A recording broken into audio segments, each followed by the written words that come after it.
This remarkable manhua begins on a dark, stormy night in an ancient Chinese residence. Several men dressed in black robes stand in a line.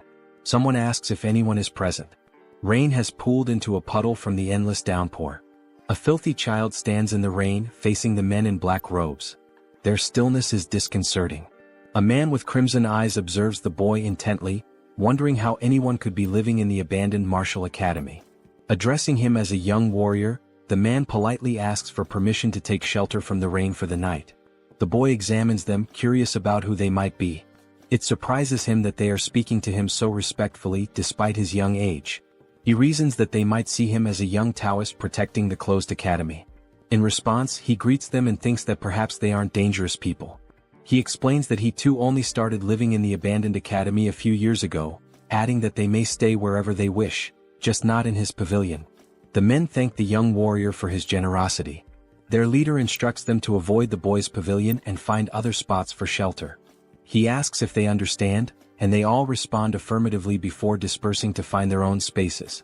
The boy notices the word Tang embroidered on their robes and wonders if they belong to the same clan. Though curious about their identity, he has more pressing matters to attend to. Entering his pavilion, he busies himself with preparing dinner for the children. The somber atmosphere shifts as the boy becomes animated with joy. Our protagonist enthusiastically calls everyone to eat. Opening a large pot, he reveals a small, brown, cricket-like insect inside, remarking that he was nearly late and the insects must be starving. In another pot, he finds a large spider called the black earth tiger, a tarantula native to Hainan, China. This impressive species, which can grow up to 20 centimeters long, features unique stripes resembling those of a black tiger. Using chopsticks, the boy carefully picks up an insect to feed the spider. While feeding it, he reflects on how he wouldn't have survived without these creatures. The tarantula eagerly eats the insect, pleasing the boy. He marvels at how this spider, once the size of a fingernail, has already shed its shell twice and grown so much. Feeling happy, he notes that the spider has had its fill. Next, the boy opens a drawer to reveal an orange lizard with white stripes, a bewangling cave gecko. This species is native to the region and recognized by its striped body and tail. The boy recalls how difficult it was to acquire such creatures in his previous life when he lacked money. Now he can find them everywhere. His life is filled with joy as he watches over them. While feeding the gecko, it bites his finger. Yelling loudly, he waves his hand to shake it off, but the gecko clings stubbornly. This incident reminds him of his past. Before inhabiting this body, the boy was a streamer named Spicy Fabre, a professional biologist with over 1 million subscribers. His content focused on venomous creatures, and his final live broadcast became his undoing. In a quest to showcase the 10 most dangerous vipers, he embarked on a journey to find the black mamba, known for its aggressive nature. During the live stream, he lamented that he couldn't find the snake and decided to take a break. Viewers joked about the possibility of it being in his house, but to his shock, the black mamba was indeed there, curled up on his refrigerator. Before he could react, it bit him and he died instantly during the broadcast. Returning to the present, the boy pouts, reflecting on the irony of his death after such an exhaustive search. Meanwhile, an elderly man in a black robe knocks on the pavilion door. Thanking the boy for his kindness, he invites him to share their meal, a freshly caught deer. Excited at the prospect of eating proper meat rather than snakes or lizards, the boy eagerly accepts the invitation. The group gathers around a bonfire as the deer cooks. Noticing the boy's intense gaze at the food, the elder reassures him that it will take time to cook. To pass the time, he begins asking the boy questions about his age and living situation. Embarrassed but obliging, the boy answers his inquiries. The boy felt embarrassed when he realized he'd been staring at the deer for too long. Allowing the elder to ask his questions, he listened attentively. The elder wanted to know if the boy lived alone and how old he was. Unsure if he was 14 or 15, the boy decided to fabricate a story, claiming that a childhood head injury had left him with poor memories. When asked if he was staying there by himself, the boy confirmed, explaining that he lacked any real talent and survived by catching snakes and selling their skins. The elder expressed disbelief that the boy engaged in such dangerous work, but the boy simply shrugged, saying he was used to it. Just then, someone brought over some cooked meat for them to eat. An old man commented on how hungry the young warrior must have been. The boy gratefully thanked the elder, happily noting it had been ages since he'd last eaten meat. As he took a bite, pure joy spread across his face. In his mind, he thought, this is what happiness feels like. The older men watched him with smiles, their amusement evident. As he ate, the elders took the opportunity to ask more questions. The elder explained that they were searching for something unusual and wanted to know if the boy had seen anything strange. Initially hesitant, the elder eventually decided it was safe to share the details since the boy lived alone and wouldn't cause trouble. The patriarch explained they were looking for a centipede with a blue spot on its body. Surprised, the boy asked how large the centipede was. The patriarch explained that an adult could easily swallow someone his size. Pale with shock, the boy realized his assumption that he'd been transported only a few centuries into the past might be wrong. He could be in an entirely different world. The white-haired elder reassured him, saying they were close to capturing the creature. Curious, the boy asked if they intended to keep it as a pet. The question amused the elders and the white-haired man burst into laughter. The patriarch chuckled, commenting on how funny the young warrior was. Through laughter, the elder clarified that raising the centipede wasn't their goal, they needed it for medicinal purposes. Confused, the boy probed further. Initially suspecting them of being traitors, he began wondering if they were involved in illegal drug making. He asked how a centipede could serve as medicine. The elder explained that his granddaughter was gravely ill, and only the inner core of the blue spot centipede could save her. Moved by their determination, the boy thought about the lengths parents would go to for their children. Though he felt sorry for the centipede, he decided to help them, especially since they had treated him to meat. The boy began discussing the centipede, and the patriarch eagerly asked if he had seen one.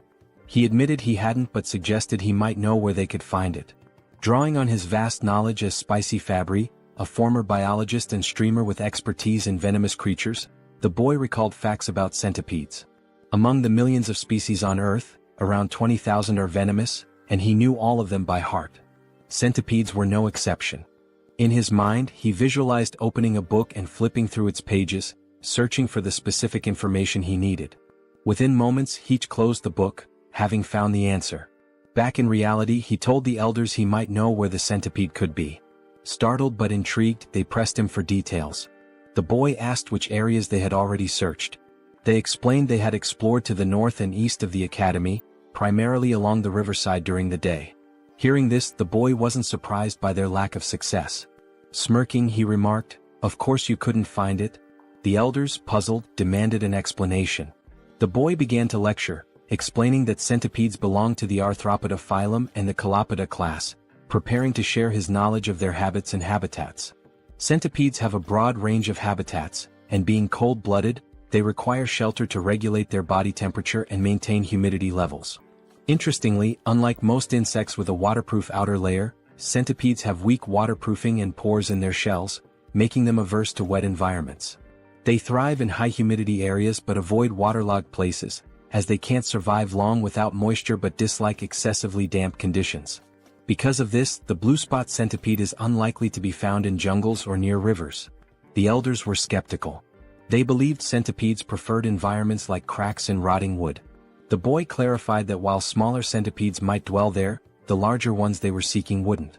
Big centipedes avoid jungles and riverside rocks since these areas lack sufficient hiding spots. The elders exchanged glances, silently communicating. They then asked the boy where the centipede might be found. Promising a significant reward if he helped, the boy smiled and pointed westward, suggesting they search the Rocky Mountains in that direction. He explained that large centipedes rest under warm rocks during the day and come out at night. A few hours later, the search party scoured the Rocky Mountains.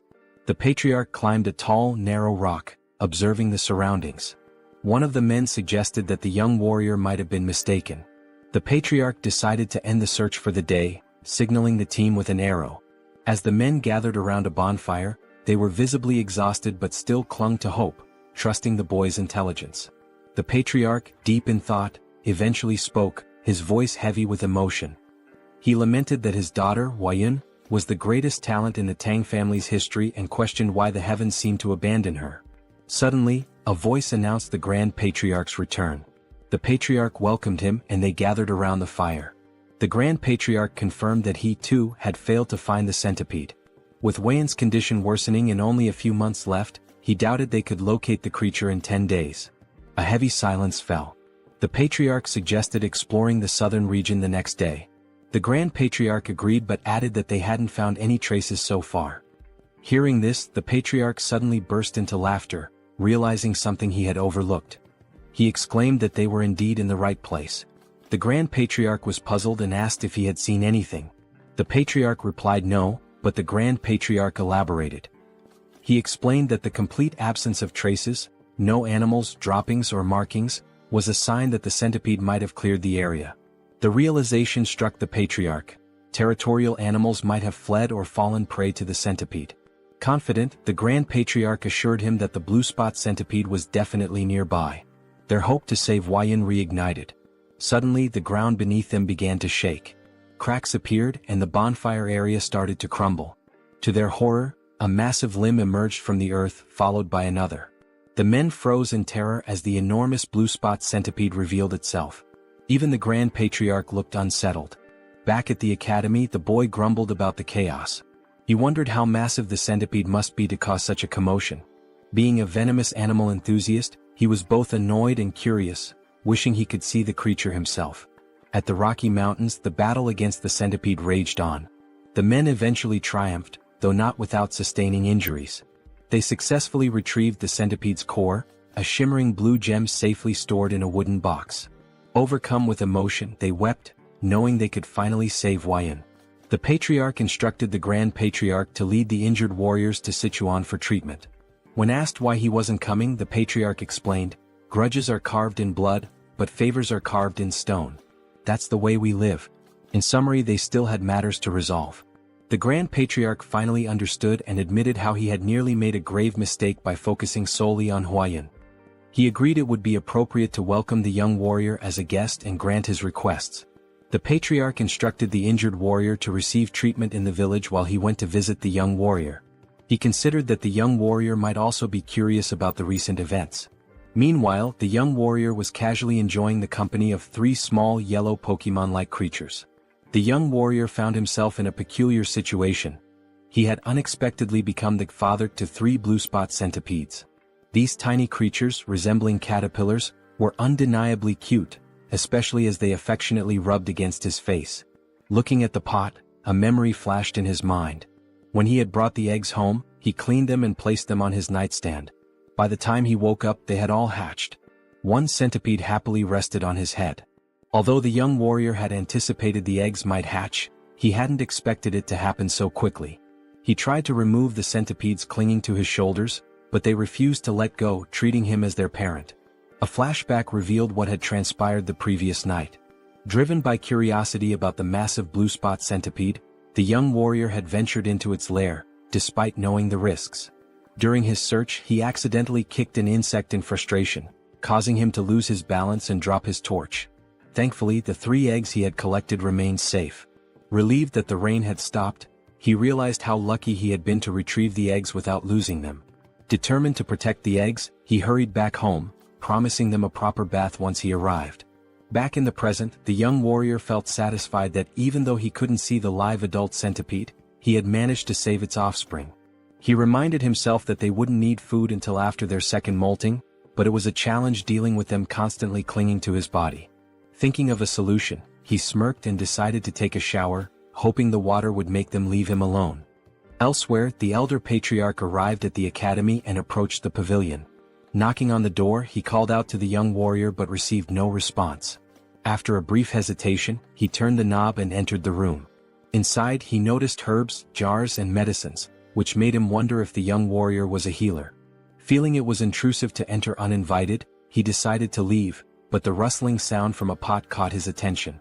Curious, he opened the pot and found a spider inside.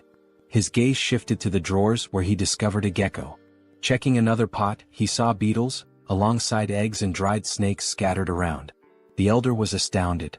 He couldn't comprehend how the young warrior managed to raise such venomous creatures and their offspring.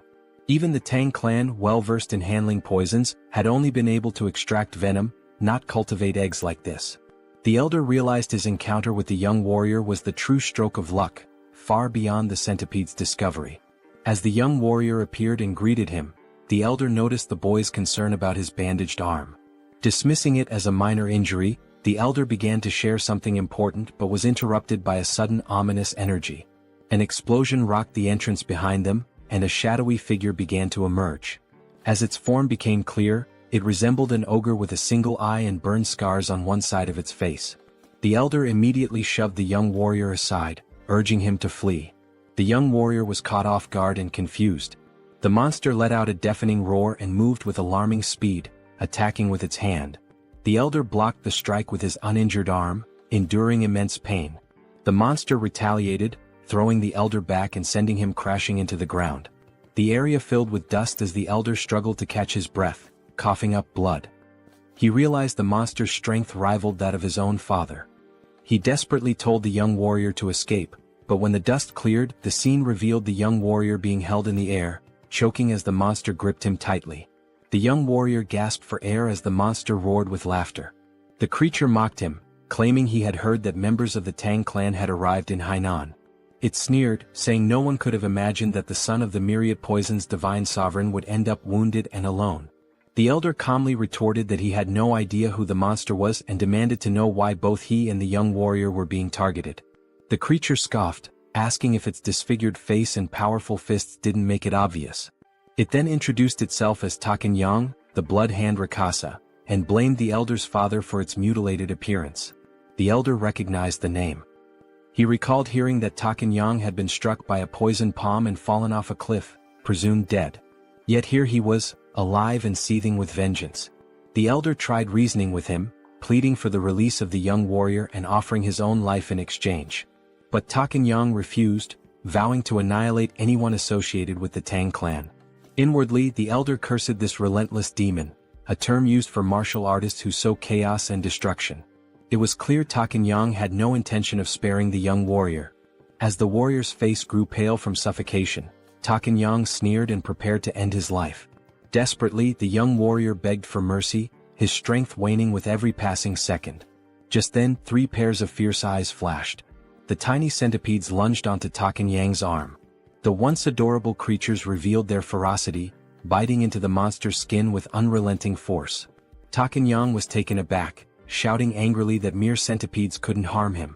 But as he spoke, his neck turned violet, and he coughed up blood before collapsing in agony. The young warrior, now free, stumbled backward, staring in disbelief. He cautiously asked the elder if Takan Yang had been a bad person. The elder, equally stunned, watched as the lifeless body of Takan Yang lay on the ground. Slowly, his shock turned into a wide grin as he realized the young warrior was far more extraordinary than a mere guest. The elder thought to himself that this boy must join the Tang clan. A few days later, the elder was recovering, and the young warrior diligently cared for him, placing a damp cloth on his forehead. The elder expressed his gratitude, but the young warrior suggested instead that he tell him the whereabouts of his companions so he could check on them. Realizing he couldn't leave the elder alone and that calling for a doctor wasn't an option, the warrior stayed. The elder reassured him, saying he would recover with rest, but the warrior remained skeptical, bewildered at how calm the elder could be after such severe injuries. When the elder explained that martial artists had extraordinary resilience, the young warrior was incredulous. He asked if martial artists could fly and shoot fireballs. The elder chuckled and admitted that while not everyone could, it wasn't entirely far-fetched. The young warrior marveled at the strangeness of this world, acknowledging that things like giant centipedes only made sense here. The elder formally introduced himself as Tang Kailson of the Sichuan Tang Clan, and the young warrior introduced himself as Wei Soryang. Kailson noted the meaning of Soryang's name, small dragon, and remarked that it was fitting. Curious, Kailson asked if the centipedes on Soryang's body were venomous. Soryang casually rubbed one of the centipedes' bellies and confirmed that they were blue spot centipedes. The revelation made Kailson leap from the bed in shock. He asked if Soryang had tamed them and how he had managed such a feat. Soryang smiled and replied that it was a long story. When Kailson insisted he didn't mind, Soryang began recounting how he had raised the centipedes from eggs. When the story concluded, Kailson could hardly believe it and asked for confirmation. Soryang proudly affirmed that he had indeed raised them from eggs, predicting their hatching with precision. Still reeling, Kailson watched as Soryang opened a drawer and pulled out 2 lizards. The young warrior eagerly displayed them, pointing out the differences. One had a brown body with yellow and white stripes, while the other, a product of selective breeding, had a plain brown body and a white tail.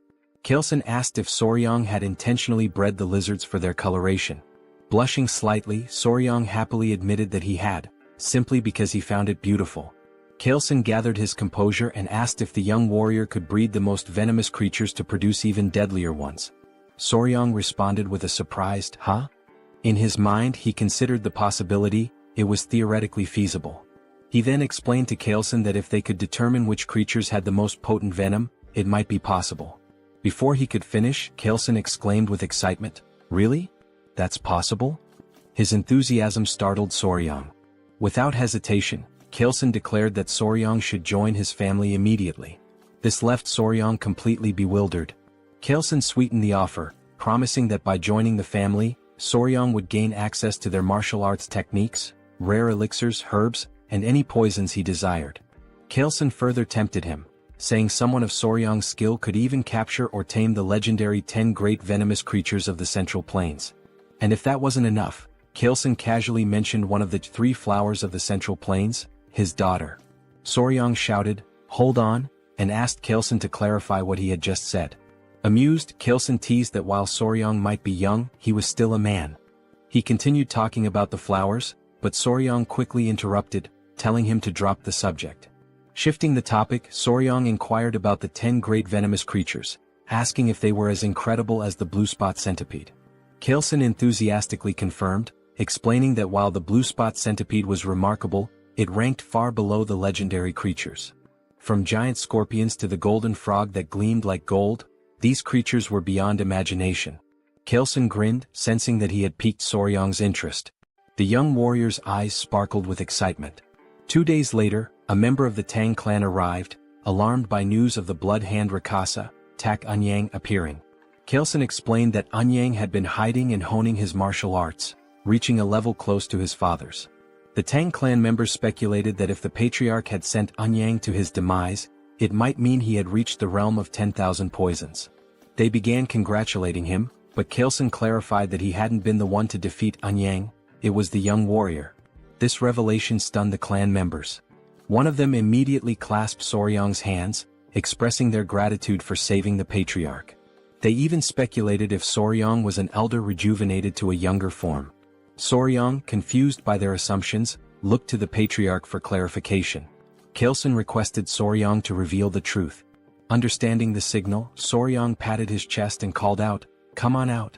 The Tang clan members watched in amazement as Soryang's clothes rustled, and 3 tiny centipedes peeked out. Gasps of astonishment filled the room as the little creatures crawled forward. The clan members recognized them as blue spot centipedes, creatures known for their venom. Kaelson explained that these centipedes had been the ones to defeat Anyang. The clan marveled at the feat, as taming such creatures was unheard of.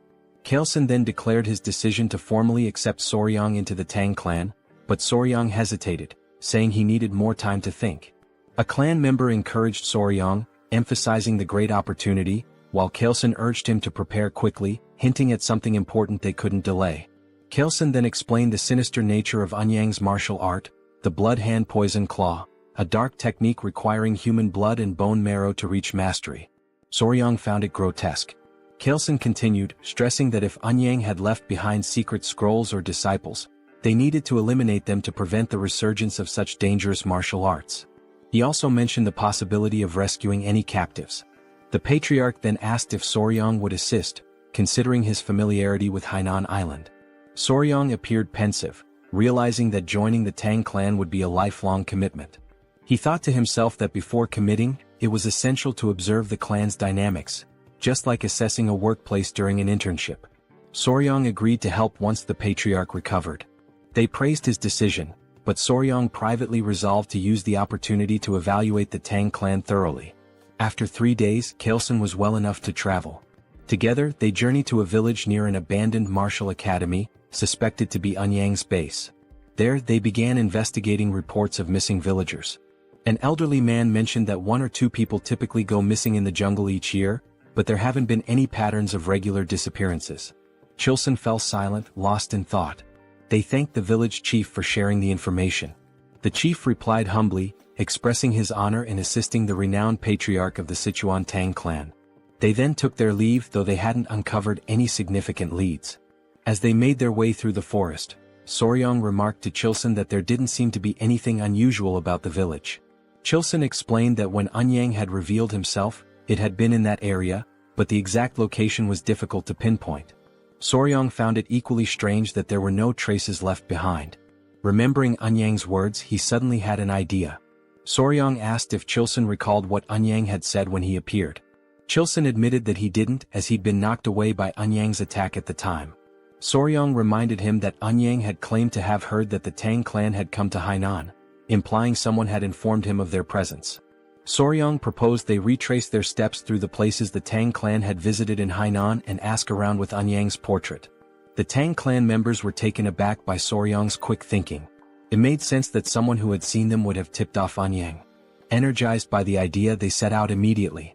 Their journey brought them to a gloomy village. One Tang clan member reported hearing rumors at the Hainan port that this was the village they were looking for. Chilson confirmed it was a place where the Halai people lived, and he assumed they wouldn't be hostile. However, the village had an eerie, lifeless atmosphere. When the Tang clan called out, asking if anyone was around, a villager noticed them. The villagers appeared weak and sickly.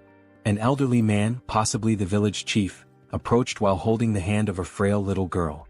2 guards accompanied them, also looking unwell. Chilson introduced himself politely, while Soryang observed the interaction. He noticed how weak the child looked and how lifeless the villagers seemed. Soryang began suspecting something unusual. Many villagers appeared to have taken some kind of medicine. The chief denied that anything was wrong, insisting there were no missing villagers or unusual events. He abruptly told them to leave. When Chilson tried to point out the disproportion between the number of houses and the few people present, the chief cut him off, repeating that there was nothing of interest and urging them to leave again. Both Chilson and Soryang were puzzled.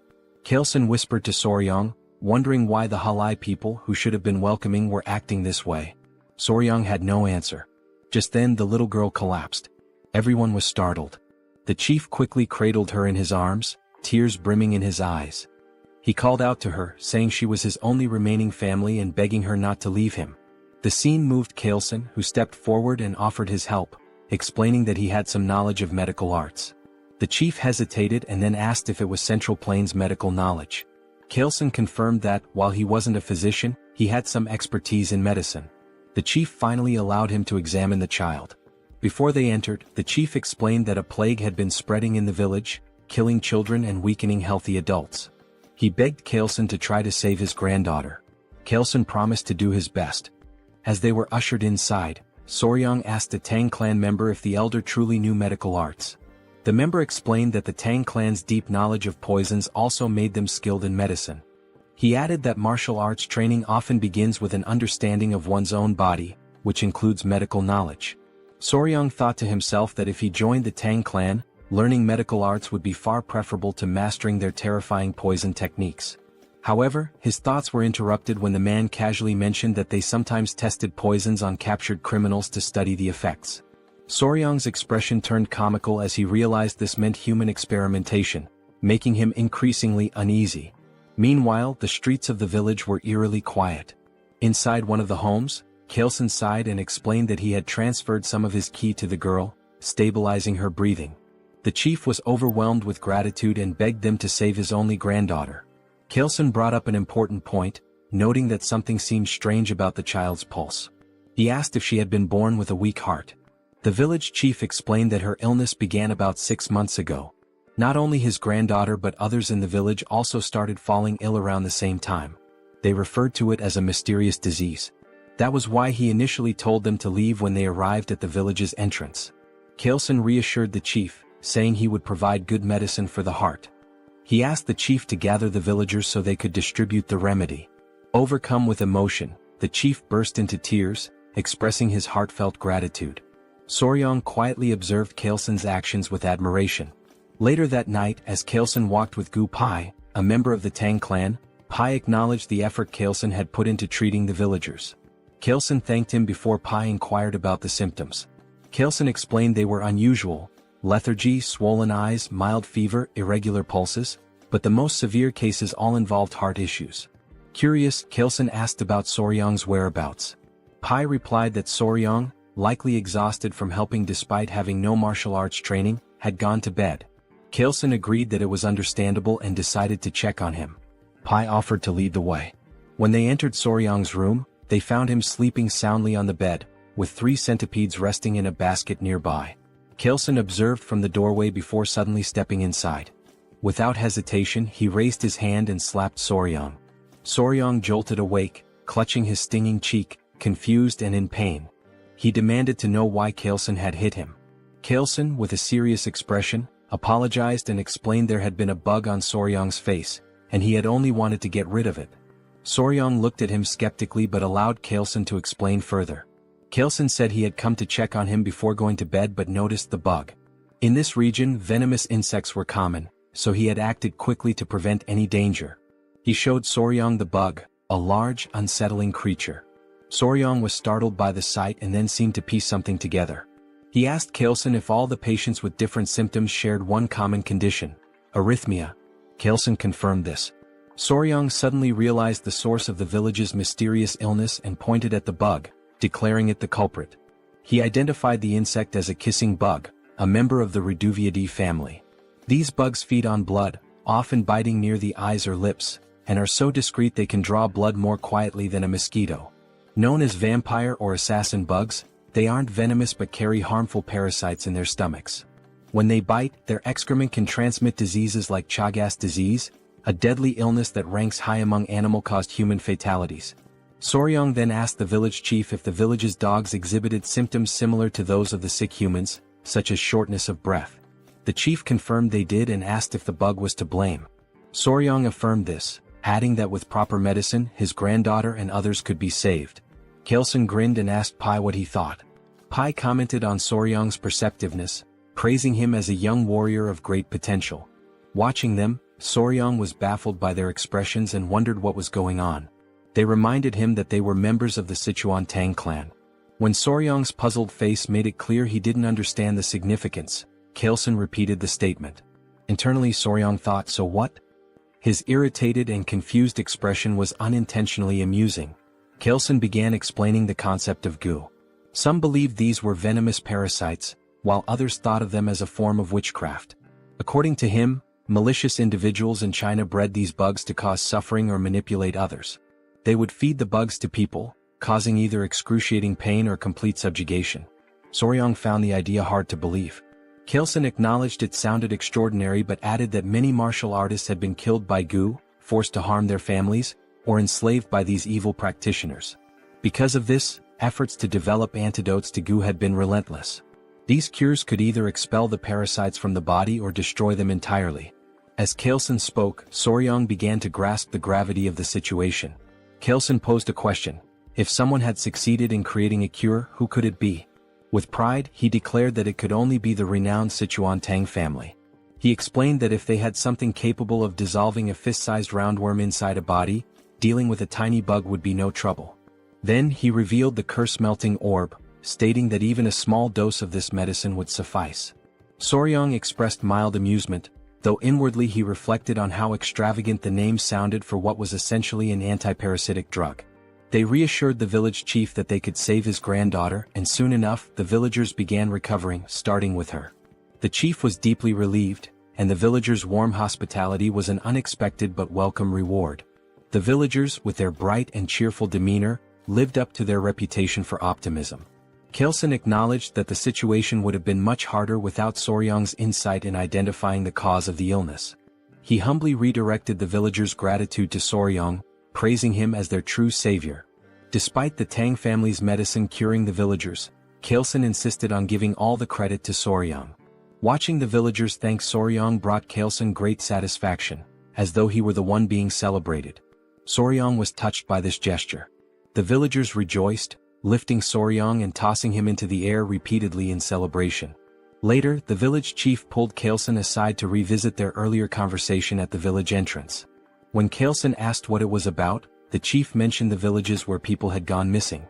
Intrigued, Kaleson asked for more details. The chief explained that one of the women in their village, originally from another settlement, had shared a troubling story. Years ago, her hometown suffered a tragedy where several villagers mysteriously disappeared. They believed they had finally uncovered the truth. Kaleson inquired about the village's location, and the chief pointed them westward. Upon arrival, the stench of decay was overwhelming, confirming they were in the right place. The scene was grim. Corpses, refuse and insects littered the area, with poison lingering in the air. Pai warned Soryong not to look, but Soryong had already seen it all. Amid the carnage, a man spotted something unusual, a golden chicken foot peeking out of a pile. On closer inspection, it was attached to a bird, a magnificent creature with a golden tail and feathers in shades of purple, pink, and black. The bird radiated an almost magical aura. One of the men, angered by the bird's presence among the dead, hurled a rock at it despite Kalesen's attempt to stop him. The rock missed, but it caught the bird's attention. Kalesen, sensing danger, placed a calming hand on the man's shoulder, warning that something felt off. The bird spread its wings, releasing a toxic miasma that melted nearby skeletons. Startled, Soryang was grabbed by someone who covered his mouth to prevent him from inhaling the poison. Kalesen commanded everyone to flee while shielding Soryang. He explained that the creature was a jinyao, a poison-feathered bird. Once safe, the group gathered around Kalesen, who described the bird in detail. Its wingspan reached 5 feet, its sharp beak gleamed bronze, and its body was cloaked in vibrant purple feathers. The creature could spread death with a single movement, turning everything around it to poison. Atop its head sat a golden crown, giving it an air of regal menace. Soryang, captivated, asked if it was one of the 10 great venomous creatures. Kalesen confirmed that it was and explained that the jinyao held the top rank, earning the title of the king of all venom. Soryang's excitement was palpable as he imagined how even the most dangerous insects and snakes seemed tame in comparison. Kalesen explained that the jinyao was likely drawn to the area by venomous snakes, as it only consumed the heads of such creatures. When Soryang asked how common they were, Kalesen replied that sightings were rare, perhaps once in a century. Fascinated, Soryang asked if it was possible to capture the creature. His question left the Tang members stunned. Kalesen, however, was amused and inquired if Soryang truly wanted to try catching it. When Soryang admitted he did but expressed concern about the venom, Kalesen smiled knowingly. He remarked on Soryang's keen interest in the 10 great venomous creatures and assured him that if he was serious, there was indeed a way. Soryang was astonished. Kalesen explained that if he mastered the Tang clan's poison techniques, he would gain immunity to all toxins and even withstand Jinyao's venom. Only through the martial arts of their clan could one nullify all poisons in the world. Kalesen, ever cunning, casually mentioned that their techniques are never taught to outsiders. Even if he wished to help as the patriarch, he couldn't break the clan's rules. Eagerly, Soryang asked if joining the family would grant him the right to learn. He also inquired whether achieving immunity to poison would truly let him endure Jinyao's venom. Kalesen confirmed and promised to teach him everything without reservation if Soryang agreed immediately. He also assured him that he would personally oversee his progress. However, Kalesen added that if Soryang hesitated too long, he might reconsider. Feeling the pressure, Soryang declared his decision to join the clan and expressed his anticipation for Kalesen's guidance, calling him patriarch instead of elder. Kalesen's mischievous grin betrayed his satisfaction, though he acted as if he hadn't coerced Soryang into agreeing. Kalesen told Soryang that from that moment onward, he would forever be part of their family. Back at a decayed location, traces of the blood hand Rakshasa, Tak Anyang, were found in a cave. Footsteps led to a notebook discovered inside, which was brought to Kalesen. After scanning its contents, he confirmed it held the secret techniques of the blood hand poison claw. Soryang was unnerved, noting it was written in blood. Kalesen decided it was time to return. When Soryang asked if they were heading to Sichuan, Kalesen replied that it was the best course of action now that they had secured the blue spot centipede's core and the manual. Soryang requested a stop at the academy to release his friends and gather his belongings, which Kalesen approved. As they departed, Soryang glanced behind and noticed something unusual. Pointing it out, they discovered a shining purple feather from the jinyao. They all stared at it thoughtfully. Kalesen picked it up and told Soryang it would serve as a keepsake to commemorate his joining the family. Soryang expressed interest and thanked him, but Kalesen corrected him, suggesting he change how he addressed him after the upcoming ceremony. Soryang wondered if it would be some kind of initiation ritual. Meanwhile, at the Tang clan, the Grand Patriarch Tang Musong had finally returned. Exhausted, he wasted no time and inquired about Huayun's condition. Clan members rushed him inside, reporting that she was barely holding on to life. The door opened and Musong immediately called for Huayun. Those inside were surprised by his arrival. He informed his daughter-in-law that he had succeeded in acquiring the medicine and revealed the blue spot centipede's core. Overcome with relief, the daughter-in-law began to cry. Preparations were made to administer the medicine. Musong was deeply moved by Huayun's pained expression, thankful he had hurried back in time. At his daughter-in-law's urging, Musong gave the medicine to his granddaughter. A radiant blue light enveloped her as he placed a finger on her wrist to check her pulse. Everyone anxiously hoped for her to open her eyes, watching and waiting. Meanwhile, Soryang felt groggy, marveling at the vastness of the Central Plains, which far exceeded his expectations. The journey had taken over a month and a half, beginning with a boat ride from Hainan to Hangzhou and continuing through Nanjing before finally arriving in Sichuan. At the residence of the Sichuan Tang Clan, Pai excitedly announced their destination to Soryang. Standing at the grand entrance, Soryang gaped as he learned the entire mountain belonged to the Tang Clan, aptly named Tang Clan Mountain. He swallowed nervously, overwhelmed by the sight. Immediately, members of the Tang Clan emerged to greet the patriarch. Soryang was astonished by their sheer numbers, wondering if all of them belonged to the Sichuan Tang Clan. Among the crowd, a girl in a red dress ran toward them, her face lit with tears of joy as she called out for her father. It was Huayan. She embraced her father tightly, crying tears of relief. Soryang meanwhile was spellbound. Her radiant beauty left him speechless, surpassing even the celebrity he had once been involved with in his past life. Chilson, pleased to see his daughter alive, introduced Huayan to Soryang. Dazed, Soryang struggled to piece together Chilson's earlier comments, muttering something about weeds or grass before Chilson corrected him. It was all about the flower. Huayan's cheeks flushed red. Chilson told Soryang that the girl beside him was the flower he had previously dismissed. Soryang was left dumbfounded. He recalled their earlier conversation about the flower and felt a wave of embarrassment. In that moment he knew he had made a grave mistake. He never imagined he had overlooked the chance of being with such a beautiful woman, the only daughter of the Sichuan Tang Clan, famously known as the venomous flower, Tang Huayan. Since childhood, Huayan carried a hidden emotional weight. She once overheard elders discussing her. While they were uncertain of her talent, they agreed her beauty was exceptional, enough to rank her among the 3 flowers of the Murim. The conversation shifted to finding her a suitable husband. One elder mentioned suggesting the patriarch take a second wife, but the patriarch had declined, leaving him baffled. Hearing this, Huayan resolved to prove herself to the clan by excelling in their martial arts. She wanted to show that even as a woman she could contribute greatly to the family. However, her impatience led her astray, creating an internal heart demon that caused a key deviation in her training. When Huayan awoke, her mother, the Grand Patriarch, and 2 others surrounded her bed. Her mother looked visibly relieved.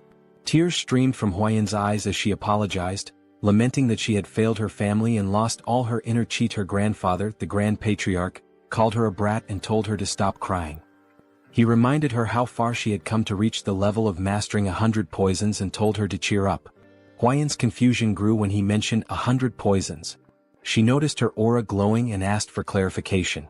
The Grand Patriarch revealed a story about a mysterious young warrior who had not only saved her life but also endowed her with the inner chi of 1,000 poisons, far surpassing what she had previously achieved. In the present, Huayan asked about weed, leaving Soryang utterly embarrassed. His earlier flippant remark comparing her to weeds resurfaced in his mind. He berated his past self for such thoughtlessness but tried to dismiss the moment by joking that the patriarch had taken the comment too seriously. Gathering himself, he greeted Huayan formally, stating how glad he was to see her healthy. Huayan introduced herself as Tang Huayan, also known as the venomous flower. She expressed her gratitude, promising never to forget the life-saving favor he had done for her. Soryang, entranced by her beauty, struggled to form coherent thoughts. Kaleson interrupted, asking Soryang what he thought of his daughter. To Soryang's shock, he heard a voice in his head, realizing it was some form of sound transmission. Kaleson teased, asking if Soryang agreed that Huayan was stunning and hinted at the possibility of them growing closer. Later, Soryang rested in a large bath, feeling utterly drained. Nearby, the centipedes he had cared for were sleeping peacefully in a basket. He noticed one waking up and, surprisingly, smiling at him. Despite their intimidating appearance, they seemed to understand his words when he warned them about the hot water, willingly staying in the bucket as he suggested. Amused by their behavior, Soryang recalled Pai's mention that centipedes were spiritual creatures. He made a mental note to learn more about them later. However, Kaleson's earlier remarks about Huayan lingered in his mind, leaving him restless. At another pavilion, the family gathered around a large table. The Grand Patriarch, the Patriarch, his wife, and Huayan. Kaleson announced his decision to give Soryang the East Wing Room, a space traditionally reserved for couples in Chinese residences. The Grand Patriarch questioned if Soryang was truly that talented. Kaleson confirmed, explaining that Soryang's remarkable abilities went far beyond mere chance encounters. He elaborated that Soryang not only possessed unparalleled knowledge of venomous creatures but also defeated Ouyang, encountered legendary spiritual creatures, and even hatched the blue spot centipede eggs himself. The Grand Patriarch commented on the Patriarch's luck in finding such a treasure. The conversation then turned to Huayan. Kaleson told his daughter that he wished to make Soryang his son-in-law, asking for her opinion. As Huayan processed her father's words, realization dawned on her. She grew quiet. Huayan wanted to prove that she could bring greater value to the clan now that she possessed the 1,000 poisons constitution, surpassing the mere 100 poisons constitution. She responded that as a member of the Tang clan, she understood her father's intentions. However, she declared that it was her responsibility to determine if the young warrior was truly deserving of her. Without waiting for a reply, she dashed out of the room, leaving behind an awkward atmosphere. In Kaleson's mind, he thought the young warrior ought to be cautious. Though his rose was stunningly beautiful, her thorns were equally sharp. Huayan ran swiftly, her emotions in turmoil. Now that she had achieved the 1,000 poisons constitution, she was determined not to stop there. She knew that unless she pushed further, the elders would never fully recognize her. She resolved to evaluate the young warrior thoroughly, from his abilities to his character. Meanwhile, Soryang was lost in thought, contemplating how to navigate the situation. He suspected Huayan might harbor resentment toward him. Half-jokingly, he asked his centipedes, his kids, for advice. Suddenly, Huayan appeared before him, stunning him completely. She was breathtaking. Side note: the art style here is so vivid it feels like a scene straight out of a classic manhwa. Back to the moment, Huayan quickly excused herself, saying she was in a hurry, and asked for his hand. Soryang extended his hand hesitantly, blushing as he did so, feeling like a loyal pet offering a paw.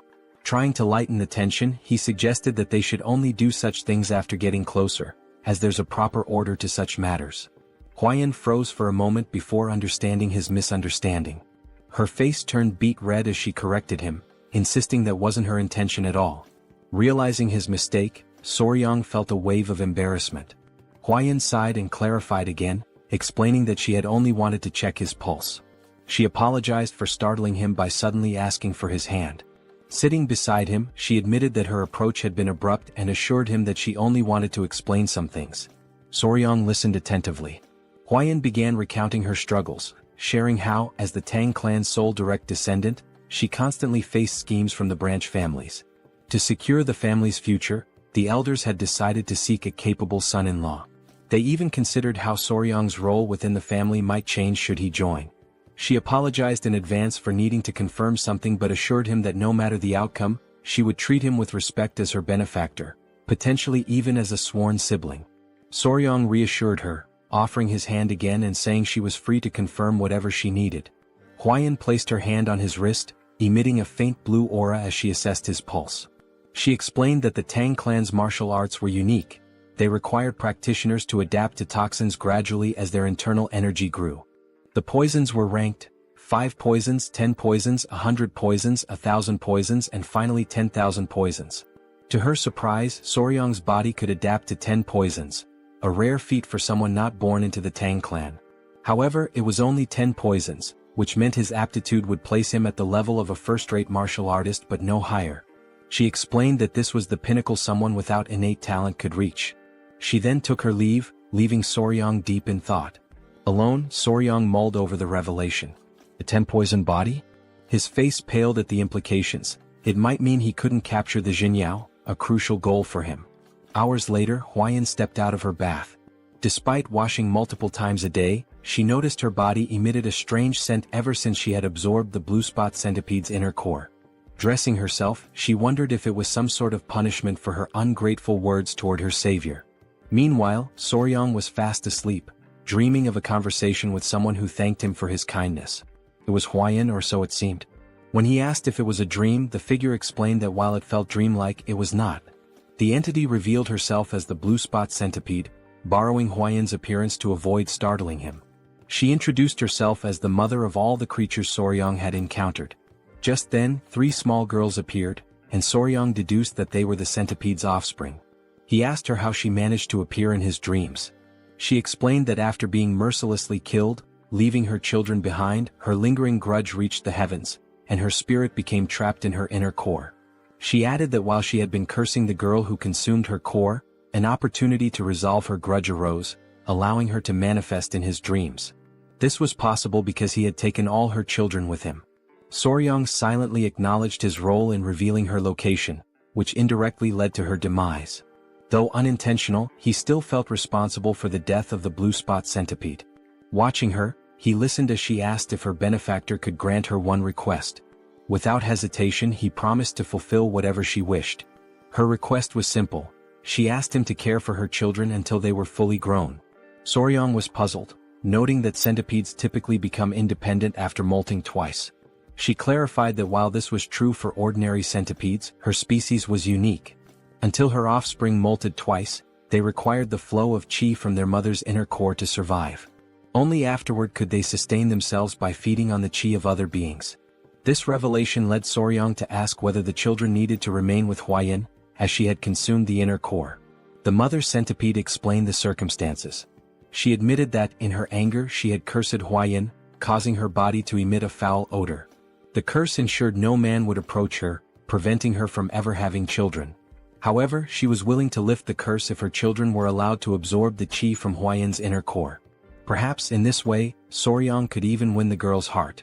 Soryang considered her words carefully before smiling and responding that it didn't feel right. He couldn't take advantage of Huayan's predicament. The mother centipede admired his integrity and asked how he planned to handle the situation. She reminded him that Huayan sought strength in a man, and she couldn't magically procure the inner cores of the 10 great venomous creatures to aid him. This sparked an idea in Soryang. He asked her to trust him, assuring her that everything would work out. The next day, Soryang and Huayan sat side by side. Huayan now understood that the strange smell emanating from her body was due to the blue spot centipede's inner core. Soryang explained that by attaching the centipedes to her body every few days and letting them absorb the qi, the odor would naturally fade away.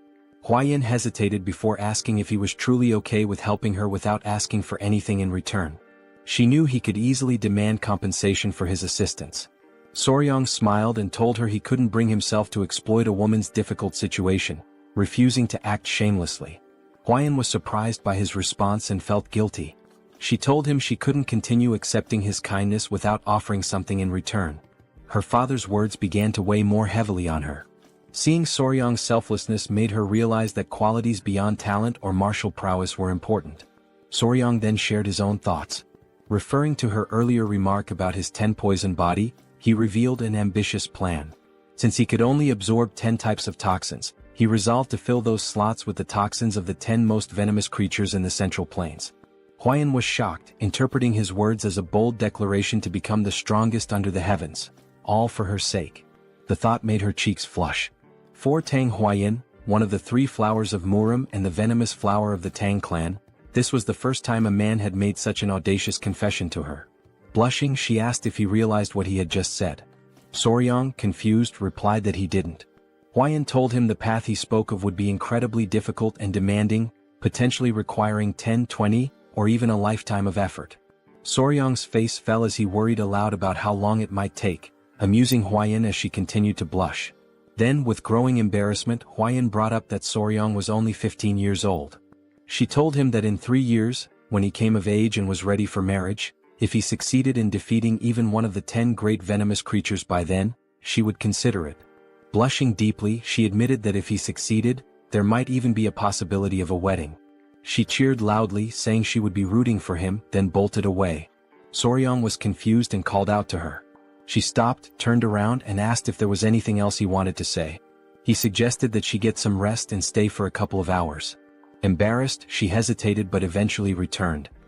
He reassured her there was no need to worry since the little centipedes wouldn't bite.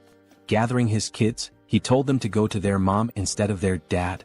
Hearing this made Huayan's face flush as red as a tomato. She asked him what he meant by calling them mom and dad, but Soryang quickly clarified that it wasn't what she thought. Meanwhile, Chilson, his wife, and Muziang were seated at the table discussing the young warrior's exceptional talent and how it seemed to have failed to win their daughter's heart. Muziang asked if anyone had seen them earlier that morning. He remarked that it seemed like something was developing between the two. Huayan's mother speculated that her daughter might have rejected the young warrior. The men pondered deeply. Muziang commented that forcing a marriage wouldn't be right and suggested allowing their feelings to grow naturally. Huayan's mother proposed having Huayan oversee the young warriors' martial arts training to spend more time together, believing it could help them bond. Chilson agreed it was a solid plan. Muziang added that they could consult the elder healer sage to see if he could bestow the purifying elixir of marrow and essence to enhance the young warrior's aptitude. Chilson was surprised, noting that such an opportunity hadn't even been extended to Huayan, so they shouldn't get their hopes up. Muziang acknowledged the point. At that moment, Huayan appeared outside the door, announcing herself. Chilson invited her in and asked what brought her there at that hour. She blushed, surprised to see the three of them together. She said she had something to share, blushed again, and then, all at once, declared she would do as her father had suggested. Chilson was taken aback and asked what she meant. Her mother invited her to sit and asked if she was implying that the young warrior had caught her interest. Embarrassed, Huayan couldn't respond. Chilson pressed her further, curious about the sudden change since she had previously shown little interest in him. Gathering her courage, Huayan explained that Soryang had told her he would become the greatest in the world for her. He had promised. Chilson, astonished, asked her to elaborate. She added that although Soryang's innate talent was limited to a 10-poison body, he vowed to make up for it by defeating the 10 great venomous creatures for her sake. Muziang laughed heartily, calling the young man bold. Chilson was stunned, while Huayan's mother was impressed, remarking that it was rare to find such a determined suitor. Huayan admitted that although her heart was inclined, she had told Soryang she would only agree to marriage if he could capture one of the 10 great venomous creatures before coming of age. Her father joked that she should have raised the bar to 3 creatures, while her mother commented that men often miss subtle hints. Huayan asked if she should go explain it to him. Her mother advised against it, reasoning that if Soryang didn't realize their tacit approval, he would only work harder. Muziang suggested treating him as a prospective son-in-law while pretending they were undecided, confident that his efforts would naturally lead him to become part of the family. Meanwhile, the mother centipede praised Soryang, telling him he had completely won Huayan's heart. Soryang replied that success came down to determination and persistence. She smiled warmly at him, calling him her benefactor. She then informed him that her lingering resentment had been resolved and her soul would soon ascend to the afterlife. Before departing, she offered to grant him one last request, within her ability to fulfill. Soryang paused to think and then asked if he could examine her body. The request made her feel shy, though she believed it was to be expected from a man. She assumed he was succumbing to human desires and reluctantly began revealing her shoulder, preparing to undress. Startled, Soryang quickly asked if she really needed to take her clothes off. Blushing deeply, she hesitated and asked if she shouldn't. Soryang hastily clarified that it wasn't what he had meant, further deepening her embarrassment. It was amusing to see the children covering their eyes. Soryang clarified that he only wanted to see the true appearance of a blue spot centipede. Realizing his intention, the centipede's mother hesitated, feeling a mix of dread and anticipation. Smoke enveloped the area, and she revealed her true form. Soryang gasped, overwhelmed by her magnificent and enormous appearance. His excitement was palpable. Without waiting for permission, he reached out to touch her, marveling at her size and asking endless questions. Was her body waterproof? How strong was her venom? Could he touch her legs, her antennae, even her fangs? The sheer enthusiasm in his voice was undeniable.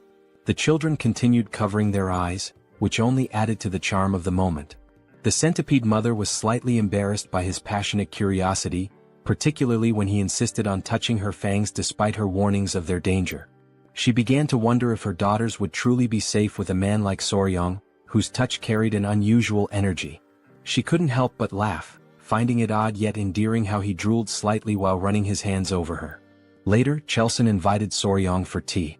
Chilson revealed that he'd learned everything from Huayan and declared that Soryang would be accepted as their son-in-law. Surprised, Soryang tried to clarify that he thought the arrangement was conditional and would require 3 years to finalize. Chilson dismissed his concerns, stating the marriage would naturally happen when he came of age. Huayan's mother warmly welcomed Soryang into the family, referring to him as her son-in-law. Mu Seong expressed his satisfaction, noting that Huayan had found an exceptional partner and that their clan would thrive even more. Soryang glanced at Huayan, perplexed by how quickly things had progressed.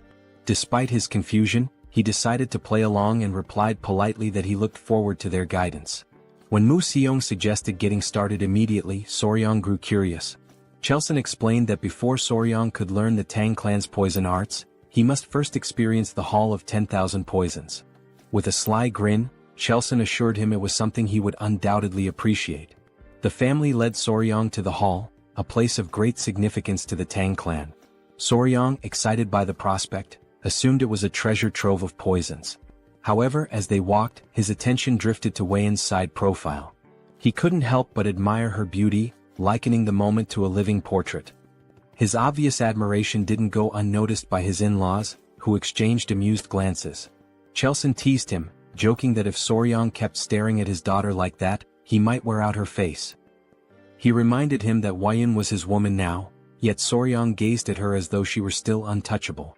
Weiyan's mother chimed in, noting that Soryang seemed utterly captivated by her. Both Weiyan and Soryang turned crimson with embarrassment.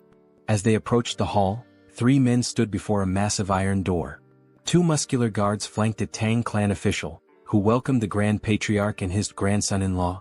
At Muzian's command, the gates were opened. The guards strained against the weight of the colossal doors, forged from rare Kunyu steel sourced from the southern wilderness. As the doors creaked open, Soryang observed the immense effort required. Though the gates finally yielded, the guards were visibly drained.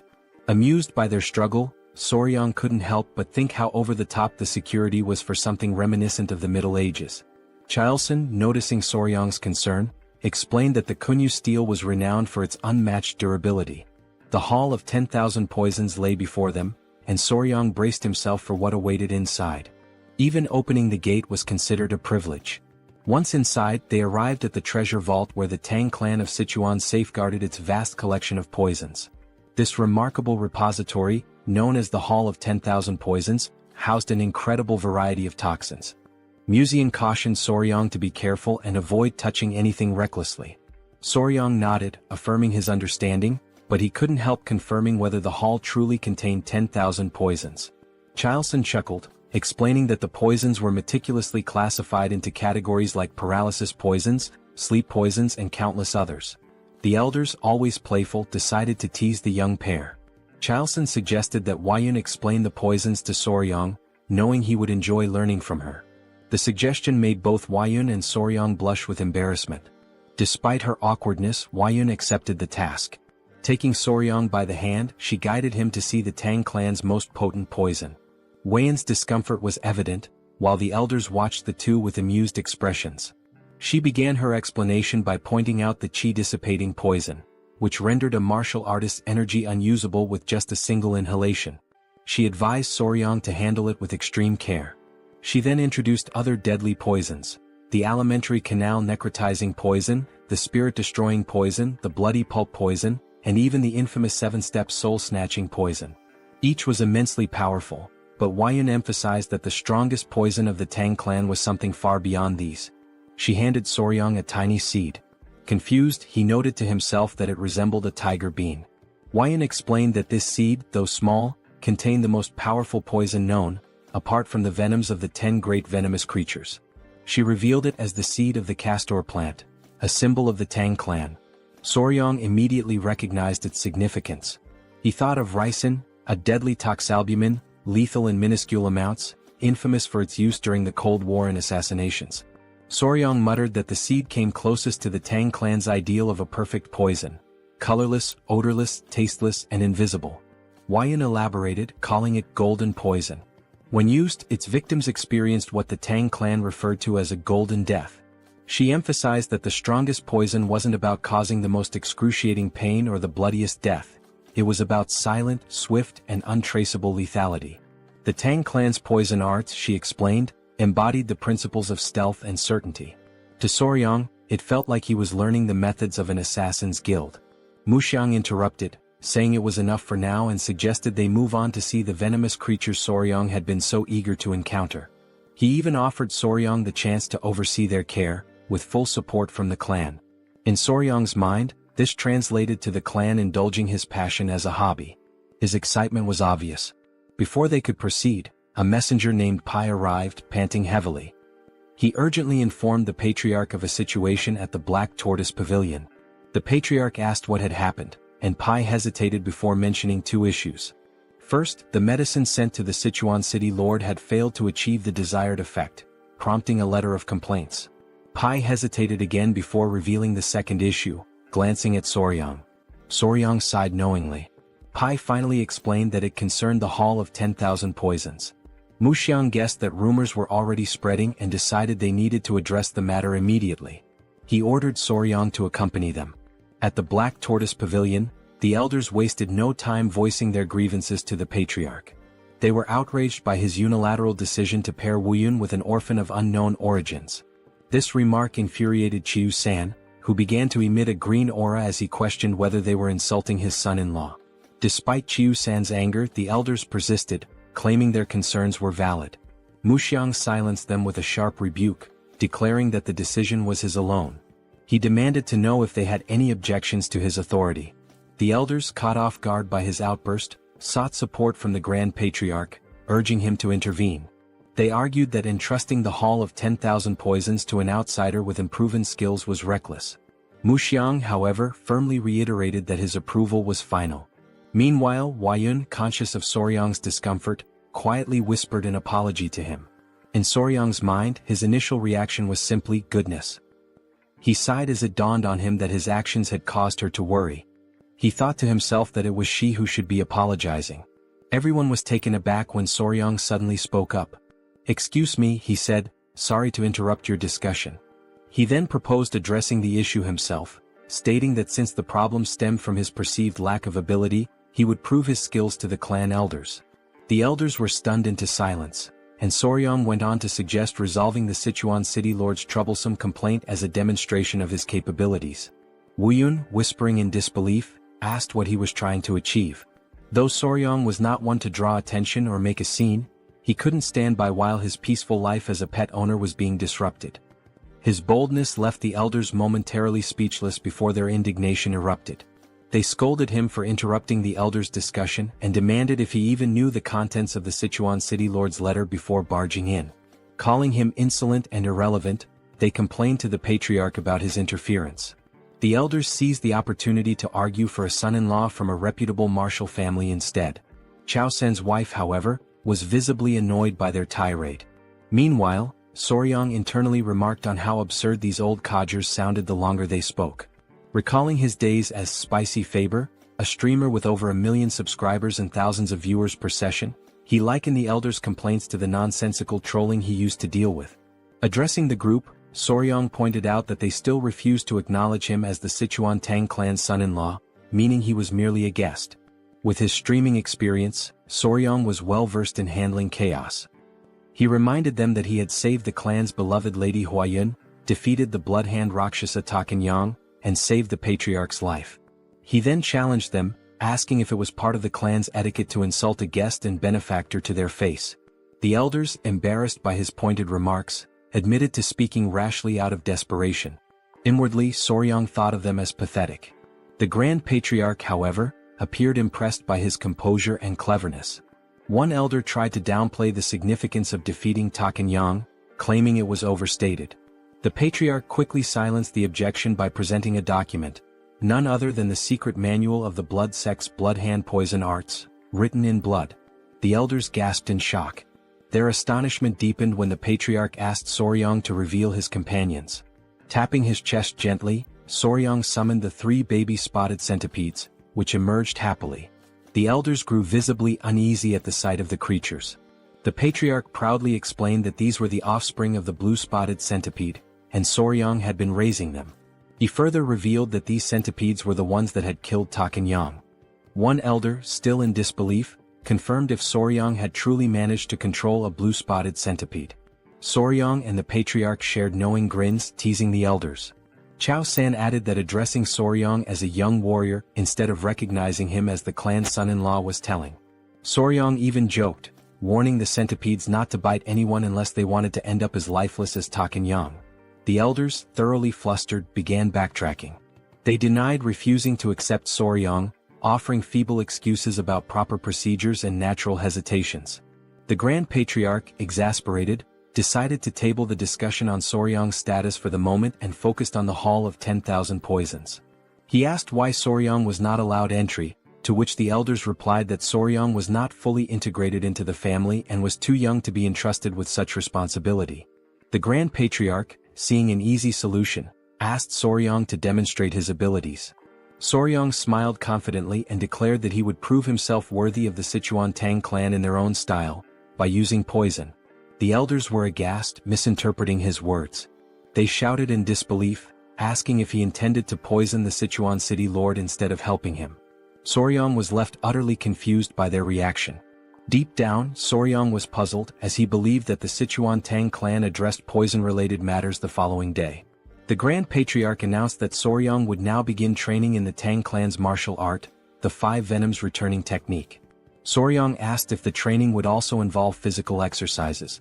The Grand Patriarch explained that as Soryang practiced martial arts, his body would naturally adapt to align with the techniques. Mu Soryang further clarified that the Tang Clan focused on practicality, so Soryang would learn skills that could be immediately applied in real situations. Mu Soryang unpacked an array of weapons, arrows, daggers, shuriken and more. They started with concealed throwable weapons such as needles, coins, darts, powders, daggers and throwing knives. Mu Soryang explained that while there were many unconventional concealed weapons, they could mostly be divided into 5 types. He asked Soryang which one he thought was the easiest to handle. Soryang guessed it was the dagger or throwing knife, which turned out to be correct. Then Mu Soryang inquired about the most difficult weapon. Soryang suggested powder, as it needed to be scattered effectively. However, Mu Soryang informed him that the needle was the most challenging. Surprised, Soryang assumed it was because the needle was small and thin, making it tricky to throw. Mu Soryang explained further, it wasn't just about the difficulty of throwing. Soryang would also need to remember exactly where he threw each needle. To demonstrate, Mu Soryang separated the head of a brush from its handle and made a quick motion. Suddenly, the brush's bristles floated in the air and transformed into needles, raining down and embedding themselves into the ground. Soryang was stunned by how the bristles acted like actual needles. Mu Soryang revealed this was part of the Tang Clan's hidden weapon technique called sky-obscuring flower rain, a secret art where hundreds or thousands of needles fall like flower petals, covering an area. In Soryang's mind, it seemed like the technique involved scattering needles everywhere and then fighting on the same turf. He expressed concern that with an area filled with such needles, there would hardly be any space to move. Mu Soryang laughed and confirmed his assumption, adding that Soryang would have to remember the needles' positions to avoid falling victim to his own technique. To Soryang this seemed almost unbelievable. He broke into a sweat as he confirmed with Mu Soryang that he would need to remember the positions of needles that deflected opponents as well as those that missed their mark. Mu Soryang affirmed this, informing him that with the 5 Venoms body, he'd need to memorize at least 100 positions just to begin. Soryang turned pale at the thought. Afterward, Soryang collapsed face first onto the ground. Lady Huayan arrived, wearing a beekeeping suit, and asked if she looked ready. She explained that she had heard he was planning to catch a hornet and wondered if the suit was unnecessary. Soryang assured her it wasn't, her suit would allow them to catch one themselves instead of waiting for it to come. Huayan asked if he knew where the hornet's nest was, and he replied that she'd understand once they arrived. Huayan informed him she had spotted a nest nearby, so they headed out together. As they walked, Huayan brought up the letter sent to the Sichuan city lord and asked if Soryang had read it. Soryang confirmed he had. Blushing, Huayan expressed concern that he might not fully understand the letter's contents due to his young age. Soryang responded confidently, remarking that yang qi, a man's vital energy, was indeed important. Embarrassed, Huayan quickly told him that was enough, but it was clear he already understood. The great issue troubling the Sichuan city lord, as Soryang revealed, was erectile dysfunction. His rod was no longer functioning. Huayan grew suspicious of Soryang's knowledge on the subject, given his age. Soryang brushed it off, explaining he had lived alone for some time. Embarrassed, Huayan quickened her pace. A few hours later they arrived at the forest. Soryang became distracted by the creatures there, and Huayan had to keep him focused until they reached their destination. The nest was located inside a small cave-like hollow, which seemed like an ideal spot for hornets. As they approached, Huayan asked what it meant to find a hive without bees. They put on their headgear as Soryang explained that while they were looking for hornets, they wouldn't be capturing any bees. Huayan was confused but followed his lead. They reached the hole, and Soryang explained that the venomous insect they sought was more likely to be found in smaller, weaker hives. Huayan hadn't known this but was relieved to see that the hive seemed to contain what they needed. An insect emerged from the hive, and with a swift movement, Soryang caught it using chopsticks. They hadn't come there to catch a hornet. The insect they were after was something else entirely. That tiny creature would solve the Sichuan city lord's problems. Huayan asked about the bug, wondering if it was a ground beetle. She guessed correctly. Soryang realized that in this world, the insect was indeed called a ground beetle. In the Central Plains, the bug found in the giant hornet's nest was known as a ground beetle, though in the modern world, it's referred to as a blister beetle. Huayan asked if it was normal for ground beetles to be found in a hornet nest. Soryang explained that their life cycle was quite unique. Blister beetles have an unusual method of reproduction. Unlike most insects that either guard their eggs or create a safe space for them to hatch, this little creature simply lays its eggs wherever it pleases. Soryang joked about how the blister beetle would tell its boss to hold on while it dropped some eggs before leaving, with no particular care about the location. It would just lay them anywhere, with the only consideration being to pile them in one spot. When the blister beetle larvae hatch, they start crawling toward the highest point nearby. Once they reach the top, they engage in an odd behavior. They cluster together and mimic a flower. This false flower then attracts bees, which mistake it for the real thing. When the bees approach, the larvae swarm onto a carpenter bee's body, taking over its home in an instant. Soryang wasn't sure why the larvae favored giant hornet nests, but it seemed to be the ideal environment for their growth. Huayan felt sorry for the giant hornets, but Soryang shrugged, saying there was nothing that could be done. Huayan knew that the bug caused burns on the skin and had heard that eating too much of it could even be deadly. Soryang confirmed this, explaining that the orange liquid released by a blister beetle contains cantharidin, a toxic substance that causes burns and blisters when it touches the skin.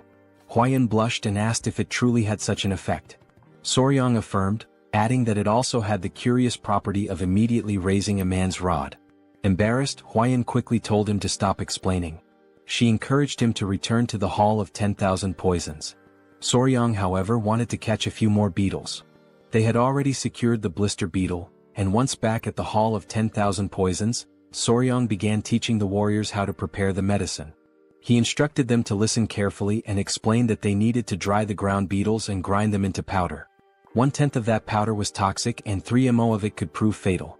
If a person consumed 3/10 of a ml per guan body weight, about half of them would die.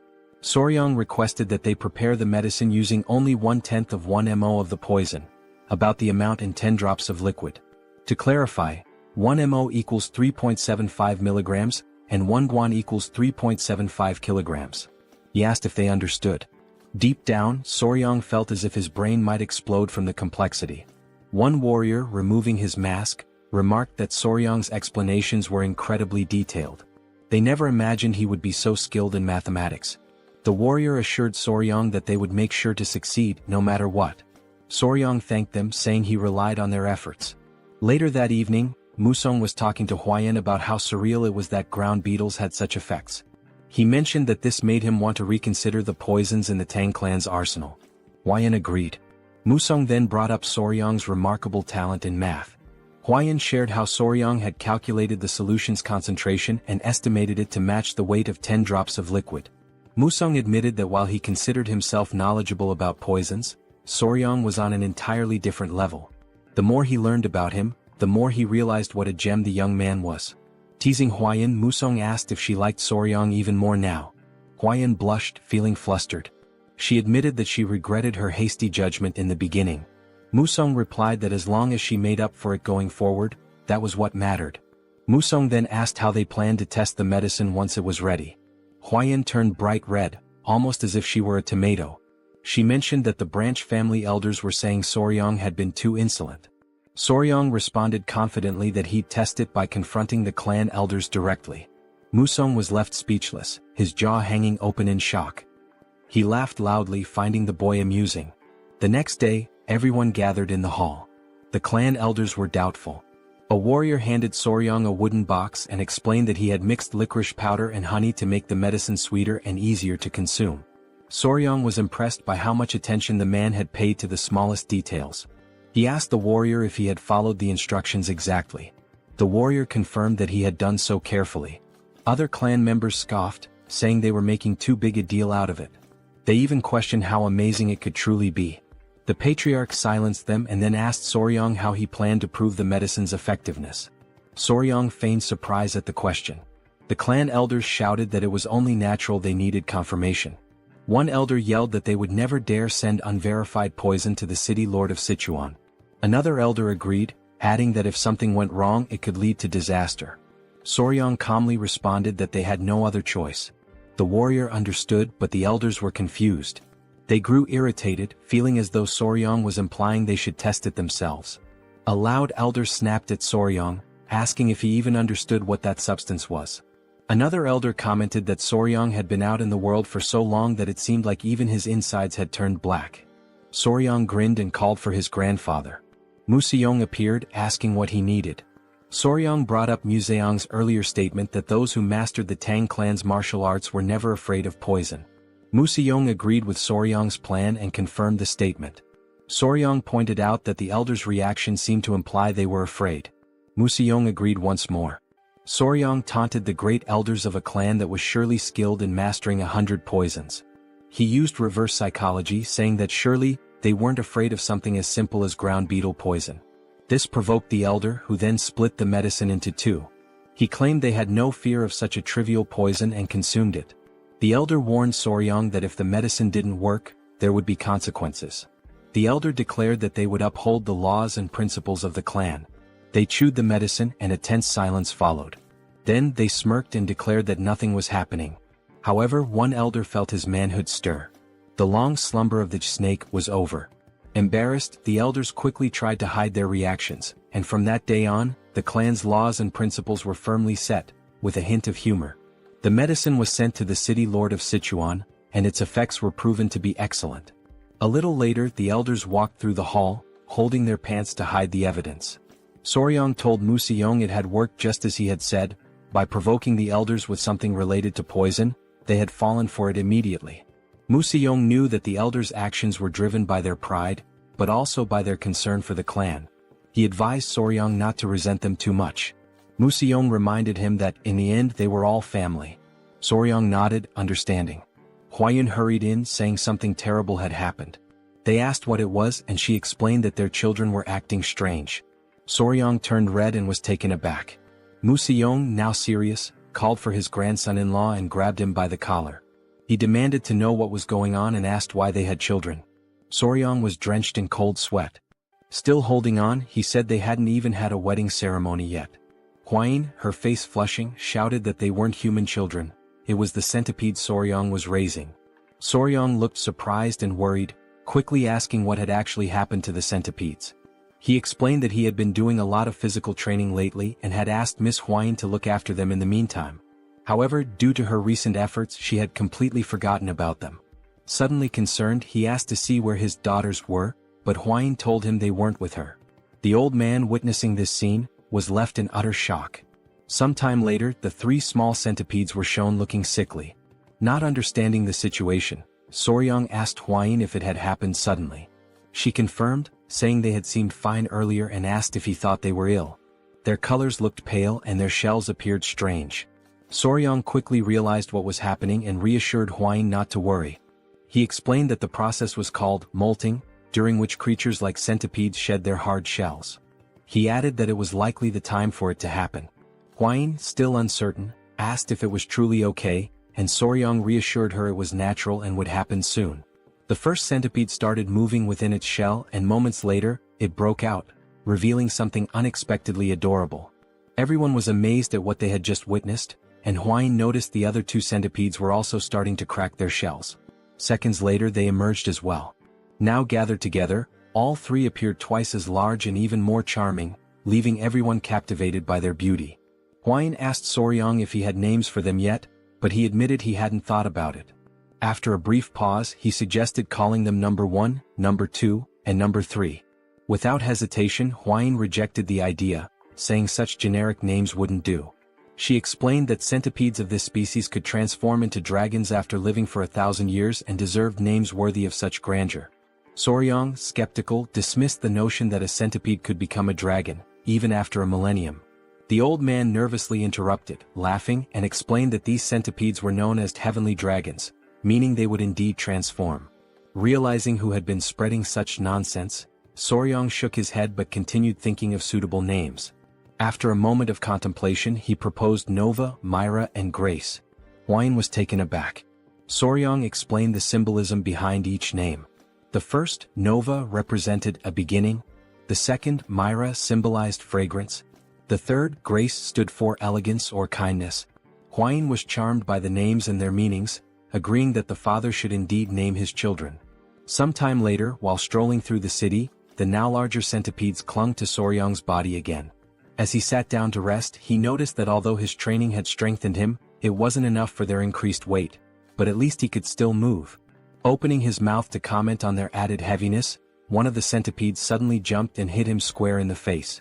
Now lying flat from the impact, he realized they were clinging to his entire body. As he mulled over the situation, he overheard a conversation nearby that caught his attention. Two men, carrying a bag of money, remarked on how extravagant the Tang clan of Sichuan was, planning to visit a brothel that night. They added that earning money had never been easier, sparking Soryang's curiosity. Later, the patriarch shared good news with Soryang. He asked if Soryang remembered the medicine they had sent to the elders some time ago. Soryang confirmed he did. The patriarch explained that the medicine had worked exceptionally well, mentioning that the Lord had sent a message of gratitude along with a generous reward, which delighted both Soryang and Huayin. The father-in-law praised Soryang for achieving something remarkable, admitting he hadn't expected to reap benefits so quickly from accepting him as a son-in-law. Soryang was pleased by the compliment. Finally, the patriarch suggested granting him one of his elixirs, urging him not to refuse out of modesty. Soryang pondered the benefits an elixir might bring. Excited, Huayin asked her father what type of elixir he was offering. He replied that it was the honey of the golden king bee. Soryang assumed it was just ordinary honey, but thought he should probably accept it since it might boost his internal energy and help him become a martial master. With a serious expression, Huayin called out her father, asking why he had mentioned giving a reward when in reality, it was just honey. Gripping Soryang's arm, she sternly said her father shouldn't be so stingy, emphasizing that Soryang's accomplishments weren't trivial. She also pointed out that the honey was a low-grade elixir. The patriarch, now looking downcast, explained that even though it was low-grade, it had been expensive to acquire. Huayin, visibly fuming, retorted that regardless of its cost, it was far too insignificant compared to what Soryang had achieved. The patriarch silently lamented how difficult it was to have a daughter. Unbothered by the argument, Soryang asked more about the golden king bee they were discussing. After a moment of thought, the father-in-law described the golden king bee as a venomous, mid-level creature found in forests. He explained that its size was comparable to that of a small dog. He added that consuming its honey provided internal energy equivalent to 2 full months of meditation. Soryang's eyes lit up, marveling at the idea of a bee as large as a dog. Meanwhile, Huayin excused herself, frustrated on Soryang's behalf. Thinking quickly, the father-in-law fabricated an excuse, saying he thought Soryang might enjoy seeing the golden king bee in person. The suggestion instantly lifted Soryang's mood, and he grew excited at the prospect of seeing the bee for himself. The father-in-law gave an approving nod, and Soryang became euphoric. He recalled how in his past life he used to harvest honey alone while filming videos for YouTube. Wasting no time, he ran off, proclaiming himself an expert on bees. The father-in-law followed, commenting that this had turned out to be a good idea. Huayin sighed deeply, realizing she would have to deal with this new situation. Thus began the journey to harvest the honey. Despite their advanced knowledge, when they arrived, they found two groups arguing over who had the right to collect the honey from that area. One group claimed they had purchased the information fairly, while the other argued that they had arrived first and had also bought the details from a man with messy hair and a large wart on his face. Soryang recalled having seen someone with those exact features before. One of the members of the Tang clan of Sichuan grew furious and shouted that those swindlers had insulted their clan. Upon hearing the name Tang clan, the entire opposing group was struck with fear. Moments earlier, the patriarch had gathered with the couple, warning Soryang to be cautious on his first journey outside. He reminded him not to forget that he was now a member of the Tang clan family. Soryang nodded, saying he understood. Huayin, already aware of the topic, remained silent, while Soryang, surprised, glanced to the side and noticed a group of Tang clan members awaiting leadership. The patriarch explained that Soryang now needed to learn how to manage others. Soryang protested that Huayin would be with him, but the patriarch called him foolish, stating that now that she was his wife, it made him the highest authority. Stunned and confused, Soryang froze when the patriarch referred to Huayin as his wife. Meanwhile, in the background, Huayin reassured him that he would do just fine. Desperate, Soryang promised to do his best. Returning to the current scene, tension filled the air as the two groups glared at each other, vying for the right to harvest the golden king bee's honey. Soryang asked Wolfgang, the leader of the venomous blood unit, if they should share information with the other group. After a moment's thought, Wolfgang questioned who had dared to leak information about the Tang clan of Sichuan. Huayin remarked that whoever had the audacity to sell information bought by the Tang clan must be very bold. Upon seeing her, the opposing group grew visibly uneasy. Recognizing her as the poison flower of the three flowers of Murim and a direct descendant of the Tang clan, they were struck with fear. Realizing their mistake, the leader of the other group apologized, introducing his faction as the Central Wind sect and announcing their withdrawal. He insisted they had no intention of interfering in Tang clan affairs. The other sect members also apologized, vowing to track down the scoundrels who had sold the information. They quickly departed, leaving Soryang amazed and giving him a glimpse of the Tang clan's influence. Naively, Soryang asked if everything was now resolved. However, Wolfgang, with his seasoned experience, responded that it wasn't over yet, explaining that groups with their reputations wouldn't back down so easily. Wolfgang then instructed his men to set up camp nearby and organize shifts for keeping watch, suspecting that the sect members were hiding and waiting for the right moment to strike. He ordered one of his subordinates to gather intelligence on the enemy. Huayin, noticing Soryang's uneasy expression, reassured him with her experience, but Soryang could only think about the honey. The scene shifted to the group observing the golden king bees from a hidden vantage point. The bees were indeed larger, about the size of small dogs. Soryang was captivated by their appearance, and Huayin admitted it was also her first time seeing such bees. The two noted how adorable the bees looked, with their golden fur making them appear even cuter. This was likely the reason they were called golden king bees. Soryang observed that their colony seemed quite small but reasoned that, considering their size, it made perfect sense. He explained that a small hive would usually house around 5,000 to 7,000 bees. This information caught Huayin off guard, prompting her to ask how he knew this without even entering the hive. Soryang replied that, based on his experience, he could deduce it simply by observing the number of bees entering and exiting the hive. Suddenly, someone approached them from behind. They turned to find it was the man sent to gather intelligence.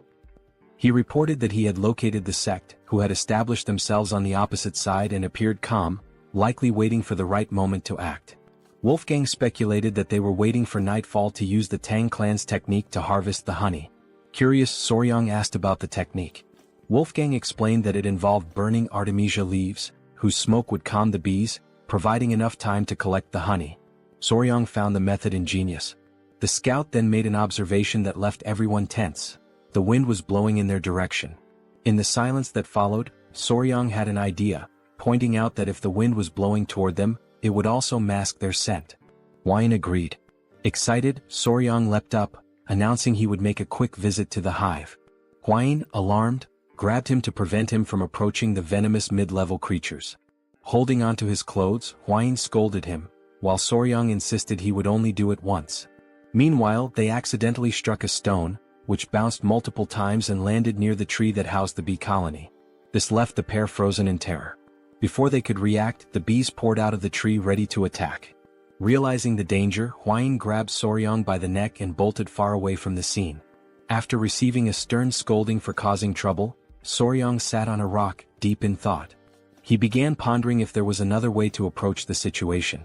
Lighting a fire against the wind could trap them between the sect and the hive. Additionally, he noted that these bees were different from the ones he was familiar with.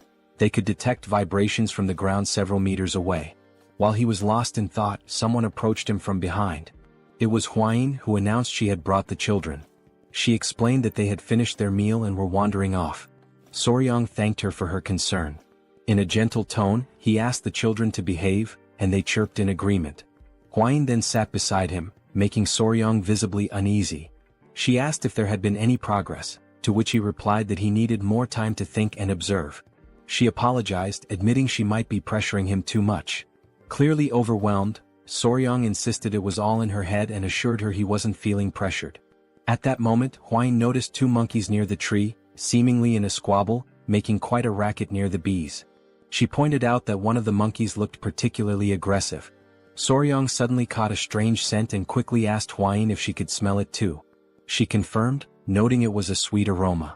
Horrified, Soryang explained that the scent was pheromones released by the bees, signaling an imminent swarm. Without hesitation, Huayin grabbed him and leapt away to safety. From a secure distance she looked back, astonished. A massive swarm of golden king bees had emerged, attacking the noisy monkeys near the hive. The bees bit relentlessly, leaving the monkeys covered in painful welts. The poor creatures had no chance. Now hidden, Huayin asked Soryang how he knew the bees were going to attack, even before hearing their buzzing. He explained it was the sweet scent the bees had emitted. She remarked that now that he mentioned it, the smell resembled a flower's fragrance. Before she could finish her thought, Soryang interrupted, asking if she could distinguish the pheromones and recognize the scent. She confirmed, identifying it as the scent of magnolia flowers. This revelation brought a smile to Soryang's face. As he prepared to speak further, Huayin blushed, sensing his enthusiasm. With a mischievous grin, Soryang declared that he had found the perfect solution to deal with the meddlesome rebels targeting their bees. Meanwhile, on the other side of the forest, all the members of the sect were gathered, waiting for the perfect moment to act. Everyone seemed to be enjoying themselves, especially the sect leader, who was quickly becoming drunk. As they roasted fish over a fire, the leader took another swig and remarked how delicious everything was. One of the members, a man with a scar across his face, asked the leader when he thought the Tang clan would move to collect the honey. The leader admitted it was hard to say, noting how 3 days ago the Tang clan was everywhere, but now it had gone completely silent. He speculated that the Tang clan would likely act soon, a notion the scarred man agreed with.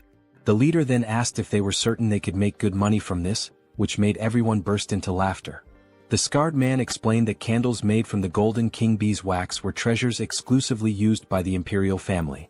He added that the Tang clan would only take the honey and leave the hives behind, leaving them to claim the real prize. Excitement bubbled among the group at the thought of the Tang clan failing their honey collection. Malicious laughter echoed as they imagined not only getting the honey but also the hives. One of the men brought up Huayin, referring to her as the infamous poison master known as the 3 flowers of Murim. He warned the group to keep an eye on her and ensure she didn't die at their hands, at least not yet. This suggestion was met with more wicked laughter as they entertained the thought of claiming Huayin for themselves, with one member suggesting that she might even become a Tang clan in-law. Another joked that favors like that needed to be returned. As they laughed, one of the henchmen suddenly noticed a strange scent wafting in from afar. Still joking, he suggested it must be the natural perfume of the poisonous flower, Huayin.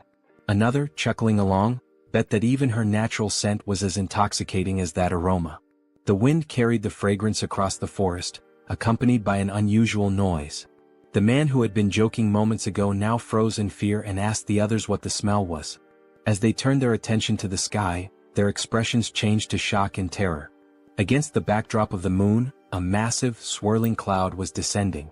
It was an uncountable swarm of golden king bees. 2 members screamed in panic, asking if that was really a swarm of bees, and the others confirmed their worst fears. Without wasting another moment, they all ran for their lives, scrambling to escape the incoming wave of golden king bees. The once adorable bees, with their shining golden eyes, were now on a rampage, attacking anything that moved.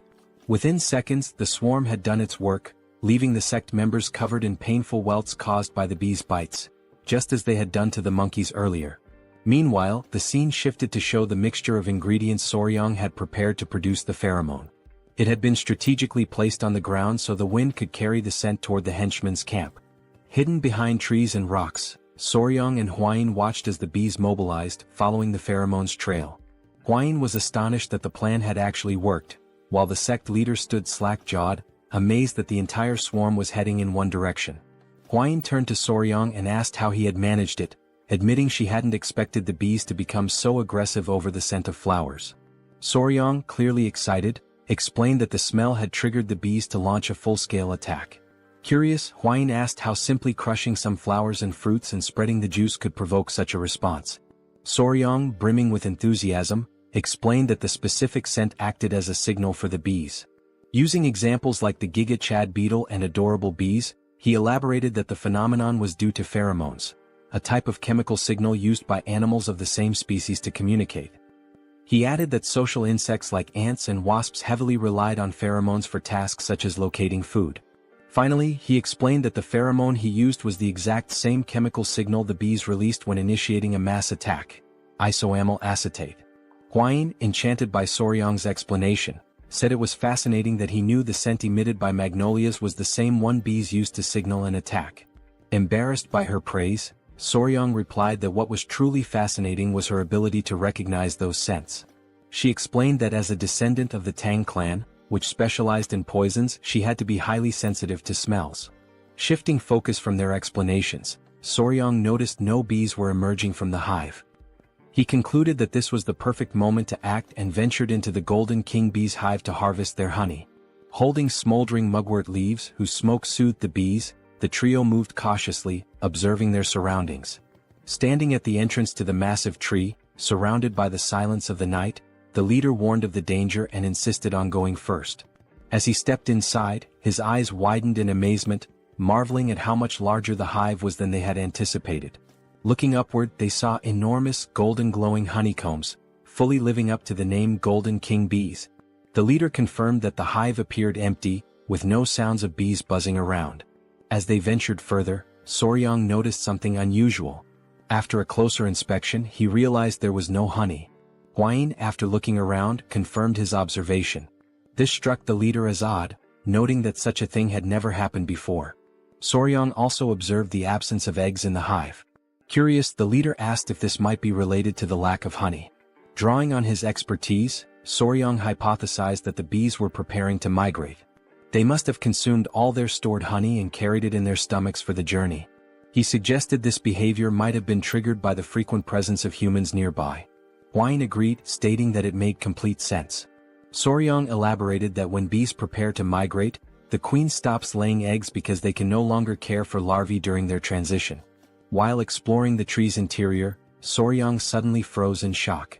Hidden and camouflaged among the hive's remains, he spotted a lone Golden King bee that had been left behind. With a sly smile, Soryang turned to the leader and asked how long he could sustain his mobility techniques without resting. The leader, confused by the question, estimated he could manage about half a day. Before he could ask why Soryang wanted to know, a scout interrupted, urgently announcing that the Golden King bees were returning and they needed to leave immediately. On high alert, the leader ordered everyone to retreat. He told Soryang to abandon his search and get out of the hive. In the background, Soryang continued inspecting the hive until Huayin came to retrieve him. Grabbing him by his clothes, she insisted they leave immediately. They all dashed to safety, knowing that even the Tang clan's techniques to calm the bees wouldn't be enough to prevent an attack. As Soryang was dragged along, it became apparent that he had taken the Golden King bee and hidden it inside his clothes. Moments later, the group finally breathed a sigh of relief, grateful to have narrowly escaped a potential mass attack. Huayin expressed her relief at having made it out before the bees returned, only to pause when she noticed something moving inside Soryang's clothing. Horrified, she demanded to know what he was carrying. With a sheepish smile, Soryang revealed the Golden King bee queen and nonchalantly explained that, since they couldn't retrieve the honey, he had brought the one who could produce it. Everyone stood speechless, processing the situation. When the gravity of what he had done sank in, they were thrown into a panic, unsure of what to do next. The Golden King bee queen, ever adorable, emitted a soft sound that only emphasized her charm. Soryang, now grinning, turned to the squad leader and warned that the bees would soon realize their queen was missing and start chasing them. As if on cue, a massive swarm of Golden King bees, willing to sacrifice themselves for their queen, appeared on the horizon, heading straight for them. With an innocent smile, Soryang cheerfully stated, "We need to run, now." And so began a life-or-death chase. Woolgang carried Soryang on his back, running as fast as his legs would allow. The queen bee was restless, her wings trembling with unease. Soryang gently stroked her head, trying to soothe her, and promised that he would take her to a place where no one could disturb her. It had been several days since their desperate escape from the swarm of honeybees began. During this grueling journey, the group pushed themselves to their limits, sacrificing sleep and using their mobility arts to the fullest. Exhaustion was etched on the faces of every member of the team. By the time they reached their destination, several warriors from the Venom Blood unit had fallen behind. Silently, Soryang vowed that as soon as they returned, he would demand proper mobility arts training for everyone. As they pressed forward, one warrior stumbled and fell to the ground. Alarmed, another member shouted, drawing attention to their fallen comrade. The downed warrior was Huang Duryong of the Venom Blood unit. His condition was critical, half-conscious, with dark circles under his eyes, and both drool and snot dripping from his slack mouth. Soryang wasn't faring much better, dark circles shadowing his own eyes. Yet, he clung to the hope that once the queen bee was far enough from her colony, the relentless pursuit of the swarm would cease. Wolfgang, however, began to lose faith. He questioned Soryang, asking if they could truly escape. Soryang's answer was vague, offering no definitive assurance. 3 days later, another warrior collapsed, falling face first onto the dirt path. Weakly apologizing, he admitted he could no longer continue. Soryang grew increasingly worried about Wolfgang's condition. Before he could act, Huayin stepped forward, insisting she would carry Soryang in Wolfgang's place. Soryang protested, suggesting he could run on his own. Despite her disheveled and exhausted appearance, Huayin declared with unshakable resolve that a member of the Tang clan never gives up. When they finally reached the gates of the Tang clan estate, 2 guards were stationed there. They quickly noticed the approaching figures and immediately recognized Huayin, their young lady. Leaning on Soryang for support, Huayin staggered forward. The guards were stunned by their battered state and wasted no time calling for assistance. The commotion drew the attention of the clan elder and Chai Olsen, who hurried out to see what was happening. Both men froze in shock at the sight of Huayin's weakened condition. Chai Olsen gently placed her head on his lap, using his healing arts to tend to her injuries. Furious, he demanded an explanation from Soryang. Soryang pleaded for calm, explaining that Huayin was merely exhausted from 10 consecutive days of using mobility arts without rest. However, he didn't dwell on explanations and urged them to move immediately to the training grounds, insisting there was no time to waste. The elder, confused, asked for clarification. In response, Soryang reached into his clothing and revealed the golden-haired queen bee. He explained that the swarm would arrive soon and that they needed to prepare at the ancient grove in the training grounds. A heavy silence fell over the room, as everyone struggled to process what they had just heard. Finally, the elder broke the silence, bursting into laughter at the absurdity of the situation. Chai Olsen, however, was less amused. He reminded Soryang that his task was to gather honey, not bring the queen bee herself. With a firm grip, the elder placed his arm around Soryang's shoulders and declared they would head to the training grounds immediately. A startled cry escaped Soryang as the elder effortlessly lifted him and began running at breakneck speed. Midway through, Soryang shouted, alarmed. "What's wrong now?" the elder asked. "The bees, they're coming our way," Soryang exclaimed. The elder turned to see a massive cloud of bees swarming after them. "Did you bring the entire colony with you?" he asked, incredulous. The two quickened their pace, racing toward the ancient grove. Soryang's body strained to endure the overwhelming speed, but the elder's secure grip held him steady, like a living seatbelt. At last they arrived. Soryang approached the tree and gently addressed the golden-haired queen bee, explaining that this was the safe haven he had promised her, a new home where she would be undisturbed. With care, Soryang released the queen bee, asking, "Not bad, right?" The queen bee emitted a soft, melodic sound as if acknowledging his words. She inspected the tree and turned back to Soryang, her excitement evident.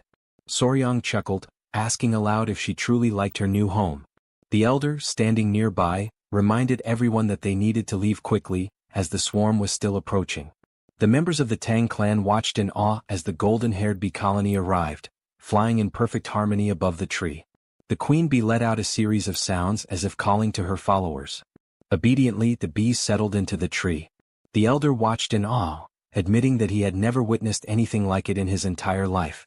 The mission was a resounding success. The golden-haired queen bee had been relocated safely, marking an extraordinary achievement for the Tang clan. Soon after, the adorable bees, each the size of small dogs, could be seen drinking a sugary mixture. Sugar water had been offered to the exhausted golden bees, who had followed the group tirelessly. As the saying goes, bonds are often forged over shared meals, and goodwill begins with a moment of kindness. Fortunately, in this world, a refined sugar substitute existed, working perfectly for the task. Soryang hoped this small feast would help ease the bees' distrust of them. Deep down, he wished for more, for the bees to eventually see him as their master.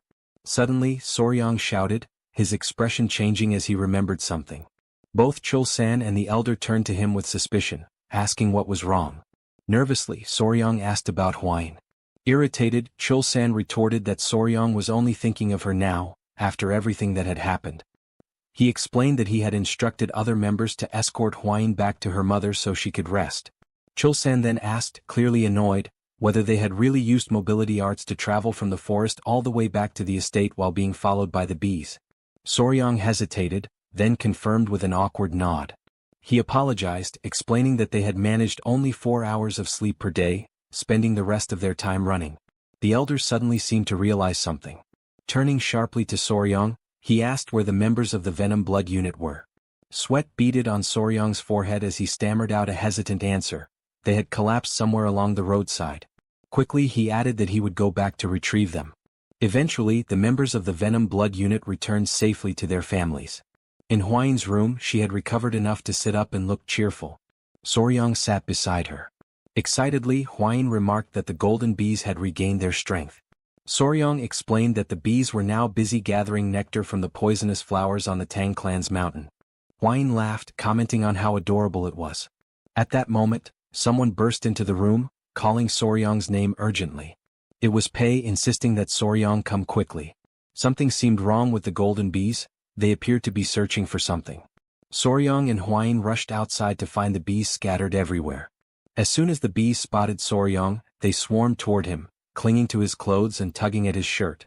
Confused, Soryong couldn't make sense of their behavior. The bees tugged harder, lifting him off the ground.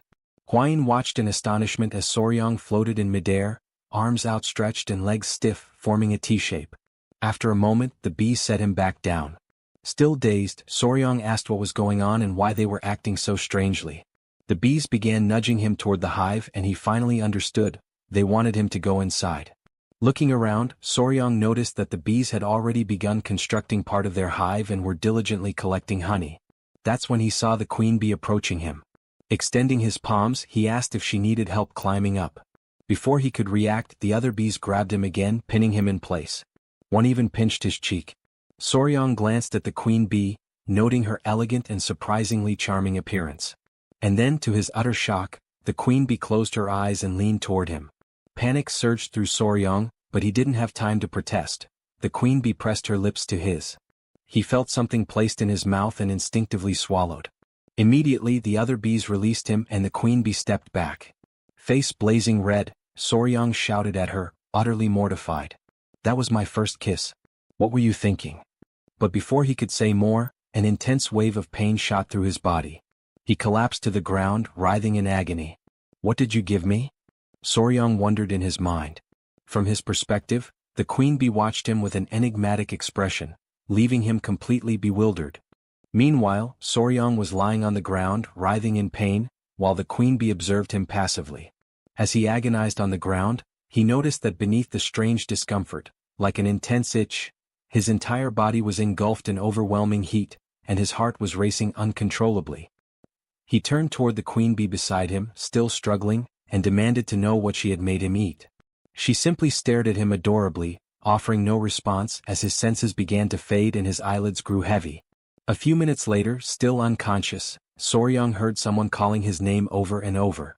When he partially opened his eyes, he saw Hwain and the Great Elder. Hwain, frantic, exclaimed that something was seriously wrong with him, and the elder confirmed, saying it seemed he had ingested a highly potent elixir. Soryong fainted again as Hwain pleaded for him to hold on, promising to guide his chi. Moments later, Soryong regained full consciousness. He woke to find Hwain beside him, worry etched across her face as she asked if he was okay. He sat up in bed, scratching his head and asked where they were. She explained they were in the Tang Clan's medical wing.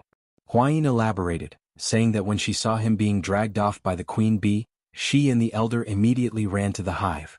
By the time they arrived he was already unconscious, so they brought him there. She asked if he remembered what had happened at the hive. Soryong paused to think. It was then that he realized his first kiss in this world had been with the queen bee. Embarrassed, he flushed deeply. Hwain, still concerned, asked if he was feeling all right and if there was anything wrong with his body. She offered to call the Great Elder for his expertise if necessary. Looking down at his hands, Soryong shook his head and said there was no need. After letting out a long sigh, he decided to explain what had really happened. He told her that the queen bee had fed him the same food she eats, which was undoubtedly the cause of everything. Curious, Hwain asked what exactly he had eaten. Soryong admitted he didn't know the exact name but said that if he had to name it, he would call it the king bee elixir. Hwain was shocked. He went on to explain that worker bees collect nectar and pollen for sustenance and that only those dedicated to their labor consume it. Still puzzled, Hwain asked what the queen bee eats. Soryong replied that from birth to death, the queen bee exclusively consumes the elixir made by the worker bees. In other words, he explained, the substance the queen bee had forced him to consume was royal jelly. Huayin understood and remarked that it must be the queen's exclusive food for her entire life. Soryong then added that the king bee elixir has special effects. Intrigued, Huayin asked what those effects might be. Excitedly, Soryong explained that while worker bees typically live for about a month and a half, the queen bee, sustained solely by the elixir, can live up to 690 times longer. Huayin, startled by his enthusiasm, told him to calm down. She concluded that the mystery was solved and there was no reason to worry. She noted that the internal cultivation method he had practiced, the 5 venoms return technique, was only a beginner-level technique, so he couldn't absorb the elixir's full power. She also mentioned that the honey from the bees carried 2 months' worth of internal energy, but he had essentially absorbed 60 times that amount, equivalent to 10 years of internal energy. She added that he was incredibly lucky. As he felt the surge of blue energy coursing through his body, Soryong realized just how fortunate he had been. Huayin, bashful and fiddling with her hair, hesitantly suggested that he should check himself in a silver mirror later. Blushing, she hinted that the golden king bee elixir might have had other effects. Wide-eyed, Soryong demanded to know what effects she was talking about and what the silver mirror was for. When he looked into the mirror, he noticed something was different. His body was taller, his abs were defined, and even his hair had grown longer. Examining himself further, he realized there was definitely something unusual. He questioned whether royal jelly always had such effects. He noted that his cultivation had improved significantly and that his skin was unbelievably soft, almost like a woman's. Panic set in as he wondered if he was turning into a woman since the substance he had consumed was meant exclusively for the queen. Determined to confirm, he decided there was only one way to check, by analyzing his baseball bat. After a meticulous inspection, he was relieved to find everything intact, or perhaps even slightly enhanced. Relieved, Soryong lay down on the floor and realized everything was where it should be. Huayin mentioned that the elder had guided his qi, otherwise the outcome could have been disastrous. Soryong admitted that he had indeed been at death's door and that the great elder had saved him. Later, as he walked through the city, Soryong noticed he was receiving strange stares that hadn't happened before. He wondered if it was due to the increase in his internal energy. When he overheard 2 girls talking about him, he decided to slip away quietly. Now at the Sichuan clan's restaurant, Soryong sneaked in, trying not to draw attention. However, Huayin's mother noticed him as he arrived while everyone was being served at the table, which was adorned with several beautiful dishes. Her mother teased that her son-in-law looked even more handsome now and asked how he was feeling and if his body was all right. Soryong replied that he was fine and apologized for causing any worry. She told him not to fret and said that it was now something to celebrate. After all, his skin looked amazing and Huayin must be feeling jealous. Embarrassed, Huayin blushed deeply. Flustered, she urged everyone to stop teasing and to take their seats. With everyone gathered around the table, the servants began serving the meal. Huayin's father asked if Soryong was feeling better, to which he replied yes and apologized again for causing concern. Soryong also took the opportunity to thank the elder, saying he had heard how well he had taken care of him. The elder graciously acknowledged the gratitude and commented that Soryong seemed to have had a stroke of good fortune. At this, Huayin's father and the elder turned to Soryong and asked if he could explain what had happened. Huayin had mentioned the king bee elixir, but they wanted to hear the story directly from him. Soryong paused, reflecting on what had truly happened and how to convey it. He began by explaining that it seemed the queen bee had been so pleased with her new home that she decided to reward him for his kindness. She dragged him into the hive and fed him the king bee elixir, which started all the commotion. Everyone at the table was shocked, marveling that even mid-level venomous creatures could show gratitude. It was truly fascinating. The elder then asked Huayin's father if there was any way to obtain the elixir again, noting how it could greatly benefit the Tang clan. Huayin's father responded that while the honey alone was an incredible treasure, the king bee elixir would indeed be an extraordinary blessing. Excited by the idea, Huayin's mother turned to Soryong and asked if it would be possible for him to acquire more of the elixir. The question silenced the entire table as everyone waited for his response. Huayin herself addressed him directly, asking if it was truly possible to get more. Soryong thought about it, considering that with ordinary bees, it might be feasible to create multiple queen cells and trick the worker bees into producing royal jelly for them. However, he concluded that attempting such a trick with the highly intelligent king bees would likely result in them turning everyone into a hive. He explained that royal jelly was essentially baby food produced by worker bees, But what he had consumed came directly from the queen herself, raising the possibility that it wasn't even the same substance. Debating whether to be fully honest and risk dashing their hopes, Soryang finally said he didn't think it was possible. The elder and Hwaine's mother immediately asked why not. Soryang replied that even if someone could eat it, he wasn't sure they would want to. Confused, Hwaine's father asked if the issue was with the taste or the smell. Soryang clarified that it wasn't about either. The king bee elixir came directly from the queen bee's mouth, and the only way to receive it was through direct contact with her. He went on to explain that the process involved forming a bond by joining lips, with the queen's tongue entering the recipient's mouth to transfer the elixir. The entire table froze in shock at the revelation that Soryang had kissed the queen bee, especially with his wife sitting right beside him. Still stunned, Hwaine's father concluded that it was best to assume acquiring more was impossible since the queen bee had only favored Soryang, making it unattainable for anyone else. At that moment, the sound of chopsticks dropping broke the silence.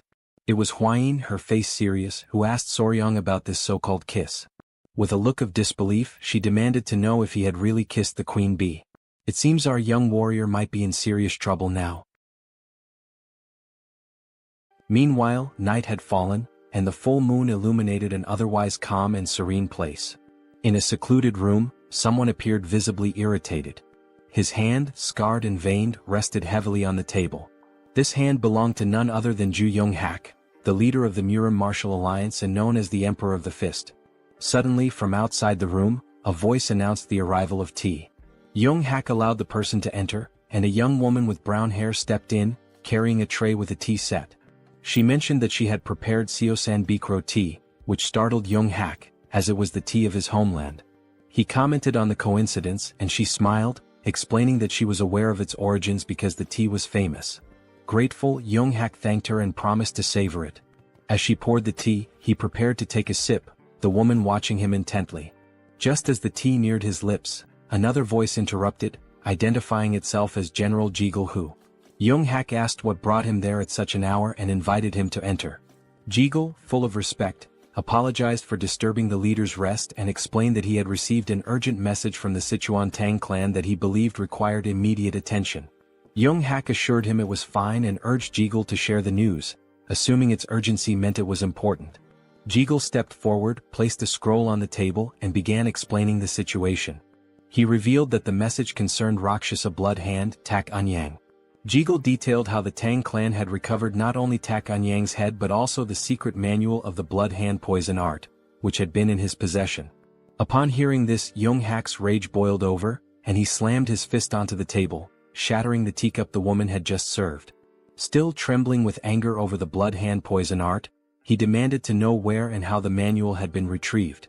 Jigul explained that years ago, Tak Anyang had disappeared after being struck by the myriad poison's palm of the divine elder. Subsequently, he had fled to the Hainan Islands where he lived in seclusion. With a slight smirk, Jigul added an even more fascinating piece of news, that the infamous demon Tak Anyang had been defeated by a young poison master. This piqued Young-hak's curiosity, and he asked for confirmation, wondering aloud if there truly was a young poison master. Sitting directly across from the leader, Jigul said the story surrounding this event was quite intriguing and suggested that Young-hak would find it fascinating. Smiling slyly, Jigul asked permission to recount the tale in full detail. In the background, the woman silently observed Jigul with an enigmatic expression, clearly displeased by his presence. Elsewhere, in the grand hall of the Tang clan patriarch, a meeting was underway with the clan's most prominent members. One of the elderly men mentioned that there were individuals within the Tang clan who had sold secrets to outsiders. Another elder called it an audacious betrayal, lamenting that he never imagined anyone would tarnish the clan's reputation. Soryang whispered to Hwaine that it was surprising no one criticized her father-in-law, to which she smiled and replied that it was only natural. While the room buzzed with heated discussions, the father-in-law, Tang clan patriarch, spoke up, demanding to know who would dare to disgrace the family's honor. He added that even the elders of collateral branches were furious, emphasizing that, at the end of the day, they were all one family. He informed everyone that he had already requested the Beggars sect to uncover the culprits and expected news soon. Moreover, he announced his intent to personally visit the Yingchuan commandery. One elder asked how he planned to handle the situation. The patriarch responded decisively, explaining that he would begin with the soul-annihilating poison, followed by the bloody flames poison and the intestine-paralyzing venom. He elaborated, describing in vivid detail how the culprits would writhe in agony as their blood boiled, their organs dissolved, and their very souls felt like they were being torn apart. Finally he would finish them off with the 7-step soul-cutting poison. Hearing this, Soryang was stunned by the sheer brutality of the poison mix. Without hesitation, the Patriarch gave orders to Wolfgang to summon the Poison Annihilation Unit immediately, declaring his intention to depart at once. Wolfgang promptly obeyed. Outside, the unit stood assembled, ready for deployment. Turning back toward Soryang, the Patriarch said he was leaving and entrusted him with overseeing matters in his absence. Soryang expressed his gratitude and asked his father-in-law to take care of himself. Smiling confidently, the Patriarch replied that Soryang need not worry. After all, it was others who should be concerned about his actions. With that, the group departed, and the Patriarch addressed the squad, declaring that they would ensure the punishment for those who leaked the information would be unforgettable. Watching them leave, Soryang turned to Huayin and asked if those men belonged to the Poison Annihilation Unit, noting that he had never seen them before. She confirmed, explaining that they were assigned to handle slightly heavier tasks. With a knowing smile, she elaborated that their primary role was to eliminate people, which was why they were aptly called the Annihilation Unit. Soryang couldn't help but wonder what exactly slightly heavier tasks entailed for them. As they continued their conversation, a voice called out to them from behind. Turning around, Soryang saw it was the elderly elders approaching. Both Soryang and Huayin greeted the elders respectfully. One of the elders mentioned they had heard rumors about Soryang's recent stroke of good fortune. Pausing for a moment to think, Soryang realized what they might be referring to and admitted it was true. As he pondered, his thoughts turned to the royal jelly of the Golden King bees. One of the elders coughed awkwardly and, now a bit sheepish, explained that the reason they had approached Soryang was to ask him for a small favor. Surprised, Soryang asked what kind of favor they had in mind. When he inquired if it was related to the Golden King bees, the elders quickly denied it, asking if he thought they would stoop so low as to covet such a thing. After all, they explained, miraculous elixirs and rare treasures naturally find their destined owners. Still puzzled, Soryang asked what, then, they wanted from him. The elders fumbled awkwardly, clearly hesitant to answer directly. One of the elders leaned closer to Soryang, lowering his voice to keep others from hearing, and asked if he remembered the remedy, the earth beetle medicine, that had given them such a boost the other day. Since Soryang had been in charge of it before, he still had authority over the medicine. It was only then that Soryang, now smiling, realized what they were referring to. What sly old men, he thought. With a smirk, he pulled out the earth beetle medicine and began to handle it deftly, almost as if performing a juggling act. Though he was still adjusting to life in the clan, he knew that if the elders supported him in various ways, there would be nothing he couldn't offer in return. The elders burst into laughter, promising that from now on, they would fully support their son-in-law. Huayin, however, felt slightly disappointed. At that moment, the great patriarch emerged from the temple and noticed the elders laughing boisterously. Just as Soryang was about to hand over the earth beetle medicine, the patriarch asked what was causing such merriment. Panicking, the elders scrambled to cover up their intentions, awkwardly beginning to dance, claiming it was just a friendly gathering. The plan worked. The great patriarch believed them, thinking they had finally come to appreciate Soryang's true value. Huayin, however, remained disappointed and quietly furious. Their moment was interrupted when a man rushed in, announcing a serious problem. Everyone turned their attention to him, and the great patriarch demanded to know the issue. The man revealed that Lord Sichuan was on the verge of death. Shock and panic spread throughout the room. Soryang immediately asked if Lord Sichuan had been using the medicine correctly. The man confirmed but explained that after observing its effects, Sichuan had taken a new concubine and consumed more than double the recommended dose. Sweat formed on Soryang's brow as he imagined the potential consequences of such recklessness. The great patriarch, visibly displeased, decided to personally investigate the matter. Since Soryang was the only man left in the household, he was tasked with protecting the women while the patriarch was away. Accepting the responsibility, Soryang bid him farewell and took up the role with determination. The great patriarch departed, leaving Soryang feeling reassured that nothing would go wrong under his watch. Later that evening, with nightfall, Soryang and Huayin sat on a bench, talking. She asked how he was finding the 10 Venoms dual origin art he had been learning. He replied that it wasn't as difficult to grasp now as it had been at the start. He explained that if the 5 Venoms returning technique felt like a single large sphere moving through the body, the 10 Venoms dual origin art was more akin to a twin-cylinder engine. Huayin noted that by this point, Soryong must have already developed some tolerance to common poisons. She added that he could now release his inner energy directly or infuse it into objects. Soryong was speechless, intrigued by this revelation, and overwhelmed with an uncontrollable desire to test his new technique. They prepared a straw dummy for the test.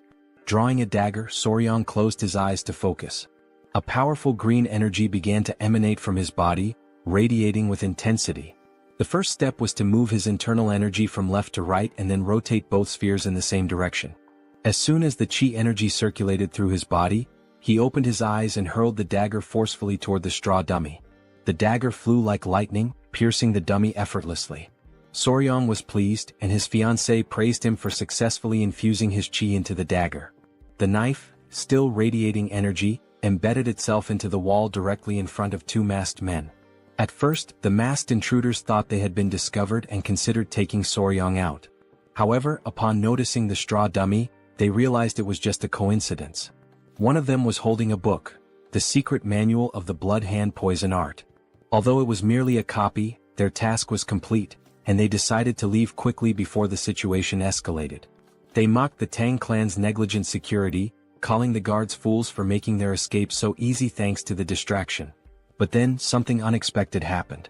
A sweet, rosy aroma began to fill the air, putting the men on edge. The scent was pleasant, yet they couldn't determine its source. Hovering just above them was the king bee, glaring at the intruders with an intensity that confirmed they didn't belong there. As the rain began to fall, cries echoed through the area. Soryong froze, startled and unsure of what was happening. Elsewhere, Huayin turned toward the sound of the cries and spotted movement. Through the bushes she caught sight of men dressed like ninjas. Two were hidden while one stood in plain view. The king bee attacked the man who appeared confused, clearly not understanding why a bee was in the training grounds.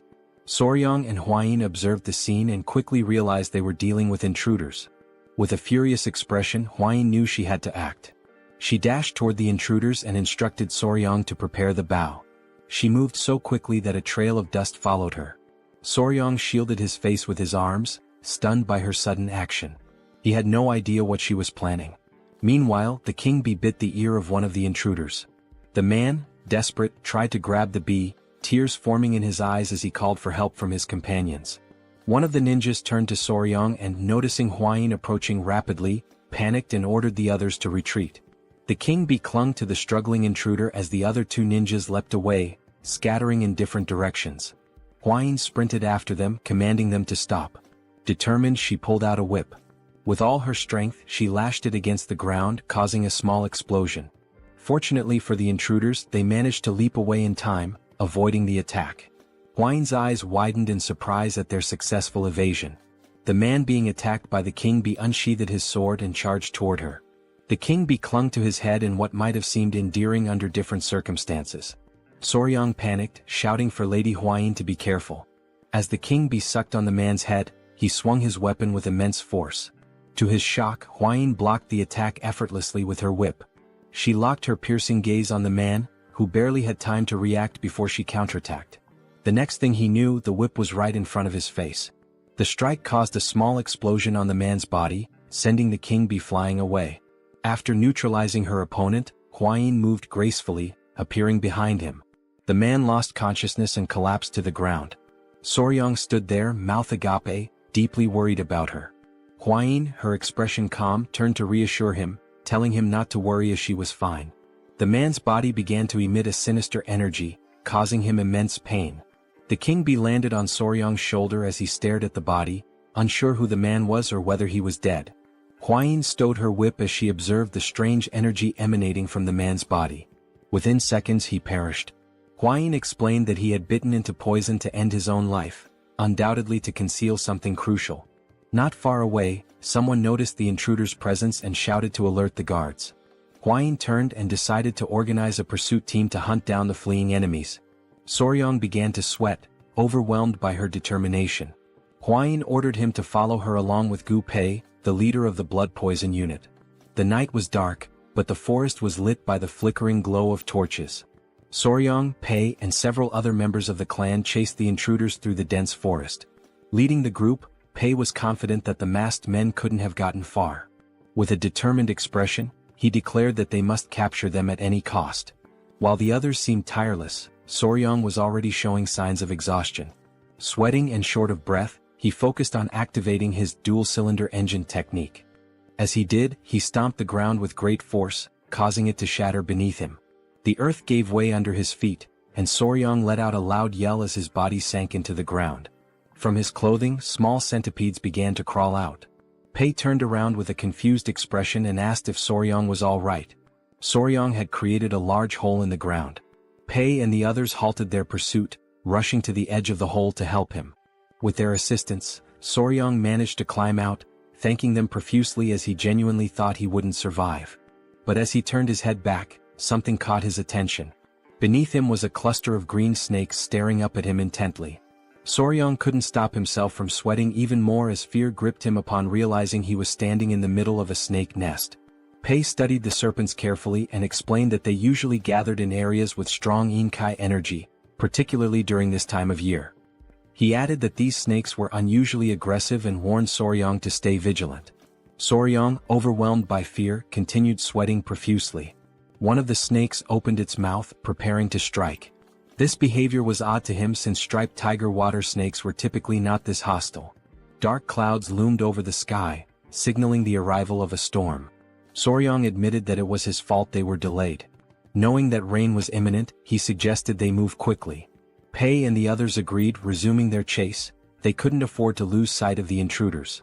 Not far ahead, a faint light became visible. Pei turned to Soryong, announcing that they had found the intruders. The masked men, visibly furious, found themselves cornered at a dead end. Behind them was a towering rocky mountain, cutting off any escape route. As thunder rumbled across the sky, Pei and his group arrived, encircling the intruders. Pei and his team reached into their robes, declaring that this was the end for the masked men. Soryong remained silent, while on the other side, one of the masked men glared at his companions and commanded them to tighten their formation. The blood poison unit members drew their kunai, prompting the masked men to unsheath their weapons in response.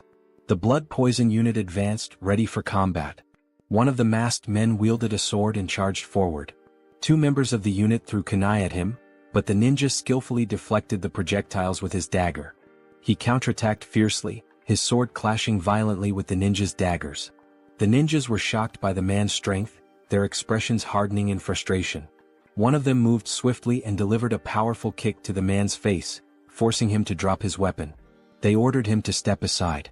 Witnessing this, a member of the blood poison unit panicked. While the ninjas were distracted, something began approaching them rapidly. It was Pei who attempted a surprise attack. But the ninja ducked quickly, evading the strike with ease. Pei stood still, observing silently. The ninja retreated with small leaps, but Pei activated his skill, Triple Mirage Kill, and hurled kunai at the enemy. The kunai flew toward the ninja, exploding midair and splitting into 3 separate blades. The ninja was stunned by the unexpected attack. Luckily, he managed to block 2 of the blades, but the third embedded itself in his shoulder, causing excruciating pain. He clutched his wounded shoulder, grimacing. Pei approached, mocking him as a lucky bastard. By now, 2 of the masked ninjas were already down, leaving only one standing, injured and fatigued. Pei and his men began to close in on the last remaining enemy. The ninja was fortunate. The rain had diluted the venom on Pei's kunai, sparing him from a more severe fate. Pei glared furiously at the ninja, but suddenly, a chilling laugh echoed through the air, interrupting the standoff. The voice mocked the pathetic insects gathered there. Pei and the others froze, their confusion apparent. On high alert, Pei adopted a serious expression and demanded to know who was there. At that moment, a figure descended from the top of the rocky mountain, landing before the remaining ninja with enough force to crack the ground. The newcomer was an old man with a long, scraggly beard and a sinister smile. He scanned Soryong and the others with a murderous gaze, exuding an aura of malice. Feeling the man's powerful energy, Pei immediately became alert, recognizing him as a martial arts master. Without hesitation, Pei ordered his men to retreat. The old man's body began to radiate a sinister aura. He stood upright and, with a wicked smile, started walking toward them. Turning to the ninja, he asked if they had retrieved the item. The ninja closed his eyes and pulled a book from within his robes, explaining that it was not the original but a copy made by the Tang Clan. This revelation stunned Soryong, whose eyes widened in disbelief. Memories of the great patriarch's words came flooding back to him. He had warned that this book was something only evil men would desire. Soryang's gaze locked onto the book as recognition set in. He quickly realized it was a replica of the malicious tome his grandfather had studied long ago. Meanwhile, one of the captured ninjas had been tied up nearby. Soryang, seated beside Pei, revealed that the book was a copy of the secret manual of the blood-handed venomous art, leaving Pei visibly shocked. Pei's eyes burned with fury and he clenched his teeth tightly. As this was happening, the ninja handed the book to the old man, who opened it with an unsettling grin spreading across his face. Pei's fists trembled with indignation. He couldn't fathom the kind of people who would dare to covet something so dark and cursed. He demanded the old man reveal his identity. With a sinister smirk, the elder began flipping through the pages one by one. As he had suspected, the book was indeed a copy. It contained the forms of the techniques but lacked the crucial formulas. Still, for him this was more than enough. After finishing the book, he shut it decisively. Even though it was early, there was no better way to announce their return. The old man gave the ninja, whom he addressed as Bloody Glory, permission to unleash the cultivation martial arts and ordered him to leave no one alive. Bloody Glory cracked his knuckles and, with a determined expression, vowed to carry out the command. Beside him lay the lifeless body of one of his fallen comrades. Reaching out toward the corpse, he began to concentrate. A crimson energy emerged from his hand and moments later the blood from the body shot toward him, absorbed through the palm of his hand. Pei's eyes widened in terror as he realized what technique the man was using. On the other side, Soryang clutched his head in disbelief, overwhelmed by the horrifying sight. The ninja's eyes started to glow as he smiled and continued absorbing the blood from the corpse. In the blink of an eye, the kunai embedded in his shoulder fell to the ground, and his wound healed completely. The old man erupted into maniacal laughter. He summoned an energy sphere into his hand and, with a malicious glare, declared his identity. He was none other than a senior member of the blood cult, the feared Blood Falcon Daggerclaw, known as Lord Guchenak. Soryang gritted his teeth and drew his kunai. Guchenak's gaze shifted to him, his interest piqued. The old man instantly recognized the vigor in the young warrior's body. Drool began to drip from Guchenak's mouth. He licked his lips, his eyes glinting with excitement, as he murmured that it had been far too long since he'd tasted the pure blood of youth.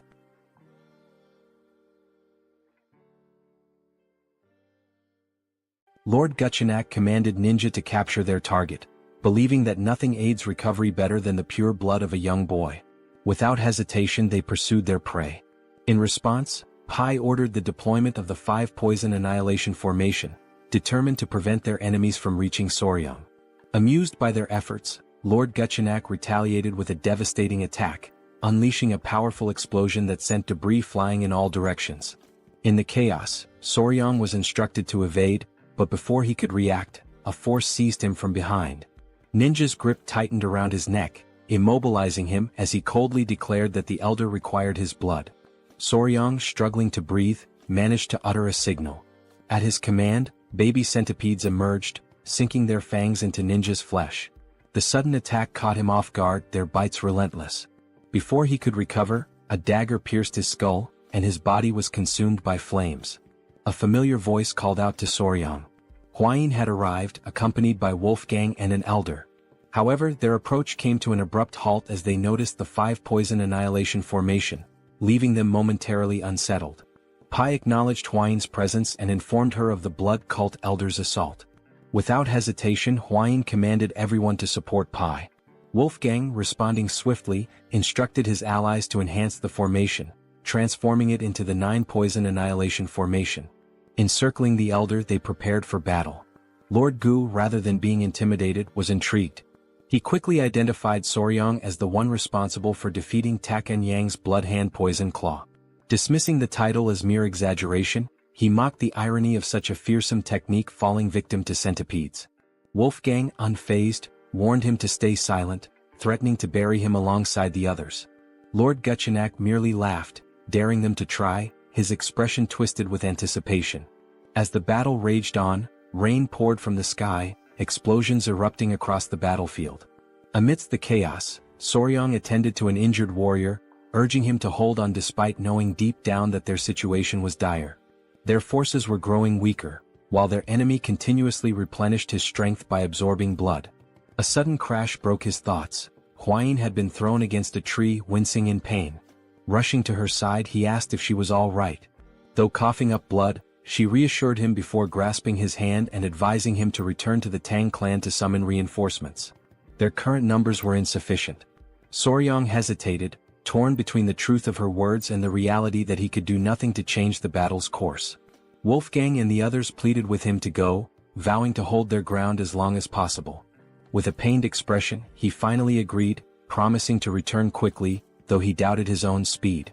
Before he could dwell on it, Huayin pulled him into an embrace, assuring him that he was capable. She reminded him of his hard training and promised they would search for more poisons together in the future. Entrusting him with their survival, she returned to the battlefield. Watching her leave, Soryang struggled with his emotions, feeling overwhelmed by the situation. Pushing forward, he sprinted as fast as he could, until he tripped, landing in a puddle. The baby centipedes emerged, offering him comfort, a gesture he found oddly touching. Then realization struck. Even if he ran at full speed, it would take nearly half a day to reach the clan, and most of their skilled fighters were away. Even if he called for help, they wouldn't arrive in time. Looking up at the sky, he understood the truth. They had sent him away not for reinforcements but to save him. The thought left him conflicted. Was it because he was the youngest or because they saw him as weak and in need of protection? Doubts crept in about the true nature of martial artist chivalry. Yet, as he recalled Kaelson's words, that he was part of the family, he reflected on the meaning of the word. He had never truly considered himself a member of the Sichuan Tang Clan. But as he recalled cherished memories with them, he realized that everyone had already accepted him as family. Everyone except himself. A small smile formed on his lips. For an assassin clan, they were surprisingly warm-hearted. Rising to his feet, his resolve hardened. With newfound determination, he whispered to himself, ready to act. He sprinted forward, driven by a singular goal, to save those who had risked their lives for him. His mind raced through possible solutions, considering every factor: blood cult regeneration, venomous creatures, poisonous beasts, and lethal herbs. Then he came to a halt. Before him lay a snake den, its eerie inhabitants slithering within. He turned to the baby centipedes, instructing them to wait before carefully setting them down. Without hesitation, he ran toward the den, leaving them puzzled by his actions. With unwavering resolve, he leaped into the pit of serpents, ready to embrace whatever lay ahead. The blood-stained snakes, known as flower snakes, appeared harmless at first glance, but they were highly venomous vipers. Unlike other venomous snakes with hooked fangs at the front of their mouths, these had smaller venomous fangs located in the molar area, making it more difficult to inject their toxin. However, their venom was among the most potent of any terrestrial snake in East Asia. As Soryang descended into the snake's nest, dozens of them immediately coiled around his body, biting his hands and legs. He remained composed, enduring the pain and even urging them to bite him harder. Though their venom exceeded that of a black mamba in strength, the Tang clan's internal energy techniques allowed him to resist its effects, ensuring his survival for the time being. The small centipedes, watching from a distance, became worried and called out to him. He reassured them, telling them to remain calm as he would be leaving soon. However, as he examined his arm, now covered in snake bites, he decided that he had acquired enough venom for his purposes. Just as he prepared to leave, he suddenly found himself unable to move. Looking down, he saw that the snakes had wrapped tightly around his legs. The unexpected situation unsettled him, and panic flickered across his expression. Before he could react further, the small centipedes leaped into the nest, landing on his head and shoulders. Their presence caught him by surprise, and their actions, though unexpected, struck him as oddly endearing. One of the centipedes, enraged by the snake's aggression, let out a tiny but fierce roar. Soryang watched with growing confusion as the confrontation escalated. A snake locked eyes with the centipede and began to hiss, provoking the small creature further. Its patience quickly ran out. With sudden intensity, the centipede lunged at the snake, biting it before slamming its body against the ground with surprising force. Soryang could only watch in disbelief. The tiny creature then turned its attention to another snake, continuing to fight with unexpected ferocity. Within moments, it had defeated its opponent, its eyes gleaming with triumph as it flashed a satisfied smile. With most of the snakes now deterred, Soryang crouched down, realizing that the centipedes had intervened out of concern for him. He gently patted the head of the victorious centipede, his expression softening. The small creature climbed onto his head and, seemingly exhausted, fell asleep. With a quiet smile, Soryang prepared to leave, knowing he still had something important to do. Meanwhile, back on the battlefield, Huayin was exhausted, but her determination remained unwavering. Many members of the clan had already fallen, and those who remained surrounded Guchenak, who showed no signs of slowing down. He grabbed another warrior by the neck, draining his blood to restore his energy. Foam formed at the victim's mouth as his life was drained away. Guchenak's eyes gleamed with twisted delight as he mocked his opponents, claiming their struggle was meaningless. Though weary, Huayin refused to retreat. She drew her whip, prepared to fight to the very end, all while hoping that Soryang had managed to escape safely. She instructed the remaining warriors to keep Guchenak in their sights while maintaining as much distance as possible. Noting that the rain was about to stop, she ordered a signal to be sent to any nearby reinforcements. A warrior nodded in response, though Guchenak merely smirked. An elder stepped forward, urging Huayin to leave with Soryang. His words took her by surprise, but she rejected the suggestion without hesitation. The clan members quickly voiced their disagreement, adamant that a direct descendant of the Tang clan could not abandon them. If they failed to protect her, they would be unable to face the patriarch. Guchenak remained silent at first, watching their exchange with growing impatience. Eventually he crossed his arms and interrupted. He stated that their discussion had gone on long enough. His gaze flickered between Huayin and the elder before he coldly declared that if his entertainment fled, he would be left bored. A sinister smile spread across his face as he placed a hand on his chin. Then, with a chilling certainty, he revealed his intentions. If Huayin attempted to escape, he would turn the Tang clan into a spectacle of suffering, a declaration of the blood cult's return. The elder clenched his teeth, recognizing that Guchenak had no intention of letting anyone escape. Huayin, resolute, prepared to fight, vowing to take at least one of his arms, even at the cost of their lives. The determination of the clan members was evident as they fixed their gaze on Guchenak, who responded with a knowing smile. However, just as the tension reached its peak, an unexpected voice interrupted, reinforcing the belief that a member of the Tang clan never abandoned their own. The revelation left everyone in shock. Huayin's eyes widened in disbelief as Soryang emerged, approaching with a confident stride. The elder was at a loss for words, while Huayin, though relieved to see him, could not shake off her concern. Without hesitation, Soryang carefully removed the small centipedes from his body and instructed them to stay behind. Declaring his unwavering loyalty to the Tang clan, he removed his shirt, his eyes burning with determination. With no intention of retreating, he prepared for battle, drawing his weapons before charging directly at Guchenak. Seeing Soryang's reckless advance, Huayin's worry deepened, but Guchenak simply welcomed the confrontation with amusement. He had previously spared Soryang's life, and now the young warrior had willingly returned. To him this was sheer foolishness. Without much effort, Guchenak seized Soryang by the neck, his eyes gleaming with cruel delight. With his grip tightening, he placed a hand on Soryang's abdomen, eager to taste his blood. Despite the pain, Soryang reacted swiftly, blocking the attack with his arm. However, Guchenak, reveling in his control, began to absorb Soryang's blood through his arm instead, causing an agonizing sensation to overtake him. Panic spread through Huayin and Pai as they witnessed the scene. Without hesitation, Huayin commanded the others to assist Soryang, but before anyone could reach him, Guchenak exerted his power. With a forceful stomp, he unleashed the blood-filled wave technique, shattering the ground beneath him and repelling all who approached. Pai and the others were thrown back, crashing violently onto the ground. Fortunately, Huayin managed to react in time, catching Soryang as he lost consciousness. Meanwhile, Guchenak, now feeling invigorated, smirked in satisfaction. The hidden weapons thrown at him had been bothersome, but thanks to Soryang, he had dealt with them all at once. Huayin, filled with desperation, held Soryang close, attempting to wake him. Observing the situation, Guchenak decided to grant Soryang a swift and painless death. However, as Huayin refused to accept this fate, Soryang suddenly coughed, slowly regaining consciousness.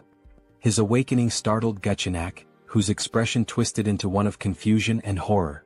Drool dripped from Guchenak's mouth as he demanded an explanation. His hair began to fall like scattered leaves, his youthful vigor fading as his body rapidly aged. A growing fear overtook him as he realized the cause, a potent energy-dissipating poison.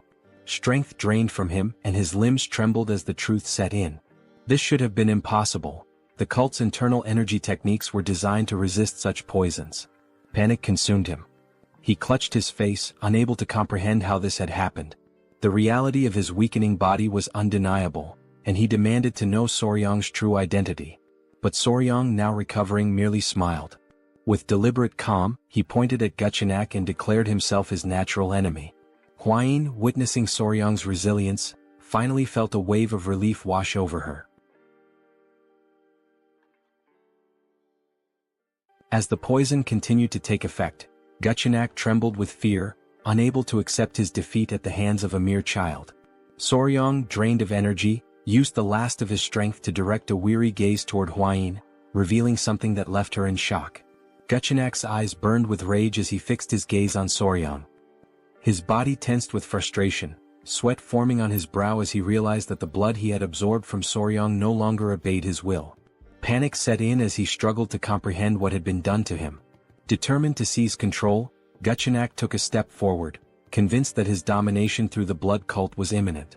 Overcome with madness, he lunged toward Soryang, refusing to fall at such a crucial moment. In a fit of rage, he charged ahead with the intent to kill.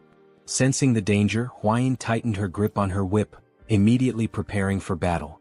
As Guchenak neared his target, she struck, wrapping the whip around his neck, causing him immense pain. Stunned that her attack had landed, she watched as Guchenak, a formidable dark martial artist, struggled against the weapon's hold. His fury intensified as he fought to break free, his body convulsing with rage. His mind raced, unable to comprehend how his blood arts had failed him. Enraged beyond reason, he launched himself forward once more, determined to destroy them all, declaring the return of the blood cult. Hwayin, alarmed by his relentless pursuit, clenched the whip tighter. With a fierce determination, she acted swiftly, severing Guchenak's head in a single decisive motion. His lifeless body collapsed as his severed head landed nearby. The sight filled P with confusion at first, but as realization dawned, a victorious smile spread across his face. With Guchenak defeated, the elder of the clan rushed toward Soryang and Hwayin, concerned for their well-being. The members of the clan erupted in celebration, their leader having vanquished the elder of the blood cult. Hwayin, still processing the events, turned to Soryang, questioning how he had managed to weaken such a powerful enemy. When he addressed her in a way that caught her off guard, a blush of embarrassment crept onto her face. Despite his weakened state, Soryang maintained a smile, but the toll of the battle was evident. Dark circles shadowed his eyes and sweat dripped from his forehead. As he spoke of needing to be bitten by a tiger-striped water snake to counteract the poison, Hwayin grew frantic, unable to make sense of his request. His face had turned pale, prompting her to recall that such snakes carried no venom. Without hesitation, she commanded the clan members to retrieve an antidote. Hours later, Soryang regained consciousness, his body still weak. Confusion filled his mind as he found himself in an unfamiliar place. The great patriarch, observing him closely, advised him to remain still. Hwayin, also present, noted his condition with a mix of relief and concern. Soryang lay face down, unable to move, his confusion deepening as he questioned his predicament. The great patriarch channeled his energy into Soryang's back, aiding his recovery. As he learned that 10 days had passed since he collapsed, Soryang was left in shock. Hwayin, with a grateful expression, acknowledged that his actions had allowed her to defeat their formidable foe. She explained how his condition had been dire, and without the timely return of the great patriarch, the situation would have been disastrous. The memory of being bitten by a snake in his past life resurfaced in Soryang's mind, sending a shiver of fear through him. With the treatment complete, the great patriarch assured him that he would recover. With Hwayin's help, Soryang managed to sit up and expressed his deep gratitude. The great patriarch then studied him carefully before deciding it was time to discuss something important. Placing his hands on Soryang's shoulders, he questioned whether the tiger-striped water snake truly possessed venom and sought to understand how Soryang had managed to defeat the elder of the blood cult. As Hwayin grew anxious and urged her grandfather to remain calm, Soryang, still feeling the lingering effects of the poison, prepared to explain everything. With a calm expression, Soryang raised 2 fingers and explained that the tiger-striped water snake possessed 2 types of venom, one located in its mouth and the other produced by venom glands at the back of its neck. Hwayin and the great patriarch, seated near his bed, listened with growing curiosity, as this was information previously unknown to them. Soryang continued, stating that these snakes were naturally shy and typically avoided humans, and their fangs were too small to be easily noticed. In fact, it was not until the 1980s that people discovered their venomous nature. The great patriarch, quick-witted as ever, immediately connected this revelation to the dissipation of the elder of the blood cult's internal energy. However, he hesitated, recalling that the blood cult had long been known for its resistance to toxins. Soryang, turning toward him, clarified that while it was only a hypothesis, he believed that the elder's energy loss had resulted from exposure to the snake's venom. He elaborated that the primary component of the venom was hemotoxin, a hemorrhagic toxin capable of destroying red blood cells, blood vessel linings and tissue cells. He then posed a crucial question. What would happen if cultists who relied on blood for their martial arts were exposed to such a substance? The success of his plan became evident. Resting his hand under his chin, Soryang speculated that the cultists' blood, the very core of their strength, had likely been altered, leading to their downfall. He also revealed that although little known, the tiger-striped water snake's venom was 5 times more potent than that of a viper. If enhanced with yin energy, it became a lethal weapon. Upon hearing this, the great patriarch's eyes widened in shock, and a cold sweat formed on his brow. The realization that such a powerful venomous creature resided near Sichuan left him deeply unsettled. Huayin turned to Soryang with admiration, a smile forming as she acknowledged his incredible achievement. The great patriarch then cleared his throat, drawing their attention. Crossing his arms, he recalled that the elder of the blood cult had referred to Soryang as the nemesis of heaven, his natural enemy. The title made Soryang uneasy as it sounded overly dramatic, almost like something from a high school fantasy. Embarrassed, he pulled the blanket over his face, looked away and blushed. Witnessing his reaction, Huayin and her grandfather placed reassuring hands on his shoulders, affirming that the title was fitting given how he had managed to seal the elder's martial arts completely. The great patriarch's expression then shifted to one of gratitude as he sincerely thanked Soryang for protecting his family. However, his gratitude soon turned into anger as he clenched his fist, unable to comprehend how the blood cult had dared to attack in his absence. With gritted teeth, he vowed to eradicate them entirely. Both Soryang and Huayin remained silent, their expressions serious. The great patriarch insisted that the blood cult must be completely destroyed, a sentiment Soryang fully agreed with. Now that their weakness had been discovered, the next step was to gather a significant quantity of venom from the tiger-striped water snakes.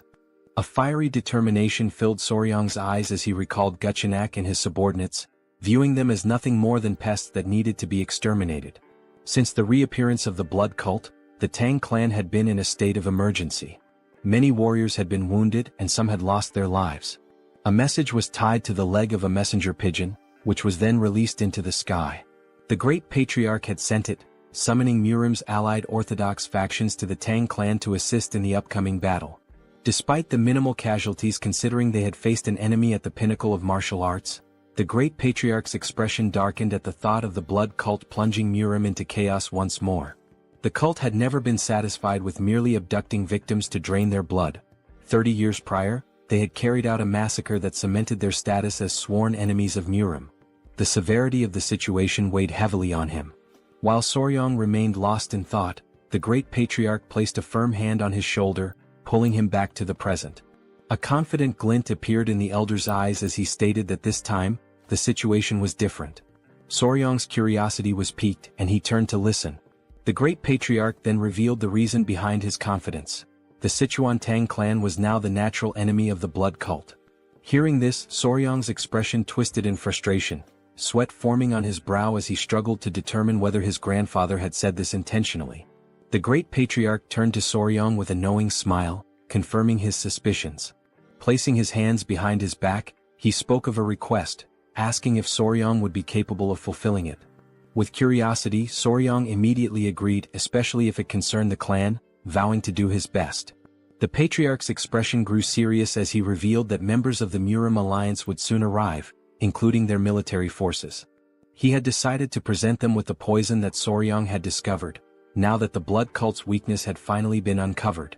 Soryang's eyes widened in surprise before he respectfully clasped his hands and, with a smile, expressed his agreement, believing it was for the greater good. Seeing this, the great patriarch smiled, having anticipated Soryang's response. Just as Soryang was about to leave, the patriarch mentioned something that would bring him great joy. Curious, Soryang turned back, eager to hear the news. With a warm smile, The patriarch announced that the modifications to the Hall of 10,000 Poisons had been completed and that, from that moment forward, Soryong would be officially responsible for managing it.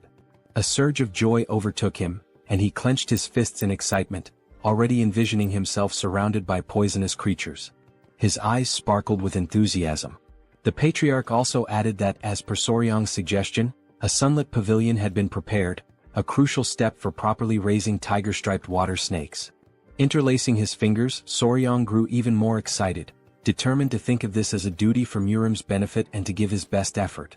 As the messenger pigeon soared into the distance, hours passed before Soryong finally arrived at the Hall of 10,000 Poisons. Upon seeing it, his jaw dropped in amazement. It was magnificent, guarded by 2 sentries at the entrance. Walking toward the door alongside Huayin, he noticed a particular room labeled the Toxic Creature Garden. Huayin's attention immediately fixated on it, and confusion flickered across her expression. Crossing his arms, Soryong smiled as he explained that it was a space dedicated to gathering all the poisonous creatures of the Central Plains. Her expression tensed with apprehension as she questioned whether he truly intended to assemble them all. With unwavering confidence, he affirmed it, reminding her of his promise to one day collect the 10 great venomous creatures of the region. Upon hearing this, a deep blush spread across her face. She covered her mouth, averted her gaze, and without hesitation, rushed off with the excuse of investigating a nearby gathering. As Soryong stood there, momentarily puzzled, a familiar voice greeted him with enthusiasm. It was Gu Pei, who stood confidently with his hands on his waist. With a beaming smile, he revealed his new position as commander of the Poison Division. While Soryong's expression turned to one of confusion, Huayin remained motionless, observing the scene. Gu Pei, still smiling, explained that the division had been newly established under the patriarch's orders. Behind him, several clan members stood in formation. Turning toward them, Gu Pei formally introduced them, stating that from that moment on, they would serve Soryong, acting as his hands and feet. Whether it involved locating poisonous creatures or raising them, he could rely on them completely. The realization of what was happening struck Soryong all at once. His mouth practically began to water at the thought, while Huayin, standing nearby, felt a twinge of envy. His eyes sparkled with sheer joy as he processed the significance of the moment. This was like having an entire team from a pet store dedicated to supporting him. For Soryong, this was another step toward turning his dream into reality. Meanwhile, far from the Tang clan, the messenger pigeon reached its intended destination. A woman with long black hair received the message and carefully read its contents. As her eyes scanned the words, she came to a chilling realization: the blood cult had returned. Lifting her gaze toward the sky, she understood that the peace that once reigned over the Central Plains was about to be shattered. A violent storm was looming on the horizon. At dawn the following day, Jaegal and his men set out toward the Tang clan. As they traveled, one of the elders turned to the group with a smile, remarking that they would soon arrive and would likely spend the night at the Tang clan mansion. A sense of relief spread across Jaegal's face at the thought of avoiding another night outdoors. As he walked, his mind wandered to an image of Jeong Hak, the Emperor of the Fist and leader of the Murim alliance, his fist clenched and his eyes burning with rage. The thought made Jaegal uneasy, realizing the importance of bringing at least one valuable piece of news. His focus remained on the search for any trace of the blood cult. After some time, the group reached the entrance of the Tang clan, where 2 armed guards stood watch. Seeing the mansion in the distance, the elder could not hide his joy. One of the guards quickly took notice of the approaching visitors, his eyes widening in recognition. He assumed that they must be the honored guests from the Murim alliance. With a composed expression, Jaegal stepped forward, closed his fan, and formally introduced himself as the military advisor of the alliance. In response, one of the guards opened the gates, while the other greeted them respectfully and expressed gratitude for their visit, requesting that they wait a moment. However, there was a hint of nervousness in the guard's eyes. Glancing to the side, the guard hesitated before explaining that there were certain matters the visitors needed to be aware of before entering the mansion. Jaegal's eyes narrowed with curiosity, while the elder, more direct in his concerns, asked whether they were required to surrender their weapons before proceeding. The guard, appearing slightly embarrassed, brought a hand to his chin before revealing that, no matter how small or insignificant a creature might seem, it was strictly forbidden to take a life within the Tang clan. At this, Jaegal's expression shifted to one of surprise, and his mind conjured the image of a golden Buddha statue. The possibility of the entire Tang clan converting to Buddhism crossed his mind. Sensing the misunderstanding, the guard quickly reassured them that they would understand once inside but emphasized the importance of abiding by this rule. Upon hearing this, Jae-gal and the elder became solemn. Before they could discuss the matter further, a familiar presence approached. The newcomer was visibly pleased by the arrival of the military advisor. Jae-gal's eyes widened slightly in recognition before a smile formed on his face. The ones greeting him were Hua-yin and Soryang. They both bowed their heads respectfully, and Jae-gal returned the gesture, acknowledging that it had been some time since he last saw Hua-yin. She placed her hands over her abdomen and, with a measured tone, noted that exactly 1 year had passed since their last meeting. With a light-hearted smile, Jae-gal inquired about the whereabouts of the myriad poison's divine sovereign. In response, Hua-yin closed her eyes briefly before explaining that her grandfather had left to search for traces of the blood cult, offering her apologies for any inconvenience. Jae-gal regarded her with a calm expression, dismissing any notion that it was an inconvenience. Instead, his attention soon shifted toward Soryang, his curiosity piqued. Studying the young warrior, he asked about his identity. With a polite smile, Soryang introduced himself, expressing his honor in meeting the military advisor. At this, Jae-gal and the elder exchanged glances, a hint of confusion in their eyes as they observed that the young man was not from the Tang clan. Before either could voice their thoughts, Hua-yin placed a hand over her chest, averted her gaze and hesitated before revealing that Soryang was her fiancé. A stunned silence followed. Jae-gal and the elder stood frozen in shock, while the men accompanying them reacted with disbelief. Whispers of jealousy spread among the group as realization dawned upon them. One of Murim's 3 flowers had a lover. Their hearts filled with despair as they clenched their fists, their eyes shimmering with unshed tears. To them, the world had never seemed more unfair.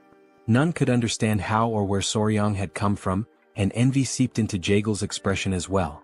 With a composed demeanor, he slowly unfolded his fan and lowered his gaze. He requested that they be guided inside, knowing that if the mood continued, the entire group might challenge Soryang to a sparring match. Just as tension simmered, an unfamiliar sound echoed through the air. Jae-gal and the elder instinctively tensed, their expressions shifting from confusion to intrigue, as they searched for the source of the strange noise. The men were left in shock, their jaws dropping as they lifted their gaze to the sky.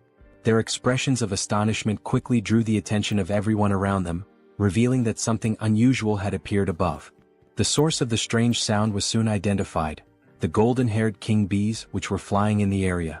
The sight of such highly venomous creatures within the Tang clan left the group in disbelief. Instinctively, several men moved in front of Hua-yin, drawing their swords and instructing the others to remain cautious. Their stance made it clear that they were prepared to protect her at all costs. Observing their reaction, Soryang became increasingly alarmed. A sense of urgency flashed in his eyes as he urged them to put away their weapons. Fear crept into his expression as he stepped forward, placing a hand on one of the men's shoulders in an attempt to explain the new regulations of the Tang clan. However, the warrior, overwhelmed by anger, shoved Soryang's hand aside and, with a furious glare, demanded that he step away. He made it clear that the golden-haired king bees were incredibly dangerous creatures, capable of killing an ordinary person with ease. Despite Soryang's efforts to calm the situation, the men continued pressing in on him, gradually suffocating him beneath their collective weight. Unable to suppress his frustration any longer, he forcefully pushed them back. His eyes burned with intensity as he declared that he had been raising the golden-haired king bees himself, urging everyone to remain calm. The revelation left the group in shock. One of the bees landed gently on Soryang's head, an affectionate gesture that only deepened their disbelief. Jae-gal and the others, overwhelmed by fear, instinctively stepped back. Unfazed, Soryang smiled as he played with the bees, fully aware that they had missed him after their time apart. Seeing this, Hua-yin's expression softened, and a joyful smile appeared on her face. Meanwhile, the bees turned their attention toward Jae-gal and his men, who were still struggling to process what they had just witnessed. Soryang, maintaining his calm demeanor, stroked one of the bees and gently reassured them not to sting the guests. One of the warriors, watching in stunned silence, broke into a nervous sweat upon realizing that Soryang was treating these lethal creatures as if they were harmless pets. Gradually, the tension in the group dissipated, and the young warriors regained their composure. With the situation now under control, Jae-gal and the elder accompanied Soryang and Hua-yin inside. As they walked, Jae-gal's thoughts remained fixated on Soryang. It was difficult to believe that this young warrior from Hainan Island had become the fiancé of the renowned poisonous flower. The realization that an outsider had managed to secure such a position within the Tang clan left him in a state of disbelief. As they strolled further, something caught Jaegal's attention. Nearby, two men were sitting and engaged in a heated argument. The black-haired man, his expression fierce, held up a small vase and insisted that a venomous scorpion would be a more fitting companion for the Tang clan. In response, the orange-haired man, equally enraged, produced a small chameleon and vehemently argued its superiority, directing everyone's attention to the creature's radiant crest. Jaegal's pulse quickened as unease settled over him. Placing a hand on Soryang's shoulder, he hesitated before asking why so many warriors within the Tang clan were preoccupied with insects and animals. Pulled from his thoughts, Soryang turned his attention back to the scene, his curiosity piqued. As the men continued their dispute, he casually explained that they were enduring the venomous creature companionship punishment. The response sent a chill through Jaegal, who instinctively began to sweat. The thought of such a punishment unsettled him, and he quickly inquired about what they had done to deserve it. Soryang placed a hand under his chin, deep in thought, before recalling the events from a few nights prior. That evening, Soryang and Hwayin had gone to the training hall. As Soryang trained, Hwayin became increasingly anxious and advised him to focus on expelling his internal energy. However, despite his best efforts, Soryang's movements resembled a dance rather than proper training. Just as they continued, an unexpected presence disrupted them. Commander Gu and his men arrived, their faces tense. As they stood before them, they closed their eyes momentarily, visibly nervous. With a sorrowful expression, Gu Pei offered his apologies, explaining that a significant problem had arisen. More than half of the captured rat pups intended to feed the tiger-striped water snakes had perished. Hearing this, Soryang turned toward him, his gaze filled with sadness. Hwayin, on the other hand, appeared confused, uncertain about the situation. Soryang crossed his arms, closed his eyes and sighed. There was little that could be done, as rats were highly sensitive creatures. If the environment became too noisy, it was not uncommon for the mother to kill them. However, Gu Pei soon revealed the true cause of the problem. The warriors had not merely failed to preserve the rat pups, they had eaten them. A flicker of disbelief crossed Soryang's face as confusion settled in. Gu Pei continued, explaining that the men had consumed the young rats as snacks while drinking alcohol. The weight of this revelation left Soryang speechless. His eyes widened in shock, struggling to comprehend that the warriors had treated the rats as nothing more than side dishes to accompany their drinks. Soryang was overwhelmed by confusion, struggling to grasp the situation unfolding before him. Hwayin, arms crossed, turned her gaze toward Gu Pei and clarified the meaning of 3 screeches, a dish in which live baby rats were dipped in sauce and eaten. Embarrassment washed over Gu Pei as he lowered his head once more and apologized. Soryang, paralyzed by disbelief, attempted to make sense of what he had just heard. Hwayin stepped forward and scolded them, prompting Gu Pei to clutch his ears as he explained the reasoning behind their actions. Some of the poison handlers were from Henan, and reminiscing about home had led to an unexpected turn of events, resulting in the warriors consuming the baby rats that had originally been captured to feed the tiger-striped water snakes. Soryang's expression darkened with contempt as the full realization set in. Anger surged within him, and he understood that measures needed to be taken to ensure they learned the true value of the creatures they raised. It was through this incident that the Tang clan of Sichuan established the venomous creature companionship punishment and implemented a new set of rules. Back in the present, Soryang stood with his arms crossed, his gaze unwavering as he explained that each warrior was now responsible for raising a venomous creature. The warriors began to argue among themselves, their reactions varying, while Jaegal, unable to contain his unease, broke into a nervous sweat. The reason behind each warrior's association with a venomous creature had finally become clear to him. His curiosity intensified, and he focused his attention on Soryang, finding him increasingly fascinating. As Soryang observed the warriors with thinly veiled disdain, Jaegal came to a sudden realization. This young man was far from ordinary. When night fell, the great patriarch arrived, and the 3 of them sat together at a table for discussion. With a serious demeanor, the great patriarch recounted the series of events that had transpired. Jaegal, closing his eyes momentarily, smiled and remarked that Soryang must be the enigmatic young warrior whom the patriarch of the Tang clan had encountered on Hainan Island. The great patriarch studied him for a moment before smiling and inquiring about his thoughts on the Tang clan's most treasured possession. Jaegal expressed his admiration for Soryang, remarking that the term enigmatic hardly did him justice. He acknowledged the astonishing nature of the golden-haired king bees, further reinforcing his intrigue. Soryang, however, could not suppress a sense of nervousness at being the subject of such praise. Jagel's expression shifted to one of grave seriousness. His mind lingered on a troubling matter: the complete lack of any clues regarding the blood cult. The great patriarch, his composure steady, turned toward Soryang with a knowing smile. He declared that they could not afford to remain passive while the influence of the blood cult continued to spread unchecked. Soryang's curiosity was piqued, and he directed his full attention to the patriarch. Without hesitation, the elder instructed him to retrieve something. Jagal, taken aback, felt his confusion deepen as his curiosity reached its peak.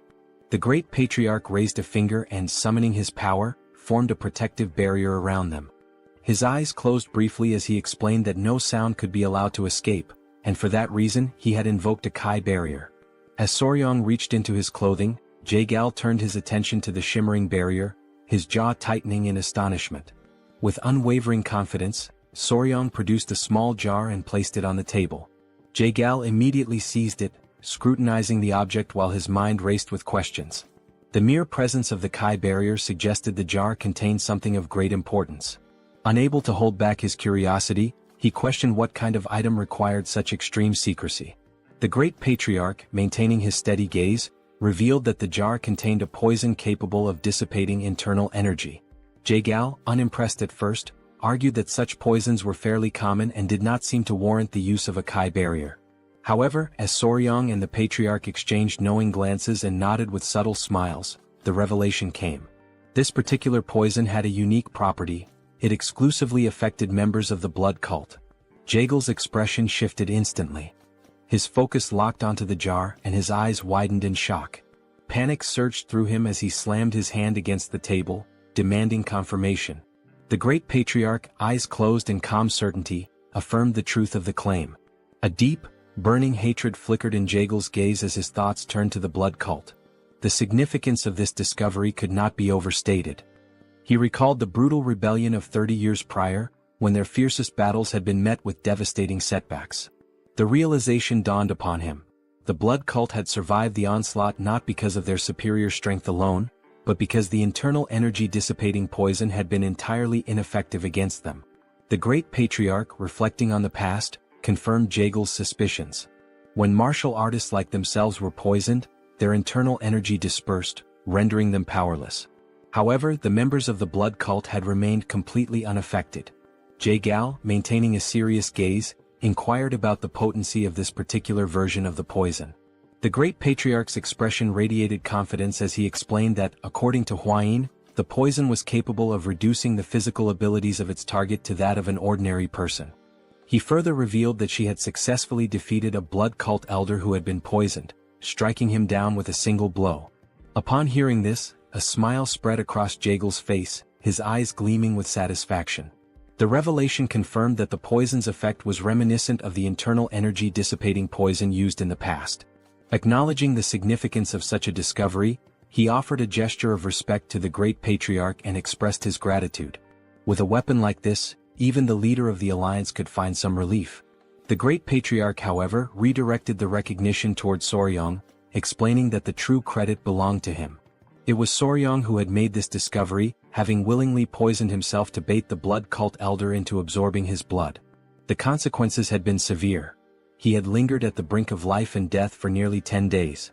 Jagal's admiration deepened as he processed the extent of Soryang's sacrifice, recognizing both his wisdom and bravery. Soryang, caught off guard, instinctively touched his neck, his face flushing with embarrassment. Jagal, moved by the young warrior's actions, placed a firm hand on his shoulder. With a grateful expression, he declared that if Soryang had any wish, he need only voice it, and he would personally ensure that the leader of the alliance granted it. A smile played on his lips as he awaited an answer. Soryang lowered his head, deep in thought, his fingers grazing his chin. After a moment of hesitation, he finally spoke, his expression betraying a hint of nervousness. Instead of requesting martial manuals, rare elixirs, or treasures of gold and silver, he asked if it would be possible to obtain information about toxic creatures. Jagal's confusion was immediate. His eyes narrowed as he struggled to comprehend why Soryang, given such an opportunity, would prioritize knowledge of venomous creatures over invaluable martial resources. A bead of sweat formed as he tried to make sense of the young warrior's unconventional request. Observing this, the great patriarch let out a hearty laugh. Jae-gal, closing his eyes, came to a realization. Soryong was truly unlike anyone he had ever encountered. Even within the long history of Murim, such eccentricity was unprecedented. When he reopened his eyes, a knowing smile formed on his face.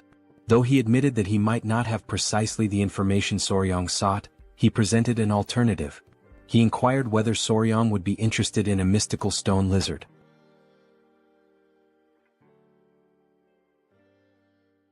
Jae-gal begins to recount how, during the day, they had arrived at a remote location on the island, where a majestic waterfall cascaded down the cliffs. Among them was Jae-gal's nephew, and he was the one who announced that they had finally arrived. They had reached Mount Gonga in Sichuan. His nephew, Cheon, remarked that it was exactly as their ancestors had described: the waterfall, the turtle-shaped rock, everything was identical. Furthermore, from that vantage point, they could also see the peak of Mount Gonga in the distance. Jae-gal stepped closer to the water, crouching down to touch it. Feeling its icy temperature against his fingers, he commented that this water undoubtedly came from the melting of the eternal snow, as it was extremely cold. Smiling, Jae-gal gave orders to his men to wait there and instructed Cheon to follow him carefully. The men obeyed, and Cheon's face lit up with excitement. Jae-gal then leaped forward, crossing the river toward the waterfall. Determined not to be left behind, Cheon mirrored Jae-gal's movements, closely following him. After some time they finally reached their destination. Jae-gal placed his hand on a rock, waiting for Cheon to catch up. The two of them then gazed beyond a cave hidden behind the waterfall. Observing the surroundings, Jae-gal remarked that, aside from the turtle-shaped rock, if they climbed along the waterfall on the cliffside, there should be an entrance to a cave near the fist-shaped stone. Still brimming with excitement, Cheon enthusiastically said that everything matched the records perfectly. Fixing his gaze on the cave entrance, Jae-gal declared that he would go in first and instructed Cheon to follow closely behind him. Cheon nodded in understanding. As they stepped inside, they found the cave walls covered with various herbs. Jae-gal and Cheon proceeded cautiously, mindful of any potential surprises lurking in the darkness. Upon reaching the heart of the cave, Jae-gal suddenly halted, his eyes widening. He murmured that this was truly incredible. A hole in the ceiling allowed sunlight to pour in, illuminating the entire chamber. Standing still with his hands behind his back, Jae-gal observed the breathtaking sight before him. Cheon, equally mesmerized, expressed his amazement, stating that such a mystical view was the last thing one would expect inside a cave. Still smiling, Jae-gal commented that this was the perfect environment for spiritual herbs to thrive. Then his eyes fell upon exactly what he had been searching for, a rare spiritual herb that had absorbed the extreme yin energy over time, the 100-year snow ginseng. Cheon took a step closer and remarked that now all they had to do was exchange this snow ginseng for the dark wolf flower from the Namgung clan. Jae-gal nodded in agreement, adding that with this, the severed meridians of the Namgung clan's daughter should improve. Furthermore, they would obtain a 200-year-old dark wolf flower in return. Stepping even closer, Jae-gal reached out toward the snow ginseng, his hand emanating a faint blue aura as he prepared to collect it. However, in that very moment he sensed a strange presence. Almost instantly, something shot out from between the rocks, leaping toward him. Reacting with lightning-fast reflexes, Jae-gal swiftly pulled out his fan and used it to defend himself, narrowly avoiding being struck. Having witnessed everything unfold in the blink of an eye, Cheon called out to his uncle, asking if he was all right. His voice carried concern, as it was now clear that there was more than just one creature attacking them. Amidst the flurry of movements inside the cave, Jae-gal reassured Cheon that he was fine but warned him to stay on guard, as these creatures were moving with astonishing speed. Seizing an opening behind Jae-gal, two of the creatures launched another attack. Sensing the danger, Jae-gal quickly turned around and blocked the strikes with his fan once more. But this time he noticed something unusual. These attacks carried a freezing effect as the tip of his fan was now coated in ice. Cheon approached and asked what was happening, but Jae-gal remained silent for a brief moment. Then he spoke, stating that this was a lizard. Cheon, puzzled, hesitated before asking if he had heard correctly. Jae-gal confirmed, explaining that yes, it was indeed a lizard, an incredibly fast, blue-scaled lizard with piercing yellow eyes and dark skin. Returning to the present moment after hearing this story, Soryong questioned whether it was truly real, as naturally occurring blue lizards were extraordinarily rare. The great patriarch inquired whether these lizards were venomous and if Jae-gyal was certain that the situation was safe. Practically drooling with excitement, Soryong assured them that everything was fine and that they could leave it to him. Soryong mentioned that lizards carried venomous chi in their eyes. However, the great patriarch admitted that he had no idea what Soryong was talking about but trusted him nonetheless. Observing the entire exchange and Soryong's sheer enthusiasm, it became clear just how eccentric he was when it came to this particular subject. As night fell, Jae-gyal stated that if he came across any new information regarding toxic creatures, he would make sure Soryong was the first to know. The following day his father-in-law returned. Calling out for his son-in-law, he sought Soryong.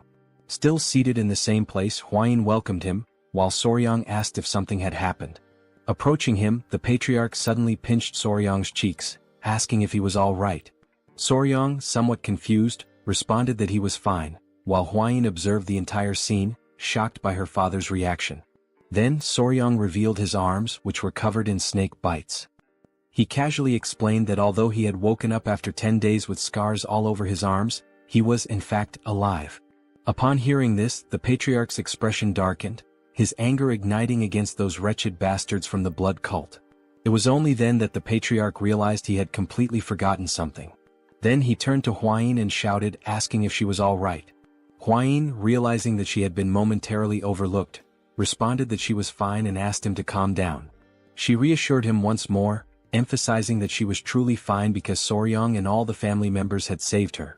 Seated in the background, the Grand Patriarch remarked that Soryong had done something truly remarkable. He recalled that after taking down the elder, Soryong had boldly declared the words, "Your natural enemy is me." Hearing this, the Patriarch's eyes gleamed with interest, while Soryong blushed in embarrassment. Hwayin, however, corrected the statement, saying that the actual phrase had been, "I am your natural enemy." Soryong, fidgeting with his fingers in a timid manner, admitted that it happened that way because his plan had worked so well. Thanks to that, they had been able to uncover the weakness of the blood cult. Interrupting the family moment, Jae-gyal called out to Cheolsun, the patriarch, stating that he was also present. The patriarch turned to him and asked how he had been. Clasping his hands in a formal greeting, the patriarch remarked that ever since Jae-gyal had risen in rank, they had not communicated much and were now finally meeting under these circumstances. Jae-gyal acknowledged this as true and expressed his regret over it.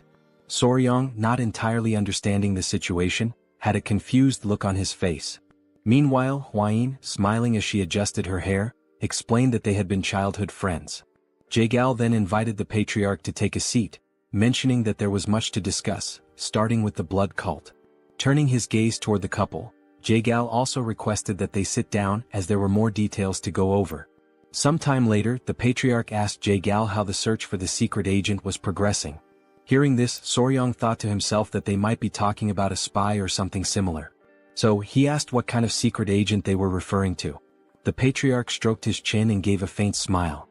He then asked if Soryong remembered how the bastards from the blood cult had invaded to steal the secret manual of the venomous claw of the bloody hand. Soryong confirmed that he did and added that it seemed like they considered it to be of immense value. The patriarch stated that this was exactly the point. He then asked Soryong how he thought their enemies had discovered that the venomous claw of the bloody hand was in the possession of the Tang Clan. This revelation left Soryong in shock. He had not even considered that possibility. Rising from his seat, slightly agitated, Soryong exclaimed that this was a huge problem. He then asked if someone from the Tang Clan could possibly have leaked information to the blood cult. This question stunned both the patriarch and Jae-gyal. Jae-gyal then turned to the patriarch and suggested that he educate his son-in-law, as being a newcomer, he was unaware of certain histories, despite having heard quite a few entertaining stories about him. The patriarch chuckled, stroking his mustache. Meanwhile, Soryong, sweating slightly, wondered if he was being perceived as odd. Hwayin then turned to Soryong and firmly stated that secret agents could never exist within the Tang Clan. She explained that even when selecting a mere servant, they conducted thorough background checks on all direct relatives and even distant cousins. Cheolsun added that only if the individual passed these strict evaluations would they bring all direct family members into the clan. He further explained that all children were raised within the Tang Clan. Under such circumstances, no one would dare betray them. Listening to this, Soryong realized that they took extremely rigorous precautions. Still processing it all, Soryong then asked who the secret agent was. Jae-gyal revealed that it had been the woman who served tea. She had been discovered, and the necessary measures had already been taken. He also stated that she was a servant of the Murim alliance and mentioned that, within the alliance, only 3 people had knowledge of this matter. At this point, the leader of the alliance must have already captured her. Meanwhile, as the situation within the Tang clan was beginning to settle, an unexpected guest arrived at the Tang clan's mansion. The new visitor, standing at the entrance, requested that the guard inform the patriarch of his arrival. He stated that he had finally made it there and that running the entire way from Hebei without using mobility arts had been quite an amusing experience. Then, pounding his chest, the man introduced himself as Peng Muwen and asked the guard to announce that the leader of the Peng clan had just arrived. After he arrived, a signal in the form of an arrow was sent soaring through the sky. Without wasting any time, Soryang and Huayin immediately rushed to receive the new guests. As they ran, Soryang grew concerned and questioned Huayin about whether it was a good idea for only the 2 of them to go. She reassured him not to worry, reminding him that the others were engaged in an important discussion. With a subtle smile, she pointed out that the young master was also the son-in-law of the Tang family and encouraged him to have a bit more confidence in himself. Upon arriving at the location, Soryang slowly opened the door, convincing himself that it was merely a guest from another clan and that there was no reason to be nervous. However, the moment his gaze landed on the newly arrived individuals, he froze in place, overwhelmed by the intimidating presence of the men standing before him. Peng Muwen studied him with a slightly suspicious expression before shifting his focus elsewhere. Suddenly, both he and his men brightened as soon as they saw Lady Huayin. Their expressions softened with joy as she formally introduced herself and greeted the head of the Peng clan. Muwen commented on how much time had passed since their last meeting and admitted that he had barely recognized her, as she had been much smaller back then. Huayin, smiling, agreed, remarking that it had already been 5 years, a considerable amount of time. As Muwen observed Soryang standing beside Huayin, his expression shifted once more, and he questioned the identity of the man accompanying her. Still feeling nervous, Soryang respectfully clasped his hands together and introduced himself as Soryang, the son-in-law of the Sichuan Tang family. For a brief moment, Muwen seemed utterly perplexed by this statement. Without warning, Muwen reached out and pinched Soryang's cheeks before turning to Huayin and asking if he was truly her fiancé. She confirmed with a straightforward, yes. Even after hearing her answer, Muwen remained skeptical, carefully studying Soryang's demeanor. The longer he stared, the more anxious Soryang became, his nervous sweat increasing as he struggled to maintain eye contact. Resting his hand on his chin, Muwen suddenly came up with an idea. Before Soryang could react, Muwen grabbed his baseball bat, seemingly wanting to verify something. Both Soryang and Huayin turned red at the unexpected action.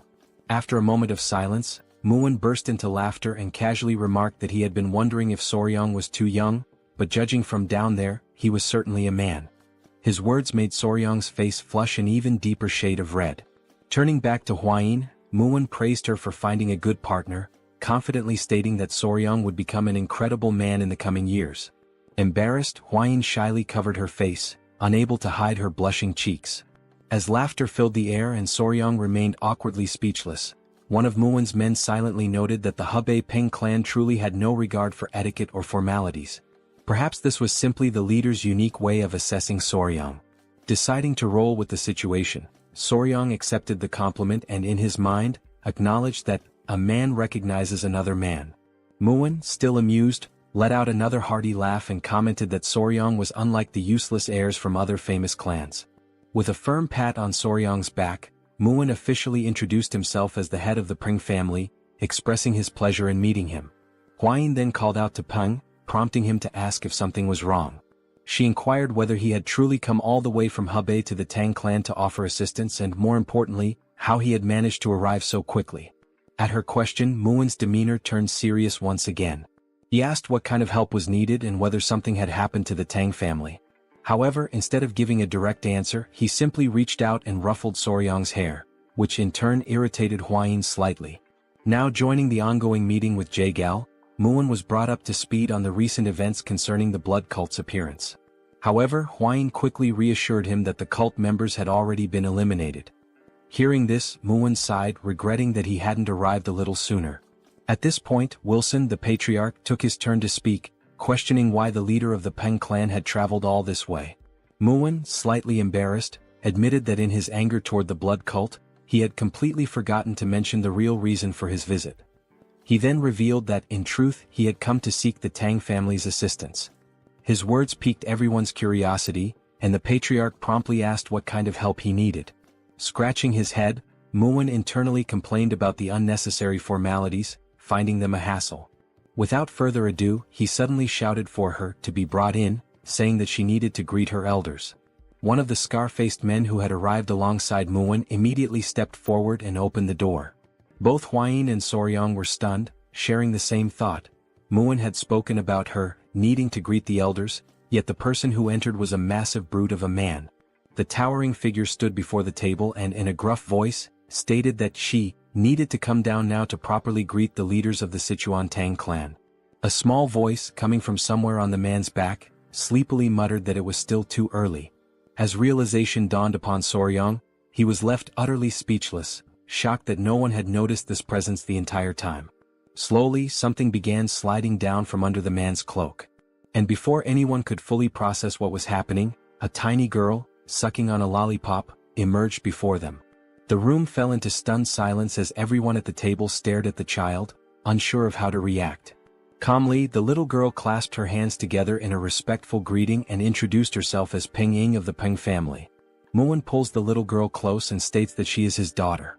Soryang and Huayin watch from the background, completely frozen in shock. Both of them, utterly astonished, can only think that this must be some kind of genetic miracle because she is incredibly adorable. Meanwhile, Muin proudly boasts that they look very much alike. Now gently stroking his daughter's head, Muin explains that this child is the reason he came to the Tang family to ask for help. While she calmly nibbles on a biscuit, he continues, stating that she has been feeling somewhat unwell and asks if the Tang clan could take a look at her. Upon hearing this, both the patriarch and Soryang exchange uncertain glances, questioning what kind of illness it could be. Something then catches Soryang's attention. When he looks at her closely, he notices a faint aura surrounding the little girl as she continues to eat biscuit after biscuit with a calm expression. Time passes and now night has fallen. Soryang lies in bed, surrounded by his centipedes, deep in thought. After hearing about and analyzing Ying's symptoms, they were still unable to determine the exact cause. As he absent-mindedly pinches the cheek of one of his tiny centipedes, he recalls Muin's explanation regarding his daughter's condition. Muin had described how, at times, she suddenly becomes short of breath, and large red blotches appear all over her body. In severe cases she even loses consciousness. However, after some time she regains consciousness as if nothing had happened, and no one has been able to figure out why. Muin also explained that he had already tried everything to uncover the cause. He had even sought out disciples of Yaxian, but all of them insisted that the child was perfectly healthy. There was even one occasion when a disciple suggested it might be poisoning. Muin had nearly beaten him up on the spot. Shaking his head, Muin had firmly stated that such a thing was impossible, as there was no one in his family capable of doing such a thing.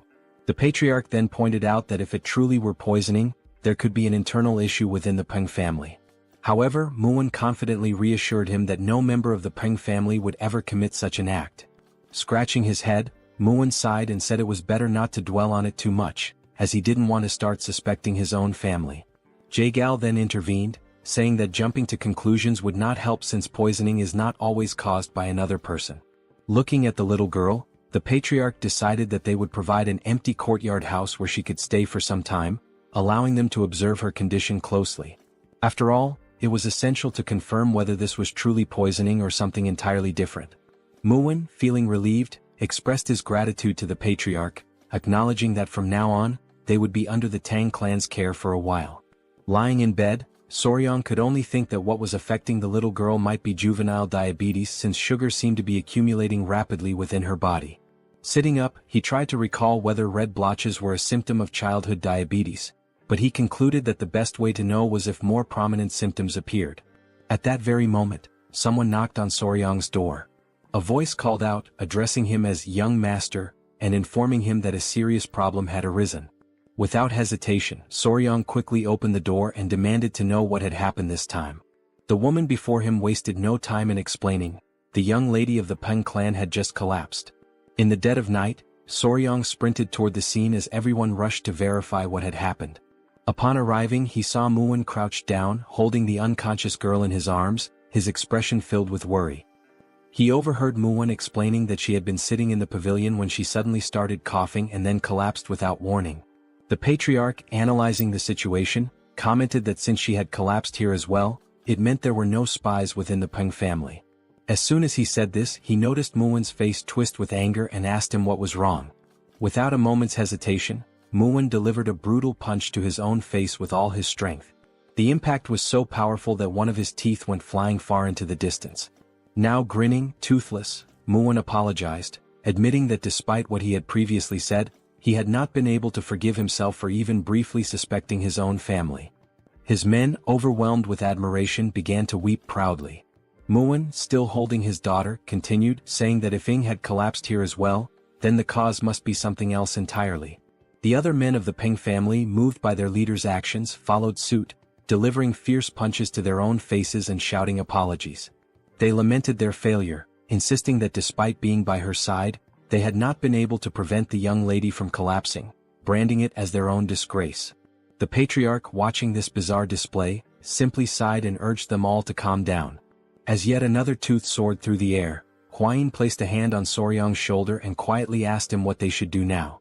Soryang responded with determination, stating that there was only one way.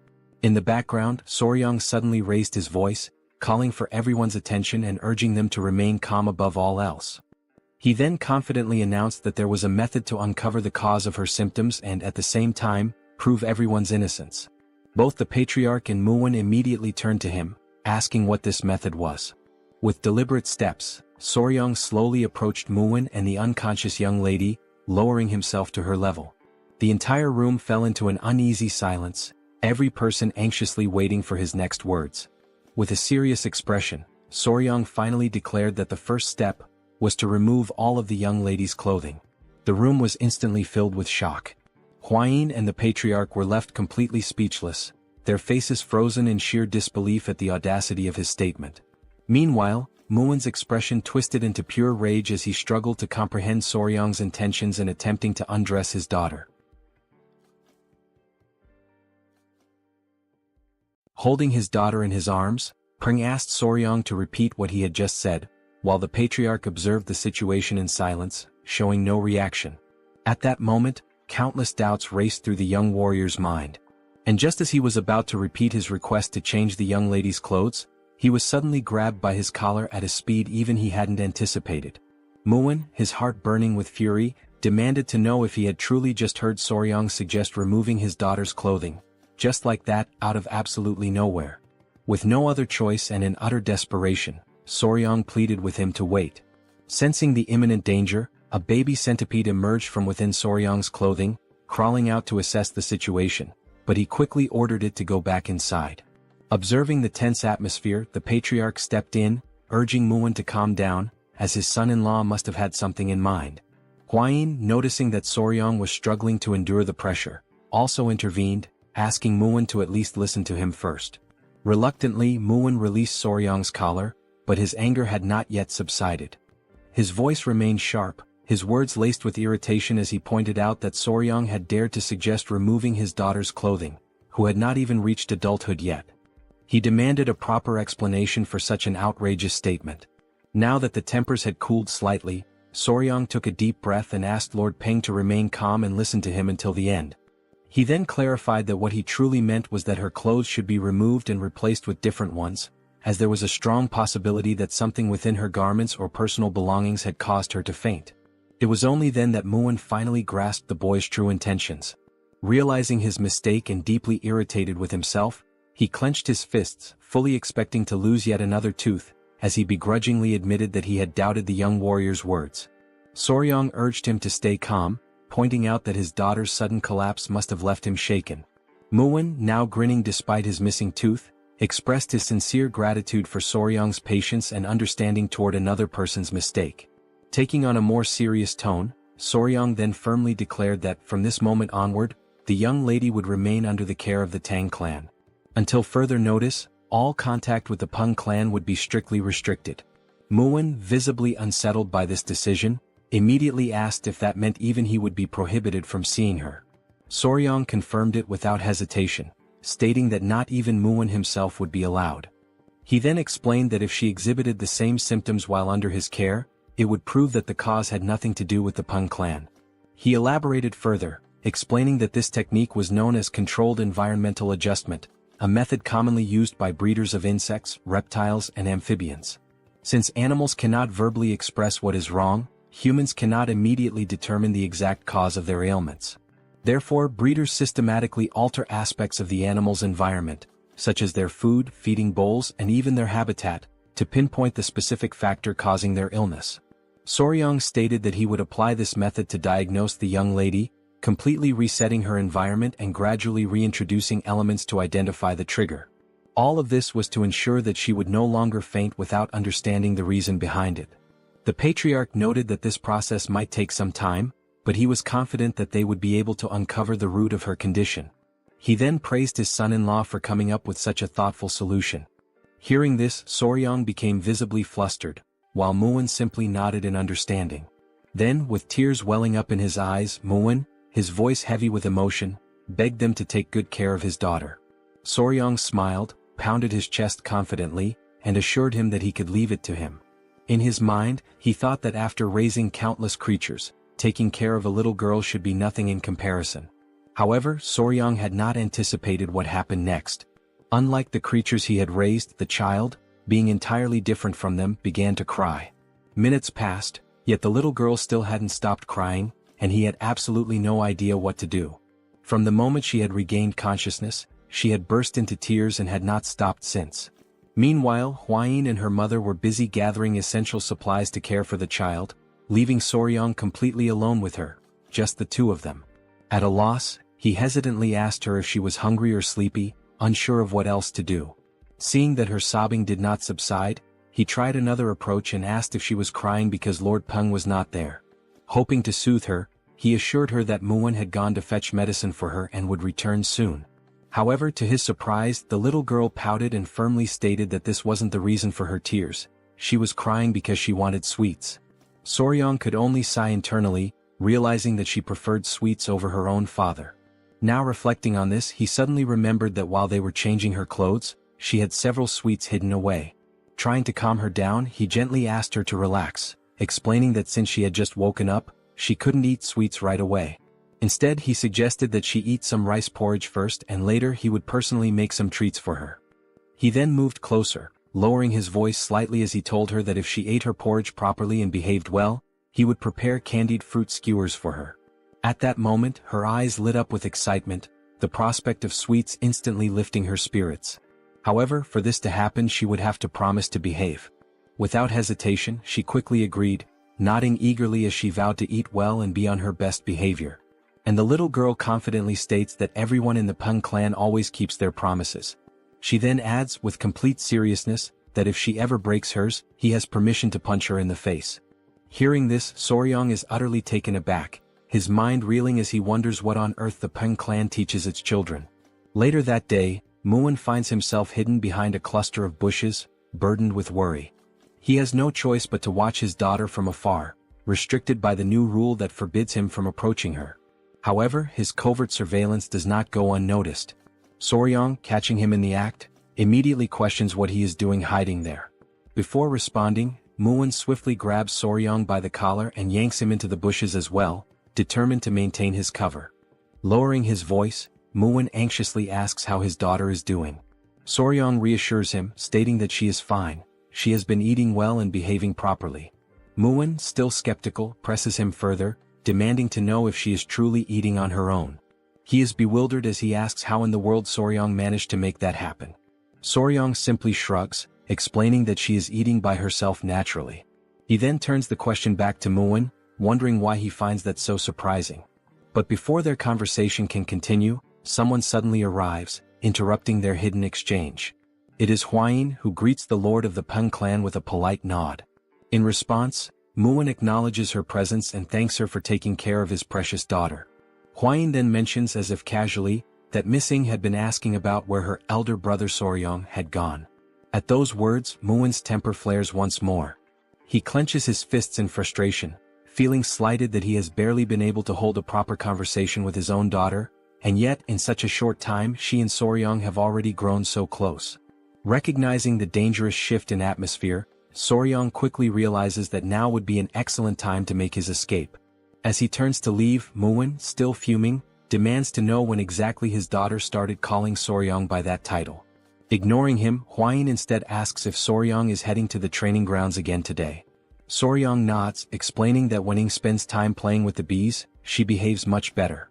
As he hurries toward the training grounds, he muses to himself that, oddly enough, the bees seem to have taken a liking to the little girl as well. Upon his arrival, he sees Ying happily holding one of the golden royal bees in her small hands. The moment she spots him, her face lights up with a genuine radiant smile, and she excitedly urges him to come over quickly. After watching her interact with the bees for a while, Soryong gradually realizes something. Thanks to these bees, he was able to form a bond with Ying in record time. The adorable golden royal bees were absolutely enamored with her. Most likely because while eating sweets she had managed to spill syrup all over herself and the surrounding area. At that moment, Ying points ahead, calling out to Soryong with excitement, saying that the queen bee is over there. Still seated at a distance, Soryong reminds her that the queen bee is busy and asks her not to disturb it for now. As he observes her, he thinks to himself that if he had a younger sister she would probably be just like this. Maybe, just maybe, taking care of children isn't as bad as he originally thought. However, Ying refuses to give up. She continues to call out to him, insisting that there are other bees there as well. Just as Soryong is about to explain that bees can sting if they feel threatened, his words barely leaving his lips, the inevitable happens. Ying is stung. In an instant, Soryong rushes to her side, his concern evident in his expression. Reaching her, he carefully inspects the sting mark on her arm and gently tells her that she needs to be more careful. Although it doesn't seem too serious, he decides to take her to the medicine hall just to be safe. After all, bee venom can sometimes cause people to become very ill. But then Soryong notices something strange. The little girl's breathing is becoming unusually labored, far heavier than it should be. With panic rising in her voice, she weakly calls out to him, pleading for elder brother Soryong to help her. And then, right in front of his eyes, she collapses into his arms. His chest tightens with worry. He recalls Muin mentioning that sometimes Ying would develop red blotches on her body and lose consciousness. And in that instant, everything clicks into place. Soryong finally realizes exactly what this reaction is. The reason Ying has been fainting all this time is anaphylactic shock. Anaphylaxis. Anaphylaxis is a severe allergic reaction caused by an overactive immune response. Normally, when harmful substances or toxins enter the body, the immune system immediately launches an attack to eliminate the threat. This immune response is known as inflammation. During this process, the body releases histamine, which dilates blood vessels, allowing white blood cells and antibodies to enter and neutralize the invader. However, problems arise when the body overreacts to certain harmless substances. When histamine is released in excessive amounts, the immune response malfunctions due to its hyperactivity. Blood vessels dilate too rapidly, leading to a dangerous drop in blood pressure. As the vessels expand, symptoms such as difficulty breathing and severe itching begin to appear. In extreme cases, anaphylaxis can be fatal. Realizing the severity of the situation, Soryong quickly lifts the little girl onto his back and starts running at full speed, aware that time is slipping away. As he sprints forward, he pleads with Miss Ying to hold on just a little longer. Reaching the palace entrance, he stops abruptly, his voice ringing out as he yells for help, urgently announcing that Miss Peng has lost consciousness. Hearing this, both the patriarch and Muin rush outside in a panic, their expressions filled with worry as they demand to know what has happened this time. Muin wastes no time. He takes his daughter into his arms, immediately sensing her struggle to breathe. Without hesitation, he pours his internal energy into her body, trying to help stabilize her condition. At that moment, a faint murmur escapes her lips.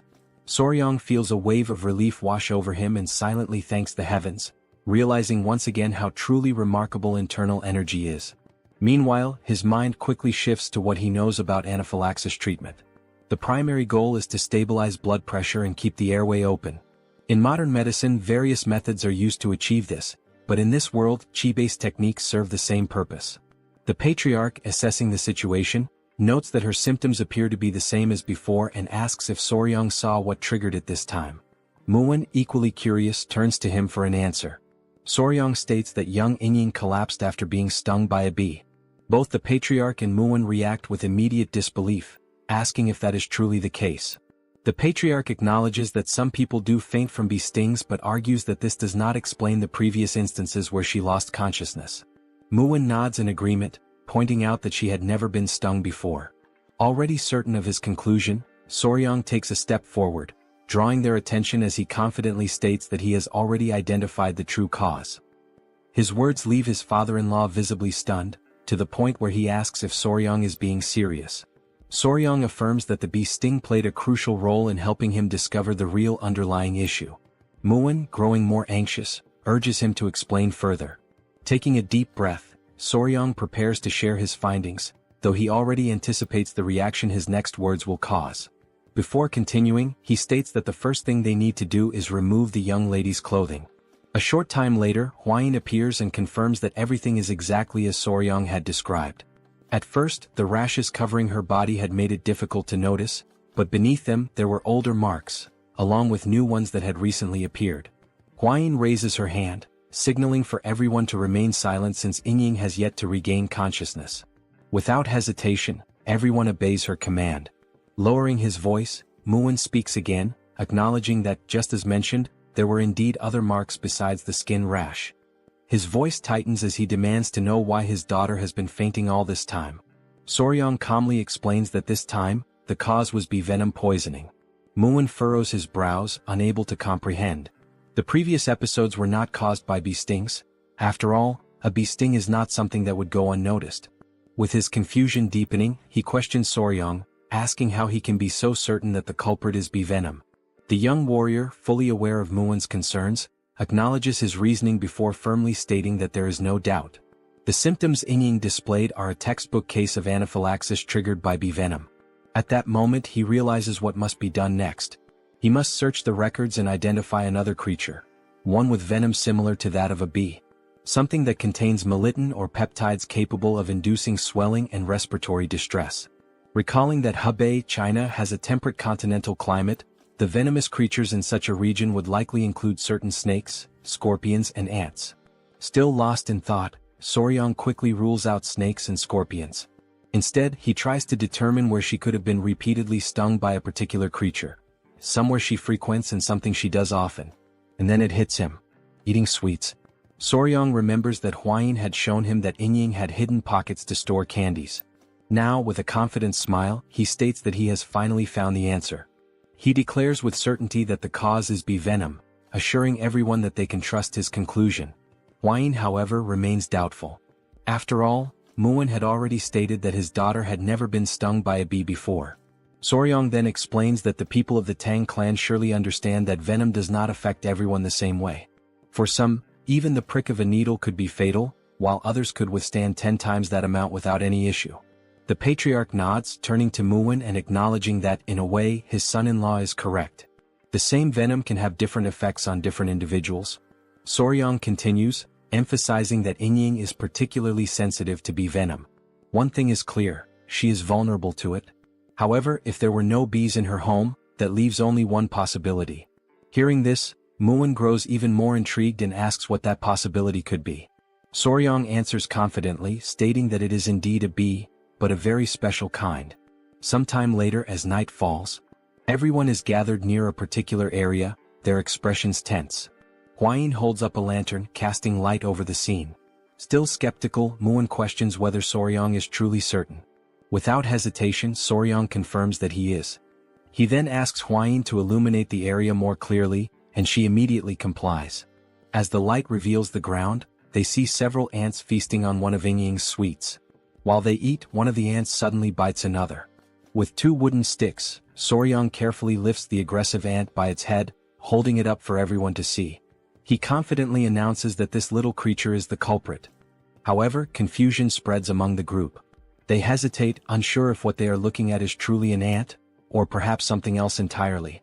Bringing the creature closer for inspection, Soryang points out that, at first glance, it resembles an ant. But upon closer analysis, it is actually a collateral relative of bees. To prove his point, he directs their attention to the creature's large, menacing stinger at the end of its body. At that moment, they finally understand what he meant by collateral relative. It is an ant, but one with a prominent, formidable stinger. Soryang then reveals the true identity of the creature. "This little thing is a king stinger ant," he declares. And with that, the real culprit behind Yingying's condition is finally exposed. Demonstrating his deep knowledge on the subject, Soryang elaborates further, stating that this species belongs to the order Hymenoptera, within the Formicidae family. It is commonly referred to by its nickname, the Asian needle ant.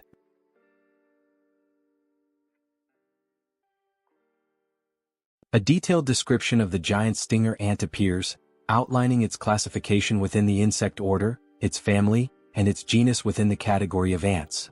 Then, the central question that has been lingering all this time finally arises: can an ant really have a stinger similar to that of a bee? The answer lies in evolution.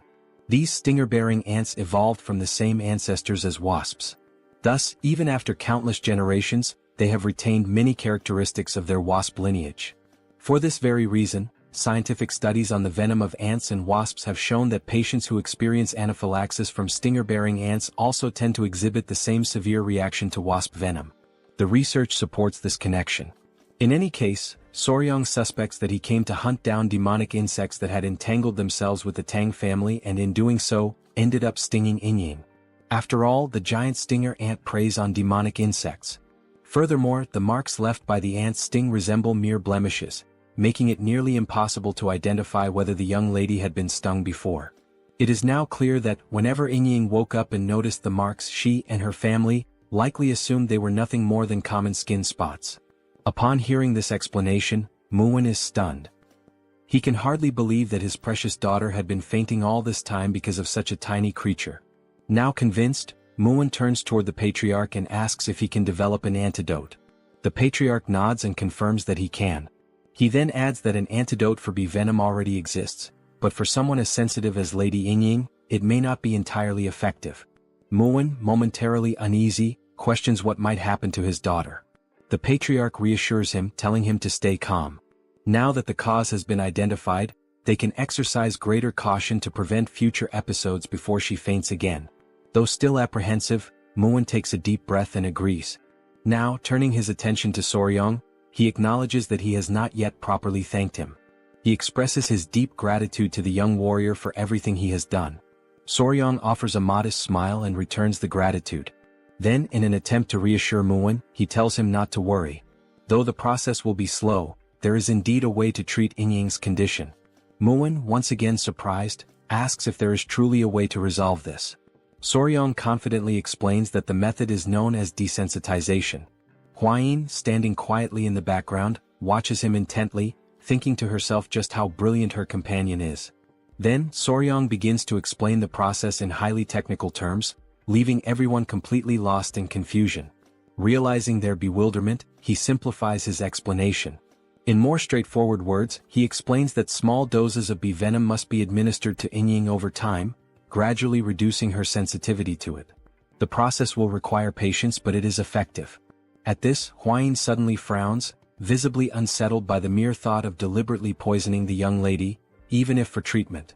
Soryang reassures her, stating that while it will take time, once the process is complete, Yingying will no longer suffer allergic reactions to bee venom. Hearing this, the patriarch nods in agreement, saying that the approach makes sense.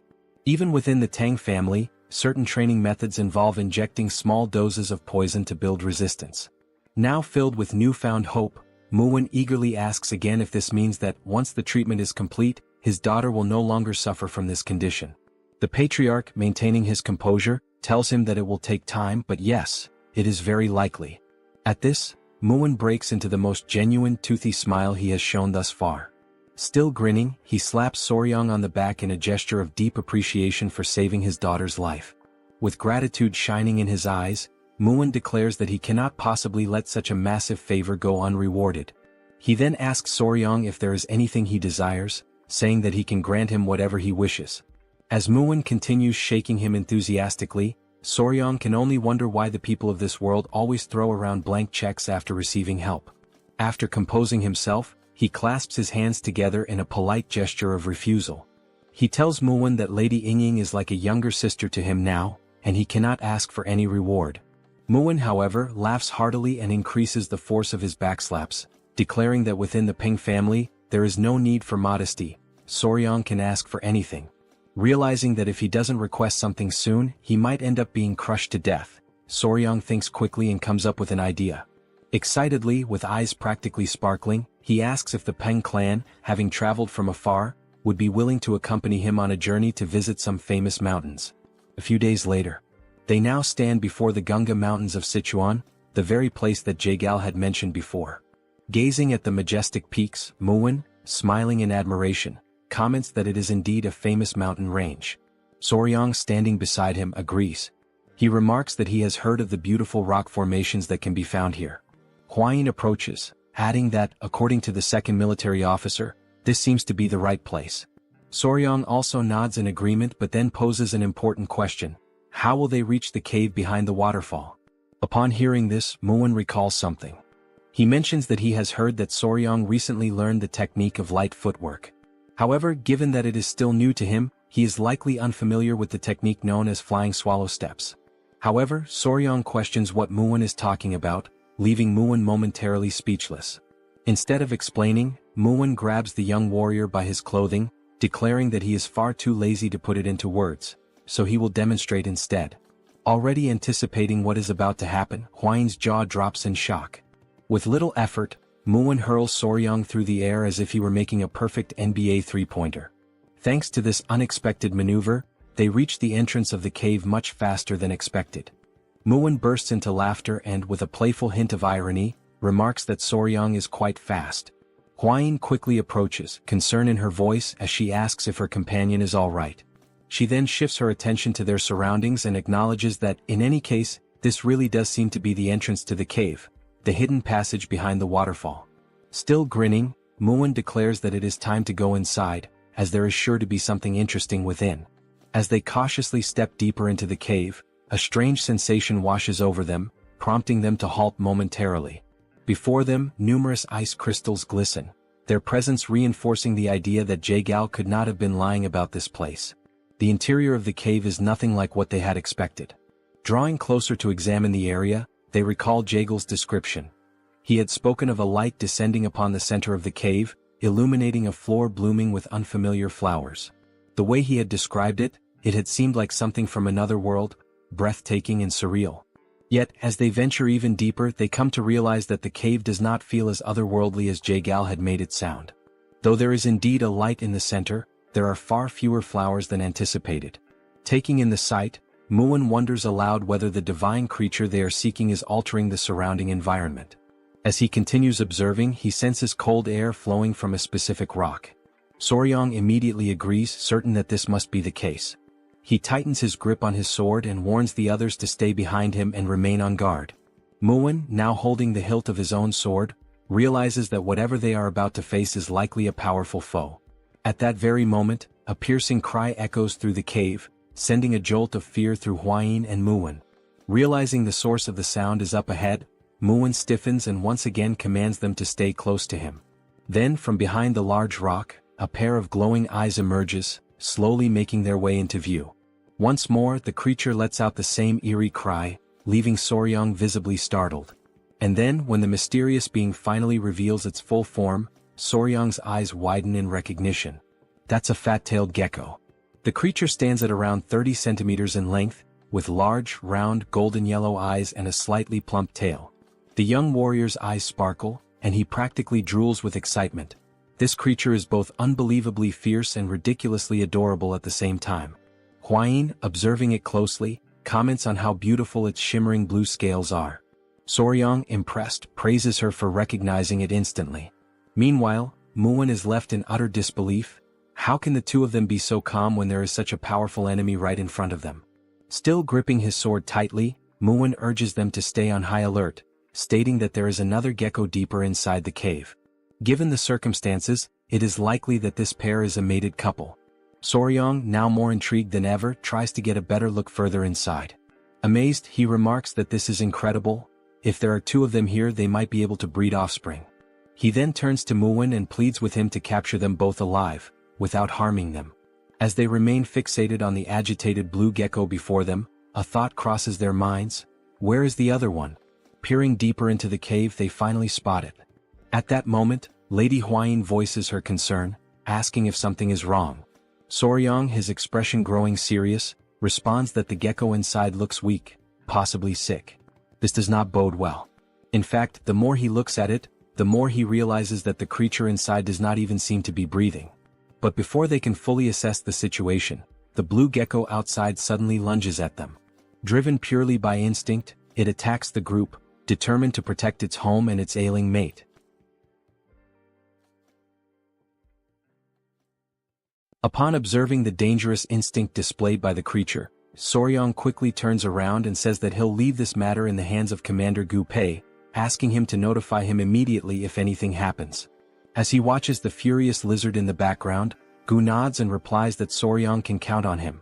If that little creature shows any unusual behavior, he will be informed right away. With that decision made, the group agrees to withdraw for the time being. Once outside, it finally dawns on them that, first and foremost, they don't actually know much about the creature's habits, and trying anything now would be reckless and could potentially harm the already injured creature. While Soryang stands atop a rock, lost in thought and clearly worried, Hwayin sweetly calls out to him, inviting him to come eat as she tends to a few tiny centipedes in her hands. Watching her carefully handling the small insects, Soryang finds the scene incredibly gentle. It almost looks like she's caring for little children in her own home. They all gather as they wait for a stew to finish cooking. Muin then asks if there was any progress today, and Soryang replies that once again the injured creature didn't move at all. Muin adds that when he went to check on it earlier, it still didn't move, and wonders aloud whether a living being shouldn't at least eat or drink something. Soryang immediately agrees, but explains that geckos or lizards in general sometimes go without eating for days when they're under stress. In particular, fat-tailed geckos store energy in their thick tails, and if one isn't eating at all, it's likely surviving entirely off the stored energy. And given the current situation, they're reaching a point where a decision must be made, because they can no longer remain uncertain. The reason why the creature isn't moving needs to be investigated. Muin, somewhat energized by this, asks whether they'll be able to capture the geckos afterward, but Soryang clarifies that this isn't about capturing them for now, it's about figuring out where the injured one is hurt. He adds that it would be great if Muin could distract the standing gecko, allowing Soryang and Hwayin to approach the weakened one. This makes Muin slightly uneasy, but then the eyes of both Muin and the other Peng family men begin to gleam, and Muin suggests that it might be easier to just knock down the healthy one as well. That way they'd have both, the strong and the weak. But all Soryang can think is that if these men hit those little creatures with their muscles, they would surely die instantly. To lighten the mood, Soryang jokes that if Lord Peng hits them, even the rock dividing them from Jaegao would probably just drop dead on the spot. Muin bursts into laughter at the comment. As he gives a few overly strong pats on Soryang's back, Muin remarks that it's surprising Jaegao was pressured enough by such tiny creatures to retreat. He then agrees with Soryang, one hit from him would absolutely kill the geckos. Muin's expression grows serious once again, and he confirms whether they'll go with Soryang's gentle approach. The young warrior replies that it seems to be the best option. Using a small stick, Soryang begins drawing a rough map on the ground, explaining the plan step by step. First, Muin will lure the healthy gecko away, while Hwayin and Soryang will go examine the one that seems injured. Hwayin shifts a few small stones, explaining how the division of the venomous mist could help block the gecko's path, preventing it from getting to Soryang.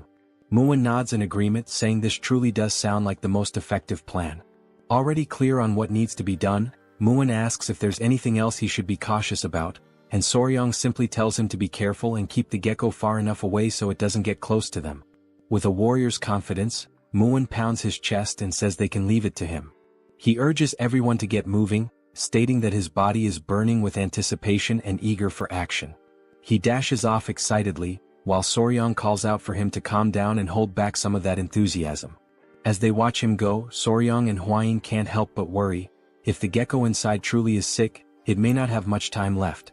A few minutes later, they're already back inside the cave, standing in front of the gecko, who now sees them as a significant threat and is ready to strike. Soryang whispers that it's time to begin the plan, and Muin, both excited and lucky, responds that he understands. He draws the massive sword from his back, and a powerful aura surrounds him, leaving both Soryang and Gu Pei momentarily stunned and unsure of what might happen next. As Muin advances toward the gecko, flanked by his men, he reminds everyone to follow the plan, and the group shouts in unison, affirming they're ready. Sensing the danger closing in, the small gecko lets out a furious roar, its eyes glowing as it bares its fangs. Then the tiny creature leaps toward the group, leaving a trail of ice in its path. Murim deflects the attack with his sword, and exclaims that he hadn't expected so much power. As the creature begins swinging its tail repeatedly in fierce strikes, Murim admits that its attacks are indeed powerful, strong enough to qualify it as a first-class warrior of the Peng family. The small creature takes a few steps back and instinctively leaps forward once again to launch another attack. Recognizing this as a perfect opportunity, Murim smiles, seeing a clear opening. And just as the gecko strikes his sword, Murim redirects the creature slightly off course, creating the exact gap they needed. He shouts that this is the best chance they'll get. While the men stay surrounding the creature, the little gecko senses that something is wrong. Realizing the humans are trying to execute a plan, it lets out another roar, while the men desperately try to keep it from reaching Soryang and Huayin, who are focused on acting quickly while they still can. They approach the spot where the injured gecko lies, and immediately notice that everything around it is frozen solid. As Soryang looks more closely at the stone the creature is lying on, something about it makes him feel uneasy. Huayin gently asks if the gecko is truly injured, and Soryang replies that it seems to be, yes. As they continue observing, they realize that the tip of its tail is necrotizing, due to an incomplete shedding process. The gecko was unable to finish shedding its skin, and now even its eyes are filled with pus. Soryang says they need to treat it immediately, and Huayin, a bit alarmed, asks how they're going to do that without any medicine available. Soryang smiles and calmly replies that it's alright, he'll remove everything himself, which leaves Lady Huayin slightly annoyed. She recalls that lately, Soryang really seems to want to remove everything, but in this situation, it actually is the correct method. Sensing movement nearby, the sick gecko stirs, trying to see what's going on around it. Soryang slowly brings his hand closer to the gecko's head, speaking softly and reassuringly, telling the creature that everything is fine, and that he's going to treat it, kindly asking it to stay still. Once he holds the gecko, Soryang notices that it begins to calm down, and just like the queen bee from earlier, it seems to understand his words to a certain extent.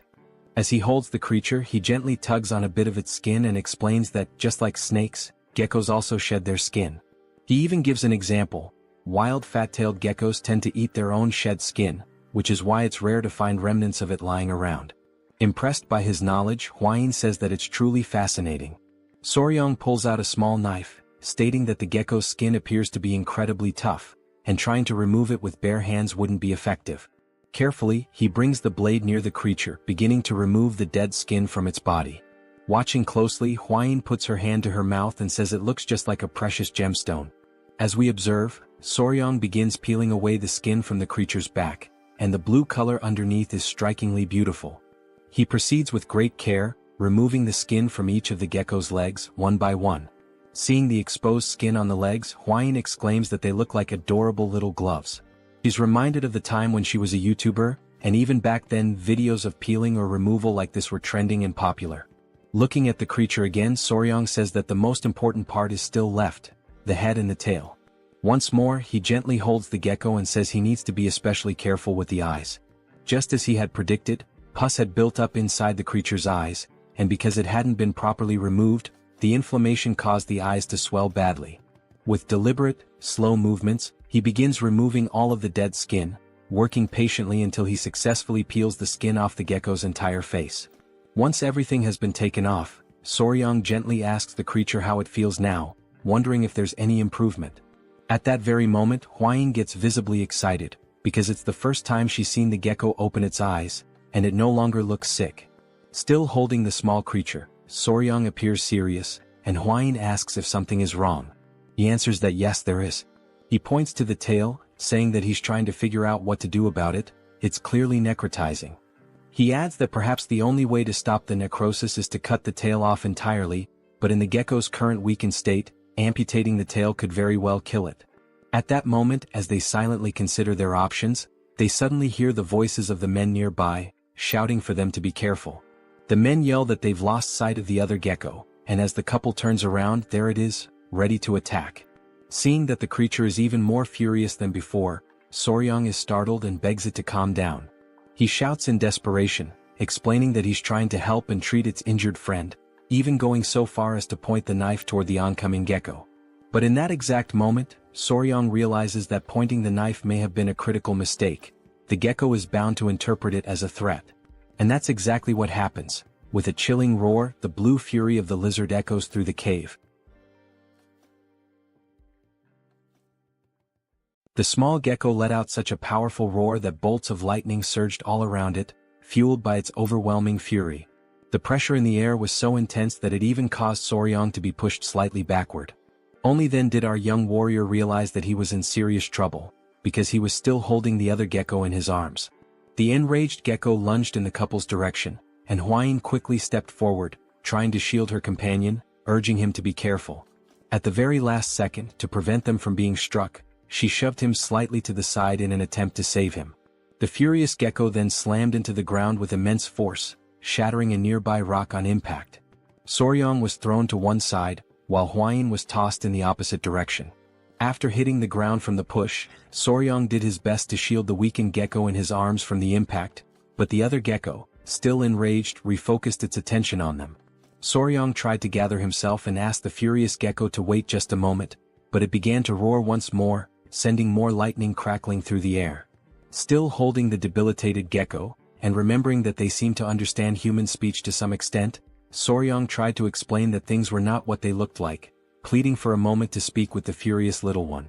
Right after saying that, he heard a strange sound, one he hadn't noticed before.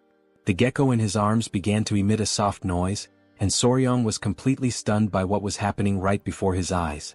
The furious gecko paused for a brief moment upon hearing the sound. Then, seemingly calmed, the anger began to fade from its expression, and it responded by making the same sound back to the other gecko. Both of the geckos began to exchange the sounds and even smiled, and in that exact moment Soryang realized that they were actually communicating with one another. Right then Murim and his men came rushing over in a panic, trying to check whether Soryang was okay. Holding his sword, Murim commented that the slimy little bastard was fast, way faster than he expected, and that he hadn't anticipated it slipping through his legs like that. But when the small gecko saw the men again, it immediately began to growl, and its expression once again twisted into one of irritation. Soryang stepped between the gecko and the men while still holding the injured one, asking them to wait a moment, saying that there was no need to keep fighting. He assured them that he was fine and asked them to step back a bit, as he was going to try speaking with the geckos for a moment. Murim briefly wondered if Soryang had lost his mind trying to talk to that thing, asking if he really believed the creature could understand human words. Still observing the gecko, Soryang responded that yes, it seemed like the creature could understand human speech to some extent, and if so, it probably wouldn't attack again. He turned to Hwayin and asked if she could grab some of the dried grass he had seen nearby, and she answered that she could. Then she went off in a cute moment, appearing almost chibi-like, collecting the dry grass alongside a little centipede. Soryang arranged the dried grass so that the weakened gecko could lie on it, judging that it would be more comfortable than resting directly on the cold ground. The couple knelt down beside the geckos, and Soryang gently told them not to worry, that he wasn't trying to hurt them. He had only removed the stuck skin that wouldn't shed on its own and cleaned what was covering the sick gecko's eyes. Then Soryang reminded the healthy gecko not to forget to lick the eyes of the sick one, and immediately the small gecko did just that. Afterward, the young warrior stood up, crossed his arms and stated that there was only one problem, drawing everyone's attention back to him. He explained that the sick gecko's eyes would likely heal just fine, but her tail was already necrotized, so licking wouldn't help at all in that situation. The sick gecko seemed to finally realize that her tail was indeed useless. She couldn't feel anything from it anymore. So Soryang continued, saying that, in other words, the only way to improve the situation would be, and while making a cutting gesture with his hands, he implied that they might have to remove the tail entirely. At that moment, one of the geckos imagined his partner's tail being cut off, and the vision of her crying out in pain filled his mind. He began to roar once again, and Soryang, growing nervous, made a scissor shape with his fingers to try to explain. The fury returned to the little gecko, who suddenly leapt toward the young warrior, taking him by surprise with the sudden mood swing. Realizing he wasn't fast or strong enough to stop this charge, the only thing Soryang could do in that moment was scream in desperation. Several minutes later, the couple sat on a rock with Murim beside them, while the men prepared a campfire. Hwayin was tending to some kind of wound on her companion's face, and he kept complaining that it hurt every time she touched it with her fingers. Soryang becomes a little irritated with the ungrateful gecko, since he was only trying to help. Hwayin tells him to stay still as she's in the middle of applying a healing balm, and if he keeps moving it might leave a scar. Hearing this, Murim crosses his arms and starts laughing, saying that now Soryang is finally beginning to act like a real man. After all, he earned a glorious battle scar. Realizing that this was not the right moment for jokes, Hwayin turns to Muin with a terrifying glare.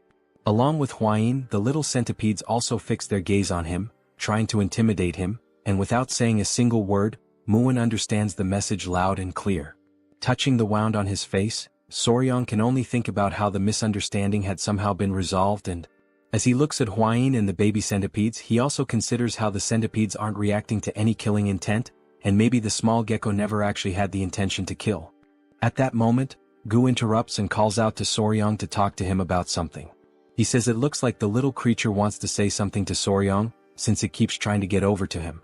Soryang gives an awkward smile and asks if the gecko is finally ready. The gecko responds by making the same sound as before and nodding its head. Tilting his own head slightly, Soryang says he'll do his best. But first, there's something he needs to ask, which makes the little gecko curious. So he asks what geckos usually eat, explaining that if they really do need to cut off her tail, she'll need to eat something nutritious to recover properly. Before Soryang can even finish speaking, the small gecko quickly leaps away to show what they usually feed on.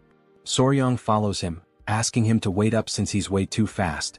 The gecko stops in front of a small plant and begins making some sounds. Soryang realizes that with these sounds, the little one is definitely trying to communicate something.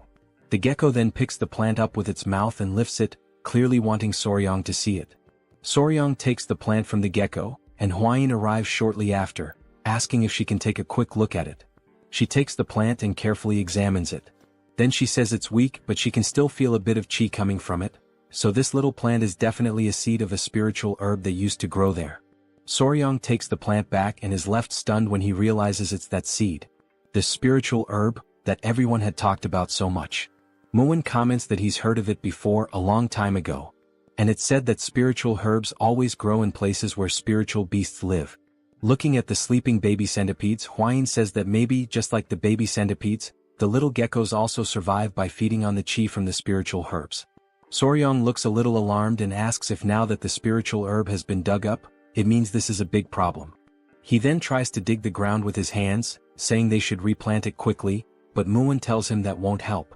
Muin approaches, places a hand on Soryang's shoulder, and explains that once a spiritual herb has been touched by human hands, it won't grow again. He adds that the little gecko surely already knew this, and that's probably why he dug it up and showed it to them. So even if they plant it again, it won't grow any further from this point on. Then he remembers Jagal, who had come there earlier and dug up the plant, which led to the small, defenseless geckos being harmed. Soryang begins to cry and says that he's sorry for that humans are truly sorry little geckos. Muin then turns to Gu Pei and asks what the name of the spiritual herb that used to grow there was. Gu Pei answers that he remembers it was called frost ginseng, while Soryang continues mourning in the background and Hwayin tries to comfort him. Muin then says that what they need to do is find something that emits the same type of chi as frost ginseng. Hearing that instantly lifts Soryang's spirits, and he asks if such a thing really exists. Muin grins with his toothless smile and says yes, of course it does. This thing is called ice jade, and just like frost ginseng, it carries the essence of cold chi. But then Muin says that the problem is how to get ice jade, as it's incredibly rare. Even with money, it's not something easily obtained. Hwayin interrupts their moment of uncertainty and asks if they're talking about ice jade. She says she knows someone who has it. Hearing that, Soryang and Muin both light up with excitement, asking if she's serious and saying that's wonderful news. Barely able to contain his excitement, Soryang steps closer and asks who it is. Hwayin is startled and tells him to calm down. While both of them are watching her, she says she doesn't really know how to say this. Then she takes a deep breath and says, "There's some other weed, or whatever." The two of them are left in shock by all the buildup, and Muin asks if she means it's just a weed. Hwayin seems disappointed, thinking they would have taken it more seriously. Then Soryang shouts, completely confused, "What?"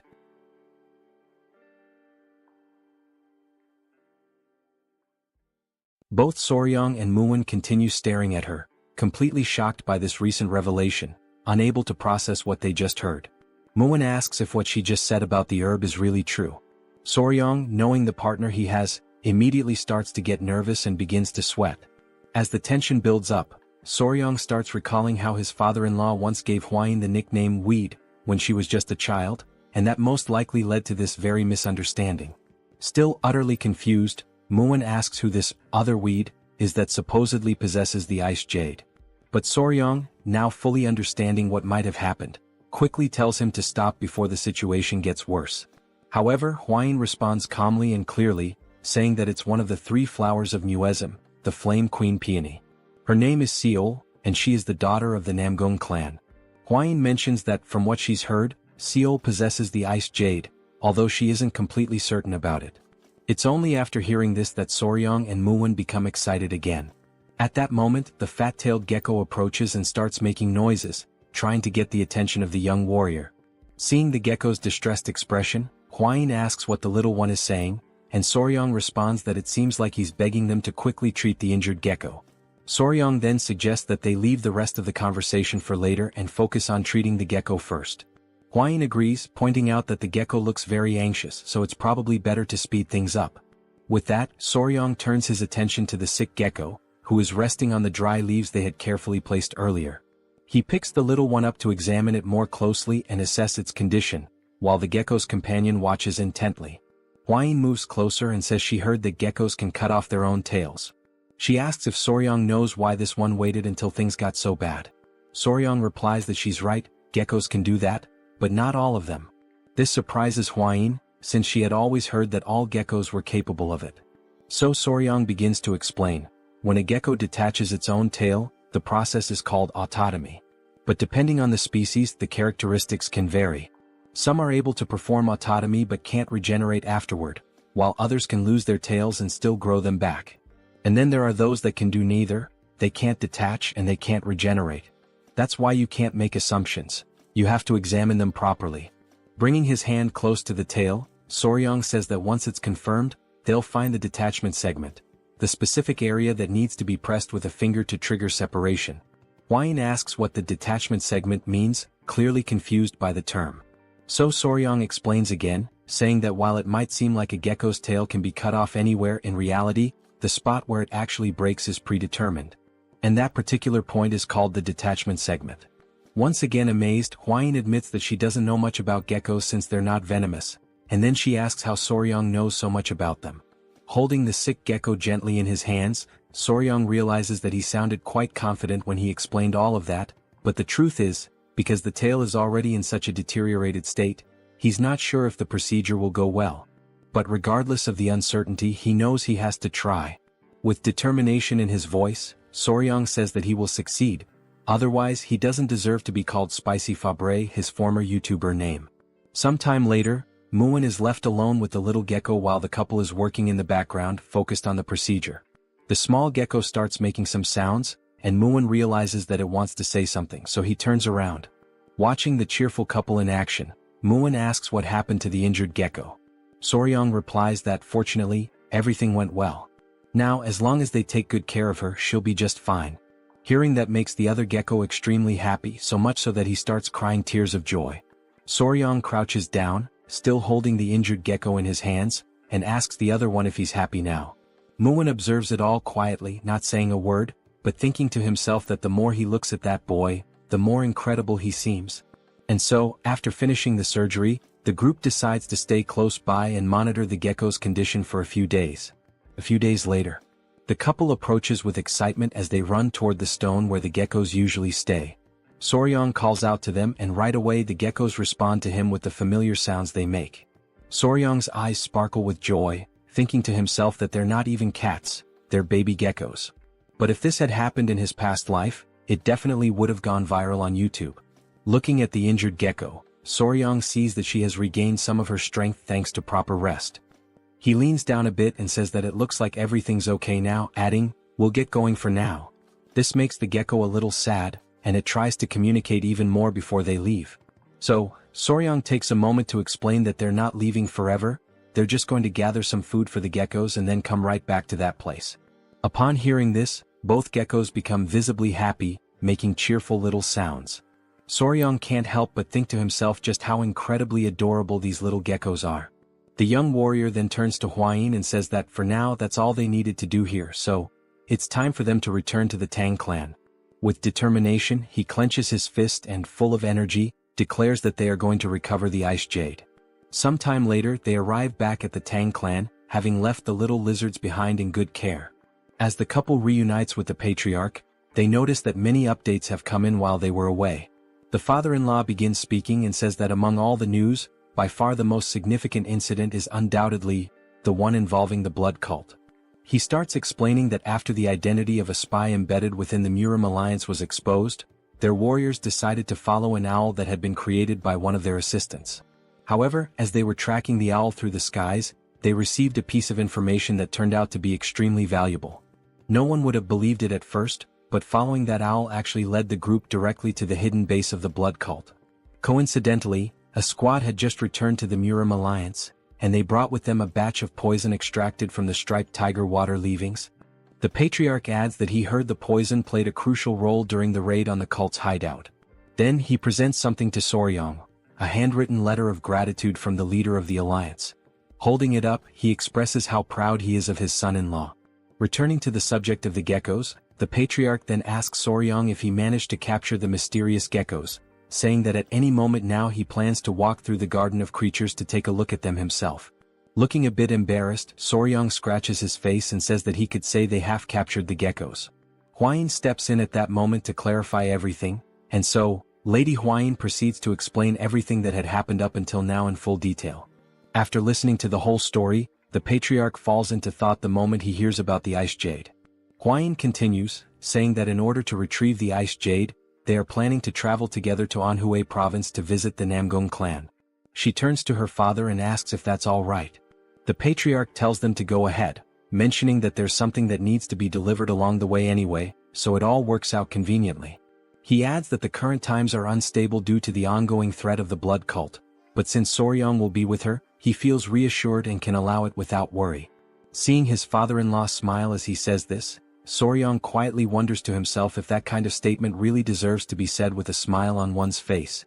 Then the patriarch pauses, telling them to wait for a moment, because now that he thinks about it, since they're heading to the Namgung clan, there have been some rather disturbing rumors going around lately. The couple exchange glances, already expecting that it must be something strange, and they ask what kind of rumors these are this time. The patriarch begins to recount what he's heard. Near the Namgung clan, around Yellow Mountain, there are whispers that some men have been walking through the forest late at night. One man supposedly asks if the other is serious about what he's saying. The second man insists that he's telling the truth and goes on to say that the young woman from the Namgung clan, she really... But then the first man cuts him off, saying that it's nonsense, that it's nothing more than a filthy and scandalous rumor. Even if it were true, one of them says, still. But before he can finish, something suddenly grabs their attention. Both men ask aloud what in the world they're seeing as they spot a man lying unconscious on the forest floor. They rush toward him, realizing someone has collapsed right in the middle of the woods. As they get closer to the fallen man, they call out to ask if he's okay. When he doesn't respond, they even wonder if he might be dead. Suddenly, the unconscious man starts smiling, leaving the other two completely bewildered and unsure of what to think. The man on the ground has a creepy, perverted look on his face. He seems to be under some kind of spell or trance. Blood trickles from his nose, and he's drooling as if he's not fully conscious.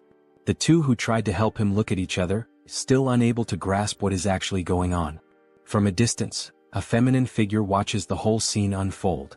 The men carry the unconscious man on their backs, asking aloud whether he was drunk or something.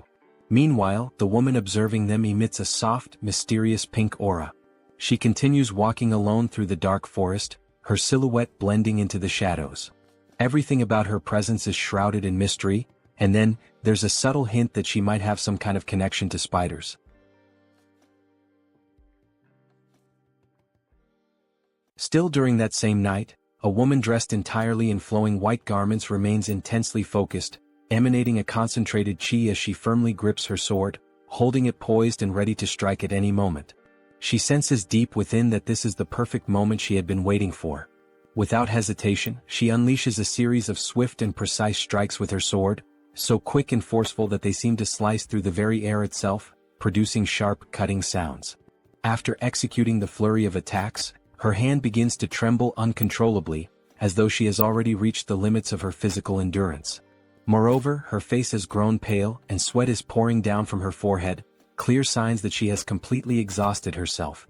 At that moment, she quietly mutters that once again she failed to cut through all the falling leaves, admitting to herself that perhaps she still requires even more training. Just then, another young woman approaches, calling out urgently to her as she prepares to make another round of attacks. The younger girl tells her that they must return now without delay, warning that if they linger any longer they will be caught. It becomes apparent from their conversation that the two are sisters, as the younger girl mentions that their father will scold her as well if they get caught this time. She continues, saying that although she knows her elder sister is an excellent swordswoman, she should also take better care of her own health. The older sister removes the traditional Hanfu hat from her head and in a gentle voice, responds that she understands, calling the younger girl Un. At that moment we are formally introduced to the elder sister, whose name is Seol, and it is revealed that both of them are daughters of the prestigious Namgung clan. Suddenly, Seol begins coughing harshly, causing Un to grow visibly concerned. Seol's cheeks flush red, and weakened by her earlier exertions, she appears clearly unwell. It is explained that this condition is known as an overflow of qi deviation. In the beginning, everyone in the family believed it to be a blessing. This condition occurs because her qi channels are extraordinarily open, allowing for the extremely rapid accumulation of internal energy, with no obstructions blocking the flow of pure qi. An elderly man who had been monitoring the sickly girl from her bedside explains that many of her vital blood points are wide open, causing her innate qi to be consumed at an alarming rate. Another man, almost desperate, asks anxiously if there is any solution to her condition. The elderly man contemplates deeply before speaking again, stating that what the girl truly needs is yin energy, a strong, pure form of yin energy that must be supplied before her innate qi is completely depleted. If not, he warns gravely, her life will be tragically short-lived. Returning to the present moment, Seol is still coughing heavily, and her younger sister anxiously asks if she is truly all right. Seol, trying to smile reassuringly, insists that she is fine and suggests they head back immediately. Un, not fully convinced, hesitantly asks if she is sure about that. As they walk together under the night sky, making their way back home, Seol's gaze falls upon the lantern that Un is carrying in her small hands. Seol makes a quiet analogy in her heart. She likens herself to the flickering oil flame inside the lantern, a fragile existence destined to vanish the moment the oil is exhausted. In that bittersweet realization, Seol understands that she must hurry and master at least the basics of the Emperor's sword style as quickly as possible. Lifting her eyes to the pale moon overhead, she reflects silently that under this frail body, she will simply burn away and vanish. The scene shifts to the Yangtze River, where a small boat is calmly gliding across the wide, shimmering waters. Aboard this modest vessel are Soryong, Huayin, Gu Pei, and the commander in charge of steering the boat. Gu, knowing well that Soryong has a deep love for animals, excitedly calls him over to witness something incredible, the sighting of a baiji dolphin. Soryong immediately thinks to himself that he has read about this creature somewhere before, in an old book perhaps. As they watch the rare dolphin swim gracefully through the river, a wave of excitement spreads among them. Soryong exclaims that he can hardly believe he is seeing with his own eyes a species that had once been declared extinct. Although he usually prefers insects and reptiles over mammals, even he has to admit that dolphins are truly magnificent beings. Huayin, smiling, points out that if they continue following the flow of the Yangtze River, they will soon reach Wuhan, where the headquarters of the Murim alliance is located. Soryong recalls aloud that his father-in-law's orders were to make a stop in Wuhan to deliver the keelback red-necked snake venom. After completing that task, they will then be free to sail downstream toward Angyang, which has been designated as a safe zone. As they navigate the waters, they realize with growing excitement that at this speed, they might arrive much earlier than they had originally anticipated. The couple then sits down together, seeking a moment of calm, and Soryong calls Huayin over, telling her that there is something weighing heavily on his mind. Curious, she immediately asks what it is. He then poses a question that has been bothering him. If the ice jade is truly so valuable, would the Namgung clan really be willing to hand it over as easily as she had claimed earlier?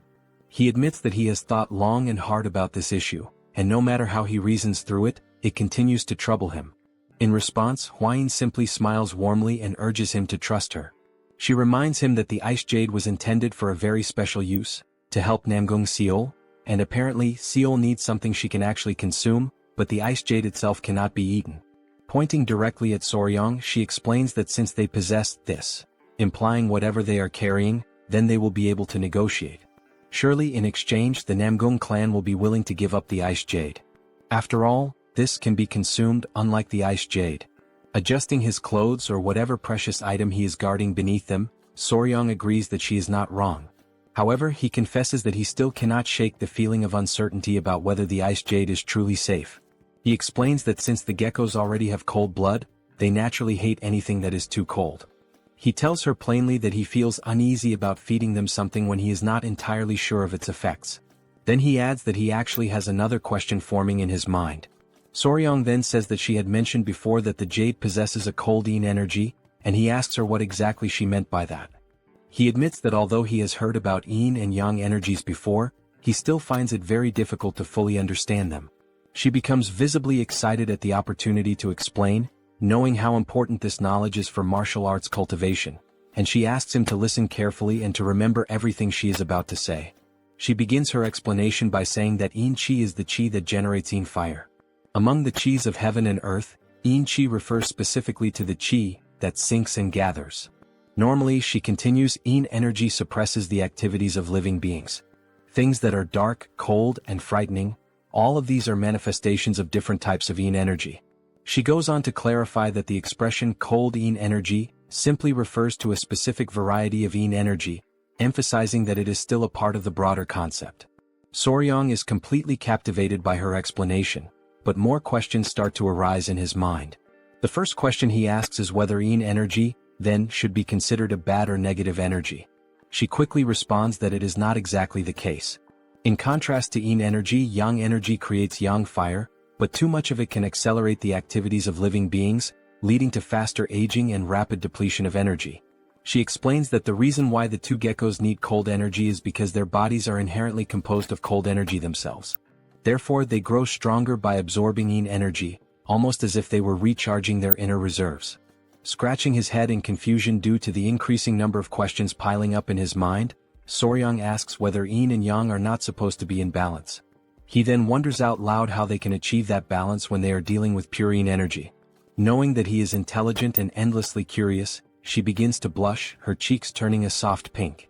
Then, awkwardly and still blushing, she starts to stammer and admits that she actually does not know how to explain it properly.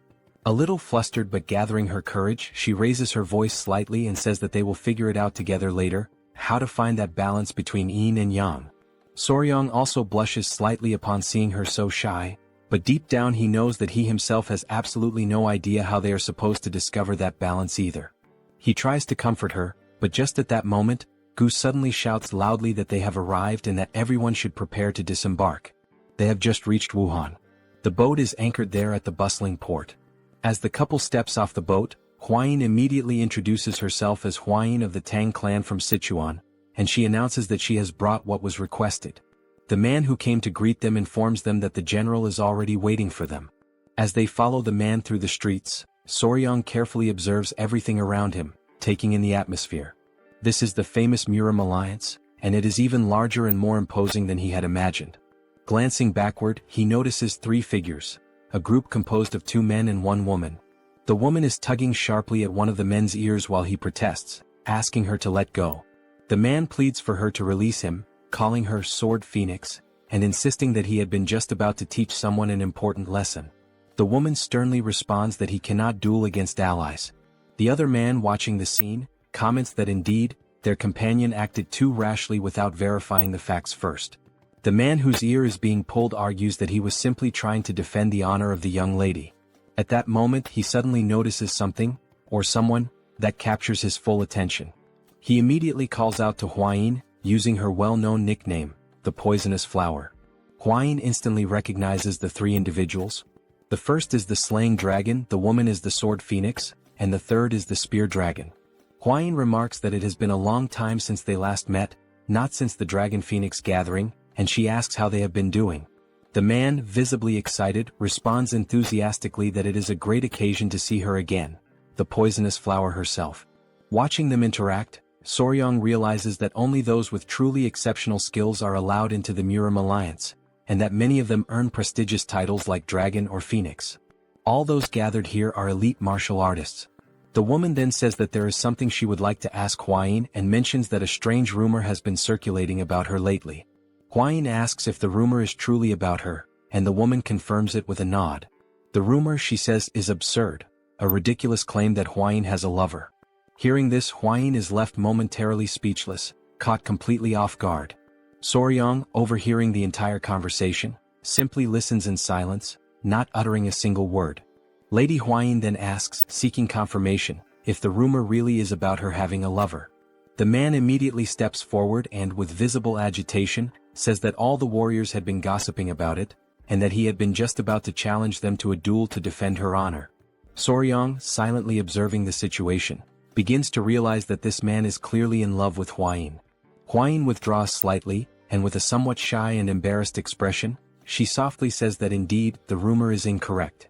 The man responds energetically, saying that he already knew it was false, and declares that he will now return and teach a lesson to the warrior who dared to spread such false gossip. At that moment, Huayin decides to settle the situation once and for all. She suddenly grabs Soryang firmly by the arm and pulls him close to her, taking everyone around by surprise with the suddenness of her action. She then corrects the rumor with clear and determined words, announcing that she does not have a mere lover, what she has now is a fiancé. She officially introduces Soryang as her fiancé. I personally found her action extremely cute and endearing, but judging by the expressions of the three onlookers, they certainly did not share the same opinion. All three of them stood frozen in complete shock upon hearing this unexpected revelation. The girl, wide-eyed, immediately asks if he truly is her fiancé, commenting on how young he looks. Huayin simply apologizes, saying that she should have introduced Soryang to them much earlier. Out of respect and politeness, Soryang clasps his fists together in the traditional martial salute and says that it is a pleasure to meet them, formally introducing himself as Wei Soryang. Two of the three individuals respond to the greeting, acknowledging him. Soryang begins to say that he looks forward to getting to know them better, but before he can finish his sentence, he is abruptly interrupted. When he looks forward to see what is happening, he sees the man who is clearly in love with Huayin practically engulfed in the flames of rage, glaring at him with burning eyes and demanding to know if he is truly Huayin's fiancé. The man demands confirmation of his name, asking directly if he is indeed Wei Soryang, to which Soryang calmly responds that yes, he is.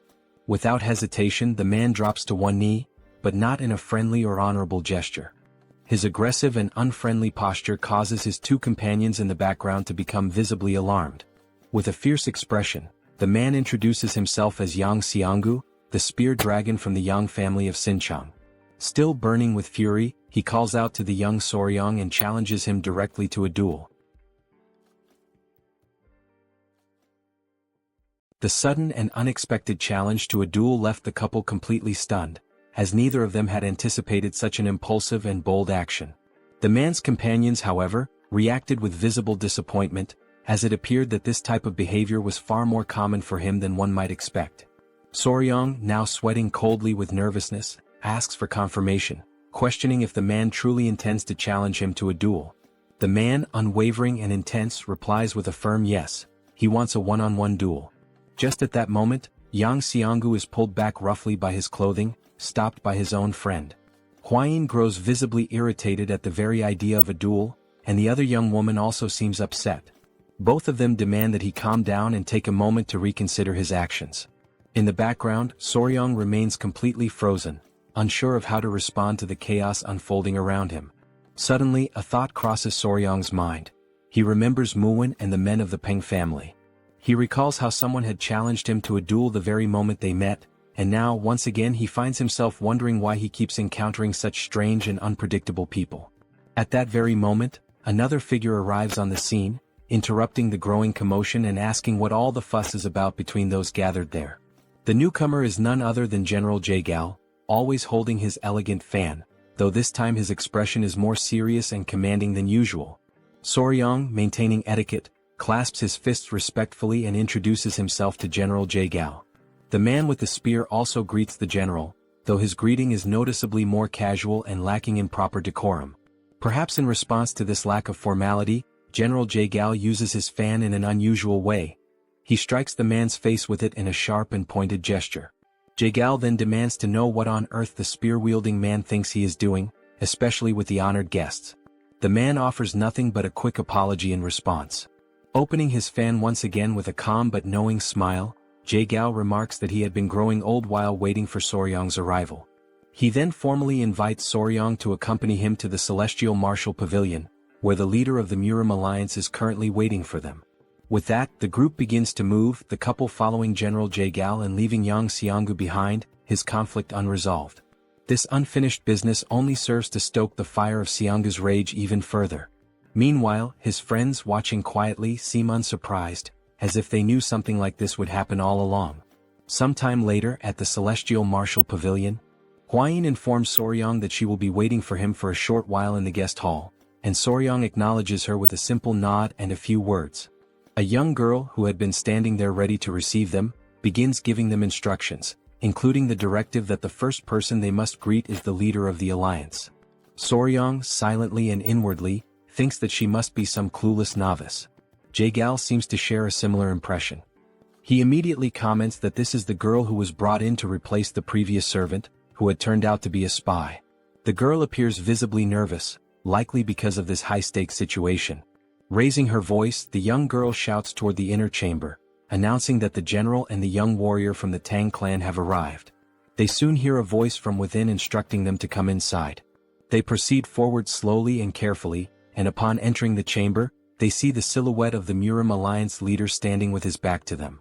Once again demonstrating respect, Soryang clasps his hands and introduces himself, offering a formal greeting to the leader of the Murim alliance. The leader turns slightly, visibly impressed upon learning that this is the same Soryang he had heard so much about. He tells him to come in and says that he must be tired after such a long journey. However, as the leader looks at him more closely, something catches his attention almost instantly. The leader immediately asks about the tiny creatures on Soryang's wrist and waist, questioning whether those little beings have bitten anyone yet. Soryang, a bit startled by how quickly the leader noticed them, replies honestly that no, they have not bitten anyone. At that moment, all Soryang can think about is how they had said the alliance leader was one of the top 3 martial masters in all of Murim, and now he has no doubt. The man immediately recognized the venomous creatures hidden beneath his clothing. The leader gestures for them to sit, and once they are settled, he proposes they move straight to the most important matter. He then asks Soryang whether he brought the venom from the tiger-striped water snakes. Soryang replies that yes, he did bring it. He adds that he prepared as much as he could before leaving, managing to fill 3 full bottles. Jagal, clearly impressed by the quantity, comments that he once witnessed the venom extraction process while in Sichuan, and he knows just how difficult and dangerous that task truly is. He expresses his gratitude for receiving so much. The leader then mentions that he heard Soryang became the son-in-law of the Tang clan in Sichuan, to which Soryang confirms that this information is correct. The leader asks about Soryang's family, and Soryang responds quietly that he has no family, that he is alone in this world and has no one he can truly trust. Jagal comments that he had heard the young warrior lost all of his memories in an accident. Before being taken in by the patriarch of the Tang clan, he had lived by himself on an isolated island, catching snakes and selling them to survive. The leader expresses sympathy, saying that Soryang must have lived a difficult and lonely life. Soryang scratches the back of his head and offers a slight smile, saying that perhaps he wasn't as alone as everyone thinks. The leader, seeing no reason to dwell further on the topic, shifts the conversation back to business. He says that the main reason he summoned Soryang was because the young warrior played an important role in the recent incident involving the blood cult. For that reason, the leader says he would like to grant him a reward. Soryang, caught off guard by the idea of a reward, answers honestly. He says that he already told General Jagal what he needed the last time they spoke. Jagal says that what Soryang discovered is significant. So significant, in fact, that it might ensure that those damned members of the blood cult never set foot on the Central Plains again. And because of that, what he did deserves far more than just a simple or ordinary reward. Trying to modestly decline, Soryang insists that it was something that happened entirely by chance. He explains that he simply fell into a pit while trying to save everyone, and he mentions that the gift they already offered him is more than enough. Hearing this, both the leader and General Jagal are left stunned, their eyes widening in disbelief. Rising from his chair, the leader asks if Soryang really just said that he tripped while trying to save the Tang clan. As the leader pieces everything together, he crosses his arms thoughtfully and says that he's beginning to understand why he has felt such a strange sense of familiarity with Soryang. It has just now dawned on him how alike they truly are. Hearing that they are alike leaves Soryang in utter shock, frozen in place. The leader clarifies that he's not talking about physical appearance. With a more serious tone, the leader continues, revealing that he himself lost his clan and those he loved to those bastards of the blood cult. He then speaks about how he became stronger, doing everything in his power, pushing himself to the limits, all to try and save at least one surviving member of his family. And somewhere along that path, he experienced a moment of enlightenment and achieved martial mastery. He then asks if the rumors are true.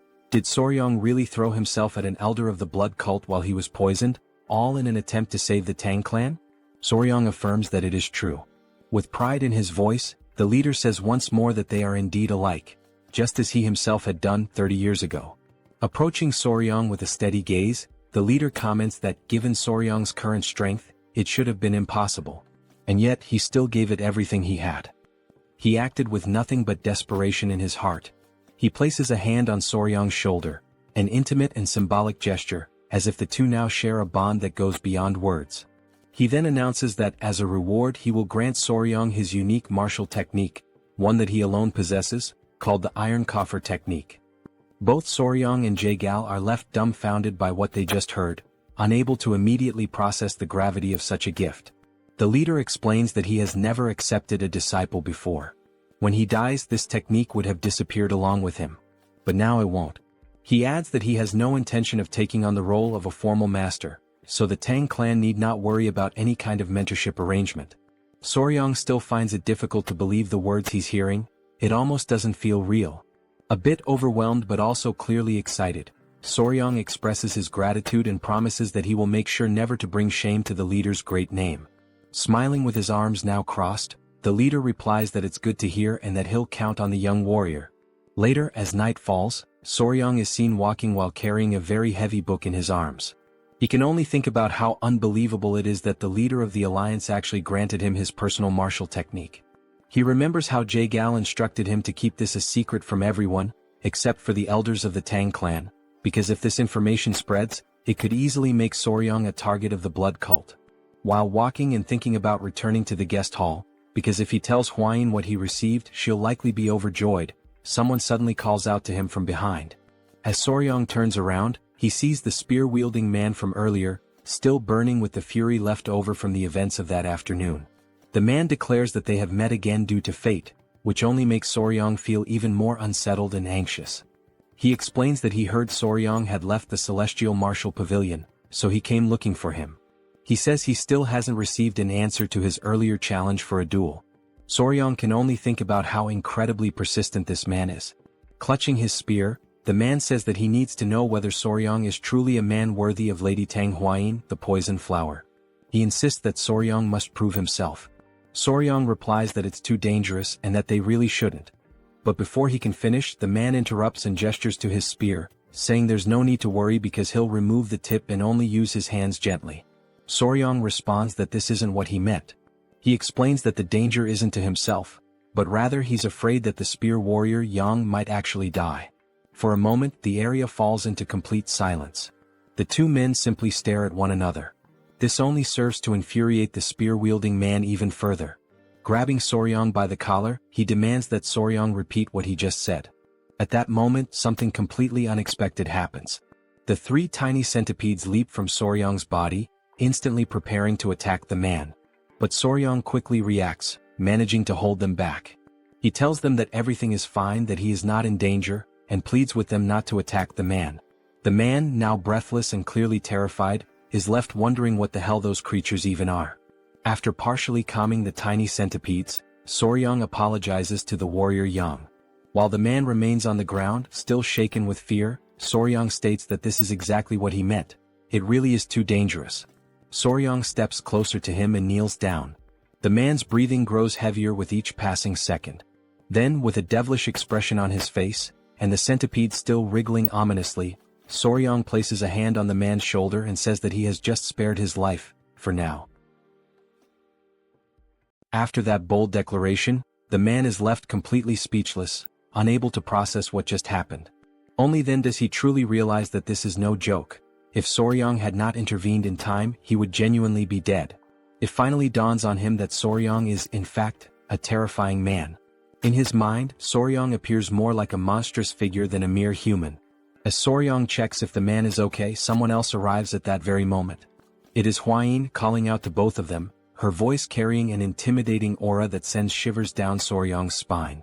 With a murderous intent evident in her tone, Huayin demands to know if the dragon spear wasn't once again trying to cause trouble for Soryang. Realizing the dangerous path this could take, Soryang quickly makes up a story, saying it was just a misunderstanding. He lies, claiming that he got lost and that the dragon spear showed up to guide him back. Huayin, still suspicious, asks if that's really the truth, and then questions why the tiny centipede seems so lively and animated. Trying to reinforce his story, Soryang places one of the centipedes on the dragon spear's head and explains that they were simply talking about the centipedes. He goes on to say that he jokingly asked the dragon spear to release a bit of killing intent as part of their playful conversation, and things ended up like this. Continuing his improvisation, Soryang insists that it was just a harmless prank, but it seems like the dragon spear genuinely got scared. The man, still visibly shaken, gets up and awkwardly agrees with Soryang's fabricated version of events.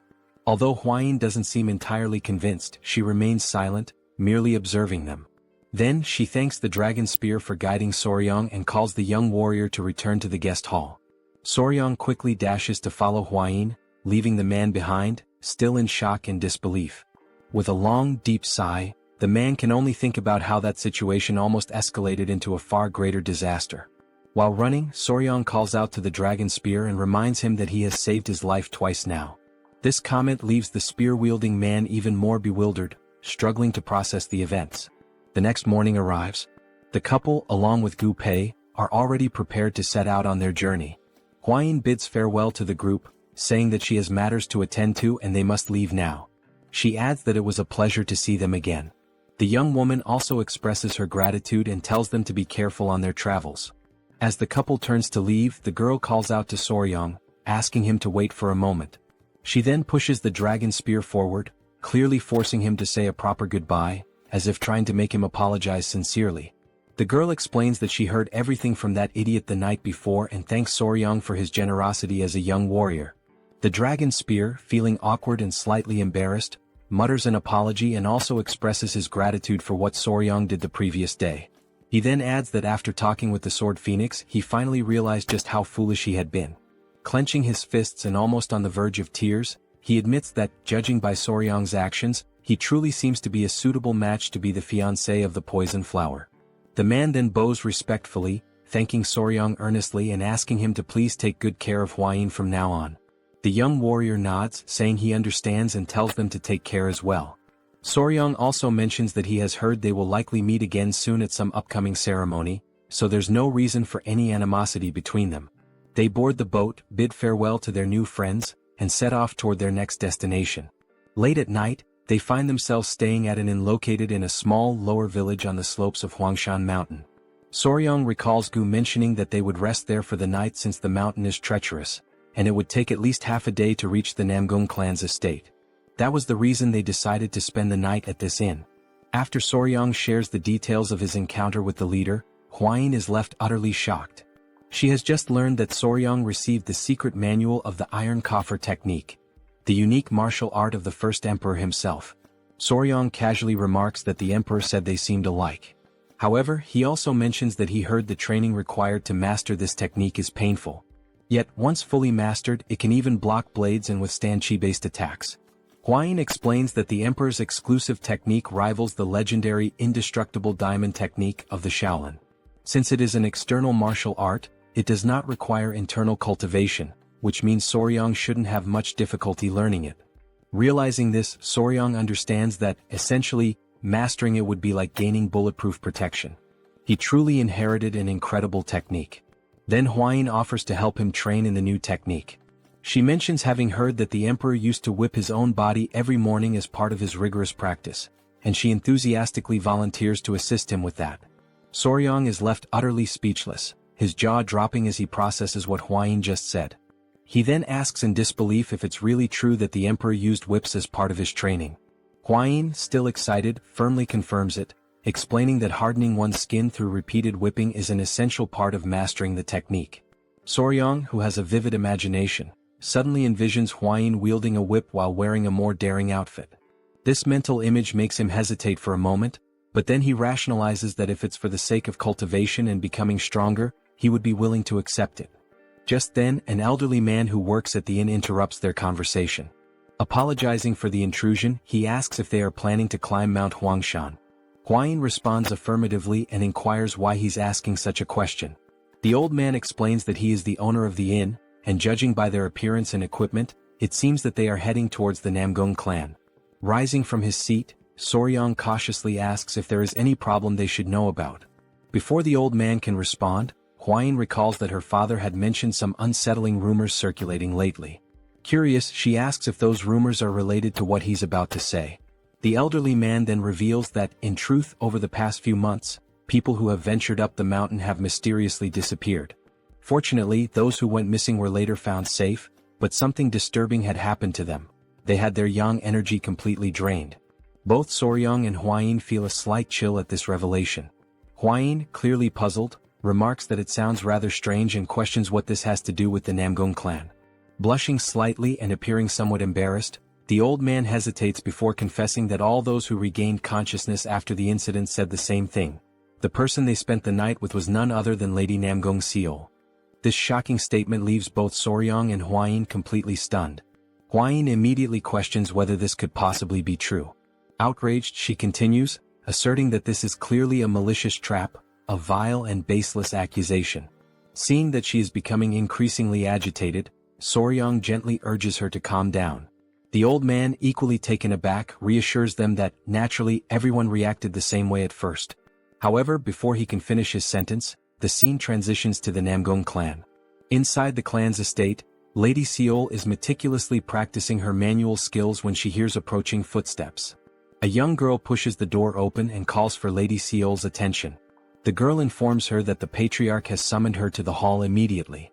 Curious and slightly apprehensive, Lady Seol asks what her father wants. As she hurries toward the hall, she wonders what could be so urgent and also worries whether her father has discovered that she has been secretly practicing sword techniques at night. Arriving at the hall, Lady Seol is met with an unpleasant surprise. Her father is there, surrounded by several men kneeling on the ground, while another man holds a spiked mace. The patriarch gestures for her to come closer, and Lady Seol hesitantly steps forward, questioning the meaning of this gathering. The patriarch commands the kneeling men to lift their heads and look at her, instructing them to say whether the woman they saw was indeed his daughter. The trembling men, filled with fear, profusely apologize to the elder, some even breaking into tears. Annoyed by their hesitation, the patriarch firmly demands that they speak the truth at once. Turning his attention to Lady Seol, the patriarch pointedly asks if she has been sneaking out to the mountain at night. Stunned, she remains silent, unsure of how to respond. He presses on, stating that these men claim she drained their yang energy. Lady Seol, completely taken aback, repeats the accusation, trying to comprehend how such a rumor even started.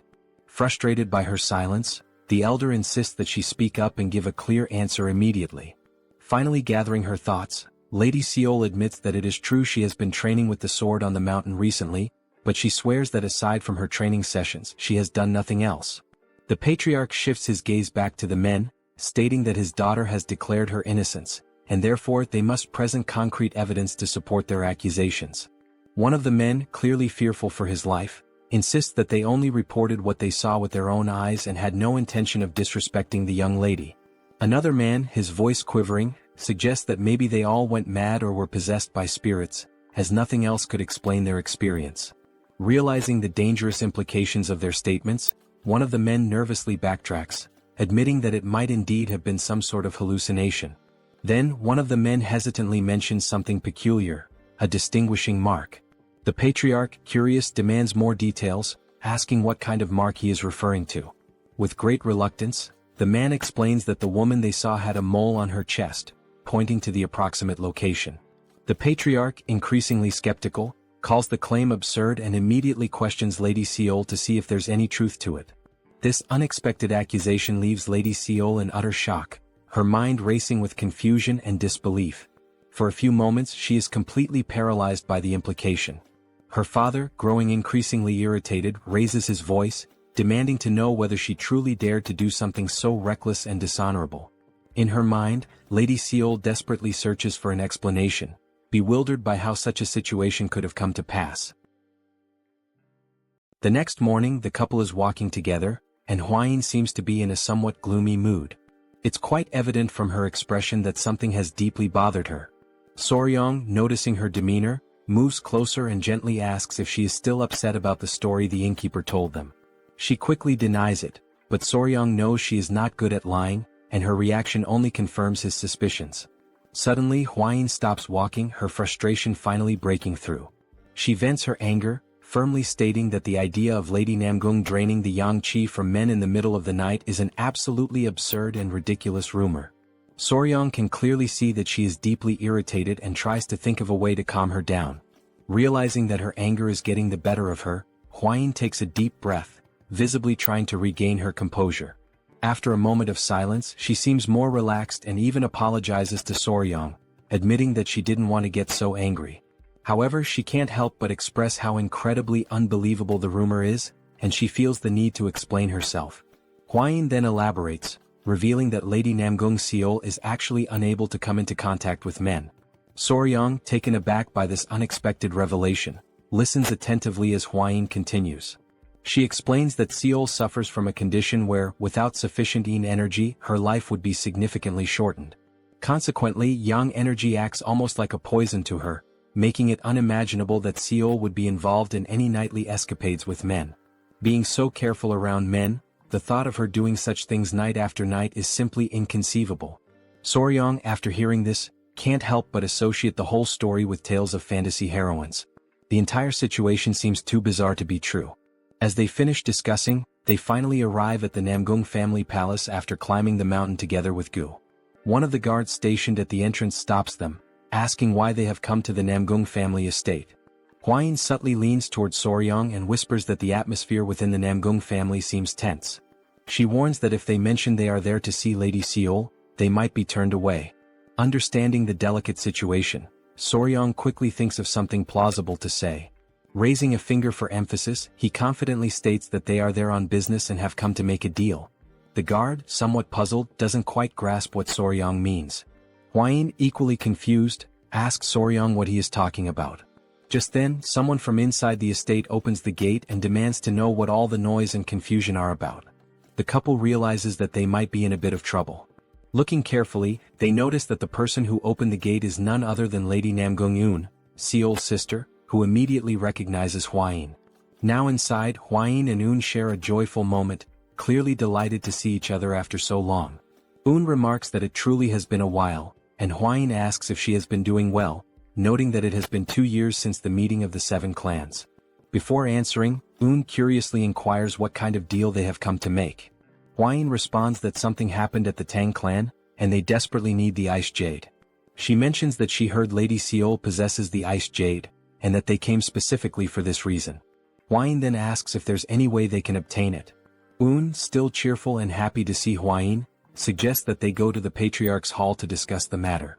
She explains that it would be better to speak with her father, as he would surely be pleased to see Hwayin again. As they head that way, Hwayin nudges Soryang and mentions that they also brought something to offer in exchange for the Ice Jade. Curious, Eun asks what exactly they intend to trade. Sometime later, now in the Patriarch's hall, the atmosphere turns more serious. After explaining their purpose, the Patriarch raises his voice in disbelief, asking if it is true that they brought an elixir containing cold qi. The couple nods in agreement, and Hwayin prompts Soryang to take out the elixir from his clothes. Placing it on the table, the Patriarch examines it with growing astonishment. Holding the cold qi elixir close, he asks if he can inspect it more thoroughly. Soryang agrees, explaining that he kept it carefully protected inside his clothing during the journey, hoping it would be deemed valuable enough to secure the exchange. After a careful examination, the Patriarch marvels at the elixir's purity, remarking that it is remarkably high quality and that, with it, Seol could live at least 10 more years. Eun, equally intrigued, asks if it truly is that amazing. Feeling a sense of relief, the couple is overjoyed when the Patriarch agrees to trade the Ice Jade, recognizing the elixir's immense value. However, the Patriarch then notices something peculiar within the crystal of the elixir and questions what it might be. Soryang, caught off guard, apologizes and firmly states that he cannot disclose what it is. Understanding the need for secrecy, the Patriarch nods, acknowledging that revealing the nature of the object might inadvertently give away its origin. Soryang expresses his gratitude for the Patriarch's understanding.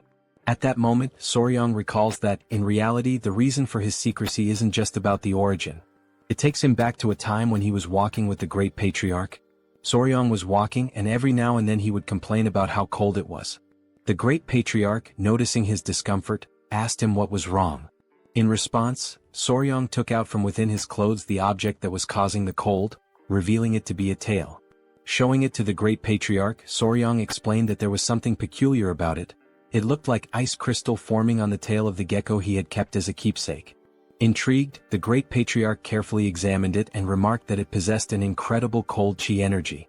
He acknowledged that it could indeed be a valuable material for practitioners who had mastered ice techniques or cold chi martial arts. Soryong could only think that perhaps geckos stored nutrients in their tails, and in this case it turned out to be cold chi. Realizing its potential worth, the great patriarch asked if Soryong wanted to try transforming it into an elixir. Returning to the present, Soryong decides that it is not worth mentioning the shriveled gecko tail. The patriarch, still enthusiastic, instructs Un to inform her sister to exchange the elixir for the ice jade. He then suggests that the guests should rest, as he intends to prepare a celebration to welcome the guests from the Tang clan. Curious, he asks if Hwayin is close to Seol and she confirms that she is. The patriarch continues, explaining that his daughter Seol has recently been through something distressing, and perhaps Hwayin's presence could help comfort her during their stay. Un then offers to guide the couple to the guest residence, and the patriarch entrusts this task to her. As they walk, Un mentions that thanks to Hwayin, her father's mood has improved somewhat, as in recent days, it felt as if they were walking on thin ice. To clarify, Hwayin cautiously asks if something happened to Lady Seol. Hwayin then shares that she has heard some troubling rumors and admits that she has been worried. Un, a bit disappointed, asks if Hwayin really heard about the rumors. With a hint of frustration, Un confesses that she doesn't believe Seol would do something like that, but unfortunately, they haven't been able to find any clues to prove her innocence. As a result, Seol had to be confined in the seclusion room and marked with virginity sand to prove her purity. Hwayin is utterly shocked by this revelation, while Soryong, confused, can only ask what on earth virginity sand is. Un and Hwayin proceed to explain that virginity sand is a substance that women apply to their bodies to demonstrate their purity. If one raises a gecko and feeds it with cinnabar, the gecko's body will turn red. The gecko's body is then ground into powder and stamped onto a woman's skin. If her body is pure, the mark cannot be washed away, not even with water. Hearing this, Soryong feels a surge of indignation, thinking that identifying a woman's purity should be the job of a unicorn, not a gecko. To him, this practice seems like an outrageous violation. Un then points out that Seol is just ahead, prompting the couple to turn their attention towards her. For a moment, the young warrior is speechless. Even from a distance, it's clear that Seol's beauty is truly unique. As they move closer, they see her sitting there, seemingly untroubled, though on her hand remains the mark left by the virginity sand. Hwayin feels relieved to see Seol and quickly approaches her, catching Seol by surprise as she didn't expect to see Hwayin there. Un takes the opportunity to explain that Hwayin brought an elixir containing cold chi, and that their father has agreed to exchange it for the ice jade. Observing the elixir up close, Seol comments that she can indeed sense the powerful cold chi emanating from it. The couple's spirits lift as Seol gratefully acknowledges the gift, revealing that she has the ice jade with her right there. She takes out the ice jade and shows it to them. Soryong takes the jade, and both he and Hwayin feel an immense sense of relief at having secured it. However, before they can fully rejoice, Seol lets out a deep sigh, interrupting their moment of celebration. Noticing Seol's apparent sadness, Hwayin cautiously brings up the rumors, expressing that she still finds it hard to believe that Seol could do something like that. Seol, appreciating the concern, softly admits that there were indeed many witnesses. She wonders aloud what exactly those people saw and, more puzzlingly, how they knew about the location of her mole. The young warrior's eyes light up with a sudden spark of excitement, as he is now convinced that this must be a truly mysterious case. An enthusiastic grin spreads across his face, and he can't help but burst into hearty laughter. Seeing this unexpected reaction, Hwayin looks at him with concern and asks if he is feeling all right. Quickly shifting his expression to one of confident seriousness, Soryong proudly declares that he is an expert in such matters. In fact, he even goes as far as to claim that in his past life, he was famously known as Sherlock Fabre when it came to solving cases like this. Then, seemingly out of nowhere, Soryong asks Seol if she has ever bathed alone in a pond or river at night. The sudden and random nature of the question leaves all the girls puzzled, unsure of where this line of reasoning is leading. Hwayin tries to make sense of it and cautiously suggests that maybe, in doing so, someone might have spied on Seol. However, Seol shakes her head and confidently states that she has never washed her body outside the house. Even if someone had seen her, they would have no reason to spread such malicious rumors. After all, even the people living in the lower parts of the mountain are considered family to her. Upon hearing this explanation, Soryong realizes that his deduction was completely off the mark, and a heavy sense of disappointment settles over him. His enthusiasm drains away as he contemplates his failed reasoning. Hwayin, on the other hand, suddenly appears thoughtful, as if an idea has just struck her. She confidently says that maybe she has figured something out and asks if there could be another, more plausible explanation for this entire situation. Still sitting on the ground and lamenting his lack of deductive prowess, Soryong lifts his head and notices that Hwayin is speaking with a renewed sense of determination. It seems she might have a clearer idea of what could have actually happened. Hwayin begins to create an air of suspense, building up the moment with dramatic mystery, leaving everyone tense and curious. Then, with a serious tone, she finally reveals that the most likely identity of the culprit is a ghost. Hearing such a declaration leaves the two sisters wondering, exchanging uncertain glances as they question whether it really could be a ghost. Soryong is left speechless, completely stunned, his mouth slightly agape, as he had been expecting her to say something far more profound and grounded. Instead, she comes up with the idea of ghost. Bringing one hand thoughtfully to his chin, he reflects for a moment and says that perhaps it might make some sort of sense. He then remembers that he once encountered the ghost of the centipede in a dream after it had died, so perhaps believing in such a thing isn't entirely absurd. Turning to Seol, Soryong calls her name and asks if she has touched or done anything unusual recently, something strange or out of the ordinary. He gives an example, suggesting maybe she accidentally consumed the inner core of a mystical beast. Seol asks for a moment to think carefully. After a pause, she replies that recently she touched an acorn and also a tree branch. Soryong, upon hearing this, can only think to himself that this might be what people call an idiotic charm. Then, Seol seems to recall something more significant. She explains that while she was training alone during the night, she felt the distinct presence of someone near her. It was as if this presence was watching her the entire time, silently and closely. Un asks if that's really true, and Seol confirms it without hesitation. At first she had even thought it might have been Un nearby, but when she checked there was absolutely no one around. While Seol starts to question whether she was just feeling overly sensitive at the time, Soryong is quietly convinced that this is an undeniably suspicious situation. At that exact moment, a young girl rushes toward them in a panic, breathless and shouting for Lady Seol. The little girl is clearly out of breath and struggling to speak. She tries to catch her breath as Seol asks her to calm down and explain why she is running around in such a panic. The girl finally manages to say that another villager has disappeared, and the clan's warriors have already left the estate to begin the search. Upon hearing this news, Seol lowers her head slightly, as if she were hiding something deep within herself. Soryong notices this change and asks her what is going on. Seol lifts her head once more, but this time there is a new clarity and conviction in her expression. She declares that no matter what, she must personally capture this ghost and avenge the humiliation of her lost chastity. Un quickly steps in, warning Seol that if she goes off alone and gets caught again, the consequences this time will be far more severe. Seol responds with a smile, gently reassuring her sister that everything will be alright, because this time she won't be going alone. Confused, Un asks what exactly Seol means by that. In response, Seol takes Hwayin's hand and asks both her and Soryong if they would be willing to help her. The couple is left momentarily speechless, caught off guard by the unexpected request to venture out into the mountains in the middle of the night. But in the end they cannot bring themselves to refuse her, and they agree to go. Nightfall arrives and they find themselves walking through the mountains under the dark, quiet sky. Un, not hiding her concern, mutters that if she gets caught this time, she will certainly be locked away in the cultivation chamber for half a year as punishment. She turns toward Soryong and says that he could at least try to stop Hwayin. Then she asks how he even managed to fall in love with her in the first place. Soryong simply replies with a sarcastic smirk, saying nothing more. A little earlier that same evening, Seol had shown them a small golden ornament and explained that it was a naragi made of knots, a traditional charm where the ice jade could be safely stored. She had gone on to say that she wasn't entirely sure why they wanted the ice jade, but if they were planning to take it with them, this naragi would certainly help. Hwayin had been mesmerized by the delicate beauty of the item. She had opened the small golden charm down the middle and remarked that it could serve as a symbolic gift between the couple. She added that if they helped her she would give it to them as a reward. Enchanted by the elegance and meaning of the artifact, the couple had found themselves unable to say no. Back in the present moment, Soryang states that it's not even because of the artifact that he agreed to come, it's because he wants to defend Seol's honor. Eun scoffs and calls him a liar. Seol interjects, addressing Eun and telling her to be less impulsive in front of their guests. They arrive at a certain spot in the forest, and Seol suddenly stops walking.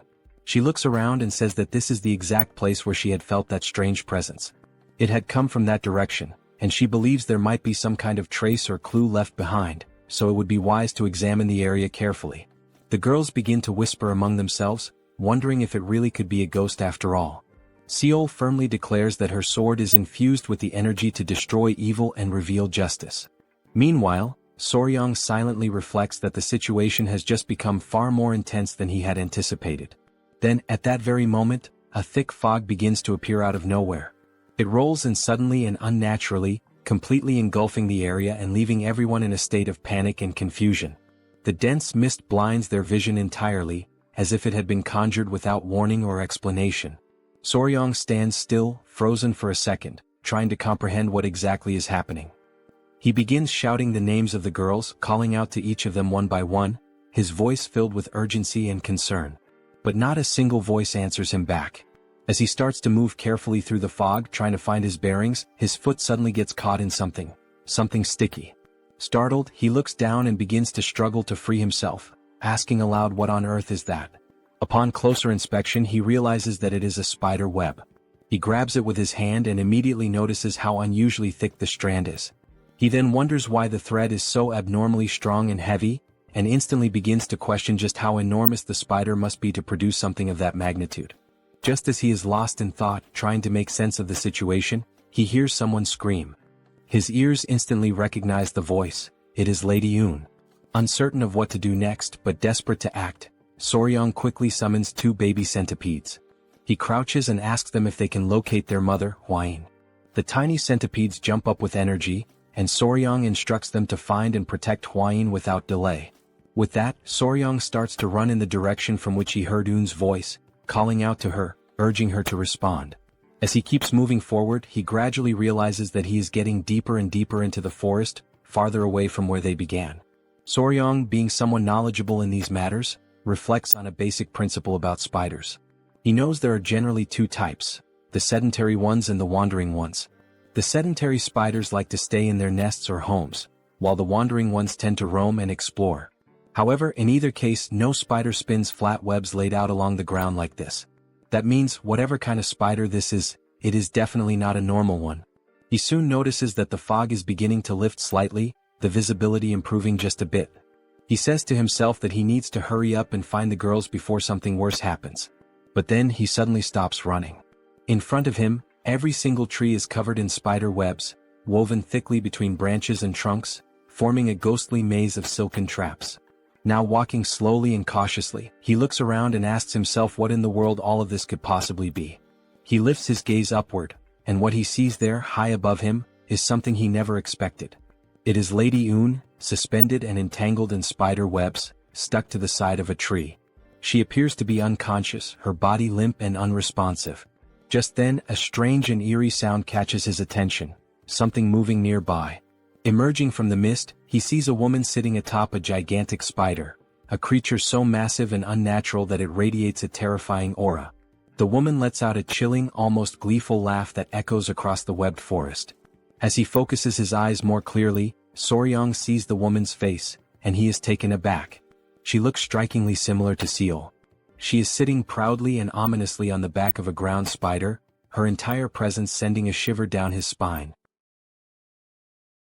Soryang stands completely paralyzed, overtaken by sheer shock, unable to tear his eyes away from the bizarre and unsettling scene unfolding right in front of him. The woman sitting atop the massive spider grins with twisted delight, her smile dark and malicious. She calls him a bastard, making it clear that she recognizes exactly who he is. His eyes widen with unease, and sweat begins to drip down his face as tension rises within him. Despite the insult, he remains strangely unfazed, his attention drawn instead to something peculiar. He suddenly notices that the spider she is riding on is a type of terrestrial creature he has never encountered before in his life. As they continue to stare each other down, locked in this eerie confrontation, Soryang carefully observes that the spider is weaving its web on the ground rather than suspending it in the air, an unusual trait that confirms beyond any doubt that this is indeed a new species, unfamiliar and possibly undiscovered. Then, at last, with a steady and determined look crossing his face, he begins to put the puzzle pieces together. In a rare moment of mental clarity, everything starts to make sense. He realizes, almost with a jolt, that the being before him, though it has the physical appearance and mannerisms of Seol, is not Seol at all. What he's seeing is actually a pedipalp, an arachnid creature, disguised as a spider. The scene briefly transitions to a more detailed explanation, offering insight into what a pedipalp really is. Normally, the term refers to the anterior legs of a spider, limbs that function as sensory tools, assist in mating or help subdue prey. Despite being labeled as legs, pedipalps are far more than simple limbs. They are sophisticated appendages connected directly to the creature's head, serving unique and specialized purposes. For instance, even the sharp pincers of a scorpion are actually modified pedipalps, highlighting how diverse and functionally advanced these structures can be. Back in the present moment, Soryang becomes increasingly aware that this pedipalp disguised as a spider is attempting to seduce him. It subtly exposes its shoulders in a suggestive manner, likely a calculated move to attract male prey. Blushing slightly, with his cheeks now tinged red, Soryang declares aloud that such efforts are unnecessary, because he is already completely captivated. Suddenly, in that very instant, Lady Yun regains consciousness. Her eyes blink open in disbelief, and as she sees Soryang approaching the terrestrial spider, her expression quickly shifts to rage. She clenches her teeth furiously, consumed by frustration at the sight. Soryang moves closer, much closer, to the pedipalp now disguised as Seol. With his hands gently interlocked and a flushed face, he begins to sing praises of how astonishingly beautiful she is. Then, catching the pedipalp off guard, Soryang suddenly grabs her tightly by the waist, pretending to be completely bewitched by her charm. The pedipalp, feeling triumphant and confident that it has successfully lured its prey, raises its arms in preparation to strike. The moment it prepares to launch its attack, Soryang sharply lifts his head and issues a clear and commanding order for his centipede to attack. Without a second of hesitation, the centipede leaps forward at full speed, catching the pedipalp completely off guard and leaving it paralyzed in shock. With ferocious precision and unwavering speed, the centipede sinks its fangs into the creature's body. The pedipalp lets out a gut-wrenching scream of pain, its voice echoing across the forest. While it writhes in agony, Soryang calls his loyal centipede back, and it immediately jumps into his arms, returning to him without delay. Screaming in pain, the pedipalp feels its strength slipping away rapidly, its breath becoming shallow and erratic. It places one hand instinctively over the site of the injury, trying in vain to contain the damage. Soryang, eyes wide open and lips slightly parted, watches from a safe distance as the creature's body slowly collapses to the ground in defeat. Realizing that the pedipalp is now unconscious, he tells the centipede that he will move closer to inspect it. Cautiously, with a stick in hand, Soryang approaches and gently pokes the massive spider. Based on its lack of reaction, he deduces that the centipede's venom is keeping the creature immobilized for now, its toxins apparently effective on arthropods. However, considering the spider's colossal size, he believes it won't remain unconscious for long and will likely recover soon. With a calm and almost tender gesture, he runs his hand softly along the spider's thick, bristled body, whispering a quiet plea for it not to be angry. He assures her that what he has done was necessary to protect her from being killed by the frightened villagers. Then, with genuine affection, he carefully lays the creature's body down, almost as if tucking her in, and begins to wonder aloud if he'll even be able to lift her due to her tremendous size. Feeling a sense of excitement bubbling inside him, he stands up with pride, marveling at her 4 large spots and her thick, soft fur, traits that make her look exactly like a true scarlet spider. Driven by curiosity, Soryang prepares to take a closer look. With trembling anticipation, he reaches out, eager to uncover what the pedipalp's true face really looks like beneath the disguise.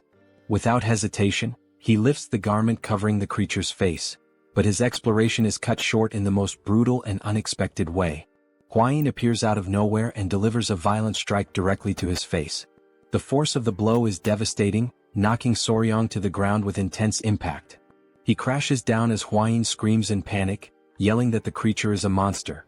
Realizing that he is momentarily dazed and gasping from the shock, Huayin urgently tells him to regulate his breathing and try to steady his internal energy technique. But to her surprise and growing concern, she notices that he is completely incapable of doing so. He has entirely lost control of both his energy and his breathing. He is left utterly disoriented, mentally adrift and physically overwhelmed. After what feels like a long moment, he finally manages to recover his senses and slowly rise to his feet. Huayin, looking deeply worried, asks if he's all right. But Soryang seems confused, unsure of what exactly she means. Stunned by his response, Huayin suddenly realizes the grim truth. The thick fog that had enveloped them earlier was not natural, it was created by the spider. A fog deliberately meant to heighten and distort desires in a surreal, overwhelming way. She told Soryang that when she inhaled just a small amount of the mysterious fog, she immediately felt a strange and unfamiliar sensation creeping over her body. She had to summon her power and channel it with great focus in order to expel whatever it was that she had breathed in. Only after doing so was she finally able to escape from that place. On the other hand, Soryang stated, with a calm and almost puzzled demeanor, that he had not felt anything at all. With one hand resting under his chin and his lips slightly parted in contemplation, Soryang begins to reflect. It suddenly dawns on him that the villagers who had been pretending, or perhaps truly believing, they were possessed, were likely behaving that way because of the effects of the fog. Silently, within his own thoughts, he questions whether this strange mist might actually be some kind of pheromone emitted by the spider. Shortly afterward, Huayin becomes visibly upset as she watches Soryang gently stroke the spider, his hands running carefully across its body, all while speaking to it in a soft voice about the origin of the fog and its unusually large size. Time passes and the couple remains in the forest, lingering together in that strange and tense environment. Eventually Huayin, her cheeks tinged with embarrassment, gathers her courage and apologizes to Soryang. She admits that for a while she genuinely believed he had fallen under the spider's seductive spell. Embracing the spider with visible tenderness and affection, Soryang explains that all he was trying to do was uncover the creature's true form, to understand what lay beneath the disguise. Huayin nods, saying that she understands now, but her emotions quickly shift. With a burst of frustration, she yells at him to stop hugging the spider. Moments later, Huayin appears startled. Her eyes widen as she expresses an odd sensation. She feels as though there's something important she's supposed to remember, something lingering at the edge of her memory, but she just can't grasp it. She confesses that she still hasn't memorized all the known venomous creatures. Meanwhile, Soryang remains trapped in his own uncertainty, still trying to understand what exactly is causing such deep frustration and agitation within Huayin. Suddenly, something grabs both of their attention. A faint but unmistakable sound rises in the stillness of the forest. Soryang immediately turns toward the spider, wondering aloud whether it could be the source of the strange noise. With his mouth open and his expression full of suspicion, he finally realizes that the sound is not coming from the spider, it's coming from behind him. It is Un. Still tied to the tree, she is the one producing the sound. Without hesitation, Soryang calls out, admitting that in the midst of all the chaos and confusion, he had completely forgotten about her. Now, with Un lying on the ground, the couple stands over her, unsure of what to do to wake her. They soon notice that Un is still breathing, albeit with difficulty, which brings them a small measure of relief. It means that she is not dead but only temporarily paralyzed. Time continues to pass and the dense fog around them thickens, sinking even lower into the forest floor. The strange atmosphere compels Huayin and Soryang to resume their search for Seol. But just before they leave, Soryang announces that there is something he must do first. His tone piques Huayin's curiosity. He then begins using the spider's own silk to tie it up carefully, wrapping it methodically while holding the other end of the binding securely in his hand. Before long, Soryang starts dragging the large creature along behind him, telling Huayin that he intends to take it back to the clan. He believes it is not just any ordinary venomous beast, and therefore should not be treated like one. Suddenly, a scream cuts through the air, and Huayin immediately spins around, alarmed and tense. It is Seol, her voice hoarse but forceful, calling out to her sister with every last ounce of strength she can muster. The fury in her voice is unmistakable, and it freezes both Soryang and Huayin in place, leaving them momentarily paralyzed, unsure how to react. Seol continues shouting, declaring that the creature has dishonored her, and vowing that she will never allow it to do the same to her sister. Without hesitation, she draws her sword, her determination carved into every movement. Her eyes blaze with resolve and she prepares herself to strike. At that exact moment, Soryang cries out desperately, begging her to wait, just for a single second. But nothing could stop her now. Unshaken and unwavering, Seol rushes forward, aiming directly at the creature with relentless momentum. In a flash of motion, Soryang throws himself in front of the creature, spreading his arms wide open in a protective gesture, trying with everything he has to block her attack. Seol, still unwilling to stop, points her sword at him, ready to strike, and commands him to move aside. But Soryang stands firm. He doesn't move an inch. With clear conviction in his voice, he declares that he will not move under any circumstances. Remaining solid and unyielding, he points to himself and states that he is the one who captured the creature. Therefore it now belongs to him. Hwain's eyes go wide, stunned and speechless at the gravity of what he just said. Then Soryang's expression hardens. He clenches his fists tightly, bracing himself for whatever may come next, ready to face any threat head-on. At that moment, a sinister and intense aura begins to radiate from Seol.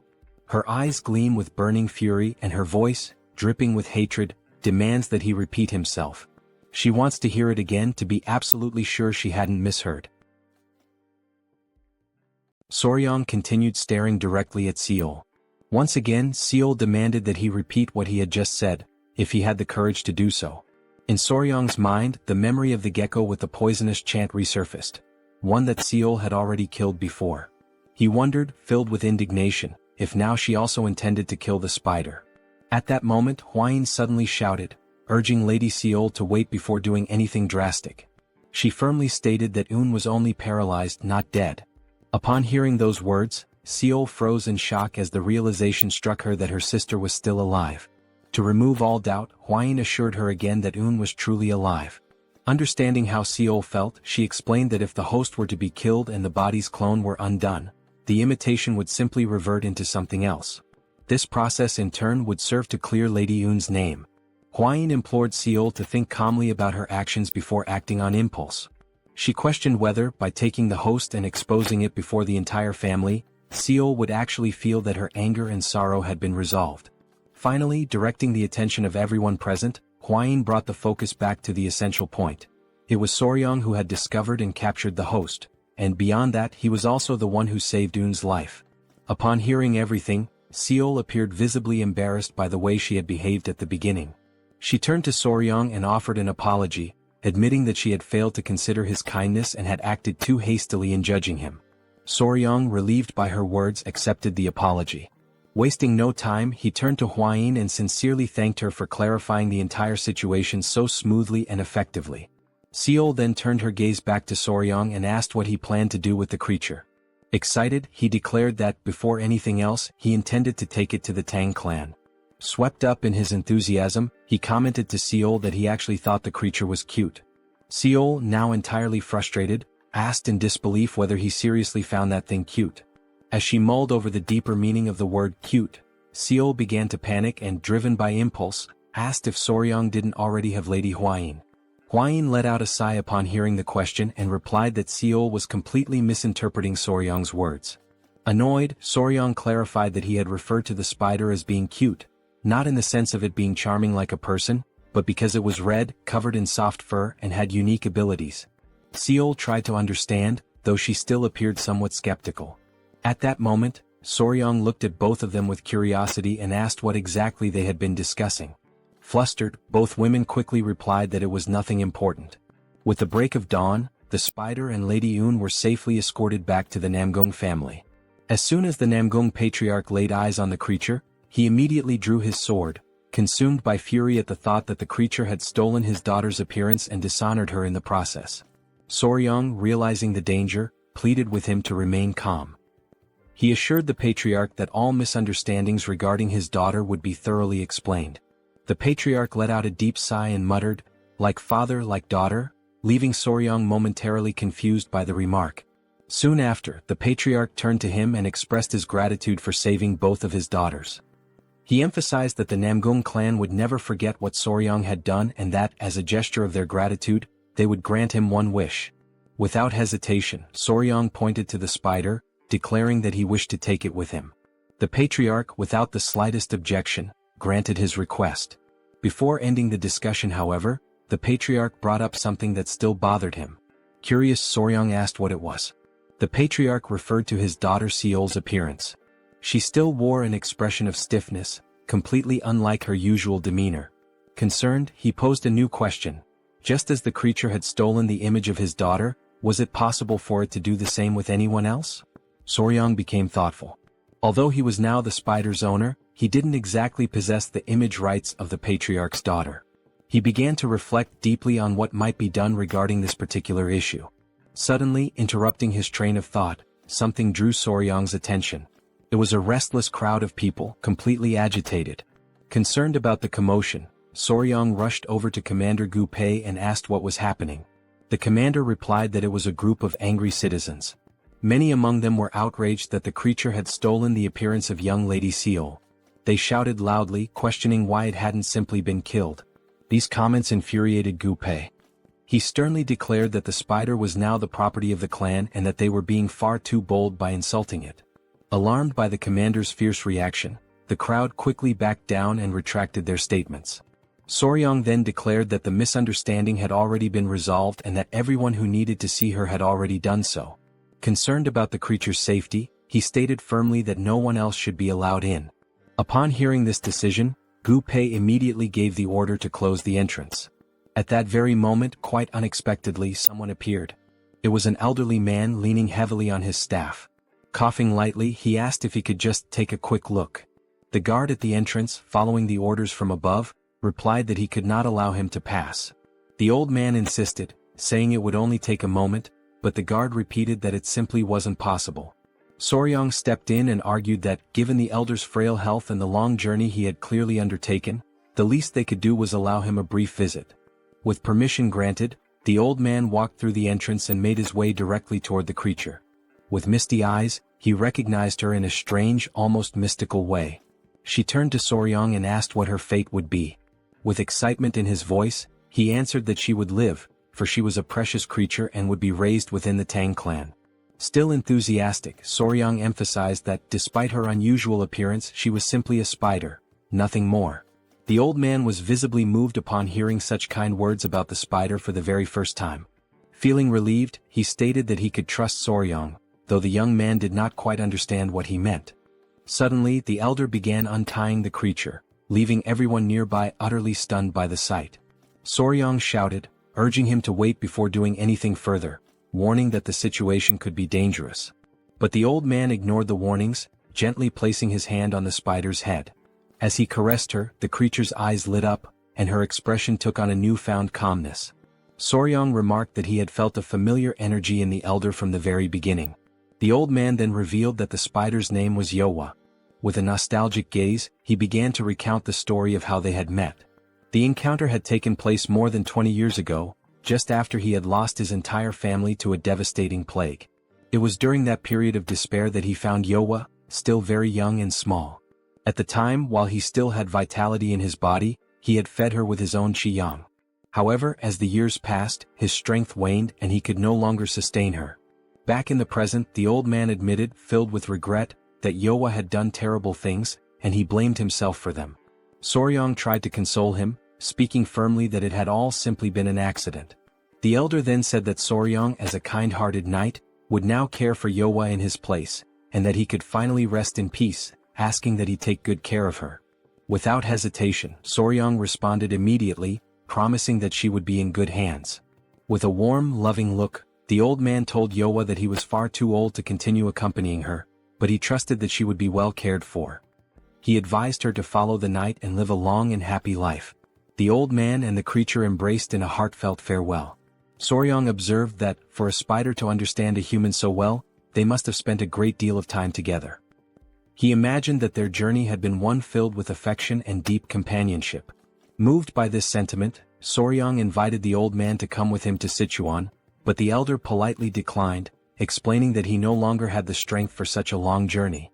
Understanding, Soryang shifted the topic and asked the elder to share his experience with Yowa, since it would be his first time caring for a creature like her.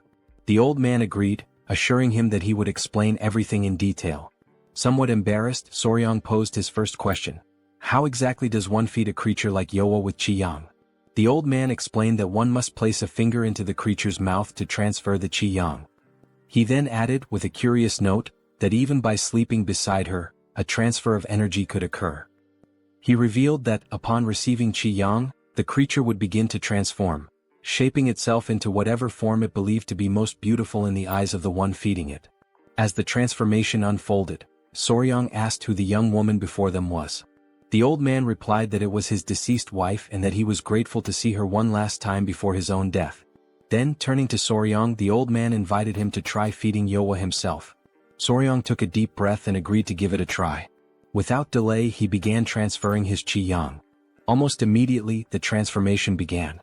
Filled with anticipation, Soryang wondered what form Yowa would take. Deep down, he imagined that, naturally, she might transform into Lady Huayin.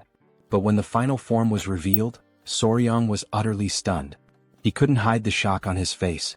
Those nearby, watching with curiosity, didn't let the moment pass. Without hesitation, they began asking aloud whether that was really his type.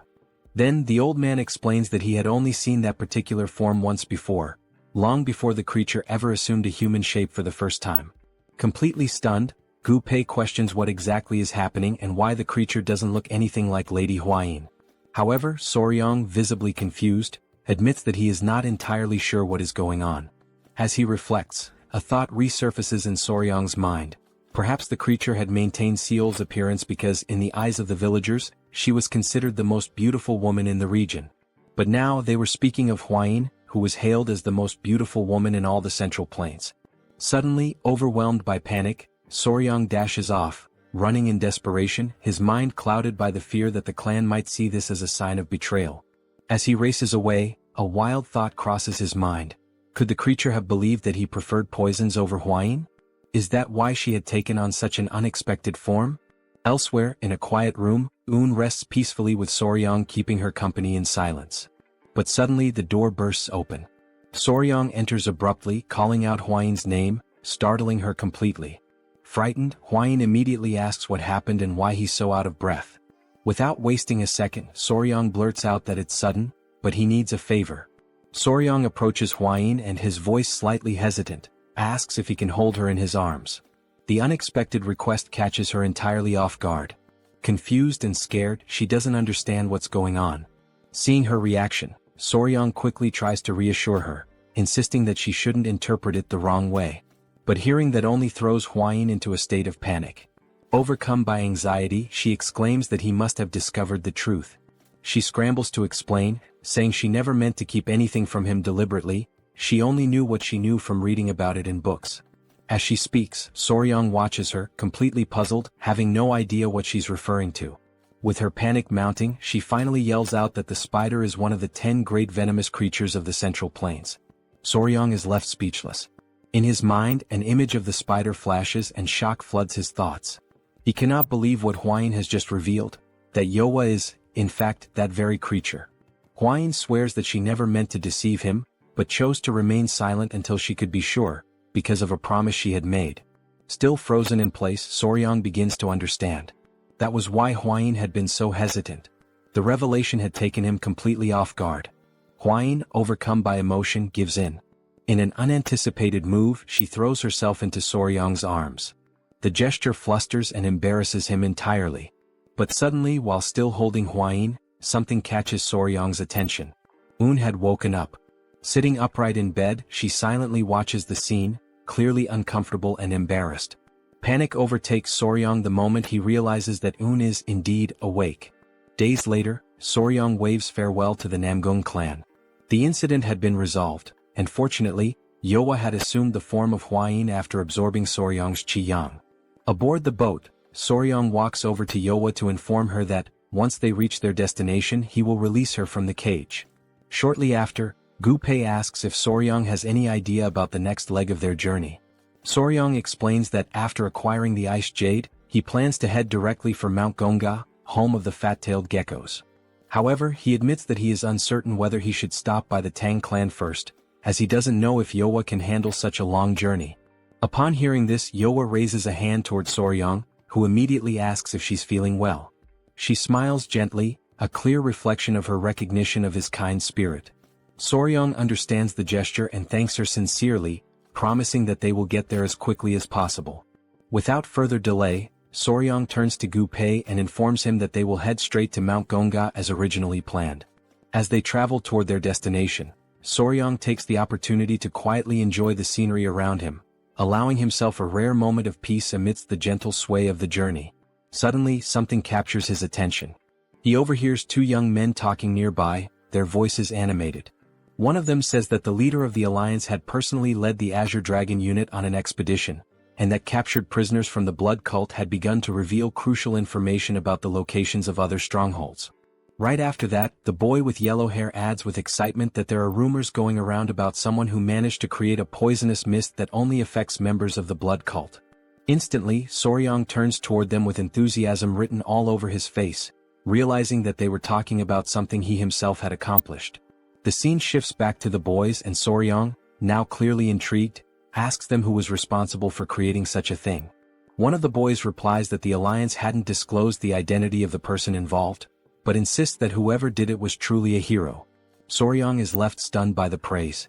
As the words sink in, his mind drifts back to his days of uploading videos, and for a brief moment he relishes the feeling of having once again made an impact, albeit from the shadows. Eventually they arrive at Mount Gonga. Soryang admits, somewhat embarrassed, that since he's not particularly skilled in the art of lightness techniques, he won't be able to climb the mountain himself. Because of that, he suggests that Huayin and Gu Pei go instead to retrieve the fat-tailed geckos. However, Gu Pei raises a valid concern. Would the geckos even respond without Soryang present? Huayin agrees with the reasoning, suggesting that it would be best if Soryang could go himself. Then, out of nowhere, something draws their attention. It is Yowa, gracefully ascending the mountain on her own, while Soryang shouts desperately for her to come back down. One of the rocks on the mountain breaks apart, causing Yowa to descend rapidly, but she lands calmly and smoothly on the ground below. Everyone stands in awe at the sight, completely stunned by her ability to fly. Soryang suddenly remembers a phenomenon known as ballooning. He begins to explain with an air of fascination that although few people are aware of it, some spiders are capable of flying by releasing silk threads and surrendering themselves to the wind. He adds that sometimes when walking through the street and brushing against a random web in the air, it's likely the trace of such a flight. Now fully excited, Soryang gives Yowa permission to carry him through the air. As she takes off with him, Gu Pei and Huayin follow close behind. Upon reaching the top, Soryang embraces Yowa warmly and praises her for being such an incredible and versatile creature. Huayin, visibly irritated by the scene, immediately reproaches him, saying that hugging her like that is strange, especially since the form Yowa currently wears is her own. Hearing that, Soryang quickly apologizes, understanding the awkwardness of the situation. Without delay, he begins to explore the area in search of the geckos. After a little while, Soryang spots them in the distance. With joy and great enthusiasm he calls out to them. Instantly, the fat-tailed geckos leap toward him, full of energy and visibly thrilled to be reunited. Soryang is taken aback by how affectionate and healthy the geckos seem, much more so than before. Their condition fills him with a quiet sense of accomplishment. He then shows them the ice jade he brought and assures them that he will take good care of them. He calls them to follow him. As a personal touch, he decides to name them Snow and Ice. After naming them, he gently carries both in his arms. And just like that, they officially become part of the family. A while later, back at the Tang Clan during the late hours of the night, the guards are taken aback by what they see in front of them. Their eyes widen with surprise as they question why two young ladies are suddenly standing before them at such an unexpected time. They take a closer look and quickly realize that one of the young women isn't actually human. It's a spider that has taken on the form of Miss Huayin. Feeling quite pleased with himself, Soryang proudly tells the guards to go and spread the news. The honored and confident official son-in-law of the Tang Clan has returned with one of the 10 great venomous creatures. The guards are visibly stunned. None of them had imagined they would ever lay eyes on one of the 10 great venomous creatures in person, let alone see one that looked like this. Wasting no time, they send a signal high into the sky, accompanied by the urgent message that Soryang and Huayin have returned, and with them a shocking revelation. The elders immediately rush toward the courtyard, not wanting to miss the commotion and eager to understand what is truly going on. The Grand Patriarch arrives and, with both confusion and curiosity, asks how the young man managed to go out looking for food for the geckos and somehow returned with a spider that has a human face. He demands to know what exactly Soryang was doing during that trip.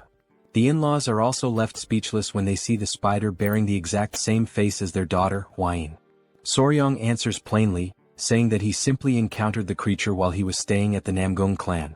Everyone in the courtyard starts murmuring among themselves, saying that no one has ever heard of someone randomly finding one of the infamous 10 great venomous creatures.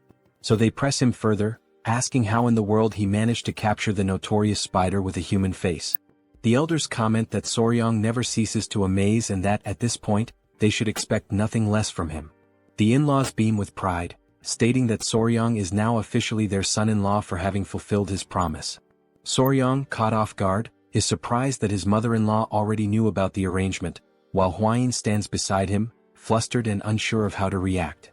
The patriarch declares that what matters most now is that Soryong is, without question, an official member of the Tang clan.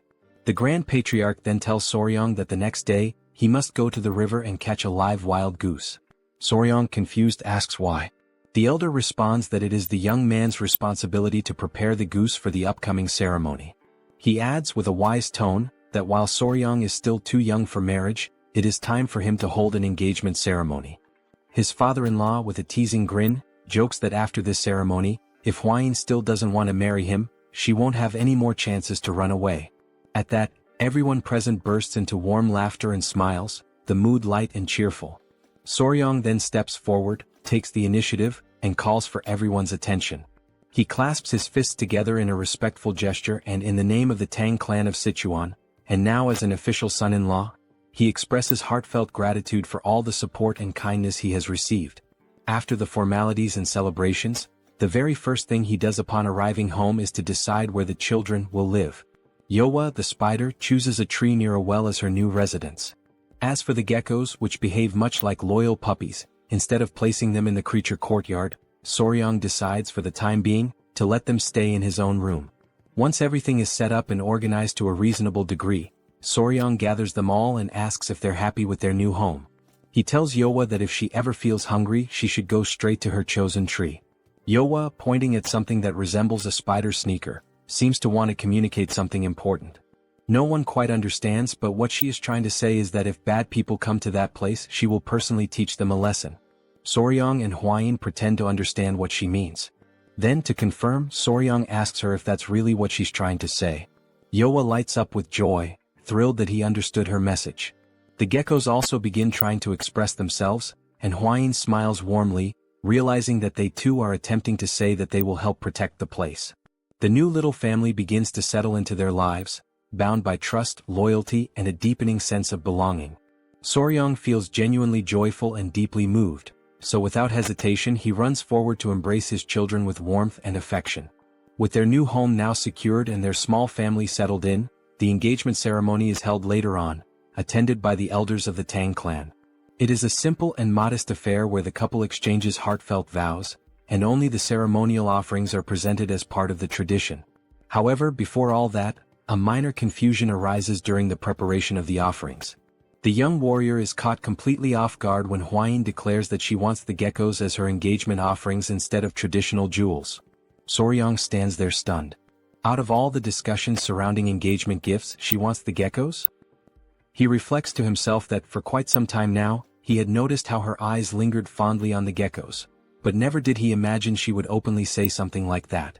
He calls her young miss, and trying to remain composed, tells her that what she is asking will be difficult. Stepping closer, he grabs her gently by the arm and explains that traditionally, engagement offerings are meant to symbolize a promise of eternal love.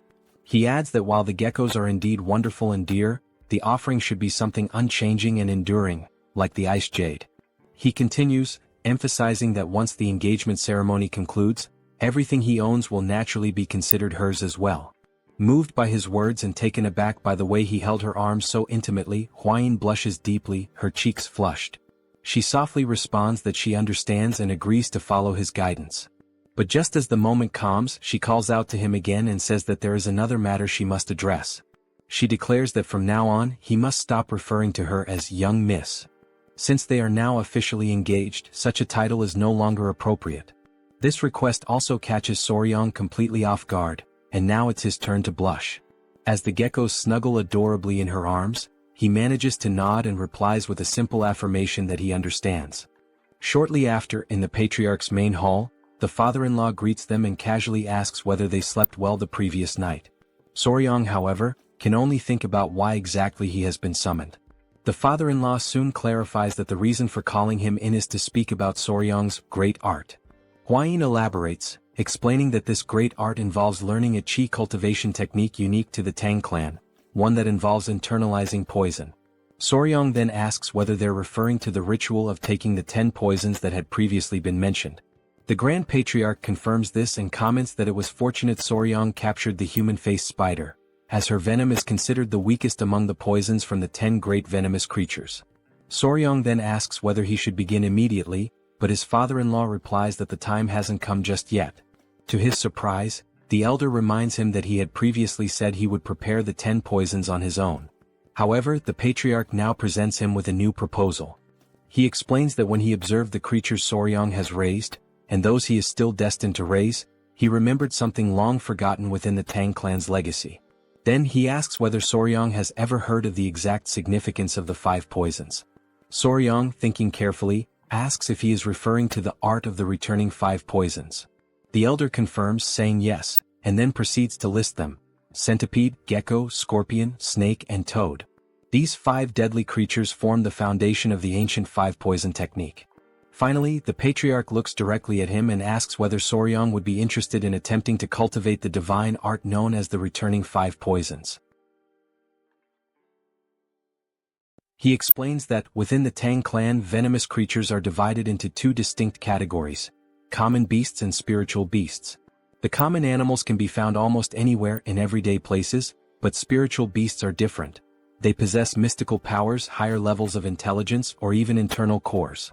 Soryong, curious and eager to learn more, asks whether the bee, the gecko, the centipede, and the human-faced spider are considered spiritual beasts. His father-in-law affirms that they are indeed spiritual beasts, and precisely because of that, he is going to propose something different. The Grand Patriarch begins to elaborate, explaining that the traditional 5 poisons technique is limited, as it only allows for the absorption of venom from common creatures. However, its true and complete form, the returning 5 poisons divine art, goes far beyond that, granting the ability to absorb venom from spiritual beasts. With the fat-tailed geckos and the centipede already in his care, 2 spiritual beasts are secured. If they can obtain venom from a snake, a scorpion, and a toad, all at the spiritual level, then all the conditions will be met for Soryong to fully master the returning 5 poisons. The elder then looks at him intently and asks whether Soryong would like to begin training in this divine art.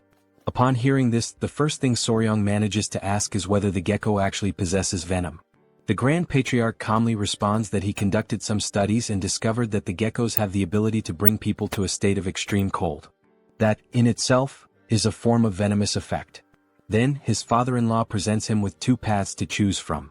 The first path involves absorbing the venom from the centipede and the gecko in order to master the returning 5 poisons divine art. The second path requires absorbing the venom from the human-faced spider, which would initiate the cultivation of the dual-core 10 venoms body.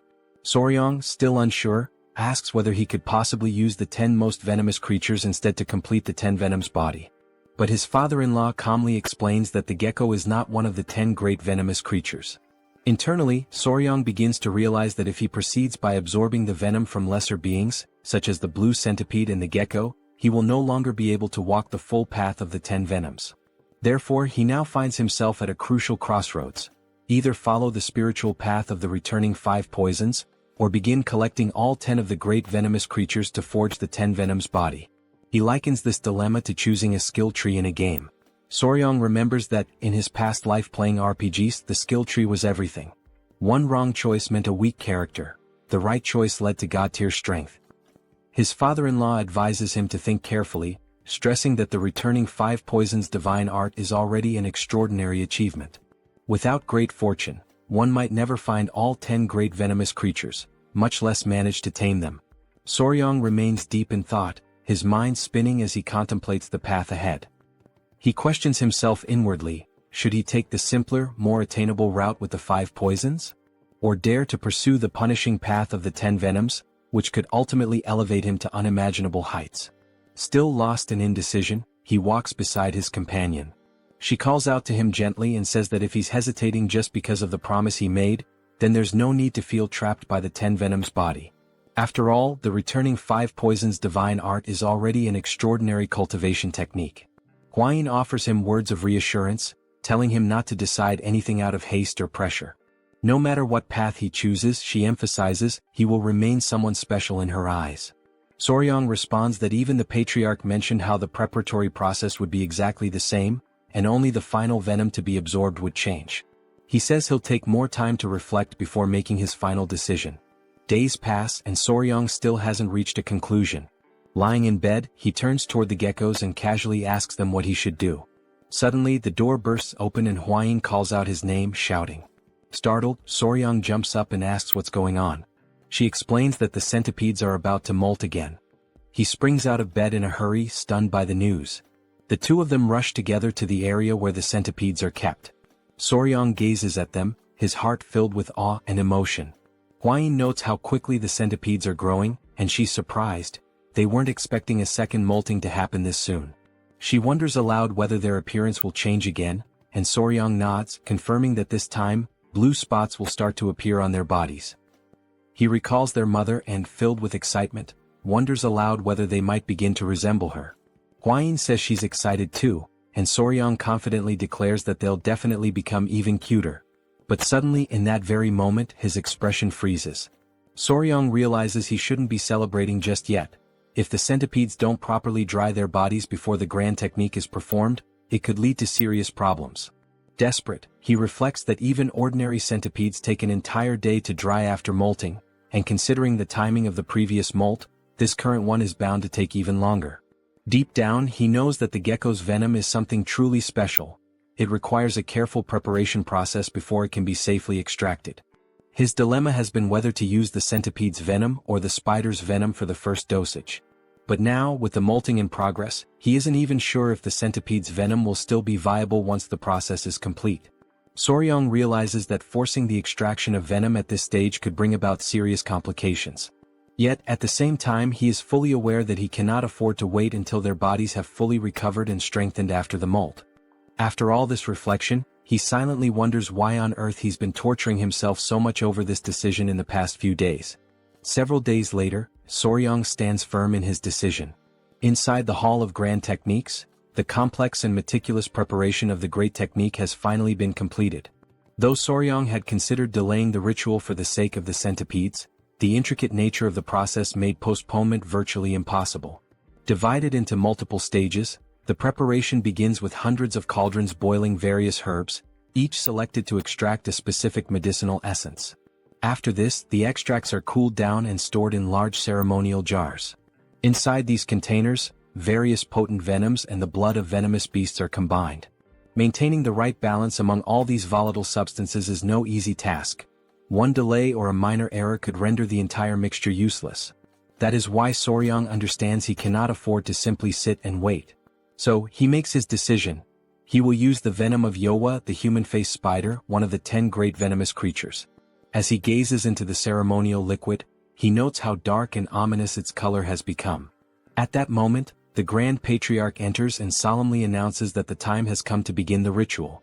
He instructs Soryang to remove his garments and step into the jar. Without hesitation, Soryang complies and immerses himself. The moment he enters, a sensation washes over him. Something almost nostalgic, like being in a place that his body somehow remembers. The Grand Patriarch explains that a single drop of Yowa's venom will be added to the liquid, followed by the application of medicinal compounds. This combination will initiate the absorption process, causing Soryang's body to begin merging with the venom.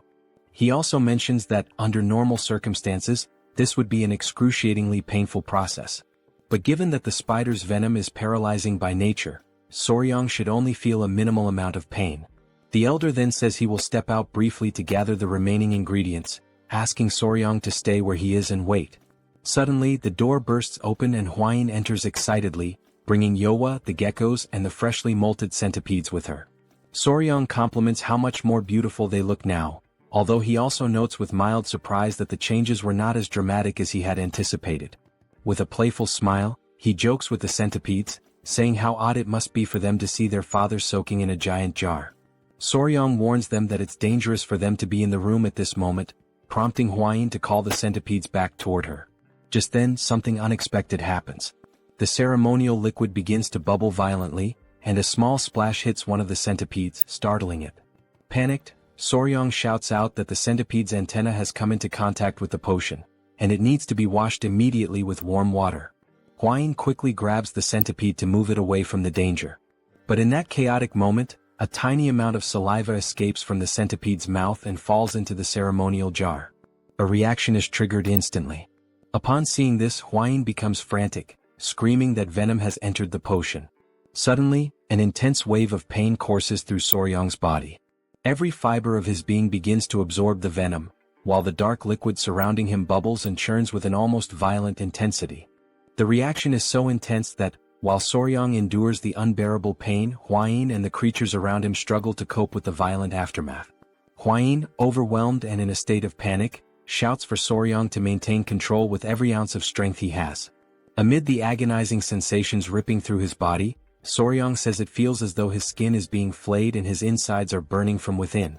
In the midst of this chaos, he recalls the critical instruction: do not move during the great technique. But his instincts scream at him to flee to escape the torment. Clenching his teeth, he resists the overwhelming urge, anchoring himself in place, even as his mind insists that it is all too much to endure. Hwayin, stunned by his condition, desperately wonders what she can possibly do to help him. Her heart pounds in helpless fear. Suddenly, his father-in-law and the Grand Patriarch return to the chamber. They both freeze, momentarily paralyzed by the scene before them. As they hurry closer, Hwayin hurriedly explains that the centipede accidentally spilled a small amount of venom into the solution.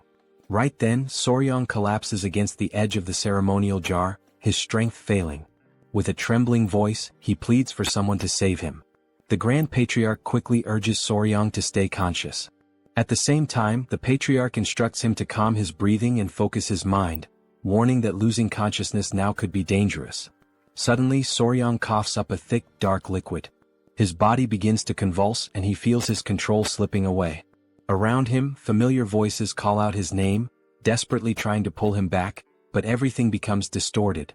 His vision blurs, the faces around him twist into indistinct shapes, and the words melt into unintelligible echoes. His awareness drifts into darkness, dragged deep into the recesses of his own subconscious. When he opens his eyes again, Soryang finds himself face to face with the centipede. Unexpectedly, an intense, radiant light bursts forth from the centipede's body, leaving him in a stunned trance. Back in the real world, Hwayin cries out in relief the moment she notices Soryang regaining consciousness. Slowly, Soryang's eyes flutter open. His vision stabilizes, and he sees the Grand Patriarch and Hwayin standing before him, watching intently, visibly filled with anticipation and hope. Without delay, Hwayin asks if he's all right. The Grand Patriarch explains that fortunately he was able to guide Soryang's chi flow in time, and that the great technique appears to have completed successfully. He notes that Soryang's body has now accepted the centipede's venom. Then, with a soft chuckle, he remarks that perhaps the centipede wanted its father to understand the essence of the 5 poisons. Soryang quickly asks if the centipede is okay, visibly concerned that it came into contact with the volatile substance. Hwayin reassures him gently, saying she washed the affected area as quickly as she could. But her expression shifts to a somber one, and she admits she had no idea whether he would survive or not. She turns her head away, unable to look him in the eye. At that moment, Soryang recalls how, after returning from the wedding ceremony, the very first thing he did was rush to check on the centipedes, before even turning to see his bride. He raises a hand to his forehead and lets out a groan. Hwayin immediately asks if the pain is coming back, her worry returning. But with a resolute expression, Soryang looks up and asks again if the centipede is safe, taking both Hwayin and the Grand Patriarch by surprise. Noticing this shift in his behavior, Hwayin comments that it seems like he still hasn't fully recovered his senses. The Grand Patriarch quickly calls for the physicians. Meanwhile, Soryang realizes this moment of confusion was a perfect opportunity to play things to his advantage. Days pass, and only after every drop of medicine in the jar has dried does the great technique finally come to a proper end. The Grand Patriarch once again checks on Soryang, asking if he truly feels well, and suggesting they may still need to examine him in more detail. But Soryang assures them that he feels perfectly fine. The Grand Patriarch declares that Soryang has now officially set foot on the path of the 5 poisons and has begun to cultivate the divine art. For that reason, he says it is time to hand him the appropriate martial arts manual. Startled, Soryang asks what kind of manual. The Grand Patriarch explains that there are 5 manuals in total. Each one corresponds to a venomous creature and a specific technique. The venomous fang claw of the centipede, the venomous snake grasping hand that seizes life itself, the fast-legged scorpion tail technique, the wall-climbing gecko step method, and lastly the exploding toad palm. He adds that each technique governs a different discipline: claw technique, hand technique, leg technique, movement technique, and palm technique respectively. Soryang becomes visibly excited upon hearing that this martial art allows its practitioner to become one with poison, forming a true unity between body and venom. The very idea stirs something deep within him, igniting his curiosity and determination. The Grand Patriarch notices Soryang's reaction and remarks that he seems enthusiastic. Soryang confirms that he is indeed excited, but also admits that he's surprised. It's not exactly the kind of venom-based assassination techniques or deadly arts he had originally imagined. In response, the Grand Patriarch begins to explain the origins of this martial tradition.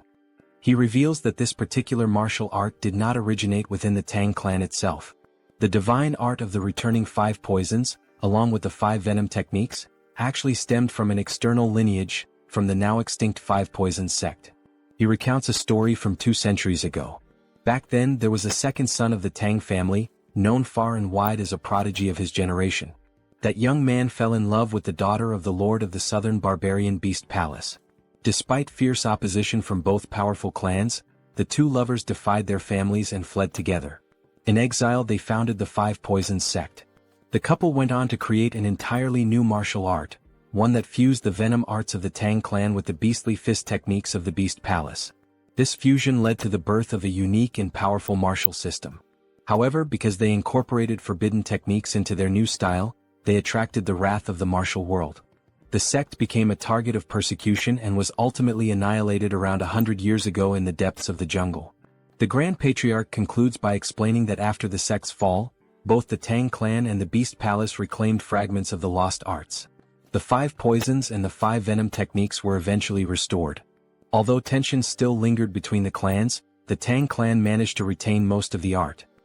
He adds that the masters of the 5 poisons sect held out against overwhelming force, proving the extraordinary strength of their style.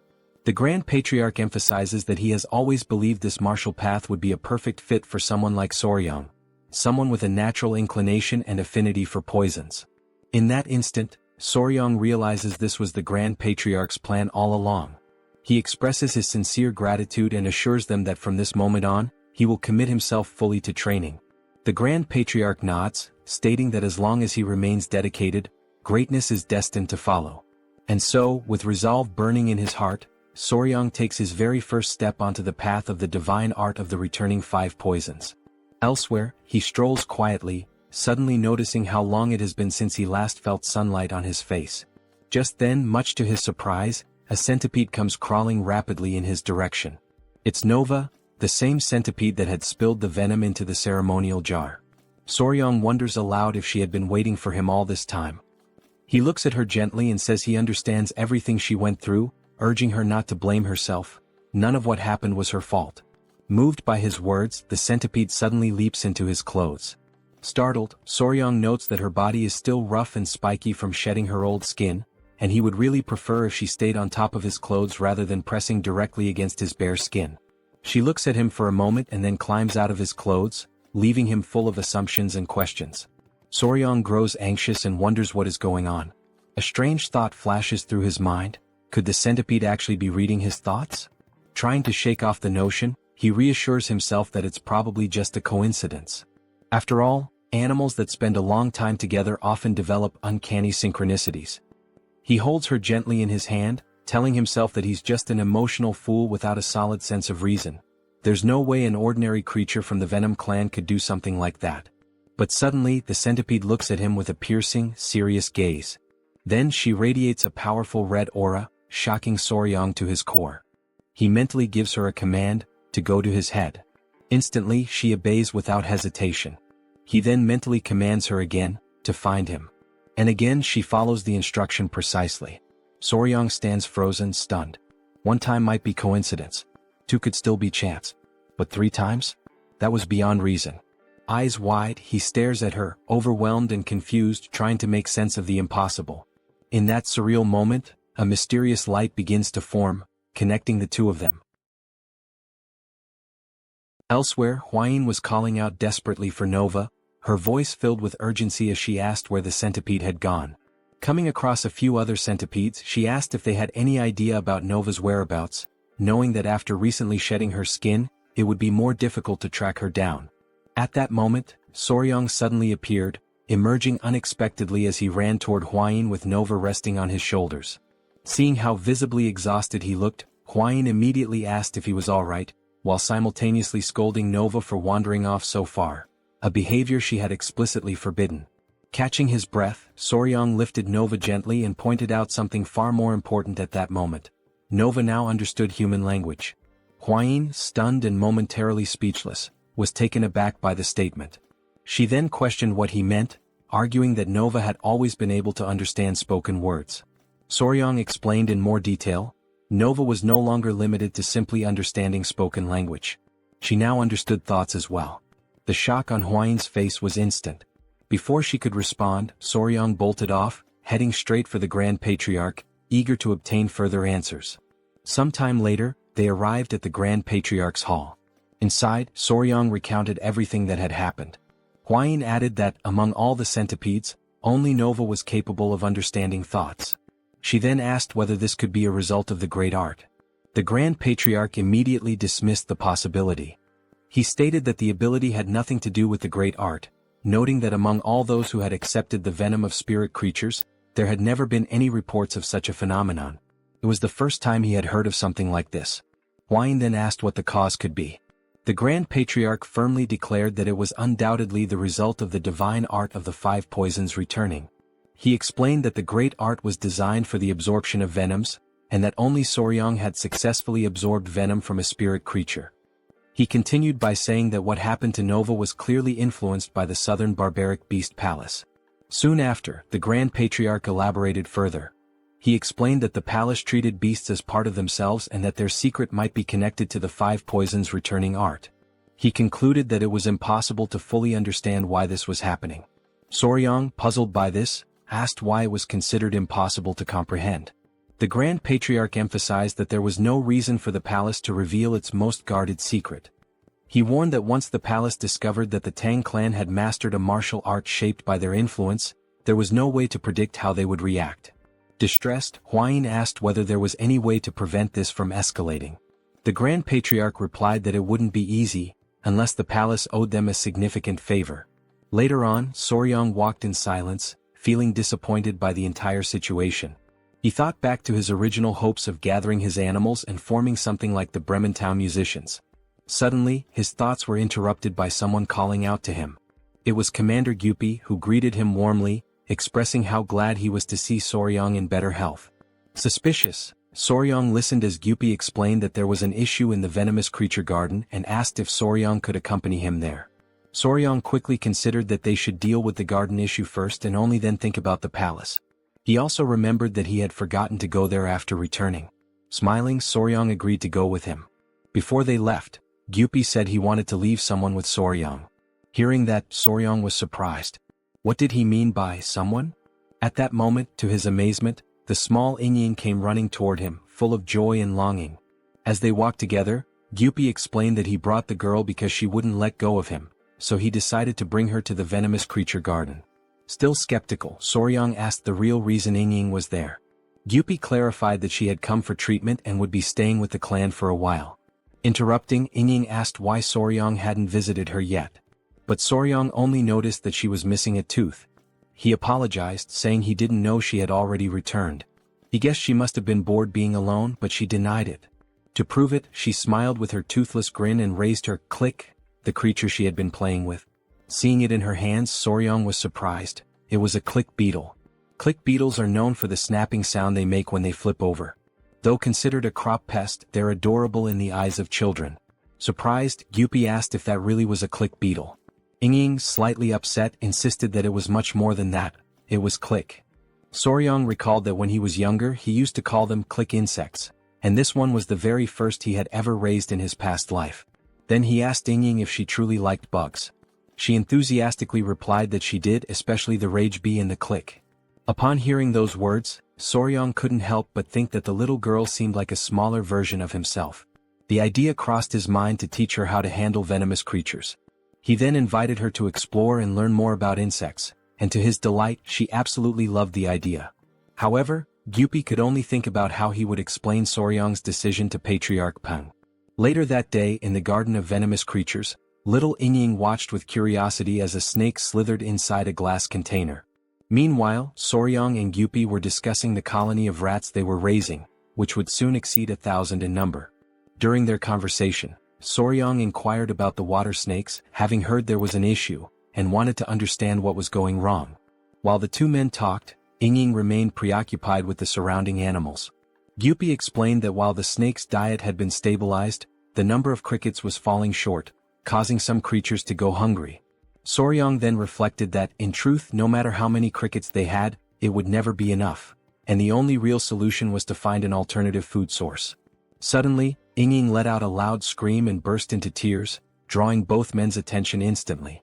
Soryong quickly asked what had happened, but before the girl could explain, he noticed an unfamiliar smell. Through her sobs, Yingying raised her hand and said she was sensing a strange odor. Soryong immediately realized something and gently asked her to show him what she had inside her bag. As he inspected the contents, he recognized that the little girl had made the exact same mistake he once made as a child.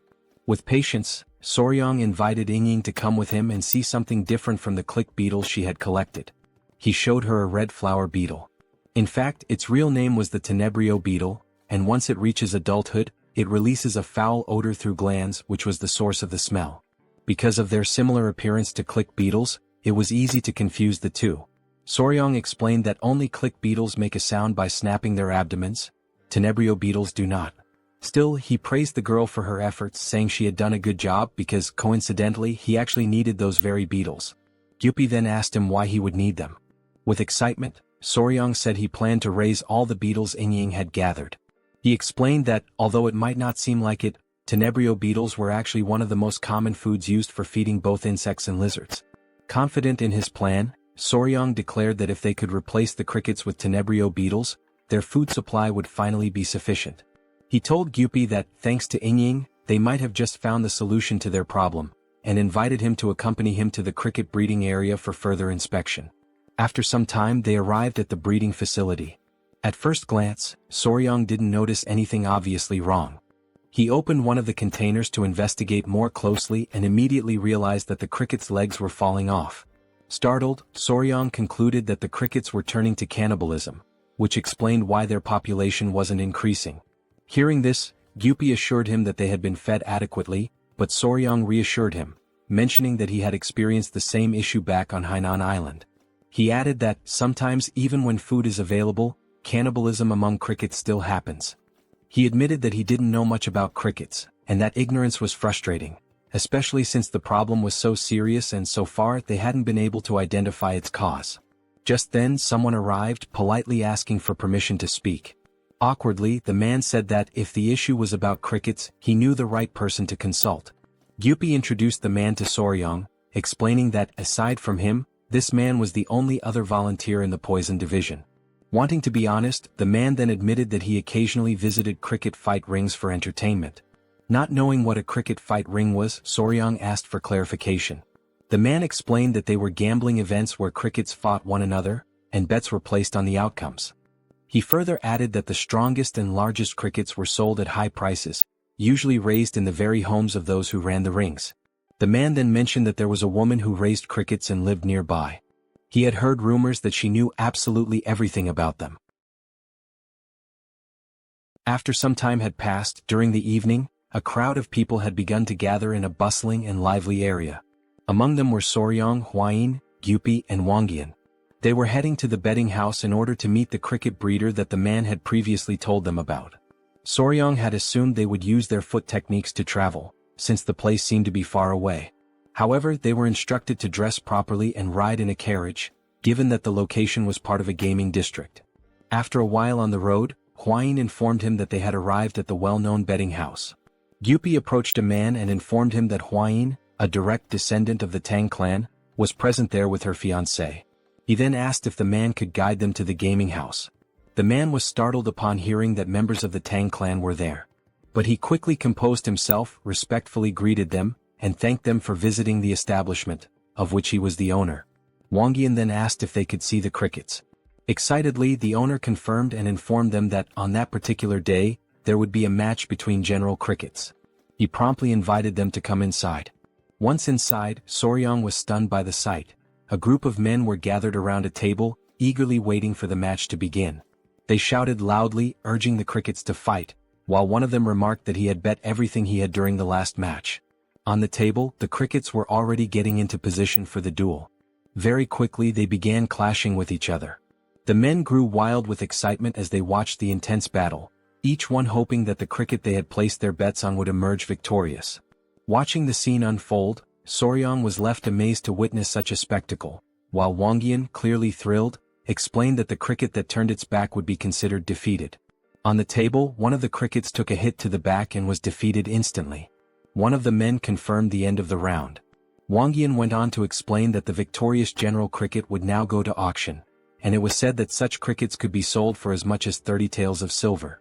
Hearing this, Soryang briefly considered the idea of selling crickets himself. But before he could entertain the thought further, Huayin interrupted him, calling him over to meet the breeder. They then made their way toward the area where she was. The owner mentioned that sometimes guests wanted to meet her, but to him the brat wasn't anything special. Her only roles were feeding and cleaning. He pointed at the girl and said she was useless, which is why she was kept tending to the crickets. He then barked at her to stand up, informing her that important guests were present and she should greet them properly. The girl quickly got to her feet and apologized. Upon seeing her face clearly, Soryang was completely taken aback. She was in fact a woman. The group now stood facing her directly. Still stunned, Soryang introduced himself and explained that they were members of the Sichuan Tang family. He then said he had some questions about how to care for crickets and asked if she could assist them. In response, the breeder simply gave a faint nod of her head. Soryang then explained that he had been raising a large number of crickets in a certain place, but they continued to eat each other. With few words she replied that they were craving meat. She explained further, saying that they were probably only feeding the crickets grass, but crickets are omnivores. They need meat. Otherwise they'll devour each other. Soryang was stunned. Inwardly, he realized that he had completely overlooked the possibility that a lack of protein was causing the cannibalism.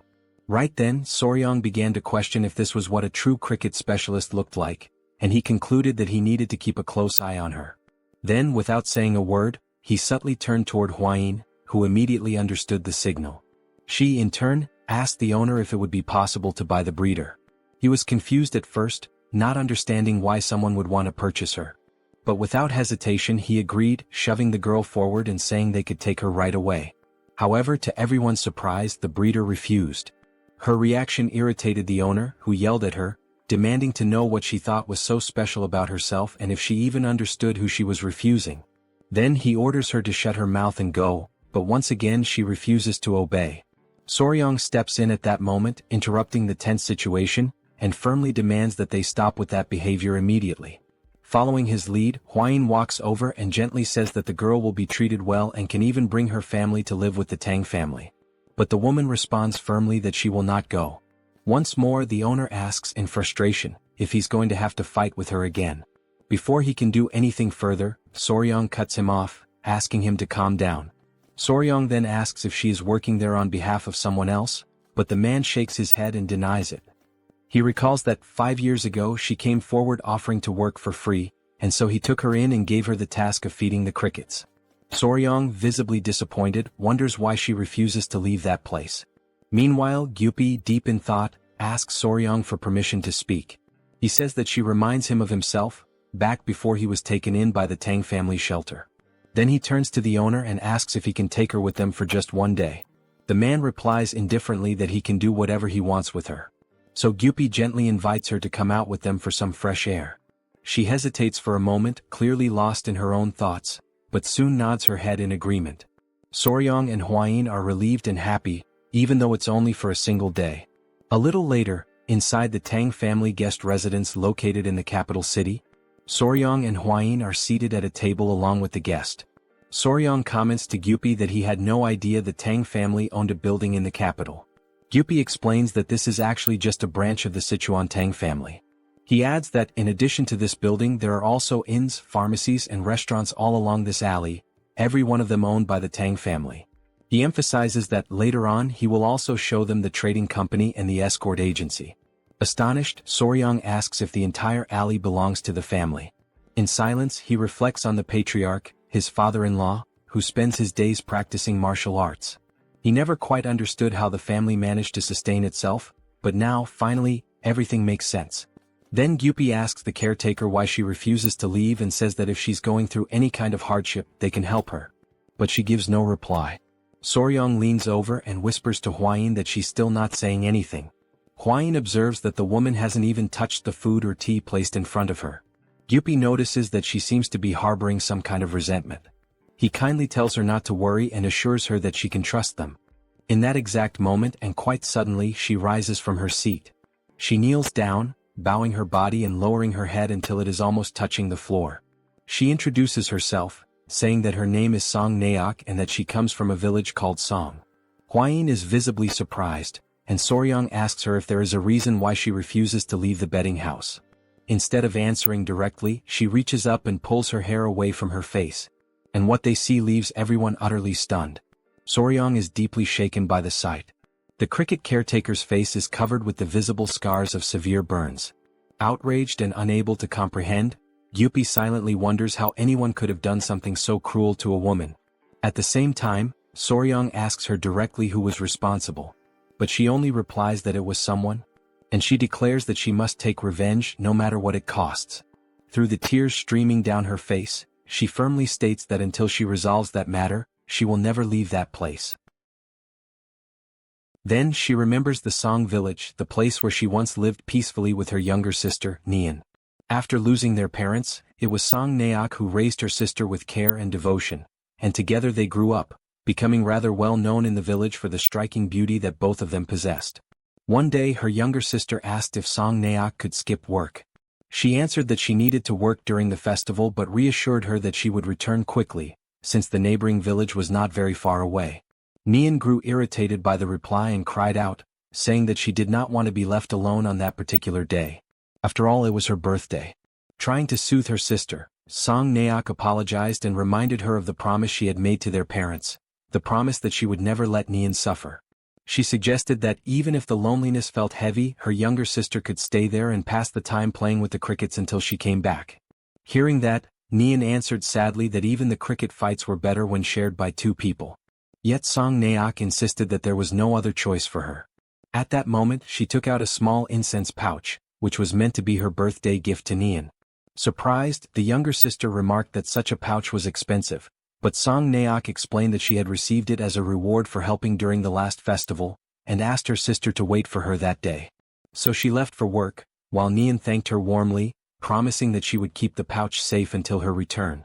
Smiling, she asked her sister to hurry back soon, for she would be waiting eagerly. At her workplace, more guests arrived than had been expected, which forced Song Naok to remain there longer than she had planned. Later, at the end of her shift, a man warned her to be careful because of the darkness outside. She replied that such a thing was not a problem, since her sister must already be hungry, and she needed to rush home quickly. She set off at once, without even carrying a lantern, because her only thought was to celebrate her sister's birthday with the food she had brought from the festival. As she was running, someone suddenly appeared in her path, and unexpectedly they collided. Without hesitation, Naok apologized, but the man scolded her, complaining that she should watch where she was going. Yet in that instant, something caught Song Naok's attention. It was the scent of the incense pouch, coming from him. But she decided to ignore it and hurried on her way home. When she finally arrived, she called out for her sister, announcing that she had returned. The silence unsettled her, and she wondered if Nian had grown tired of waiting and gone to sleep. So she lit a candle. And as she opened the door, she asked softly if her sister was there. To her shock, Nian was lying on the ground, injured, bruised, and covered with wounds. Terrified, she dropped the saucer that held the candle, letting it fall. She ran quickly to her sister's side, crying her name in despair. Dazed and trembling, she asked what had happened, and as she held her in her arms, she failed to notice that behind them the house had begun to catch fire. Outside, two men from the village saw the flames and worried, began asking each other if that burning house was not Song Naok's. At that very moment, someone stumbled out. It was Naok herself, clutching her sister tightly in her arms despite the fire raging around them. With all her remaining strength, she tried to explain to the men what had happened to her sister, but before she could finish, she collapsed to the ground, unconscious. Her greatest wish was that everything unfolding before her eyes was nothing more than a nightmare. But the harsh reality lay directly before her, and the flames only grew larger. Back in the present, inside the Tang family's guest residence, Soryang asked whether it was because of that tragic incident that she bore the scar on her face.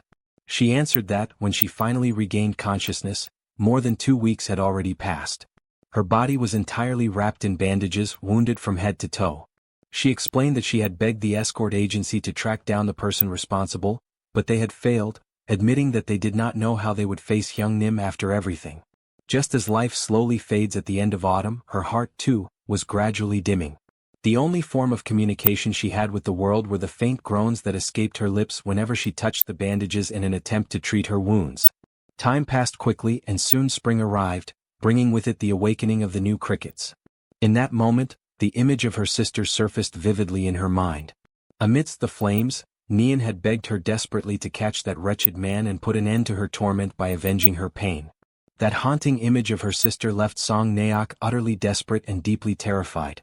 She emphasized that when the sound of the crickets began to resemble Nian's own voice, echoing in her mind, she managed to regain consciousness.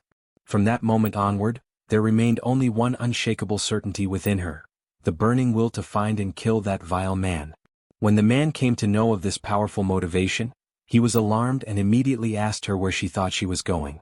Naok answered with unflinching determination that every single night she was tormented by the agonizing screams of her sister, and as a sister herself, it was her duty to avenge her no matter the cost. The man then questioned how someone like her could possibly take revenge, since she did not even know who the culprit truly was. At the same time, a woman warned her to think first of her own well-being and take care of herself. Naok was even locked away by the two of them, who were trying to prevent her from leaving. Yet in the end she slipped out of the village during the night, unseen by anyone. She carried nothing but her incense pouch with her. Her resolve was absolute. She was determined to go all the way and avenge her sister. Thus she set out for the city, knowing deep inside that the man had also gone there. Amidst the bustling crowd, she did not know his face, but his voice was etched into her memory like an unerasable seal. Naok began speaking to strangers, but many, frightened and unsettled by her face scarred with burns, simply ignored her. 2 long years passed, and again it was the season when the crickets awakened. Seeking shelter from the rain, she entered a cricket fighting pit. When she asked the owner for permission to stay, she was coldly driven away as she was interfering with his business. Without hesitation, a man pushed her toward the exit, throwing her out. Suddenly she froze in her steps, her whole body shivering as she caught a familiar scent buried deep in her memory. The man complained bitterly, saying she was putting him in a bad mood. But inside her heart she reflected only on one thing: she had never truly forgotten. And on that very day she had finally found the owner of that voice. Back in the present, Huayin is left in shock, and Soryang can only ask what happened after that moment. Naok explains that while she was wandering through the city speaking to strangers, she encountered a beggar who told her that the wretched man often visited the gambling house. Immediately, Soryang understood that this was the reason she had gone to work there. Calmly, she revealed that she wanted to follow him and stab him to death, but the beggar warned her that he was a martial artist, making it an impossible task. So instead she tried to poison his drinks. But she admitted with bitterness that the poison she had bought seemed to be fake and had no effect at all. After that, she began caring for the crickets, yet their constant sound always reminded her of her sister, leaving her restless and unsettled. Now, through tears, Naok cried out with every bit of strength she had that she needed to kill that wretched man and would never leave until she did. Upon hearing this, Soryang understood her situation. Though he was troubled, she needed to tend to the crickets, but the sound of them only left her lost and hopeless. Huayin pointed out that her hatred was what kept her moving forward, and once she avenged herself, everything would be resolved. Helping someone with such a fierce spirit meant that person would never betray the clan. At that moment, Gyupi recalled that before avenging his parents he used to speak alone in the rain, but when the Tang family finally avenged them, everything changed for him. He added that now he finally understood why he had felt such a strong connection with Naok. Then Soryang turned to her. He declared that they would help her resolve that deep resentment and offered her a proposal. Once it was accomplished, she would be able to become part of the clan. Overcome with emotion, Naok asked if they truly intended to help her. She swore that if they did, she would serve the clan with her very life, down to her last breath. With gravity, strength, and unwavering determination, Soryang finally asked her the crucial question. Who was that wretched man? For a brief moment, she hesitated to reveal the truth about who she truly was. But soon after, she confessed that it was none other than the third son of the Great Harmony sect, Jim Dizung. Upon hearing those words, Soryang grew excited, almost eager, as if ready to confront him immediately, while Huayin was struck with astonishment at such a revelation. Still suspicious, she sought confirmation, and Suk's response once again reinforced the certainty that it was indeed Jim Dizung. Soryang, intrigued and unsettled, could not understand why it should be a problem for him to belong to such a lineage. At that point, Gyupi explained that the Great Harmony sect belonged to the same orthodox faction. In Sichuan, this clan held immense influence, surpassed only by the Tang sect, the Amei sect, and Qin Guixiang. The magnitude of such power left Soryang alarmed. Even so, Huayin clarified that regardless of the family's weight or prestige, that was not the central issue. She stressed that the true problem lay in the past.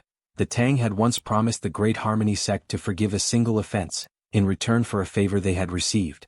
This information horrified Soryang, leaving him unable to believe in the burden of such a binding promise. Huayin then added that in the Murim world, oaths sworn upon martial arts, the family name, or an inherited title could never be broken. Meanwhile, Suk, who had been watching from behind, asked if there was some kind of problem. Soryang denied it, explaining that he simply had not expected that individual to turn out to be such a significant figure. Huayin then declared that the wisest course of action would be to begin the fight first, and she advised Suk to rest without worries, assuring her that they would take care of the matter.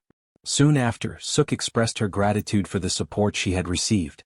But without warning, her body weakened, and she suddenly collapsed to the ground, fainting before everyone's eyes. Huayin immediately concluded that the fall was caused by the strain she had endured and decided it would be best to take her to the Tang residence so she could rest properly. Still, Gyupi perceived the seriousness of the situation, and Soryang insisted that they needed to report the matter both to the Patriarch and to the Great Patriarch.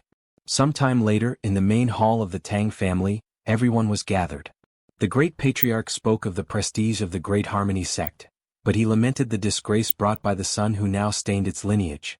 At the same time, Soryang's father-in-law expressed sorrow for the circumstances, yet he reinforced that the vow once made by their ancestors was deeply tied to the honor of the Tang family. He emphasized that if actions were to be taken out of mere pity, then no one would ever again trust the word or future agreements of their family. For this reason, he decided to forbid the use of poison or the direct lineage of the Tang in helping Suk. This decision left Soryang shocked and desperate. He tried to persuade them otherwise, but his father-in-law remained firm and unshaken. Huayin quickly held Soryang's hand, urging him to respect the patriarch's will. She explained that as long as neither the Tang poison nor the direct lineage was involved, and as long as the clan itself did not interfere officially, it was still possible to help, since Soryang was not part of the direct line of the family. Then the patriarch questioned him directly, asking if the young warrior would truly give up. At that moment, Soryang finally understood the true meaning of the permission granted. Internally, he reflected that this was now his chance to prove his worth and his skills as a member of the Tang family. He also knew that, within such organizations, it was almost a rule that someone always had to endure physical hardship at the beginning. Later, Gyupi explained that despite the permission granted, the young warrior should never expose the Tang clan and that he himself would discreetly monitor Soryang's steps through the beggar sect. After leaving the hall, Soryang reflected that the first step would be to track Jin Dizung, a task now entrusted to Commander Pei, a former member of the Poison Annihilation Unit. After this discussion, Soryang met with Huayin and Suk. He asked Suk if she had slept well, to which she replied that she had. Internally, Soryang reflected upon Suk's decision to remain with the Tang family, and he noticed how much more beautiful she looked after arranging herself with care. He then handed her an ointment from the Tang clan, specifically prepared for burn wounds.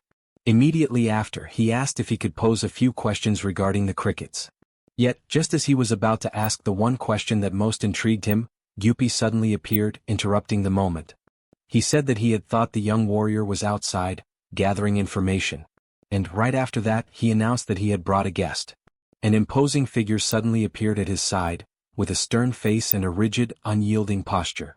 Yet, in the very next moment, in a lighter and almost casual tone, The figure remarked to Huayin that she was like a poisonous flower and that it had been a long time since he had last seen her.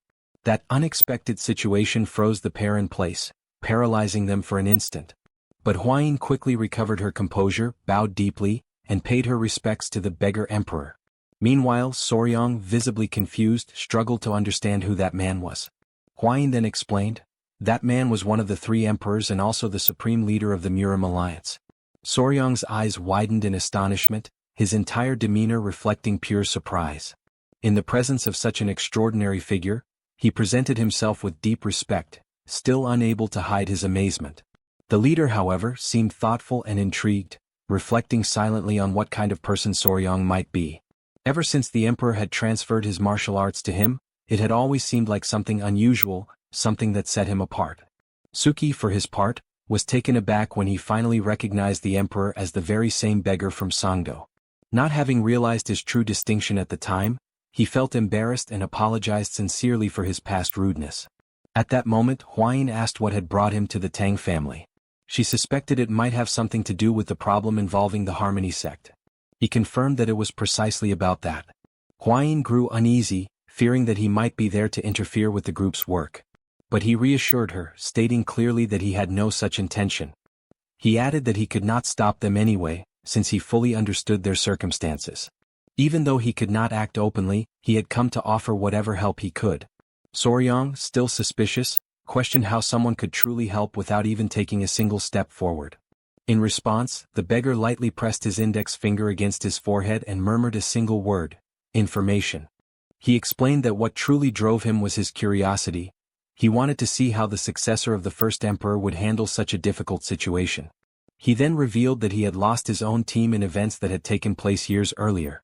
When he mentioned Jim Dizung, he could not hide the disdain in his voice. He described Jim as vile and corrupt, a man shielded by the power of his family, with 2 cases involving the deaths of women tied to his name. Upon hearing these revelations, Soryang concluded that, even for the Great Harmony, Jim was an even greater headache, perhaps an even more disgraceful piece of filth than he had imagined. The emperor then stated that, ever since the incident in Song Village, Jim had kept a low profile and limited his movements, only visiting the gambling house. That was why the emperor had recommended poison to the young woman.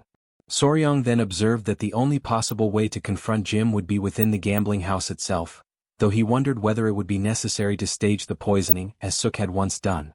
Huayin reminded him that they would not be able to use the Tang family's poison this time. Turning to Naoki, he asked her how she was able to identify Jim's food or drink among so many different choices. She explained that Jim always made complicated and highly demanding requests, and the kitchen would receive a special message for each one of his orders. Soryang, curious, pressed further, asking what kind of complicated orders these were.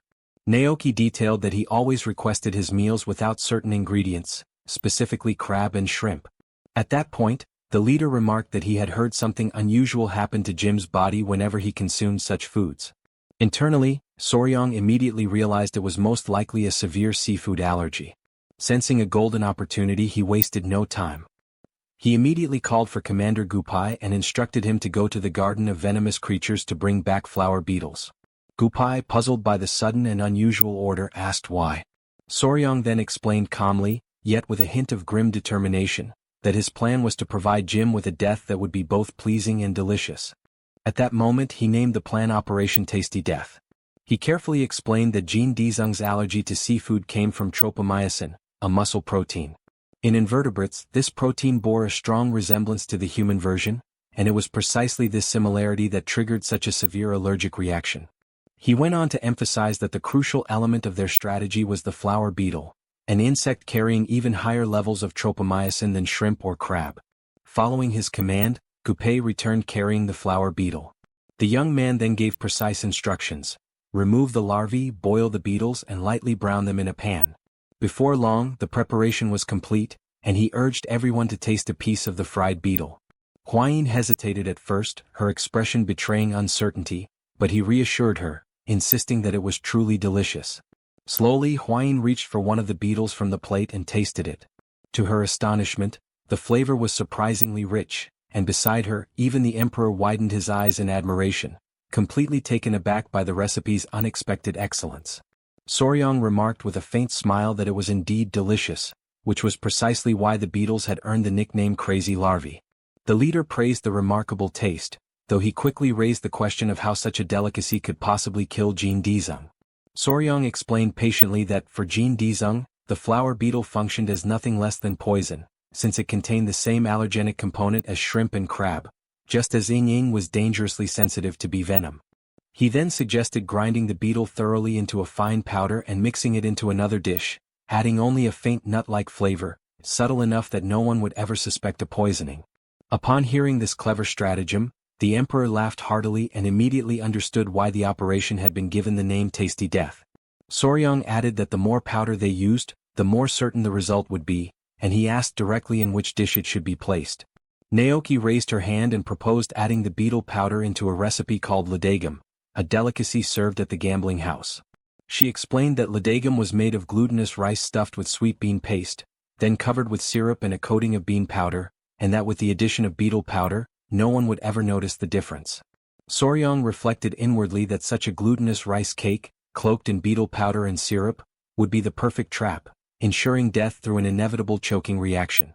Without wasting a moment, Naok demanded that she herself be the one to prepare the recipe, stressing that she would not feel truly free until she had taken her vengeance with her own hands.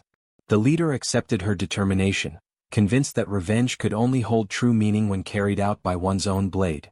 With the plan set in motion, Soryong arranged to negotiate with the owner of the gambling house. He would bring him a courtesan in exchange for a single day of access to the kitchen. To reinforce the plan, the allies would disperse among the gambling tables, blending in with the crowd and keeping the entire environment under control. In his mind, the scheme was flawless, nothing could possibly go wrong. Several days later, inside the bustling gambling hall, two men entered together. One of them was the very target of Naok's vengeance. The establishment's owner welcomed them with reverence, but the demand of the newly arrived guest was firm: wine, women, and his usual reserved seat. Not long after, the owner returned, visibly uneasy, explaining that the seat had already been taken by other special guests. The young master was utterly taken aback, surprised by what he considered an unforgivable affront. From across the hall, Naok's eyes immediately spotted Soryong and Huayin seated at one of the tables. The unmistakable presence of the feared venomous flower drew Jin Dizeng's attention at once. He approached with confident ease, his voice carrying the tone of someone impressed to find such a distinguished figure in that place. The young woman, however, looked at him with puzzlement, not recognizing right away who he was. He soon introduced himself as the third son of the Great Harmony sect, reminding her that he had visited her once before, though he doubted she would recall. Soryong, sharp-eyed, recognized the plan unfolding step by step, while Huayin marveled at his composure and resourcefulness. Dizeng then turned toward her companion, wondering aloud if the young man at her side was the rumored fiancé she had supposedly chosen. Looking at Soryong, he judged him weak and inexperienced, unworthy of supporting someone of Huayin's stature. Inwardly, his mind compared the moment to past memories, recalling the girl from Song Village, Naok's sister. He reflected bitterly that, had she not fought with such ferocity, she would not have ended up dead. He regretted deeply that the elder sister, said to be even more beautiful, was not present. Lost in these dark musings, he leaned forward on the table, drawing the attention of the pair, and sat down with boldness. To him, it was an honor to meet the venomous flower face to face, and with daring arrogance, he issued a challenge to Soryong, one that Soryong accepted without hesitation. For him, that moment represented a golden opportunity to transform the confrontation into something truly memorable. Not long after, however, he was thrown into shock when he suddenly heard Huayin celebrating yet another victory of Soryong. It became clear to him that, in only 2 short hours, he had already lost half of all the money he had brought. Meanwhile, Soryong, visibly satisfied with the outcome, calmly indicated that it was time for him to take his leave. As he watched them departing, the man, the very target of the group's meticulous plan, felt the weight of humiliation crash down on him, burning into a deep anger that he could not contain. Turning to one of his attendants, he ordered him to bring something to eat, since the constant tension of the gambling table had left him overwhelmingly hungry. At that precise moment, his attention was drawn by a conversation at the neighboring table, where guests were praising the ludagam that had been served. Curious, he asked the waiter directly if the dish was truly as remarkable as they claimed. The young man confirmed with confidence, assuring him that, particularly on that very day, it was prepared with exceptional flavor. He then took a piece of the delicacy, lifted it to his lips and began to eat. As he chewed, he openly praised the quality of the dish, remarking that the more he chewed, the more layers of flavor unfolded, growing increasingly rich with each bite. Yet, in a sudden and terrifying shift, the expression of pleasure that had lit his face dissolved into one of sheer desperation. He collapsed to the ground, overtaken by a violent agony, struggling as though he were choking on every breath.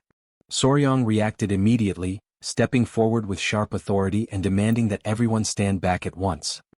He assumed full control of the moment while the man, in panic, clutched at his clothes, begging desperately for help. But Soryong, with an icy composure, reminded him that this was not the result of Ladagam itself, but rather the consequence of the sins he had committed in the village of Song. In his torment, the man gasped inwardly, wondering in disbelief how Soryong could possibly know the truth of what had taken place in that distant village. All around, the crowd stood stunned and silent, unable to comprehend what was unfolding, while Soryong commanded that they hold him down firmly. At once, hands pressed against his body, gripping him with force and refusing to release him. And in those final moments, the persistent taste of walnuts from the Ladagam became the last lingering memory of his life. Elsewhere, the couple who had once cared for Naok during the time when her body was burned approached and pleaded that she continue to be treated with kindness.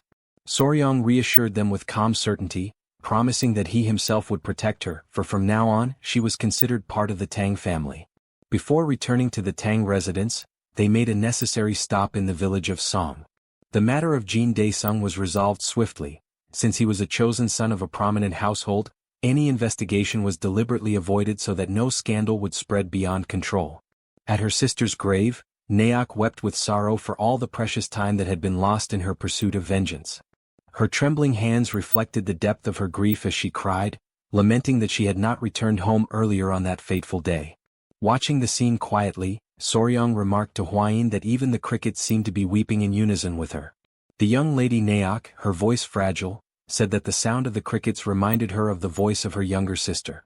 And for a fleeting instant, she wondered to herself what words her sister might be whispering to her at that very moment.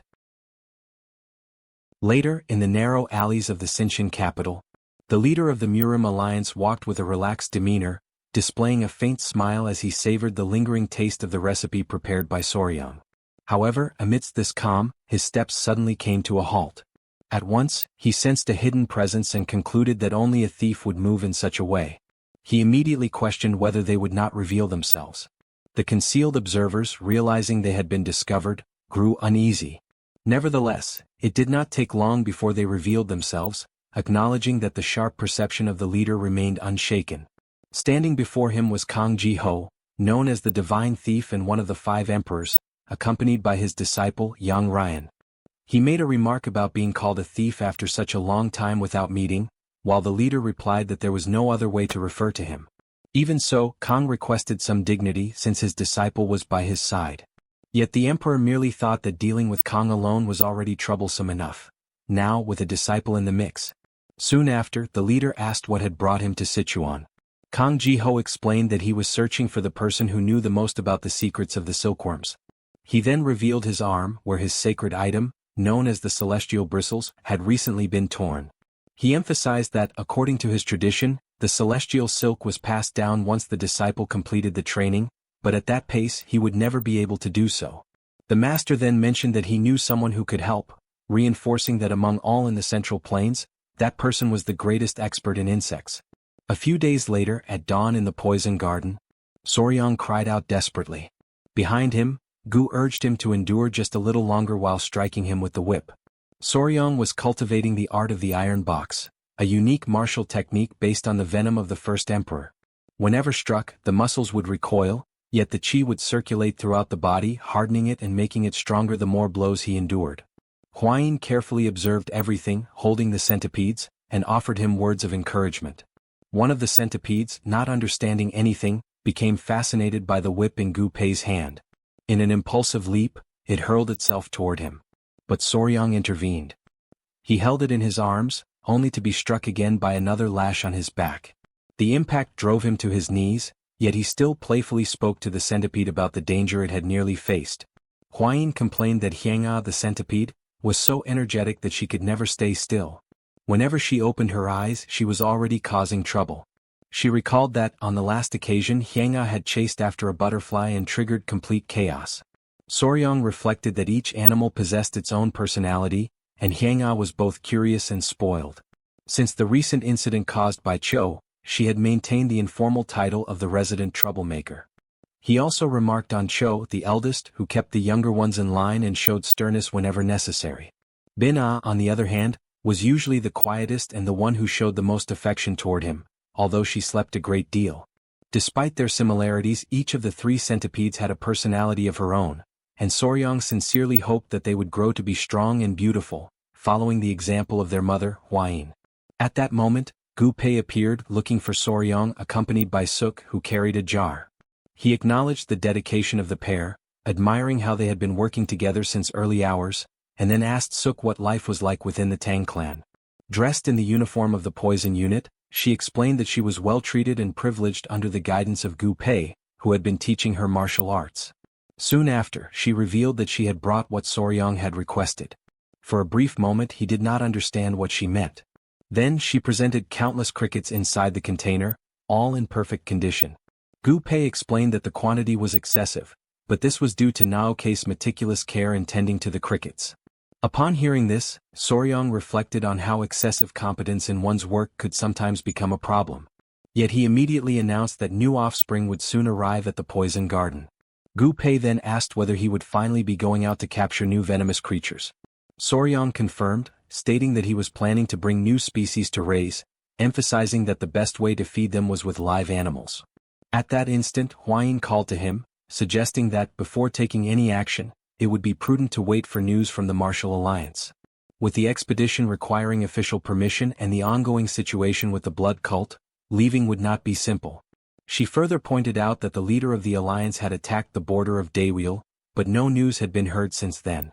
This left Soryong seething with anger. Suddenly someone came running, shouting loudly as he called out to the pair. Hwayin, intrigued by the messenger's urgency, questioned what had happened to make him arrive in such haste. The man informed them that the clan chief was summoning them to the hall, claiming that he had something important to reveal to both of them. This left the two of them suspicious and wondering what exactly this matter could be. Shortly afterward, in the hall, the patriarch and the pair sat down at the table together. Soryong noticed that, under normal circumstances, his father-in-law would be far too occupied at this hour, and this only heightened his curiosity, making him increasingly eager to discover the reason for such a summons. The patriarch announced that he was bringing news Soryong had long desired to hear. At once, Soryong grew alert, his attention fixed on what was to come. Finally, the patriarch revealed that he had received reports from the Martial Alliance. The expedition had been a resounding success. This caused both Soryong and Hwayin to widen their eyes in pure joy. The father-in-law then went on to explain that the leader of the alliance had invaded a village at the border of Daewil, completely annihilating the base of the blood cult. Half of the cult's followers had been either slain or captured, while the rest had fled deeper into Daewil. Upon hearing this, the realization struck both Soryong and Hwayin instantly. The patriarch confirmed that they could now proceed with the capture of venomous creatures, granting them permission to form the long-awaited expedition. The couple celebrated enthusiastically, though in the back of his mind Soryong reflected that, had he known what awaited them, he would have planned their course with greater foresight. The father-in-law, who had remained silent until then, mentioned that there was a place he wished to recommend. He explained that for the first expedition of the Tang clan's poison division, there was truly no location more appropriate. Throughout its territory, countless venomous creatures roamed freely, and even along its roads travelers often encountered fearsome beasts of the Golden Phoenix class. It was a land which, because of its abundance of such dangers, was renowned as a veritable paradise for venomous beasts. Its name was Yunnan. In the far southwest of the Central Plains, below Sichuan, the sound of wild beasts echoes even before the voice of humankind. There stretches the tropical jungle of Yunnan. Within the mountains of Ileo lies a valley known as the Ravine of Poison, where jagged rocks rise like dense forests and strange creatures lurk in every corner. Lying in bed, Oryong reflected on the words of his father-in-law, imagining that place as nothing less than a paradise on earth. His thoughts wandered as he wondered what kind of beings might dwell there, and anticipation surged within him, eager for the moment he would finally behold them. He held a centipede gently in his hand and silently promised that soon he would bring back many new companions. A few days later, A small unit was chosen from the poison division to form the expedition party. The management of the poison garden was entrusted to Lady Naki, now officially appointed as vice captain of the poison division, so that everyone might receive her direct orders while the group was away. With all preparations completed, the Tang clan's departure approached swiftly. But at the moment of farewell, one centipede clung tightly to Soryang's leg. Not only the centipede but also the lizards and the great spider latched onto his body, desperate for him not to leave. He attempted to calm them, urging them to release their hold. He explained softly that he was only going to bring back more friends, and that during his absence the uncles of the poison division would take care of them, providing both nourishment and energy. Slowly the spider relented, loosening its grip, yet the centipede refused, stubbornly climbing even onto his face in its resistance. Watching the scene, Huayin observed that it seemed as though they did not want to part from him at all. And Soryang added that it almost felt as if they wished to go with him. But then the old patriarch interrupted such an idea. He firmly declared that some might accompany them, but Yowa, the spider, could not. Her enormous body drew too much attention, and it would be impossible to explain her presence as they could with Huayin. Annoyed by what she heard, Huayin lifted her arm, and before everyone's eyes Yowa's arachnid form became transparent. Her body vanished completely from sight. The old patriarch was left in shock, unable to comprehend what he had just witnessed, and even Soryang recoiled in disbelief, astonished at the sight. Hurriedly he rushed to touch the surface of Yowa's invisible form, pressing his hand carefully against where her body should be. To his relief, he still felt her softness, the silken and delicate texture of her fur, even though his eyes could no longer perceive her. Soon the old patriarch admitted that Yowa truly could conceal her body. Relieved and heartened, Soryang declared that in this way she would indeed be able to accompany them on the expedition. Huayin agreed, remarking that under such circumstances Yowa could even take care of the others during the journey. Turning toward the centipedes, she addressed their stubbornness, making it clear that their defiance against their father would be better tempered if they learned obedience along the road. With this, Soryang planted his feet firmly on the ground, brimming with confidence. The group finalized their preparations, and thus the first great journey of the poison division began. After some time the group arrived near Mount Amei in the province of Sichuan. A long line stretched out before them, catching Soryang's attention, who asked Gu Pei why so many people were halted there. Gu Pei explained that this was a checkpoint. Since the rise of the blood cult, such inspections had become frequent, even taking place in the middle of busy streets, and many travelers often found themselves barred from continuing further. Soryang reflected that being stopped was not the greatest inconvenience. Rather, it was the wasting of precious time in such an endless line. At that very moment, a woman of the guard recognized the elder Mandong Sichuan, the old patriarch. Approaching respectfully, she listened as he explained that the group was bound for Yunnan.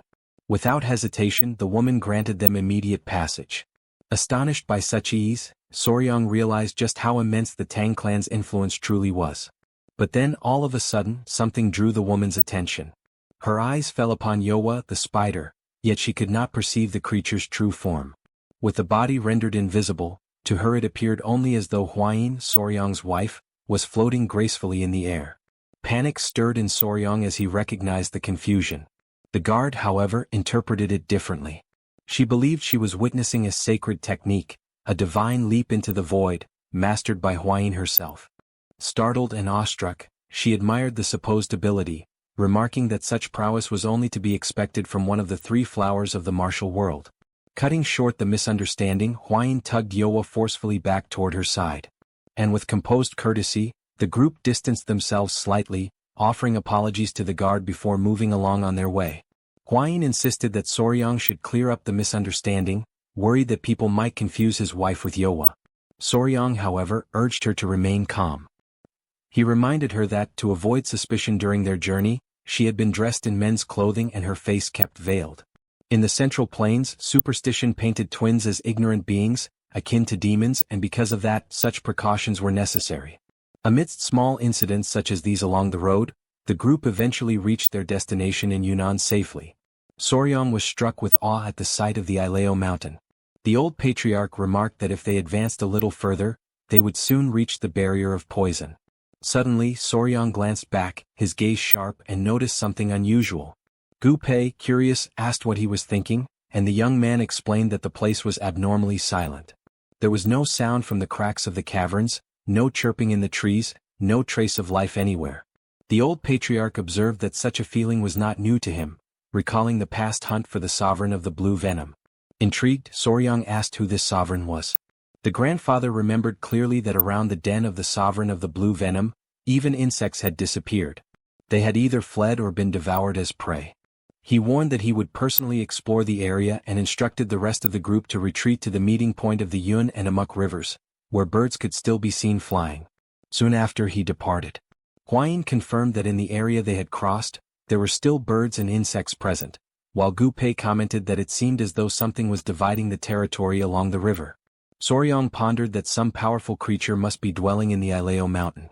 Huayin approached, asking what felt so strange to him. Soryang explained that, for a beast to occupy such a vast expanse as its lair, it would have to be enormous, comparable to the sovereign of the blue venom. He reflected further, noting that the absence of all signs of life, save for the river, raised troubling questions. How could such a creature hunt in an environment seemingly incapable of sustaining enough prey? Gu Pei agreed, remarking that now that Soryang had pointed it out, the situation was indeed concerning, and he hoped fervently that the old patriarch would return with answers. Not long after, the elder did return, accompanied by 2 men from the area he had gone to investigate. The grandfather declared that the situation was truly problematic, for even at the entrance of the Ileo mountain they had found nothing at all. Soryang was shaken by this report. The patriarch continued, warning that the ravine of poison was likely in the same state. He emphasized that the sun was nearly setting, and they would do best to stop for the day and resume the search on the following morning. Inwardly, Soryang thought to himself that they could not return empty-handed. Whatever was there, they had to uncover it. As night fell, the group sat around a blazing campfire, while Soryang, positioned a little further back, tended to the beasts. Huayin arrived carrying a dish of food, insisting that he eat, and gently asked the creatures to allow their father to rest. Curious, she asked what Soryang had been working on, and he explained that he had been measuring the extent of the area, convinced that the creature's lair was likely at its center. As he spoke, a centipede settled into his hair, only to suddenly leap at a nearby beetle, catching it in its many legs. The unexpected movement startled the couple, causing Soryang to scold the centipede, complaining that it had frightened him and warning it not to repeat such behavior. Huayin wondered aloud if the centipede had been trying to catch the dragonfly that was hovering in the air, while the young master reasoned that it was likely because they were now close to the river, where dragonflies gathered in great numbers, something they had not seen before. All at once, Soryang rose to his feet, alarm flashing across his face, his thoughts racing about the dragonflies. He quickly called for the old patriarch's attention, urging that they return to the site they had examined earlier and count how many dragonflies were flying now. The patriarch appeared confused, asking what he meant by this. Soryang explained that creatures on the ground could easily hide, but dragonflies flew freely in the air. If something had threatened them, they would have fled for a time, but once the danger had passed, they would return. From this reasoning, he concluded that the reason they had not encountered any living creatures earlier was not because the territory was truly empty, but because something had already swept through the area before their arrival. The group realized the gravity of the situation and immediately broke into a run. The old patriarch emphasized that there was a dense jungle ahead and warned of the poisonous creatures that might appear, urging everyone to remain vigilant. Inwardly, Soryang reflected that, if what he suspected was truly happening, then he had to capture the creature before it moved farther and farther away. The grandfather asked whether Soryang was growing tired from all the running, but the young man denied it, insisting he was fine. Yet, in his thoughts, he admitted that under normal circumstances he would have been complaining for quite some time already. Suddenly, something drew his attention. He stopped in his tracks, his ears catching a faint sound. Gu Pei noted that the noise resembled bamboo swaying in the wind, which was strange since there were no bamboo forests in the area anymore. Swiftly, the old patriarch moved ahead and warned that a cliff lay before them, and that there was something unusual at the bottom. Soryang and Gu Pei peered down into the ravine and saw countless creatures moving across the ground. In shock, the patriarch wondered aloud if the entire surface was covered by ants. Gu Pei observed that, judging by their size, they did not appear to be ordinary insects. Intrigued, the grandfather declared that he had never seen anything like them, not even in the ancient records of the Tang Clan. He quickly asked Soryang if he recognized such creatures, and the young man admitted he had never witnessed anything so massive, but confirmed that they bore a striking resemblance to legionary ants. The mention of the name left the patriarch frozen in place, for he knew that legionary ants were a species native to Africa and the Americas, nomadic and feared for moving in overwhelming swarms.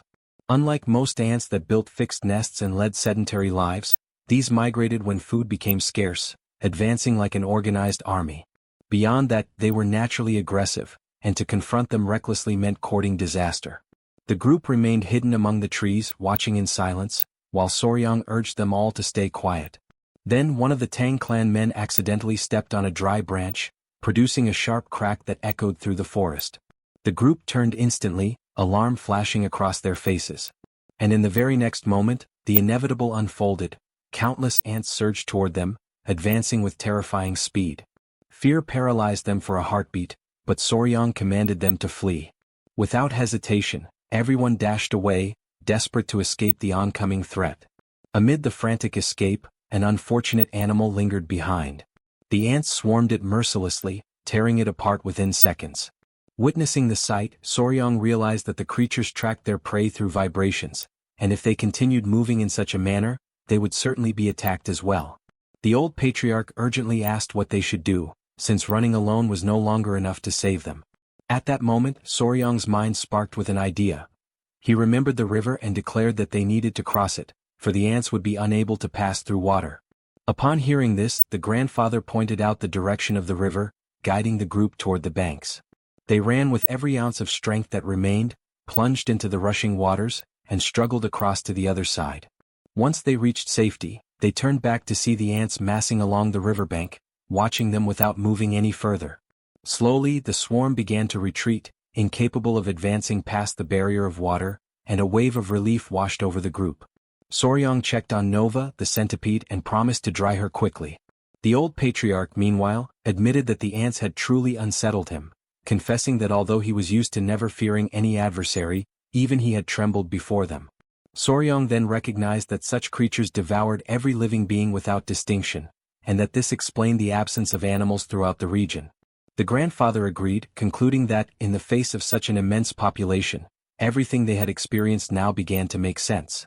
Looking around, he declared that for the time being, the area appeared safe and instructed the group to take advantage of the moment to rest. Excited, Soryang moved closer to Gu Pei and suggested that, once darkness fully cloaked the forest, the two of them should approach the ants in order to observe them more closely. Gu Pei was astonished and questioned whether Soryang truly wished to return so close to the creatures. Without the slightest hesitation, Soryang responded with certainty, affirming that of course he wanted to see them up close. The proposal left everyone utterly bewildered, for they were still carrying the weight and shock of having barely survived only moments earlier.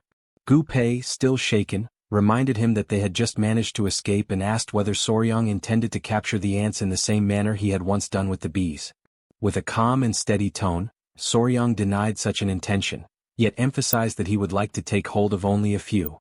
Determining the course of the night with an air of quiet authority, he declared that all of them would accompany him. Thus, under the cloak of darkness, the group returned once more into the depths of the jungle.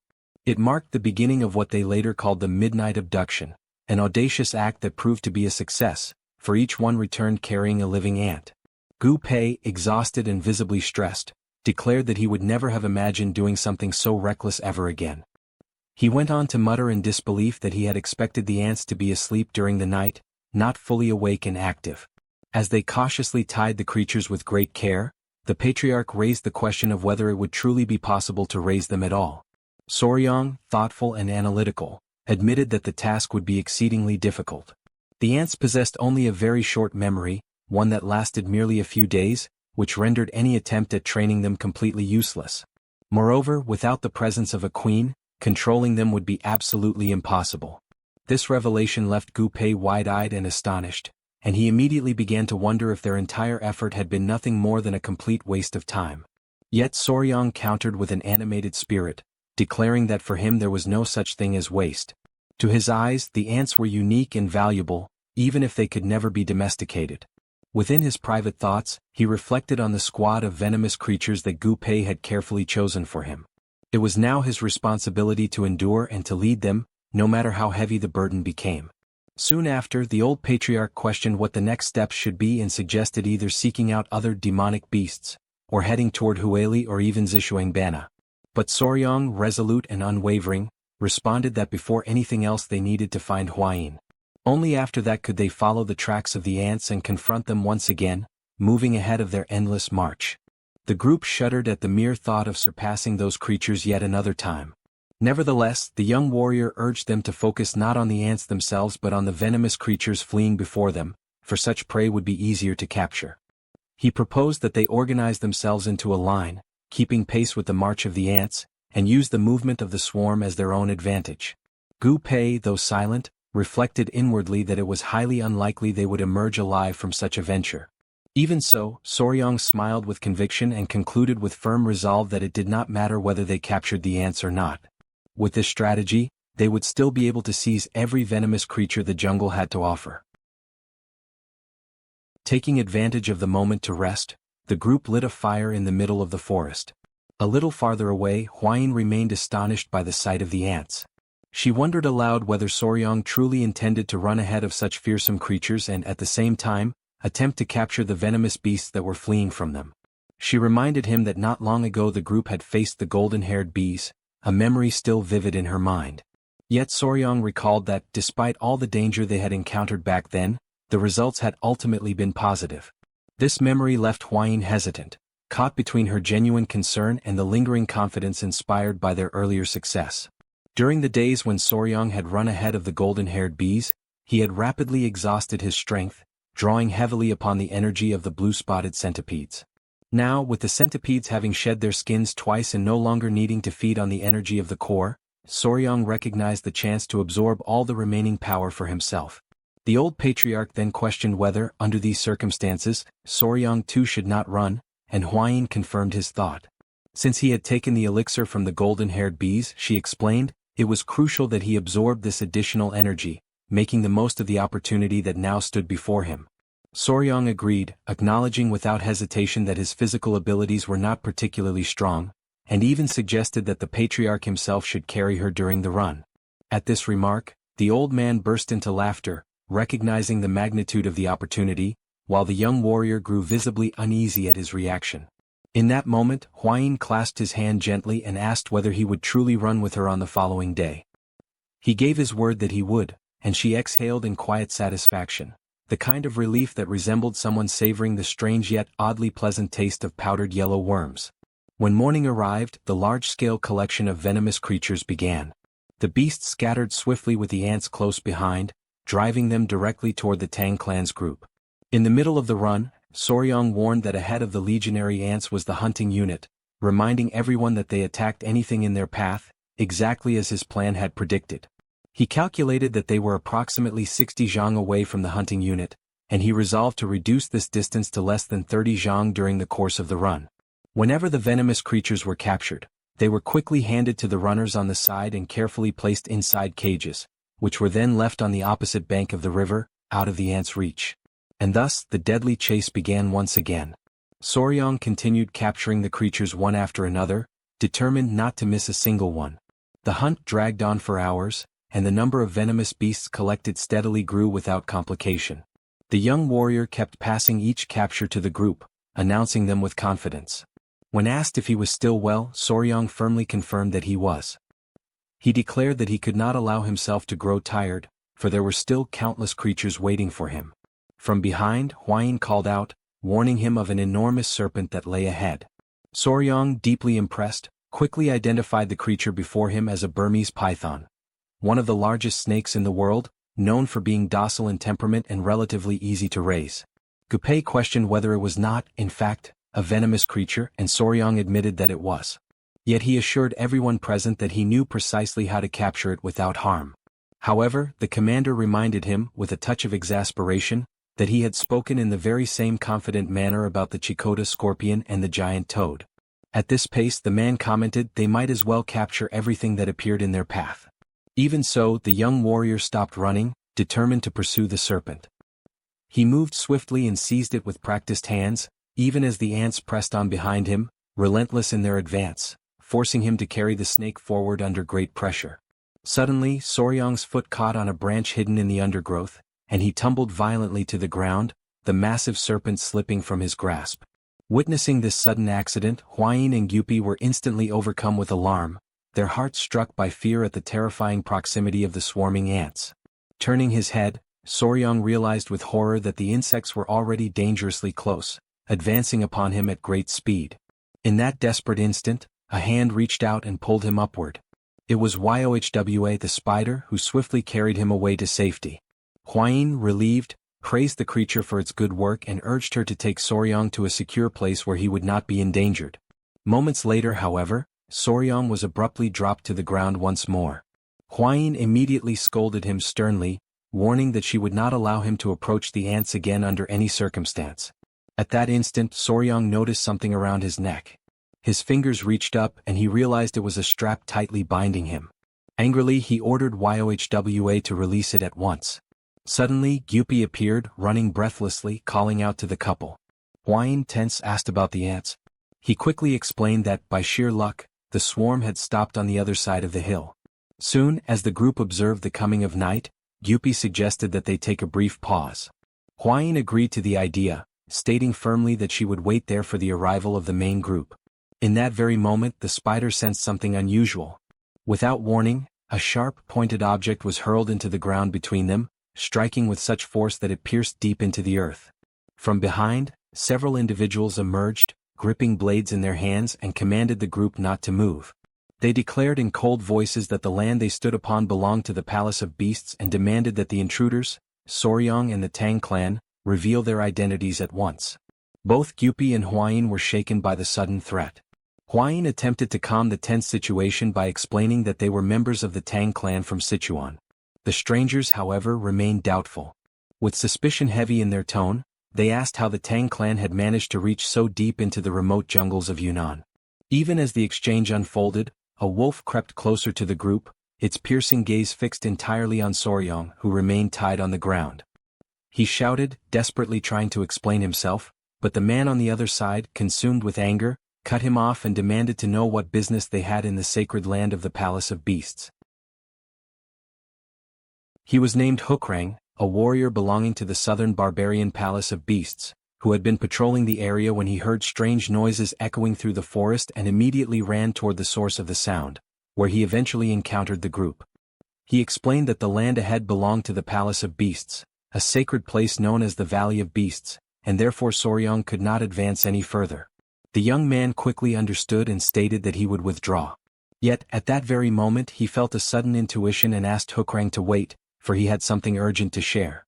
The warrior turned to him, and Soryang requested that they climb a nearby hill together for a brief moment. A short while later both of them began ascending the slope, their steps quick but cautious. Upon reaching the top, Hukrang froze in shock, his eyes wide with disbelief at the sight that unfolded before him in the distance. Utterly confused, he demanded to know what was happening. Soryang explained that what they were seeing below was the army of demonic ants, and that the strange sounds they had heard earlier were produced by the swarm's ceaseless movement.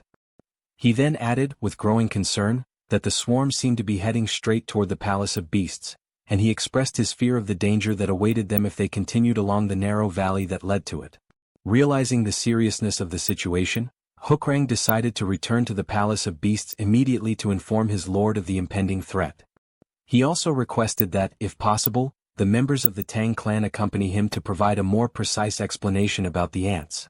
Huayin promptly agreed, offering to join the mission without hesitation. Soryang concluded that they must depart at once, for time was of the essence, and once the sun rose, the swarm would move again. When they finally arrived at the Palace of Beasts, the group was left speechless by the majestic sight before them. Soryang pointed out that this must indeed be the legendary Palace of Beasts. He asked if it was true that the art of beast taming within the southern barbarian Palace of Beasts was unmatched in the world. Huayin confirmed that even the Central Plains could not compare. Hukrang explained that the vast circular clearing they had passed earlier served as grazing land for the palace's ferocious beasts. The entire region, he said, was surrounded by steep mountains, and with its entrance so well guarded, the palace functioned almost like a natural fortress. Soryang pondered this in silence, wondering if such isolation might also become a trap, whether blocking the entrance could turn them into mere rats caught under siege. Shortly after, the warrior introduced the group to the lord of the palace, respectfully asking that they be granted passage. They waited for permission, and once the signal was given, they entered the grand hall. Their host introduced himself as Meng Ho, the lord of the palace of beasts. Everyone bowed deeply, and Soryang formally presented himself and the others as members of the Tang clan. Meng Ho remarked that he had heard of their arrival in Yunnan to capture poisonous creatures and admitted that the Tang clan's knowledge of venom and deadly beasts far surpassed their own. He then asked Soryang to explain exactly what the demonic ants were and how such creatures had reached this land. Soryang described in detail the terrifying nature of the demonic ant army, their destructive power and the urgency with which the affected lands needed to be evacuated. However, the response from those present was not what he expected. Meng Ho questioned the idea of abandoning a homeland they had protected for over 300 years merely because of some ants. A female warrior of the palace dismissed the threat entirely, suggesting that they send 500 wolfhounds to exterminate the insects, claiming that the people of the Central Plains were prone to exaggeration. Soryang, stunned, insisted that he was not exaggerating and warned that if they sent 500 wolves, every single one of them would be devoured within moments. His words deeply offended the woman, who glared at him in fury. Huayin cautioned Soryang that he was being rude, but he paid her no mind and continued speaking, his voice firm and filled with intensity. He declared that those creatures were not mere demonic ants but beings capable of bringing utter destruction to beasts and humans alike. The woman scoffed, accusing Soryang of not understanding the love they held for their beasts, nor the respect they showed their hounds, insinuating with scorn that his people ate theirs. Her words ignited Soryang's anger.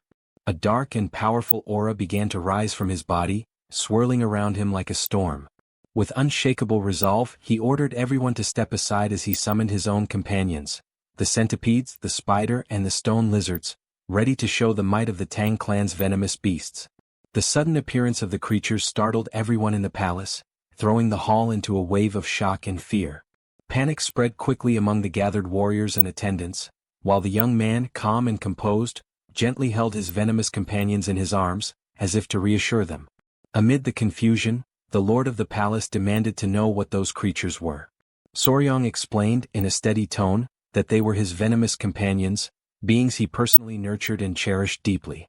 The woman who had earlier spoken to him with hostility was taken aback, astonished by the tenderness and sincerity in his words. One of the palace warriors, still trying to recover from his amazement, remarked that even in a place like theirs, where animals were treated with respect and affection, no one had ever gone so far as to use the word companion when referring to them. The old Lord Meng Ho smiled, visibly impressed, and praised Soryang's remarkable bond with his creatures. In a tone that blended admiration and humor, he added that he had initially found it odd for the young master to have a woman wearing a collar, but now understood. If the spider was his companion, then it was a partnership, not an act of subjugation. Soryang, realizing the misunderstanding, chose not to correct him immediately, remaining silent with a faint, awkward smile. Another man in the group commented that anyone who calls his beasts companions must possess great love and loyalty, and that the advice of someone like that should never be taken lightly. Soryang and Huayin exchanged quiet glances, both reflecting on the weight of those words. At that moment, the lord of the palace rose from his seat with authority and ordered everyone to gather in the main hall to begin immediate preparations for evacuation. Later, as the entire palace buzzed with movement and tension, Meng Ho approached Soryang once more. He expressed his heartfelt gratitude for the young man's warning and assistance, lamenting that he could not offer a more honorable farewell due to the urgency of the situation.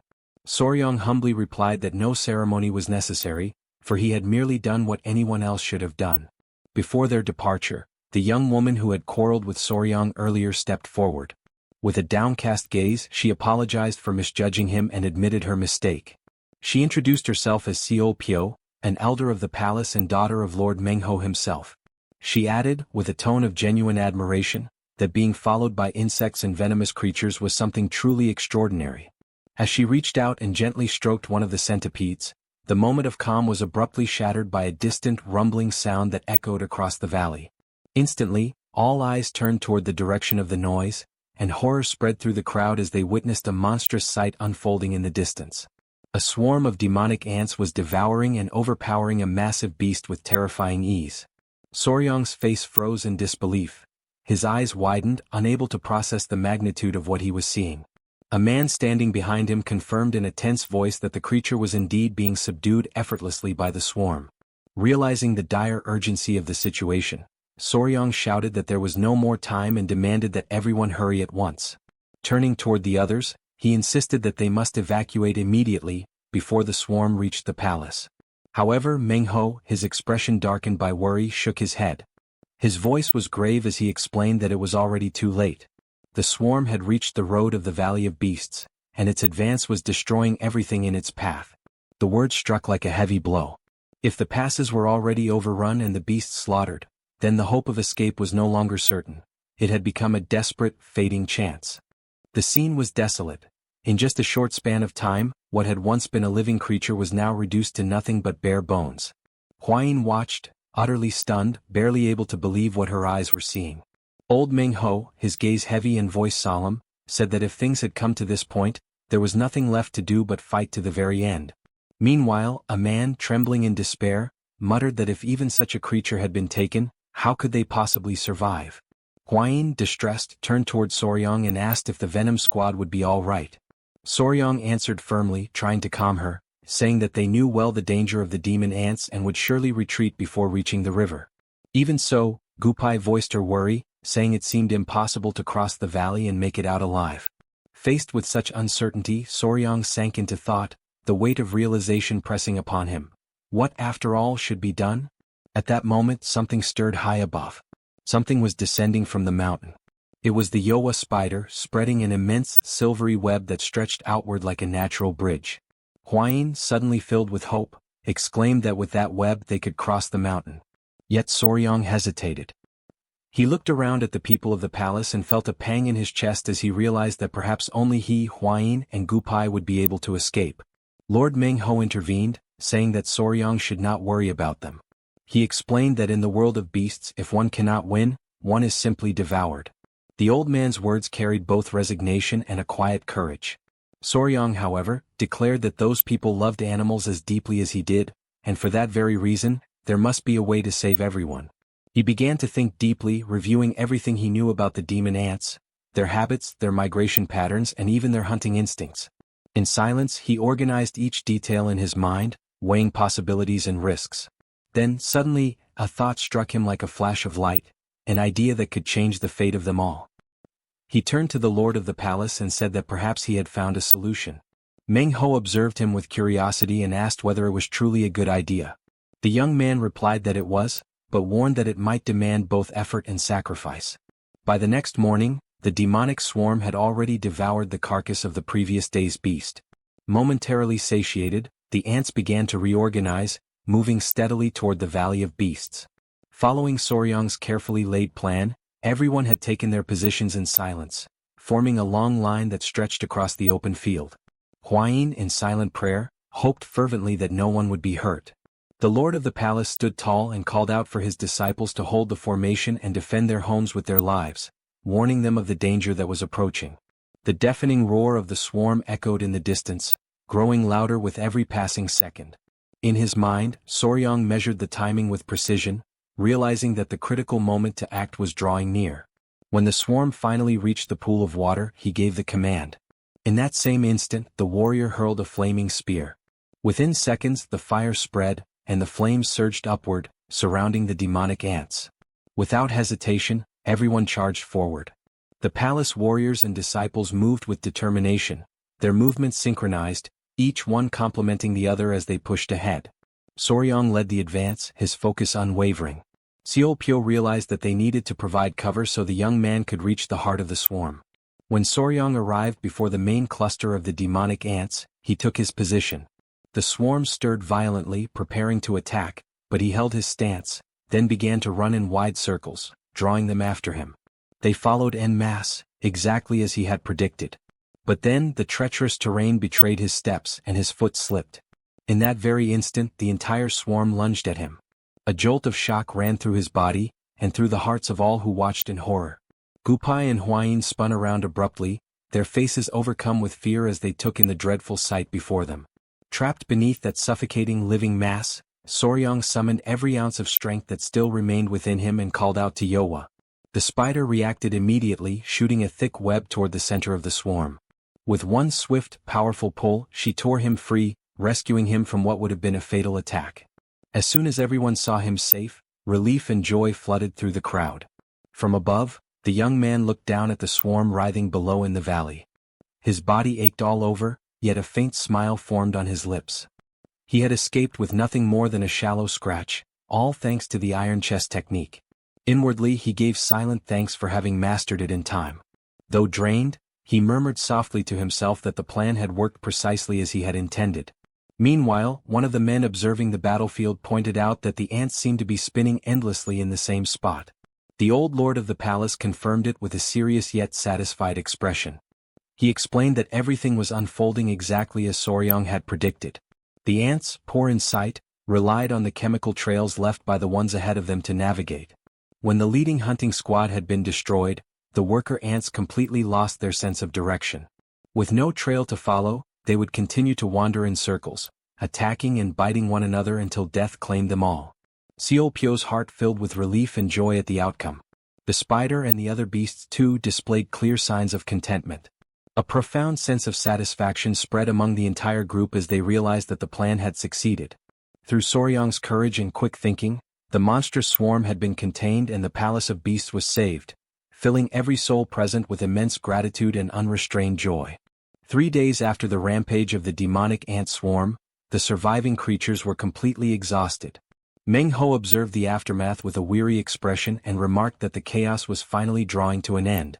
Although relieved, he still hesitated to approve Soryang's request to search among the fallen creatures for the queen. Yet the young warrior insisted, determined to confirm whether the demonic ants could somehow be bred or domesticated. With precise calm, Soryang instructed Hukrang to look for an ant whose abdomen was noticeably larger than the others. The warrior advanced carefully toward the center of the swarm and soon called out, signaling that he had found something. As Soryang approached, an astonishing sight came into view. A colossal ant surrounded by dozens of corpses, devouring the bodies of its own kind. Huayin, standing nearby, stared in horror and whispered that it must be the demonic queen. Soryang agreed, yet there was something profoundly unsettling about its behavior. He recalled that, in the earliest stages of a colony, it was normal for a queen to consume a few of her own eggs to survive until the first workers were born. However, once the colony was established, such an act was unthinkable. No queen would ever devour her own brood. Moreover, Soryang knew that the body of a dead ant took 3 full days to release oleic acid, the chemical signal that informed the others of its death. What lay before them, the queen feasting on still living offspring, defied every natural instinct. While he watched, Huayin noticed something glimmering faintly on the creature's head. A golden light flickered amidst the remains of the swarm. Intrigued, Soryang stepped closer and discovered that it was a golden needle embedded deep within the queen's head. Ignoring the cautious warnings of those around him, he reached out and pulled the object free. Instantly, a dark, viscous fluid oozed from the creature's body. The queen convulsed violently, then collapsed lifeless to the ground. Soryang bent down to confirm. There was no doubt. The queen was dead. Huayin, examining the needle, commented that the Tang clan also used golden needles, though never one so long.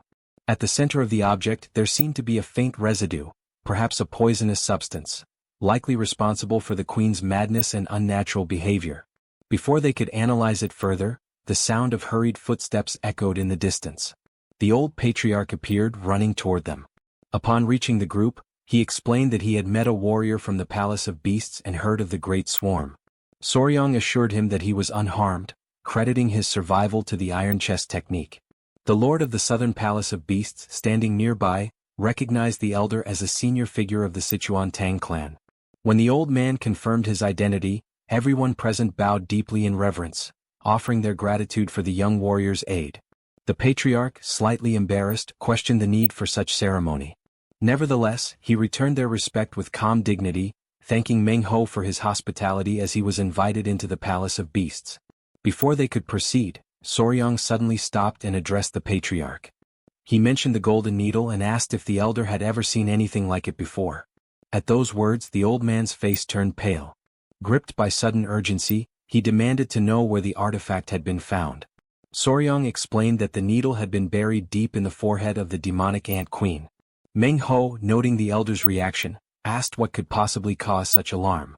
The patriarch's expression hardened, his voice low and grave as he replied that there were still people in the world who harbored deep hatred toward both the Sichuan Tang Clan and the Southern Palace of Beasts.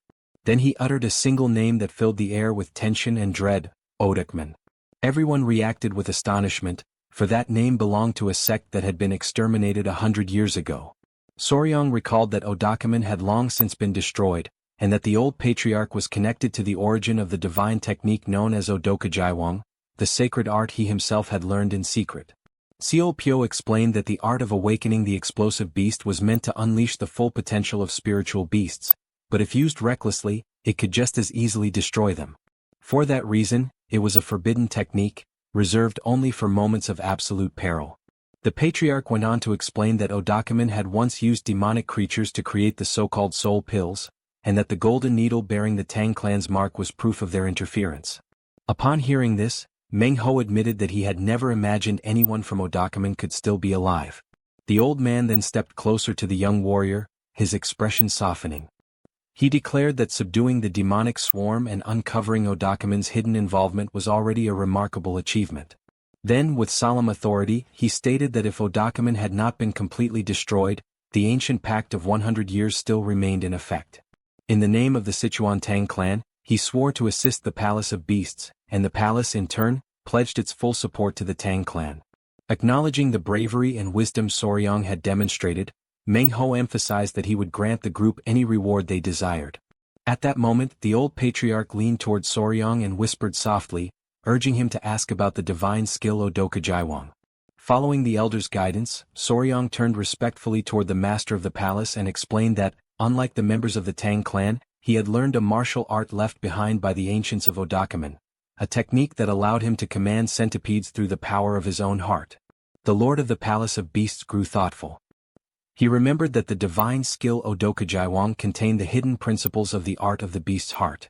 Yet, as he recalled, 100 years ago, when the Tang clan and Odakumen had still exchanged martial knowledge, such an art had not existed. Intrigued, Soryang asked whether this technique, which enabled control over centipedes, might also be applicable to other kinds of beasts. A heavy silence followed, filled with both curiosity and unease. Seo Pyo then explained that the art of the beast's heart was the most sacred secret of the palace, a technique that allowed its masters to share their heart and life force with the beasts they tamed. It was passed down only through the direct line of succession. Even so, Seo Pyo pondered aloud how a son-in-law of the Tang clan could have learned a variant of this divine art, one known as the art of the heart of the tool. Alarmed, the lord of the palace turned sharply toward Soryang and asked about the young man's origins and his ties to his biological family. The question caught Soryang off guard, but he quickly responded that he had no family at all. Meng Ho was stunned by the confession and asked in disbelief if that meant the boy was an orphan. Soryang, confused, could not understand why being an orphan suddenly seemed like a good thing. Smiling gently, the lord of the palace said that the heart of one who raised and understood venomous creatures was purer than that of any other warrior in the Palace of Beasts. The hall fell silent, filled with astonishment. Then Meng Ho stepped forward, his expression solemn yet warm, and made an announcement no one had expected. He wished for Soryang to become his son. Overcome by surprise, the young man questioned the elder's intentions. The old man confirmed that he truly intended to make him his adopted son, a new member of the Palace of Beasts. He went on to explain that, upon being accepted into the family, Soryang would be allowed to keep his own martial arts and would also learn the techniques unique to the palace. Faced with the re-emergence of the Five Poisons sect, Meng Ho declared that it was necessary to strengthen the bonds with the Tang family and turned to the patriarch for his opinion. The patriarch considered the matter carefully, stating that although Soryang's position as son-in-law would remain unchanged, what truly mattered was the young man's own will. The lord of the palace then asked Soryang if he would agree to become his adopted son, explaining that doing so would grant him the title, the inheritance of the palace, and the privilege of living among the other beasts. Within himself, the young man hesitated. After all, gaining a father and a sister was not something one could decide so easily. At that moment, Suk looked to the lord of the Palace of Beasts and asked whether that alone would be enough to win his heart. The old man replied by asking if there was perhaps something else missing to convince him. Trying to help, the young woman reminded her father of the existence of the flying serpent, a legendary creature that might pique Soryang's interest. Curious, Soryang turned to his grandfather and asked what exactly a flying serpent was. The old patriarch explained that it referred to the divine flying serpent of heaven, one of the 24 most powerful venoms in existence. It ranked just below the 10 great poisons, possessed 2 horns upon its head, and had the ability to soar through the skies. Astonished, the young warrior found it difficult to believe such a creature truly existed. Suk, delighted by his enthusiasm, promised that if he accepted becoming her younger brother, she would personally help him capture the flying serpent. Upon hearing this, the young warrior brought his hands together in a gesture of respect and reverence, bowing to greet his new father and elder sister. The lord of the palace, overwhelmed with joy, celebrated the young man's decision. And so, Soryang officially became the adopted son of the Palace of Beasts. After the formal rites and the adoption ceremony, he was at last recognized as a true member of that family. Later, as he rested after the event, he reflected silently on the irony of life. In his previous existence he had adopted countless animals, yet never imagined that one day he himself would be the one adopted. Even so, he found no fault in it. The members of the Palace of Beasts seemed as genuinely kind and pure-hearted as those of the Tang clan. It was then that the door to his room suddenly opened. Startled, Soryang looked up to see Suk and Lady Huayin entering. Suk explained that now that they were family, she wished to talk and sleep beside him. She confessed that she had always been alone and wanted to share simple moments with a younger brother. The young man turned to Huayin, curious, and she nervously explained that, in the Palace of Beasts, engaged couples shared the same bed. The revelation left him alarmed. He found the practice entirely improper and could not understand how a man and a woman could spend the night together in such a manner. Now lying down, Suk tried to distract him by suggesting they talk about the venomous creatures he raised. The situation was deeply awkward.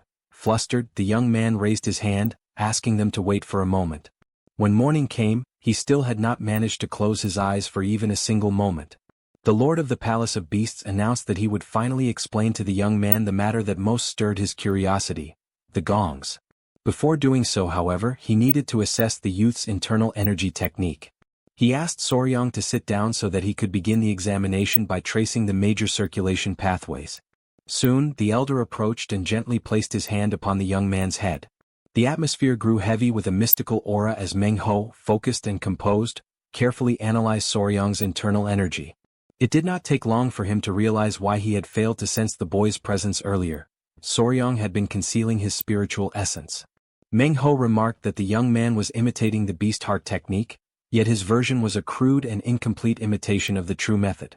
Suk then intervened, explaining that the beast heart technique was an internal art that created a profound bond between the cultivator and their beasts, allowing them to grow together, the creature becoming a reflection of its master's emotions and intentions.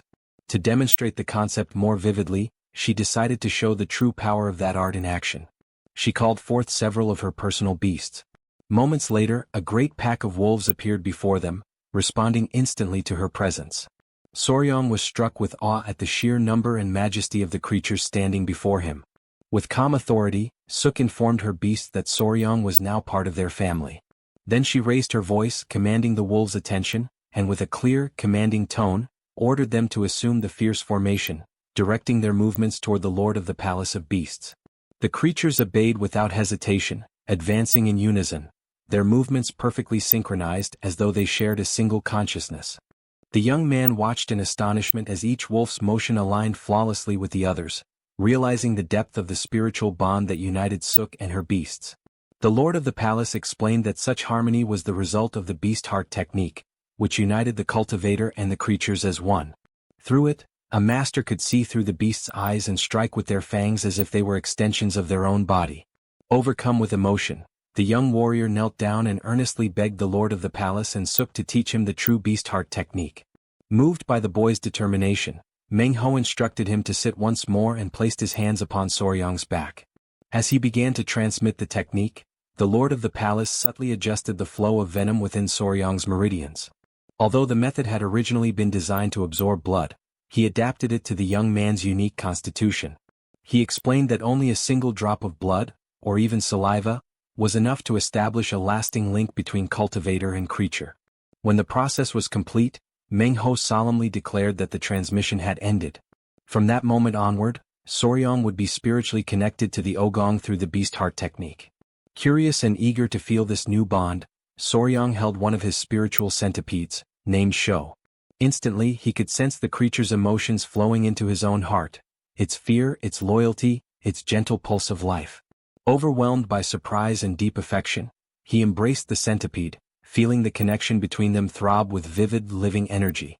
Then Meng Ho instructed him to bring forth his other two centipedes, Yang and Bin, so that the connection could be completed. Holding the creatures in his hands, the elder continued the ritual of spiritual bonding. He told Soryang to lie down and keep his mouth open. Turning to the centipedes, the old master spoke with reverence, asking them to release a single drop of saliva upon their master. Soryang watched, astonished, as the centipedes slowly crawled closer, their tiny mouths glistening as they prepared to comply. The sight sent a chill down his spine. Though he knew it was part of the ritual, a strange shiver of foreboding ran through him, as if something far greater and more mysterious were about to be revealed. During a training session in the garden of the main hall of the Palace of Beasts, Soryang stood alongside his three centipedes, all of them focused intently on a single target before them. At his command, the creatures surged forward in formation, striking the target with force and remarkable synchronization, exactly as he had instructed them to do. From a short distance away, Huayin and Suk watched the scene unfold, their eyes filled with admiration and delight at the display of discipline and coordination. Soryang, however, could not share their enthusiasm. Deep inside, frustration welled within him. As he reflected on what he had learned so far, he realized that his attempts to merge his martial techniques with the behavior of the centipedes still felt awkward, almost comical in execution. Deciding to change his approach, he called off the exercise and gently commanded his centipedes to attempt a more graceful, chained attack sequence. The creatures obeyed but appeared disheartened by the request. Soryang quickly moved to comfort them, stroking their bodies affectionately while reminding himself that, with patience and persistence, they would grow stronger together. Holding them in his arms, he asked softly if they wished to continue the training. 15 days had passed since the young warrior first began applying the wild beast heart technique to his centipedes. The foundation of this technique resembled that of the divine return of the 5 poisons, a method that greatly accelerated the strengthening of both his creatures and the bond they shared with him. During one of the training sessions, Soryang turned to Suk and asked if there had been any new information about the flying serpent. She explained that the area being investigated by the warriors lay 3 days away and that news should arrive soon. Before they could continue their conversation, Gyupi appeared, rushing toward them in visible haste. He announced that the great patriarch was calling for Soryang. Startled, Soryang immediately asked the reason for the summons. Gyupi replied that the patriarch had found a flying serpent. Without hesitation, Soryang decided to go at once to the guest hall of the Palace of Beasts. He ran through the corridors until he reached his grandfather. The patriarch greeted him warmly and inquired about his progress with the divine return of the 5 poisons technique.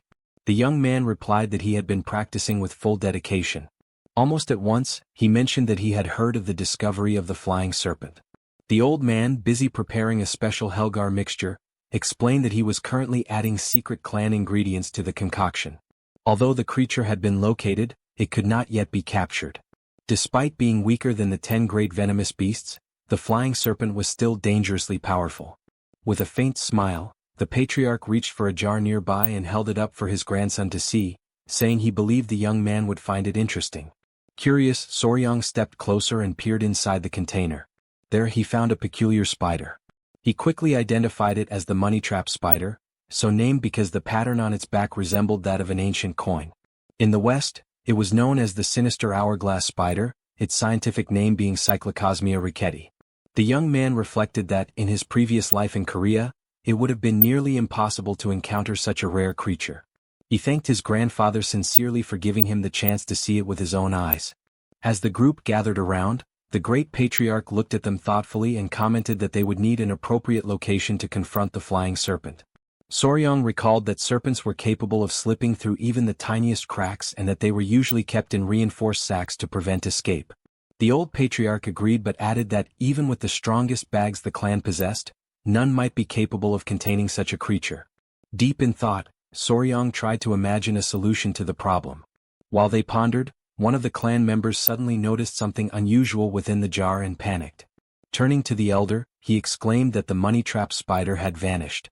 Overcome with guilt, he immediately bowed his head, apologizing and explaining that he had looked away for only a single moment. The young warrior, however, remained perfectly calm. He stated that there was no reason for concern and asked Gyupi to hand him a sashi knife. As soon as he received it, he stepped closer to the jar and, with careful precision, pulled the creature out from within. Soryang explained that this particular species was known for digging burrows and creating tunnels underground, using the soil to conceal itself whenever it sensed danger. As he observed the spider once more, an idea began to form in his mind. He recalled that if such creatures could construct burrows strong enough to withstand pressure, perhaps they might also be capable of producing something similar to a containment sac. Without wasting time, he went in search of Yowa. When he found her, he asked whether she could create a sac, preferably one of considerable size.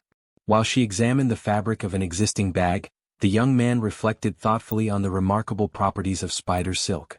He remembered that spider silk was known to be 20 times stronger than steel and 4 times more resilient than the fibers used in bulletproof vests.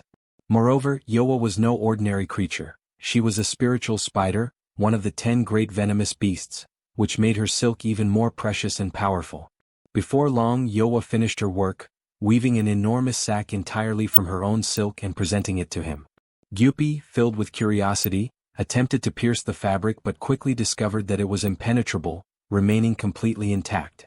The old patriarch, astonished by the result, declared with satisfaction that they would depart at dawn, for they now had everything they needed for the hunt. Upon hearing this, Soryang turned toward the spider and expressed his gratitude for her help, promising that she would soon have other small creatures to keep her company. When morning arrived, the group set out toward the valley where the mysterious creature had last been sighted. During the journey, the great patriarch reminisced about the past, recalling that he had only ever seen one of the 24 venomous creatures once in his life. Now he confessed he was eager to witness another. The young warrior listened attentively and asked what exactly the 24 venoms were. The old man explained that, just as the cycle of the day was divided into 12 hours represented by the animals of the zodiac, the clan of beasts divided their sacred cycle into 24 hours, each governed by a unique venomous creature. Their conversation was soon interrupted when one of the warriors announced that they had reached their destination. The group approached the edge of a steep cliff. There, suspended high above amidst the turbulent wind currents, floated the flying serpent. The great patriarch gazed upon the creature with reverence and began to recite an ancient record preserved within the clan. The serpent glides effortlessly, carried by the sharp winds of the ravine, its body merging seamlessly with the sky while its twin horns radiate a cutting brilliance sharp as blades. He concluded by declaring that this serpent was placed at the very pinnacle of the 24 venomous beasts, ruling over the first hour of the day, its name passed down through generations as the celestial divine flying serpent. Something that few people knew was that, in Soryang's previous life, there had also existed flying snakes. At that time, before his audience, he had presented a species known as Chrysopelia. The viewers often questioned him, asking if it wasn't simply an ordinary snake and how such a creature could possibly fly. With patience, the young man would explain that it did not truly fly in the traditional sense. It expanded its ribs, flattened its body, and glided through the air, soaring gracefully as if it had wings. Even so, many remained skeptical, accusing him of deceiving his followers and selling illusions. He would only laugh in response, calmly explaining that these snakes could glide for up to 250 meters, something that, by all accounts, could indeed be considered flying. He would remind them that even the moon serpent did not fly like a bird, for everything in the universe remained bound to the laws of physics. Back in the present, as the celestial divine flying serpent crossed the skies with majestic grace, Soryang felt his mind almost freeze in disbelief. Turning toward his grandfather, he asked whether it wasn't strange to see a serpent soaring through the heavens. The great patriarch replied that this was precisely the reason the creature bore such a name. Huayin soon approached, carrying a cluster of centipedes in her hands, remarking that they too would one day grow into impressive venomous beasts. At that moment, the serpent began to thrash violently in the air before swiftly fleeing into the distance. The great patriarch watched calmly, convinced that the serpent had not gone far. He decided to set up camp nearby and send scouting parties to track it down. While the warriors busied themselves erecting tents and preparing the site, Soryang stood apart, lost in thought as he analyzed possible strategies. Suk approached him quietly, catching him by surprise, and asked what he was doing there alone. The young warrior turned to her and explained that he was trying to figure out how to lure the serpent back to the ground in order to capture it. The warrior woman looked at him with a faint trace of irony and asked whether he truly didn't know even the basics. She went on to explain that, despite its ability to fly, the creature was still a living being. It needed to eat and rest, and eventually, it would return to the ground. That, she said, would be the perfect moment to capture it. In silence, Soryang reflected that, in his past life, monsters were always at their most vulnerable while feeding. A small smile crossed his face as he realized how he had overlooked something so simple. He thanked Suk sincerely, and she met his gaze with quiet confidence, assuring him that she would place the flying serpent in his hands. But the calm did not last long. After a short while, the warriors began to fall one after another. When Soryang lifted his gaze, he finally understood the true reason why this creature stood at the very top among the 24 venomous beasts. Before them, the serpent observed the group intently, its sharp eyes glimmering. Hwayin turned quickly toward Soryang, checking to see if he was unharmed.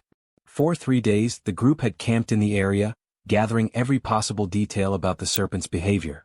They discovered that it fed on a fire carp every 3 days and could remain in flight for no longer than 2 continuous hours. Using this information, they had devised a plan to strike secretly at night, during the exact moment it descended to feed. However, the serpent's body stood nearly 6 meters tall, and its scales possessed an unnatural resilience. Each time it struck the ground, the force of impact sent stones and shards of rock scattering in every direction, making any approach nearly impossible. Though its venom was not as potent as that of the 10 great venomous creatures, its sheer power ranked among the highest of the 24. With so many warriors injured, the old patriarch finally gave the order to retreat. Amidst the chaos, everyone fell back, carrying the wounded away from the battlefield and returning to camp. Thus, their first attempt to capture the flying serpent ended in complete failure. At the camp set up near the Valley of the Venomous Creatures, the discouragement was obvious. Hwayin bandaged her own arm, and Soryang approached to check on her condition. She assured him it was only a scratch and asked him not to worry. Meanwhile, the great patriarch immobilized the arm of a wounded warrior with an improvised splint. Suk appeared and admitted that they had underestimated the creature's strength, a point the old man agreed with. They had been careless and should have prepared better. Then he turned to Soryang and asked what their next move would be. The young man reflected and realized that his existing knowledge did not apply to that creature. A frontal assault would be far too risky for the group. He concluded that everything would be easier if they could fly. Hearing this, the great patriarch suspected that the serpent used some form of energy to stay aloft. He perceived an intense flow around it, which suggested its flight depended on controlling that force rather than on mere physical motion. Intrigued, Soryang sought clarification from Hwayin, who explained that the elevation was an advanced form of Qigong, lifting the body purely by internal energy, something impossible without tremendous inner power. Soryang then understood that the venomous serpent possessed colossal internal energy, making it all the more fearsome. But the old man interrupted to correct him. It was not merely internal energy, it had an inner core. He affirmed that the creature possessed a core which surprised everyone present. Soryang associated this with the blue-spotted centipedes, whose cores concentrated energy and enhanced martial abilities. The existence of a core changed their strategy immediately. Gyupi and Suk wanted to secure it at any cost, while the patriarch weighed the moral and practical risk of killing the creature. He recalled how Hwayin had progressed after consuming the core of an inferior beast, and he explained that the core of the celestial divine flying serpent would instantly amplify martial skills. The son-in-law assessed the problem calmly and declared that the capture must happen. Crucially, it had to be a capture without injuring the creature. He took responsibility and promised a plan that would preserve the animal's life. Others questioned whether such a promise was feasible. Suk warned about the nature of the core and the real cost of killing a creature for the power inside it. Soryang countered that internal energy could be accumulated over time, and perhaps sacrificing the serpent would not be worthwhile given the value it represented alive. The great patriarch, recognizing Soryang's determination, agreed to proceed if that was his wish. Soon after, the young warrior formulated an idea. He did not reveal all the details aloud, but in his mind he sketched strategies to lure the serpent to the ground and immobilize it without harming it.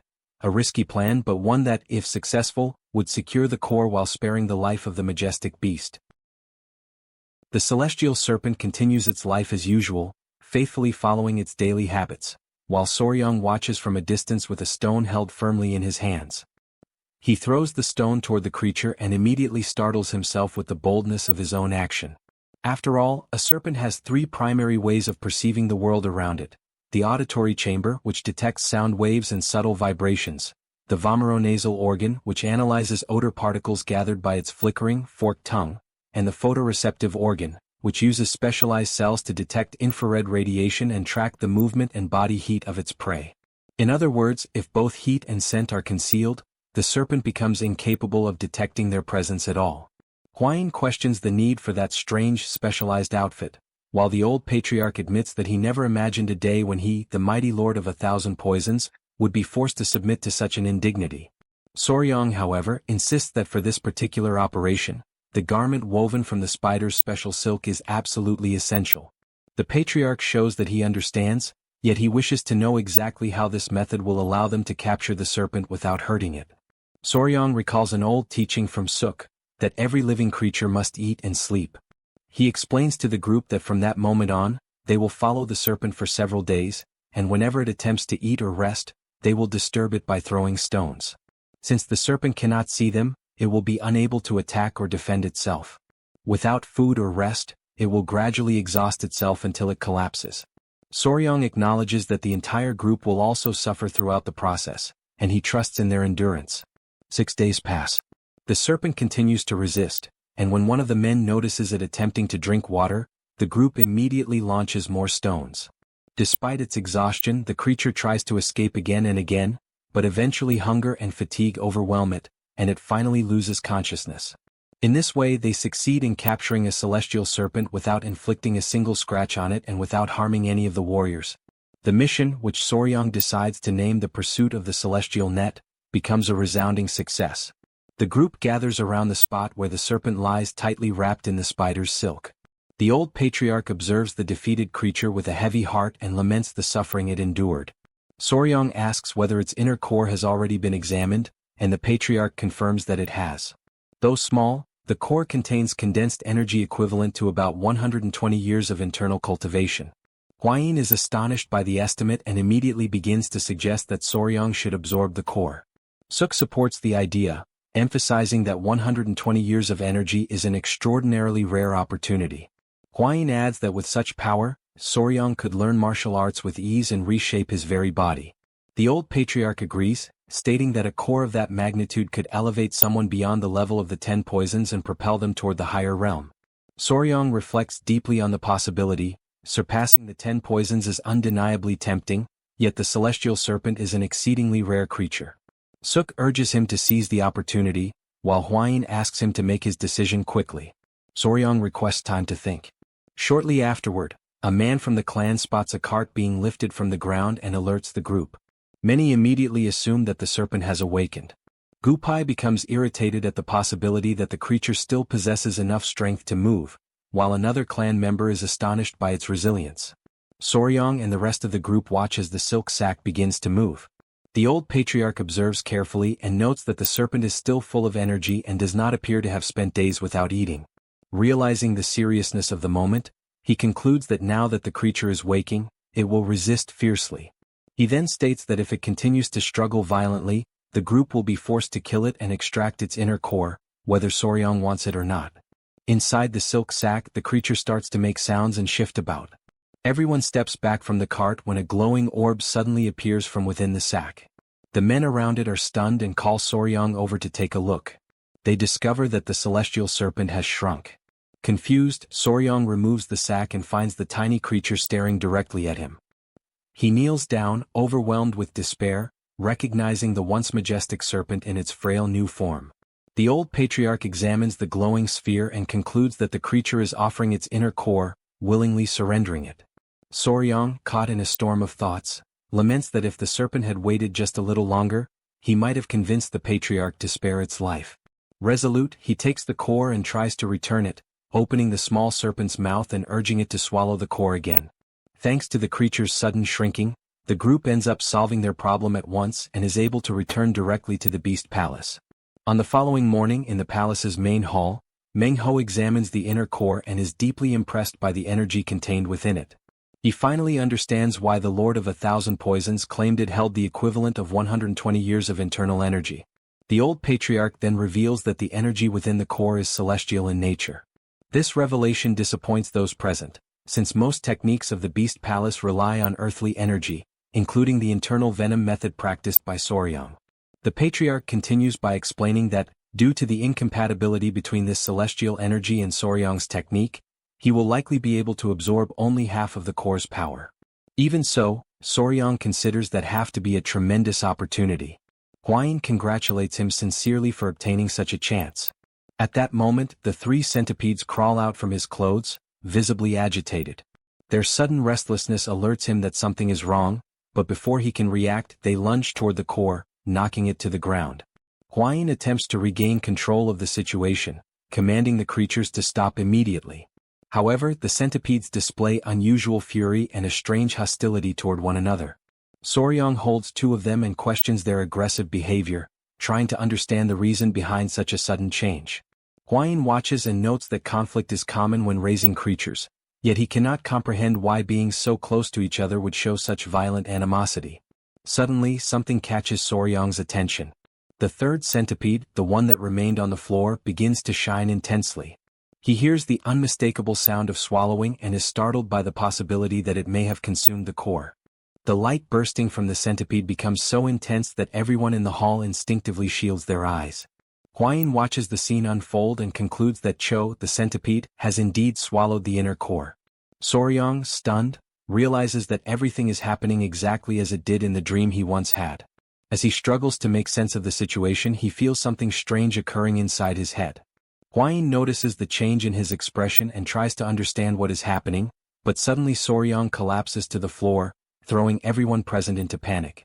Meng Ho immediately orders Huayin to stay where he is and not touch Soryong's body under any circumstances, since the light radiating from him is identical to the light from the centipede. Meanwhile, Soryong feels as though his head is about to explode. Something inside him pulses violently, and the pain grows stronger with every passing moment. He wishes he could lose consciousness and begs silently for help. At that moment, he senses someone's presence behind him. A hand rests gently on his head, offering a soft, calming touch, and Soryong realizes that the pain begins to subside little by little. When he turns around, he sees a young woman he has never seen before. Surprised, he tries to understand who she is. The girl places her hand on his face and presses a gentle kiss to his forehead. The instant her lips touch his skin, a new light envelopes them both, expanding outward in a growing circle of radiance. After some time he awakens, disoriented, unable to recognize where he is. He questions whether everything was nothing more than a dream and tries to recall the mysterious girl with blue hair. But before he can organize his thoughts, he feels something wrapped around his body. At that moment, Huayin and Suk rush into the room, asking if he is all right and what had happened.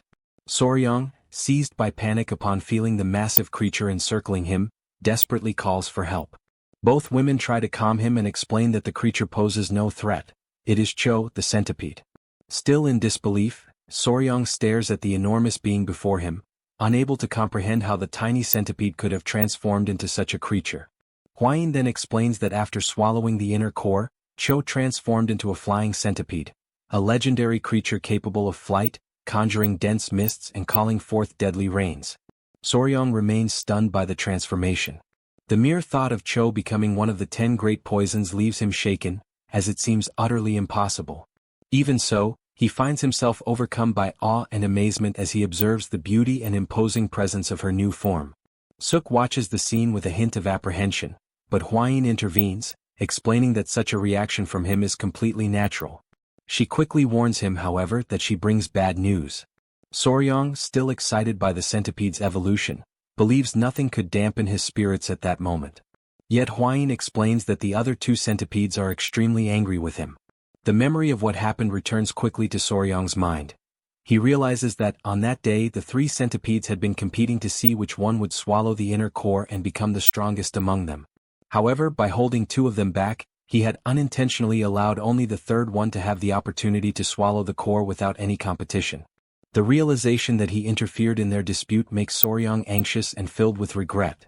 After several attempts, however, he manages to apologize, and the tension among the centipedes gradually decreases. The next morning, to investigate the effects that the beast heart might have caused in Soryong's body after merging with his poisonous core, both Meng Ho and the old patriarch conduct detailed examinations. The patriarch concludes that Soryong's level of internal poison has increased significantly, likely connected to Cho's newfound strength. Meng Ho then asks whether Soryong saw any illusions or similar phenomena during his collapse, explaining that sometimes a beginner may be overwhelmed by the consciousness of a powerful beast, an even greater risk now that Soryong is linked to one of the 10 great poisons. The young man thinks of the blue-haired woman he saw before passing out, wondering whether that mysterious figure could have been Cho. Meng Ho instructs Soryang to seek him immediately if he senses any strange energy moving through his body. Soon after, the patriarch announces that, with the capture of the celestial serpent concluded, it is time to resume the matters that had been postponed. Suk, curious, asks mentally what matters he is referring to. The elder begins speaking about investigating the 5 poisons and locating their hideout. The mention of the subject immediately captures Soryang's attention, and he prepares himself for what is to come. The old man explains that the place where the 5 poisons were exterminated was not far from there, and that if they were to find any trace or remnant of them, they could not simply stand still. According to him, the 5 poisons were likely hiding somewhere at that very moment, breeding vast numbers of creatures, like an army of venomous ants. And if they attacked the Beast Palace, then everyone there would be the next targets. Therefore, before they were discovered, the patriarch states with determination that they must strike first. In the guest hall of the Blue Beast Palace, Gyupi approaches to confirm that this is the last crate. Before the formal investigation of the 5 poisons portal begins, it had been decided that all venomous creatures captured so far would be transported back to the family. Soryang asks Gyupi about the celestial serpent, and Gyupi explains that it is being taken care of separately. He adds that there are many concerns regarding sending it away, since the serpent has not eaten for several days. Realizing how serious the situation is, Soryang reflects on what it must feel like to lose 120 years of internal energy to the centipede. Then he heads out to see the celestial serpent, taking the centipede Chu with him. As soon as he tries to check its condition, the serpent reacts with fierce hostility. Uncomfortable, Soryang attempts to calm it down, recalling that its own overwhelming ferocity had made the current situation inevitable. He reflects that, having shrunk so drastically, the creature now risks becoming prey to other animals. Because of that, he considers that instead of returning to the valley alone, perhaps it would be better for it to follow the group. Knowing it has not eaten in days, he offers it a fire carp and suggests that it think carefully about the proposal to accompany them. The serpent initially refuses the food, shaking its head firmly. In that moment, Centipede Chu fixes its gaze on the serpent, releasing an intense wave of intimidation. Overcome by fear, the serpent ends up swallowing the fish in a rapid motion. Elsewhere in the hall, Huayin walks around with 2 centipedes when Soryang approaches. She asks what happened, and he explains that the celestial serpent has finally begun to eat, so she can rest assured about that matter. Then he turns his attention to the centipedes, promising that he will ask for a bit more of their cores once they recover. Internally, he decides that he will make this request 2 more times for the sake of peace within the family, even if this causes suffering to the creatures. At that moment, the old patriarch appears and calls for Soryang. He announces that the preparations for the investigation of the 5 poisons portal are complete and that he believes it is now possible to begin the search. However, he expresses concern, remembering that only a short time has passed since Soryang awakened. Even so, Soryang declares that he is ready and states that, as the son of the Southern Beast Palace and the son-in-law of the 4 Poisons family, whatever affects the 2 families affects him as well. The old patriarch is satisfied with the determination Soryang demonstrates. He then explains that the following day they will head to Mount Manhwa, the last place where the creatures were seen, with the intention of searching for traces. He concludes that the final breath of those beings certainly still lingers there, and declares that the time has finally come to settle a century-old debt. A few days pass. Soryang flies through the sky mounted on Cho, the centipede. On the second day of searching, even after 100 years since the extermination, finding any trace remains extremely difficult. The records of the Beast Palace only indicate that the 5 poisons were killed somewhere on Mount Nanhua, without providing any precise location. Because of that, he traverses the entire mountain, yet nothing significant appears. At that moment, Cho senses something and abruptly halts in midair, startling Soryang. When he looks around, he notices numerous bats flying close to them. He realizes that Cho became frightened simply because it is the first time it has ever encountered bats. And since the sun is already low in the sky, Soryang decides it is better to return for the day. Back on the ground, Meng Ho asks whether he found any clues, and Soryang answers that he did not, except for a flock of bats flying northward. This remark surprises Meng Ho, who explains that when bats travel in large groups, they usually head toward a vast cavern, possibly the very place where the 5 poisons portal is sealed. He instructs Soryang to move ahead and guide the group in the direction the bats flew, while he and the warriors follow closely behind. The expedition advances along the northern ridge and after hours of crossing a dense jungle, the group finally halts. Before them rises an entire mountain that connects seamlessly to a gigantic cavern. As they approach, the old patriarch calls Meng Ho after noticing something carved into the stone. Meng Ho reads the inscription. The portal of the 5 poisons is sealed here for all eternity. With that, he confirms that they have finally found the correct place. The old patriarch recognizes in the marking the remnants of the red chain divine palm, an ancestral technique of the main family, perfected to an extraordinary level. Meng Ho examines the entrance, which is blocked by massive rocks, and concludes that moving forward through that point is difficult, suggesting that they look for another passage. In that moment, more bats burst out above the group, flying upward into the sky. Soryong notices that they follow toward a large opening at the top of the cavern. The patriarch considers that a century might have been enough time for a new entrance to form naturally. Soryong volunteers to climb up and investigate the area. He explains that Cho, the centipede, and the spider will go with him, and that with both creatures at his side, there is no reason for concern. The old patriarch instructs Soryong to take Hwayin with him as well. The young man agrees and begins the ascent up the mountain alongside the group. Their progress is slow, advancing step by careful step. When they finally enter the cavern, they find nothing but droppings, thunderous echoes, and an almost absolute darkness. Fortunately, Soryong learned the dark cat kung fu at the Beast Palace, a technique taught by Sister Suk, which allows him to see clearly even in pitch-black environments. Yet the true obstacle is another: bats. Countless bats are clustered ahead of them.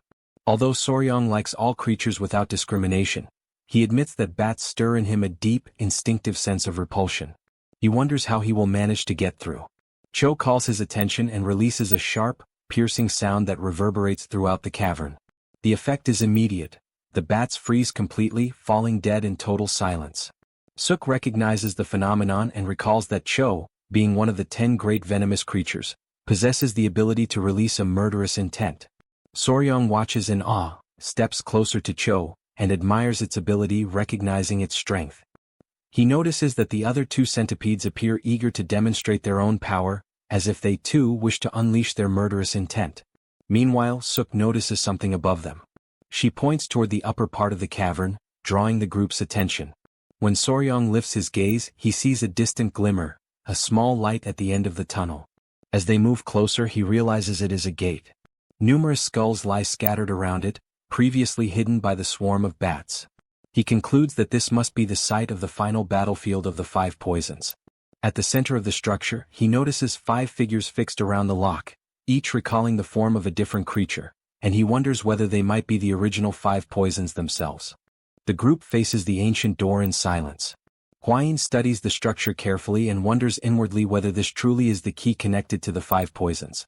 Suk notices that something is written on the surface and begins to interpret the inscription, which speaks of blades that never cross, of retreating back into the darkness, and of a bloodshed that will surely be repaid. She concludes that the Yadakuman never forgets a grudge and never lets resentment fade. Soryong examines the area and deduces that this must have been the base of the Yadakuman from 100 years ago. Hwayin considers that, if this is indeed the case, then some traces or records may still have been left behind. Suk wonders how the door is supposed to be opened, but decides that it would be wiser to wait for the great patriarch and Meng Ho to arrive, imagining that a specific mechanism might be necessary. The 3 sit before the door and wait in quiet anticipation for some time. Suk finds the atmosphere uncomfortable and tries to ease the tension with a light comment, mentioning that doors with embedded spheres often hide internal mechanisms. He suggests that perhaps pressing the sphere might open the passage. The girls try this method but nothing happens. Suk recalls an old escape room game from his past life that used similar mechanisms, but acknowledges that the situation here is certainly not that simple. The girls grow frustrated at their inability to open the door. Suk approaches the lock, imagining that perhaps one must recite some kind of incantation or infuse energy into the sphere. He raises his hand, touches the mechanism, and an intense light suddenly radiates from his own palm, activating the device. The door begins to open slowly, revealing a concealed passage and leaving all of them astonished at Soryong's unexpected ability to trigger the mechanism. Ali studies the event carefully, finding it remarkable that Soryong truly managed to discover how to open the door, even though moments earlier he had seemed to be merely joking around. Suk mentally comments on the strong wind that blows from within the passage and observes how long the trail ahead appears. Ali considers proceeding further, finding the mechanism fascinating and remembering that the Tang clan places great value on this type of construction, which further motivates her to explore. The group decides to move forward, but before entering, Suk leaves a message for the Great Patriarch and for Mengru, informing them that they have entered the passage.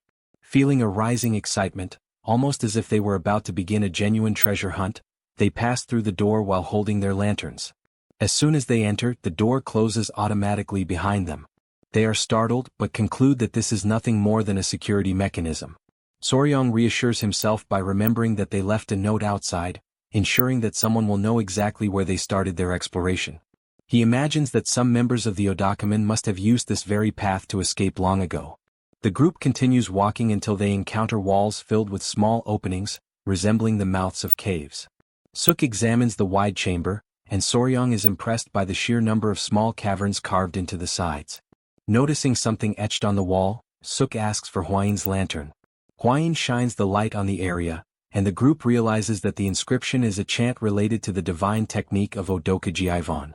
Upon understanding the content, Soryong becomes shocked and saddened, as the text describes cruel practices involving creatures created by the clan itself.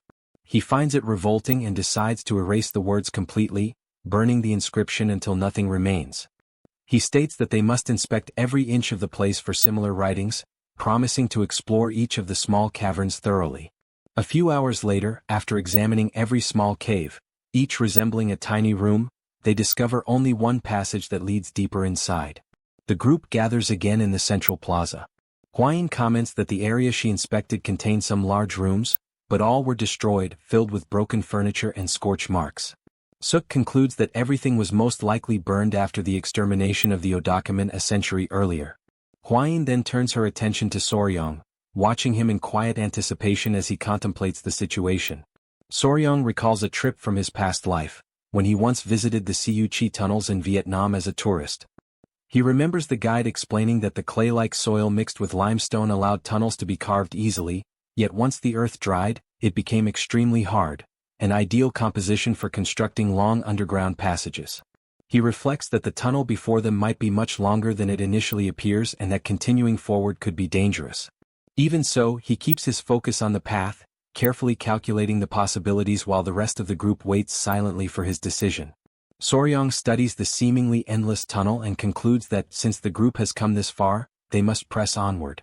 They continue walking, yet the cavern stretches out before them without any sign of an end, as though the passage itself refuses to offer a destination. Siakwa breaks the silence, remarking that the ancient ancestors were right when they said the members of the Yadakumin were utterly insane. Feeling the exhaustion settling into her body, Hwanhee wonders how much farther they will need to walk. Siakwa tries to estimate how long the group has been wandering inside and concludes that they must have been trapped there for nearly 2 days. Hwanhee agrees, believing the same amount of time has passed. Seeing the collective fatigue, Soryong suggests that the group rest before continuing. Hwanhee admits she is hungry, while Siakwa expresses her fear that they may not be able to leave anymore.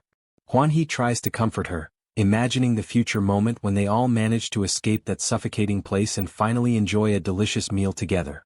Suddenly, a strong aroma drifts through the tunnel, and Siakwa tenses immediately, detecting it with precision. Soryong notices the scent as well and recognizes that it is the smell of something savory coming from deep within the passage. Siakwa identifies the odor as roasted rabbit. The realization makes Soryong more alert, because the origin of such a smell could indicate that members of the Yadakumin are nearby, demanding increased caution. Siakwa, however, argues that this would make things even better. If the people responsible were indeed members of the Yadakumin, then the group could defeat them and still claim the roasted meat for themselves. Excited by the idea, she tries to run ahead, determined to seize the meal. Soryong attempts to restrain her, insisting that she stay calm. Siakwa slows down but then notices something on the ground. There is a hole there, and the aroma rises directly from within it. She moves closer with eager steps, nearly trembling with anticipation at the thought of the meat she believes she will find. She announces her discovery, and internally Soryong feels a deep strangeness about the situation. Something about the presence below makes him question who exactly is inside. He considers the possibility that they might be members of the Yadakumin, yet there is something in the air, a familiar and unsettling sensation, that unsettles him. When the group inspects the opening more closely, Soryang is struck with sudden panic as he realizes the identity of the figures hidden below. Before he manages to voice his thoughts, Hanol interrupts him, trying to understand the reason for his abrupt reaction. Inside the hole, illuminated by the glow of an improvised fire, there are people gathered together, eating casually. One of them bites into a piece of roasted meat with complete ease, entirely unaware of the group's approach. The scene reveals that the cavern, previously silent and oppressive, hides living people in its depths, and they are clearly not there by coincidence. A few days earlier, a man leads the assault and orders that no member of the blood sect be allowed to escape. In the midst of a dense forest and fungi, a base of the blood sect is discovered, and the Murim alliance enters into direct confrontation with its enemies. During the clash, a specific form of internal energy is released. Thanks to the use of a paralyzing poison by Huayin, the members of the blood sect are unable to fight at full strength. Taking advantage of this opening, the Murim alliance advances without mercy. The fierce battle drags on until the outcome becomes clear. The Murim alliance emerges victorious. After the combat, some members believe that everything has finally come to an end. However, the tranquility is short-lived. Alarming information reaches the leader of the Murim alliance. The captured members of the blood sect have vanished without leaving any trace. Shocked, the leader investigates the situation and discovers that inside a well there is a hidden cave, serving as a secret passage. Faced with this revelation, he immediately orders the formation of a pursuit group, determined not to let any enemy survive. The chase begins without delay, and what unfolds inside the cave is absolute chaos. When the pursuit finally comes to an end, the group discovers that the long cave extends beyond the border of the kingdom of Deua. On the other side lies the forest belonging to another kingdom. Exhausted by constant combat, the group led by Shanglong finds a large cave and decides to rest there temporarily. Two members show irritation at the monotony of the situation and make remarks about the leader's habits. This leaves him visibly annoyed, especially when he realizes that the others contribute little in practical terms. He states that he is responsible for hunting, washing clothes, lighting the fire, and even tracking enemies, while the others offer very little help. The young woman explains that within the Ping family she learned only martial arts, while the other recalls that at the Temple of Divination, disciples handled everything for her. Despite this, they offer the leader their moral support. At that moment, the leader raises his gaze and notices something unusual.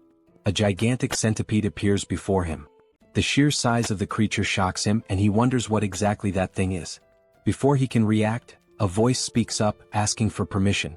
Surprised, he recognizes the voice. As they move a little closer, Soryang and his team introduce themselves. After the introductions of the centipede and Yowa, the spider, the group spends a long time sitting around the campfire, talking. Peng recalls the recent events and comments on how everything has unfolded up to that point. The young woman beside him observes Soryang and remarks that it is an extraordinary coincidence to have encountered him in such a place. Peng, noticing that Soryang might be hungry, offers him food. Soryang politely refuses, but the man insists. Observing this behavior, Soryang reflects on Peng's attitude. Although he has met him only a few times, Peng shows an unusual level of care. Soryang understands the reason when he recalls that Peng belongs to the Peng clan and is Yang's older brother. Since learning that Soryang saved her when she was in danger, Peng has come to regard him as a younger brother. Shortly afterward, the leader turns his attention to the young man and asks whether the Lord of the Thousand Poisons and the Master of the Beast Palace will arrive soon as well. Soryang confirms this, explaining that he left a message outside and that along the way they spread Yowa's web so the others could follow the trail. However, Huayin interrupts, noting that it is strange that they still have not appeared. Soryang questions the spider, trying to determine whether anything was detected in her webs. As this possibility sinks in, the idea that they might not have even managed to enter through the main passage becomes increasingly concerning. Suk reflects that, thinking about it carefully, the main group should have caught up with them before they even reached the end of the cave. At that moment, Soryang experiences a sudden realization. He considers that the problem may lie in the door mechanism. Recalling that the door opened when he infused energy into the mechanism, he concludes that the structure only opens when someone releases energy related to the 5 poisons. Upon hearing this, Huayin states that the old patriarch has mastered the centipede poison's origin technique. However, Soryang explains that the patriarch did not build his internal energy exclusively in that manner, unlike himself. Faced with the situation, Suk wonders what the next step should be, considering whether they should return to Mount Annuo or proceed to the Beast Palace. She acknowledges, however, that there is no clear answer. Since they cannot wait indefinitely, she suggests accompanying Shanglong's group. Reflecting that, if remnants of the blood sect still exist, traveling alone would be dangerous, she reasons that following Shanglong would allow them to assist in the search while gathering clues about the Five Poisons sect. The leader of the Huayin Murim alliance agrees with the plan and states that the group also intended to head toward the meeting point where the main group should be. Pring approaches Soryong and expresses confidence, assuring him that he will do everything possible to ensure that the three of them reach the Central Plains safely. With that decided, everyone agrees to follow Shanglong's group to the meeting point. The next morning, Soryong looks up at the sky and reflects that it has been a very long time since he last saw the sun. During the journey, the leader approaches Soryong with some concern and asks whether he knows how to hunt, find water, and handle basic survival. The young man clarifies that both he and the others are proficient in such skills. Speaking in a low voice, the leader of the Huayin Murim alliance comments, with a hint of fatigue, that the two accompanying him know very little, forcing him to handle everything on his own. Soon after, the young man looks at Yowa and asks whether she can hunt some food nearby. She reacts immediately and, after a surprisingly short interval, returns with prey. Suk examines the catch and thinks that the viscera should be removed quickly. She suggests that the meat be roasted and cured so it can be carried during the journey. The leader of the Huayin Murim alliance is surprised by this knowledge. He thinks that Suk might not know how to deal directly with live animals, but clearly understands preservation techniques. Suk explains naturally that anyone who lives in the forest needs to learn such things, leaving the leader impressed. Sensing the atmosphere, Soryong feels a faint sense of pride and thinks that Suk truly stands out. A short while later, the leader of the Huayin Murim alliance observes Suk more closely and shows personal curiosity. He considers asking a more delicate question and decides to take the risk, asking whether Suk is already committed. At that instant, a strange sensation strikes him. His heart races unexpectedly, accompanied by a sudden pain in his chest. Faced with this situation, Soryong watches the scene with a mixture of alertness and disbelief, realizing that this sudden feeling may bring unforeseen complications for the group. After that, the group walked for some time until they reached the meeting point. Suk began to emit a sound and Soryong quickly asked what it was. She explained that she was trying to summon creatures through sound. Upon hearing this, the leader, the spear dragon, is completely surprised as he witnesses such an unusual ability. The woman accompanying the group, the sword phoenix, observes the scene with mild sarcasm and reflects on the inconsistency of men, remarking that until recently the leader spoke of nothing but dueling for the honor of the poisonous flower. Soryong listens to the conversation attentively and reacts with irony. Internally, he finds the situation amusing as he never imagined that the spear dragon could fall in love with Suk. Driven by curiosity, Soryong approaches Suki and comments on the spear dragon's apparent interest, wanting to know what she thinks of him. Suki responds firmly, making it clear that she detests that type of man. She then shares her true impression. In her view, the one who truly shows feelings for the spear dragon is the sword phoenix. Huayin agrees with this perception and emphasizes that she also believes the sword phoenix likes the spear dragon. Suki then shows indignation at the spear dragon's attitude. After so much time together, she cannot understand how he can be so insensitive. Hearing the conversation, Soryong is genuinely surprised as he had no idea about that silent relationship. Suki comments that if she had to choose, she would prefer men like Guseong with a robust physique but a delicate face, comparing him to a panda bear and finding it adorable. Huayin is surprised by the revelation and remarks that it was truly unexpected that as they continue their journey through the dense forest of Yunnan, a pinkish wind suddenly begins to blow. They keep walking until Guseong announces that they are close to their destination, pointing to the abandoned cave on the hill ahead, which serves as the meeting point of the Murim alliance. Soryong observes the place and finds the absence of presences around it strange, but it is soon explained that this is part of the strategy to avoid detection by the blood cult. Concerned, Suki calls Soryong and asks him to warn Nova not to descend until further notice. She explains that although the location is considered safe, there may have been an information leak to the blood cult, and this is merely a precaution. Soryong suggests that everyone stay together, believing that Nova's presence could intimidate enemies. Suki, however, reinforces the Murim rule of concealing part of their strength. Soryong instructs Yowa to protect Suki and Huayin in case of danger, while entrusting Nova to protect himself. An unexpected presence approaches, calling out to the spear dragon, putting the group on alert when they realize it is the vice leader. The spear dragon acknowledges how much time has passed since their last meeting. In direct response, the vice leader remarks that he does not recognize the group accompanying him. Soryong studies the man before him and perceives a contradiction. Despite his age, he emanates an aura of speed and agility. Huayin then explains his identity. He is nicknamed the Swift Traveler because his Qinggong is extremely agile, allowing him to move at an unusual speed, even by Murim standards. The vice leader states that if the youths of the Beast Palace and the Tang Clan are already gathered, the group should move forward. Without delay, everyone begins advancing, delving deeper along the designated route. As they walk, the Spear Dragon comments on the other groups sent by the Murim Alliance. The vice leader says there is no news and asks whether they encountered members of the blood cult. The Spear Dragon denies it, stating that there were no clashes or signs of the enemy. The vice leader finds the situation strange. The pursuit of the blood cult's remnants should not have dragged on for so long. Soryong senses the oppressive silence and concludes that the blood cult is watching them, waiting for the right moment. In the next instant, the vice leader reacts abruptly. His body adopts both a defensive and offensive stance at the same time. Suki notices the change, but the Swift Traveler keeps his gaze fixed in the distance, alert to the threat. He announces that the attack has begun. The blood cult reveals itself, and the group is surrounded. Soryong is incredulous at having sensed no hostile presences, but the vice leader explains that the attack began upon their arrival, revealing the enemy's preparation. Without wasting time, the vice leader hands the Sword Phoenix a map of the blood cult's bases. Surprised and tense, she questions why he is entrusting her with such a crucial responsibility. The vice leader decides to fight to buy time, stating that the young are the future of Murim.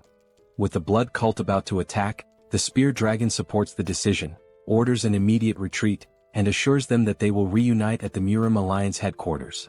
The vice leader prepares to fight, ready to shed blood, while the others take their positions.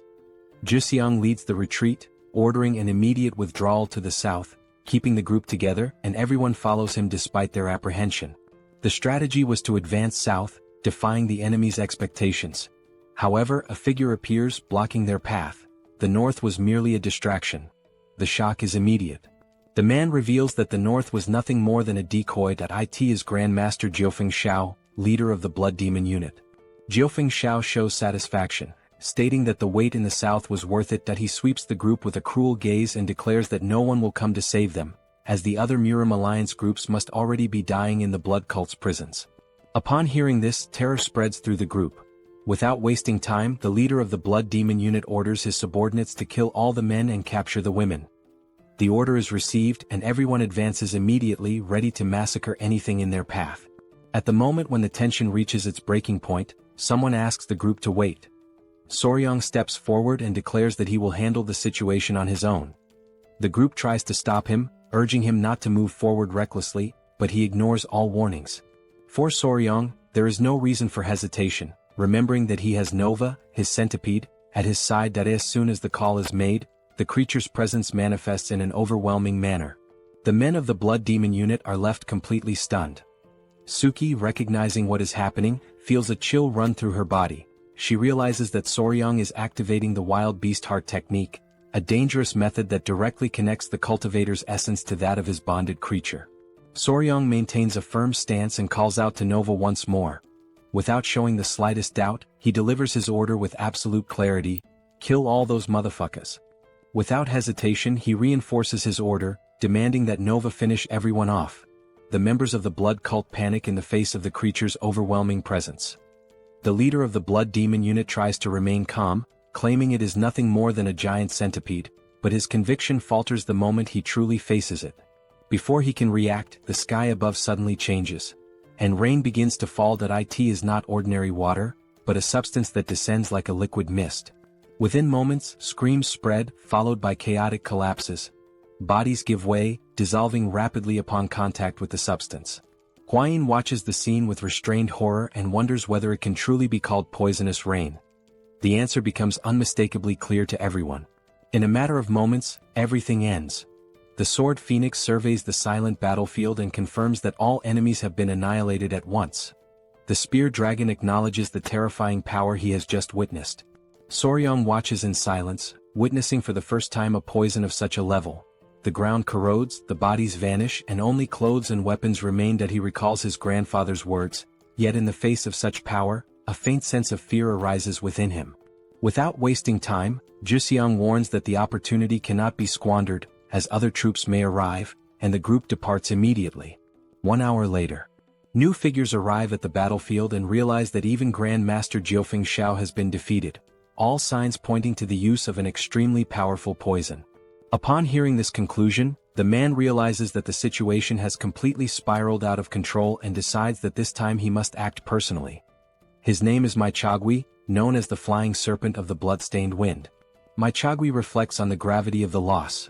Jiufeng Shao, one of the 5 strongest among the 8 great masters of the blood cult, was easily defeated while attempting to capture youths of the Murim alliance that he wonders whether those who were supposed to arrive as reinforcements broke their promise. Before he can reach another conclusion, a presence appears behind him, causing Maichagui to startle. She states that there is no reason for such concern and assures him that her promises are always fulfilled. The two face each other. The woman is the same one who confronted the blood cult at the border of Dai Viet. Once declared enemies, they eventually formed an alliance upon recognizing their shared hatred for the Central Plains. She is known as the Lady of the 5 Poisons, someone who claims to be a descendant of the 5 Poisons cult.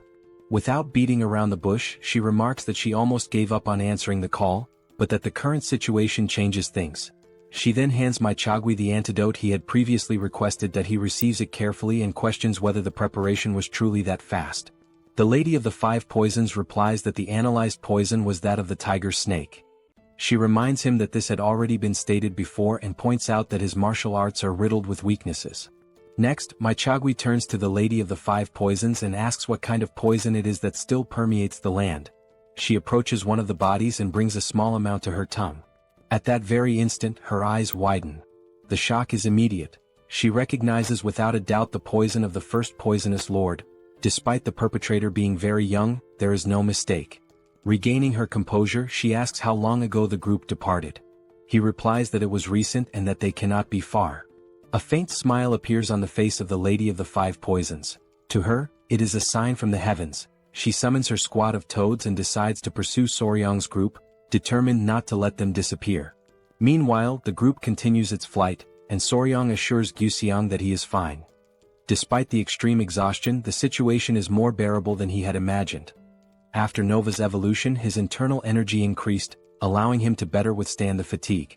Guxiang comments that once they cross the Lansang River, they will finally reach the Central Plains. The spear dragon notices that the terrain ahead is flat and open and decides to cross everything in one go. The order is to cross the river quickly, before dawn. At that moment, a chill runs through Soryang's body that he raises his gaze and notices a red light emerging in the sky. From that light, a figure slowly descends and materializes before the group. It is Maichagui. His eyes radiate a desire to kill, and without any warning, in a single strike he hits Guxiang with brutal force. Shock grips everyone. Maichagui recalls that he had promised the Lady of the 5 Poisons to bring them all back alive, but makes it clear that he has no intention of honoring that promise. That he then introduces himself as the Flying Serpent of the Bloodstained Wind, Maichagui, and declares that he will personally deal with Soryang's group. Maichagui prepares himself with complete concentration for the next attack. Before him, the spear dragon questions whether that man, Soryang, is an elder of the blood cult, while Soryang himself remains shaken by Juxiang's death. Maichagui remarks that leaving Gu Pengso in such a state is impressive, but asserts that the group's escape ends there. Immediately afterward, he charges straight at the spear dragon, who braces himself to defend. Soryang calls out to Cho and asks whether she can repeat the feat, but she lowers her head, exhausted, making it clear that she has depleted all her energy after the poisonous rain. Faced with this, Suk states that there is no choice but to confront the enemy head-on. Huayan then steps forward and assures everyone that the group will find a way to deal with Maichagui, instructing Soryang to take care of Juxiang. The team prepares itself and, without hesitation, launches into a direct confrontation.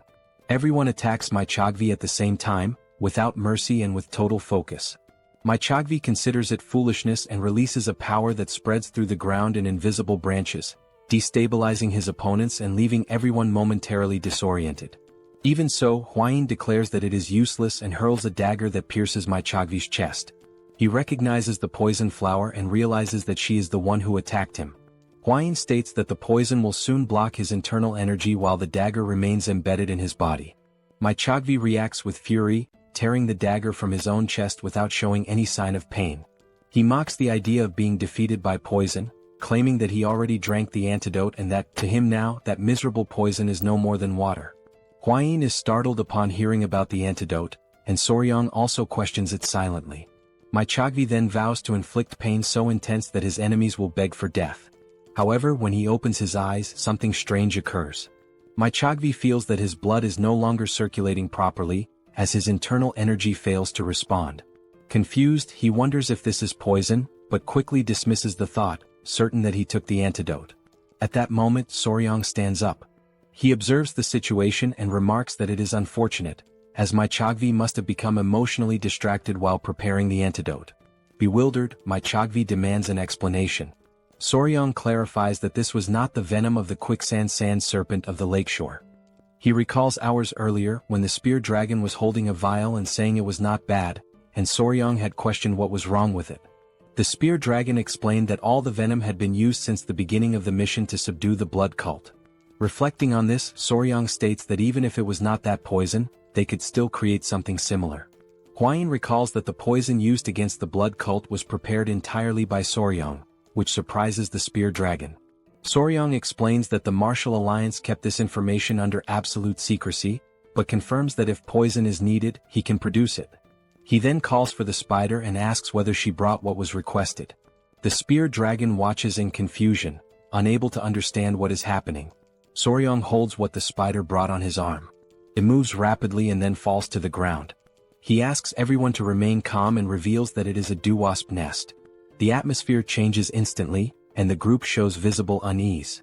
Soryang laughs, explaining that it is a wasp known as the yellow bee, tiger-headed bee, or RUB. He reveals that he trapped a nest in a tree and left it under the group's care. They needed poison and so he decided to use that. He explains that wasp venom is a hemotoxin that damages tissues, blood vessels and red blood cells. He compares this effect to that of the quicksand sand serpent of the lakeshore, whose venom contains similar enzymes. Soryang admits that it will not be as powerful as the original venom, but states that it is sufficient to disrupt Mai Chogvi's internal energy flow. Even weakened, Mai Chogvi reacts with hatred, swearing that he will still kill them. The threat echoes through the air, causing both the sword phoenix and the spear dragon to tighten their grips on their swords, eliminating any remaining chance for Mai Chogvi to react. They strike him down, throwing him to the ground and bringing the battle to an end. The sword phoenix approaches and embraces the spear dragon, overcome with relief. The spear dragon immediately turns to Juxiang and asks about his condition, and Soryang responds that his internal organs do not appear to be affected. He explains that he contained the bleeding with acupuncture, but warns that they must act quickly before the wound worsens. At that moment, the centipede Cho emits a strange sound upon sensing that something is approaching. Soryang lifts his gaze to the sky. Above them, the Lady of the Five Poisons appears, mounted atop a massive bee. She looks down at Mai Chogvi's body with disdain, stating that he has become a miserable corpse, something only natural for one who practiced inferior martial arts. Soryang and Huayin try to identify who the woman is. Meanwhile, the Lady of the Five Poisons slowly approaches the group, assessing the situation and considering a possible alliance with the blood cult. Without delay, she orders the bee she is riding to capture Soryang's group. The creature obeys immediately, releasing a deafening sound that spreads outward, striking everyone's ears at once. Huayin warns that the giant bee is extremely dangerous and orders everyone to protect their ears with internal energy, or else their qi and blood will collapse, preventing any movement. This is the strange cry of the tiger wasp, one of the 10 deadliest poisons, a rare and extremely lethal sonic attack. Soryang reacts with surprise upon hearing this explanation and questions the existence of a poison ranked among the 10 most deadly. Meanwhile, the centipede Cho stares at the bee as it continues to emit its unsettling noise. From above, the Lady of the Five Poisons watches Soryang with interest, recognizing him as a true master of poison, and asks who he is, only to immediately dismiss the answer. Soryang keeps his gaze fixed on her, attentive to every movement. The woman declares that from that moment on, he belongs to her, for Soryang is the creator of the centipede Cho and the true source behind the poison.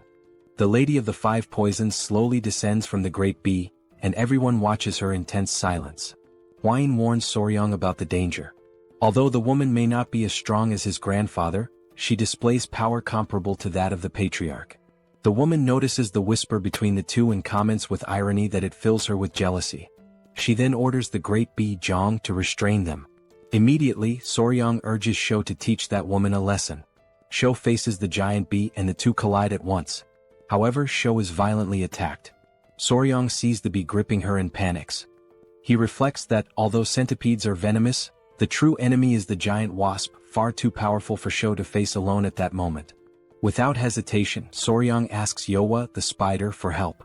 She advances immediately and casts her web toward the bee's wings, immobilizing it and forcing it to release Shou. The Lady of the Five Poisons recognizes the creature, both impressed and disturbed to realize that Soryang has even managed to domesticate a spider with a human face. The spear dragon then orders the three to flee, stating that he and the sword phoenix will intervene. Both advance together against the Lady of the Five Poisons. She treats them as mere nuisances, remarking that they should remain quiet. In the next instant, she vanishes from before them and reappears behind the spear dragon, catching him by surprise. As she prepares to strike, she is interrupted by the sword phoenix, who, in desperation, throws herself in front of her companion. The blow meant for the spear dragon strikes the sword phoenix instead. The spear dragon is left in shock as he watches her collapse to the ground, gravely wounded. Overcome by desperation, he tries to react, but the Lady of the Five Poisons attacks him from behind, sternly warning him never to take his eyes off his opponent. Soryang watches in horror as both lie fallen on the ground. The Lady of the Five Poisons then demands that he stop this useless resistance and go with her. Frightened, Soryang hesitates. At that moment, Huayin steps forward, and Suki advances alongside her, declaring that she will never hand over her own brother. Irritated by their resistance, the Lady of the Five Poisons attacks from a distance with a powerful strike, hitting Huayin and Suk and hurling them to the ground. Soryang sees them fall and feels his despair deepen. Huayin, still on the ground, reacts in shock to the mention of an engagement. The Lady of the Five Poisons mocks her, stating that the fiancé is about to disappear. When she attempts to attack Huayin, the lizards intervene, protecting her and blocking the strike. The woman recognizes the presence of the four Lords of Poison. Soryang stands and notices that the Lady of the Five Poisons, now visibly intrigued, begins listing everything he has already faced. She names them all: the first Lord of Poisons, the spider with a human face, and now the four Lords of Poison, demanding to know who Soryang truly is. Soryang answers firmly, declaring himself the son of the Beast Palace and the sole son-in-law of the Tang Clan. He remains face to face with the Lady of the Five Poisons. She reacts with disdain, questioning the value of that title and what it truly means for him to be the son of the Beast Palace and the son-in-law of the Tang Clan. She suggests that Soryang intends to repeat the events of 100 years ago. In response, Soryang reflects silently and realizes that this woman is a remnant of the Five Poisons sect. Driven by a twisted interest, the woman decides to take him for herself, believing she will rescue him from the Beast Palace and the Tang Clan, while Soryang reacts inwardly with indignation. At that moment, the two lizards charge together toward the woman. Before they can reach her, the attack is interrupted in a strange manner. They pass straight through her body as if it were an illusion and are thrown violently to the ground moments later. Soryang recognizes the technique and recalls his grandfather's manual, identifying the movement as the illusory lizard step, an art of the Five Poisons. The Lady of the Five Poisons shows brief satisfaction with the situation but decides to end the game. Suddenly she strikes Huayin, who is flung to the ground and dragged violently. Then the woman turns directly toward Soryang and grabs him by the arm, pleased that they are finally face to face without interference. She believes that all the surrounding pests have been eliminated and tries to force him to go with her. Soryang reacts immediately, sending the two centipedes into attack. The Lady of the Five Poisons notices the movement and quickly assesses the situation, concluding that she will not be able to capture him so easily. The two smaller centipedes attempt to act, releasing their power, forcing the woman to retreat from Soryang. He realizes that the attack lacks true killing intent and feels frustrated by the hesitation of his creatures. The Lady of the Five Poisons withdraws even further, confused by what is unfolding. At that moment, someone urgently calls Soryang's name. He instantly recognizes the voice emerging from within the light. Faced with that presence, the Lady of the Five Poisons coldly reflects as she identifies the roar of the Lion of the Beast Palace. From the light, the old patriarch emerges and Manhwa appears beside him. Both step forward ready to act. Sensing the imminent danger, the Lady of the Five Poisons also assumes an attacking stance, gathering her strength. Soryang feels relief upon seeing them, the tension giving way to restrained security, while Mengho and the old patriarch react with fury at the sight of his condition. The Lady of the Five Poisons recognizes the master of the Beast Palace and Patriarch Mengho, realizing that the situation mirrors what occurred 100 years ago, making the atmosphere even heavier. Then the two veterans signal for Soryang to retreat. A powerful aura envelopes them both, intertwining as a sign of an inevitable confrontation, in which the ancient feud finally reaches its decisive moment. The Lady of the Five Venoms remains staring at the men before her. Something seems out of place to her, as the Shangshi unit should have been stationed in that area. Meng Ho reacts upon hearing this, recalling that the unit in question has already been massacred, while the old patriarch treats the incident with disdain, considering those enemies nothing more than small snacks. The woman laughs in front of them and calls them monsters. Even so, she acknowledges that facing both of them at the same time would be imprudent, even for someone like her. She then calls going her B, deciding that it is time to retreat, assuring them that this is not a final farewell and that she will return in the future. Meng Ho reacts aggressively, attempting to stop her from leaving, but the old patriarch intervenes, prioritizing the wounded. The Lady of the Five Venoms mounts her B and before departing, makes sure to etch her name into their memories. Chengyu, she departs through the sky, declaring with conviction that one day she will ensure that Soryang belongs to her. Soryang watches in silence, repeating her name mentally, trying to absorb it. Shortly afterward, the old patriarch issues quick and firm orders, demanding that the wounded be taken immediately to the holiday palace.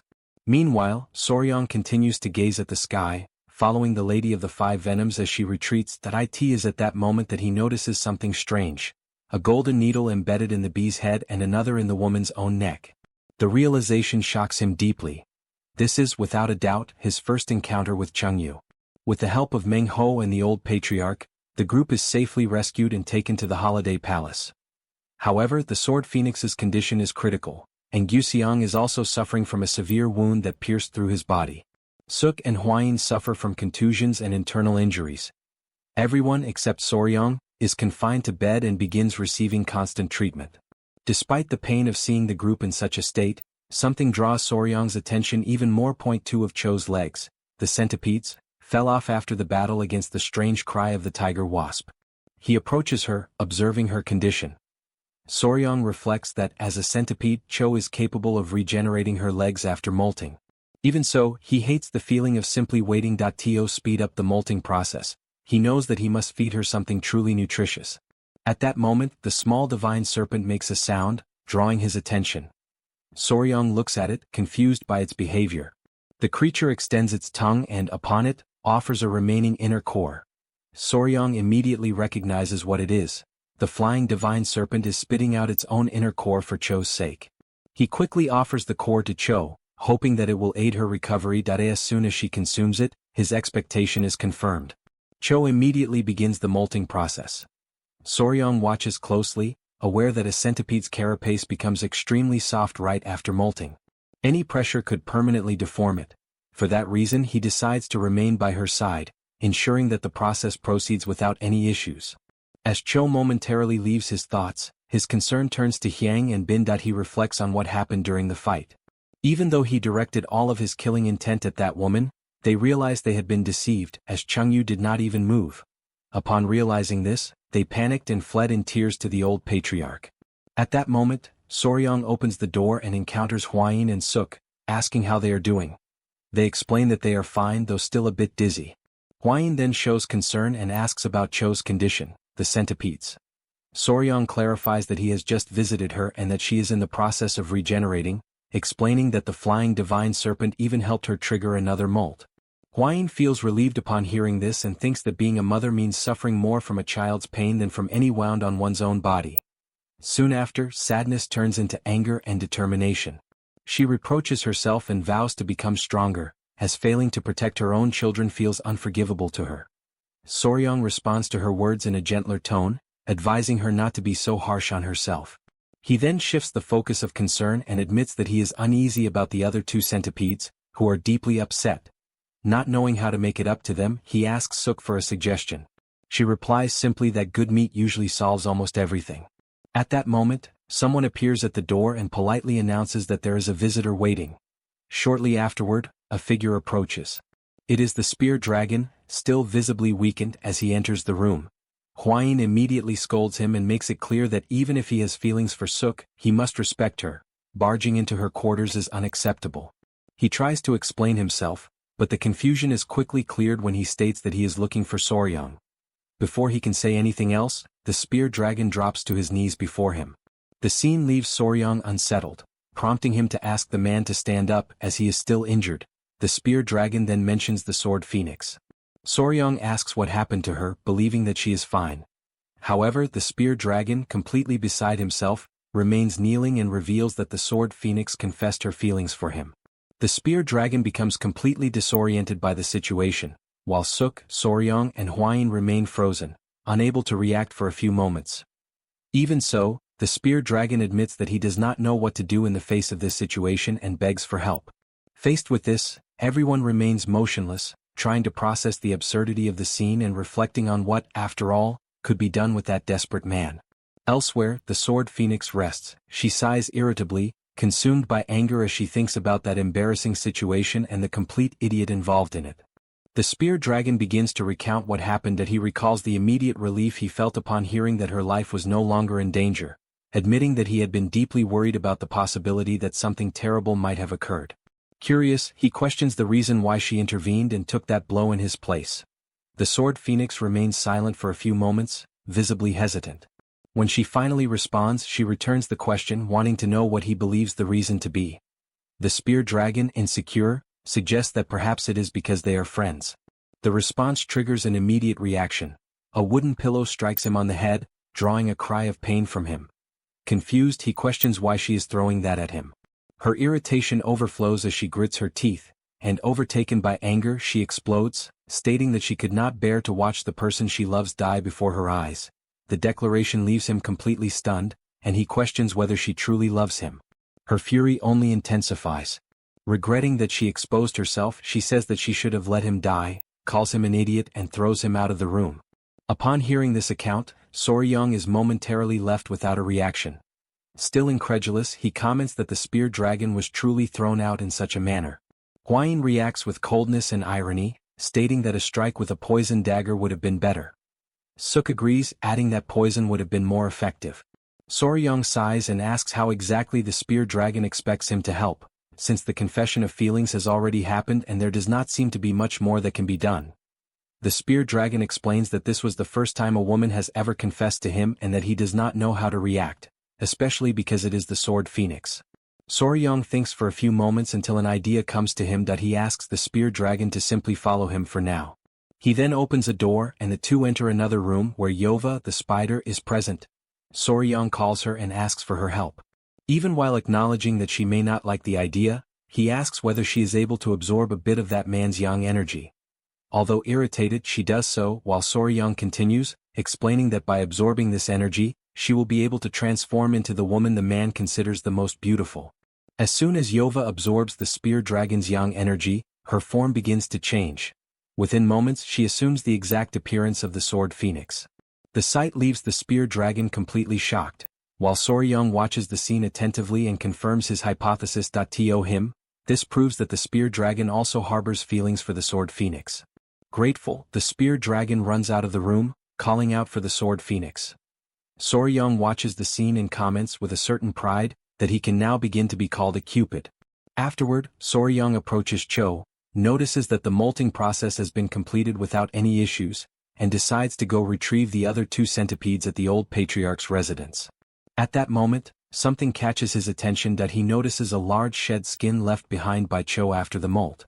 Observing it more closely, he realizes how large it is, reflecting that this is because her body has grown significantly. A memory surfaces in his mind, accompanied by Suk's voice commenting on how happy he feels when eating delicious meat. Soryang smiles as he understands a solution. He picks up the skin left behind by Cho, satisfied. The external shell left behind by centipedes after molting may appear to be nothing more than an empty husk, but inside it is still rich in nutrients such as proteins, calcium, and minerals. Normally, centipedes consume their own shell after molting, but since Cho was induced by a highly nutritious core, she does not need to do so.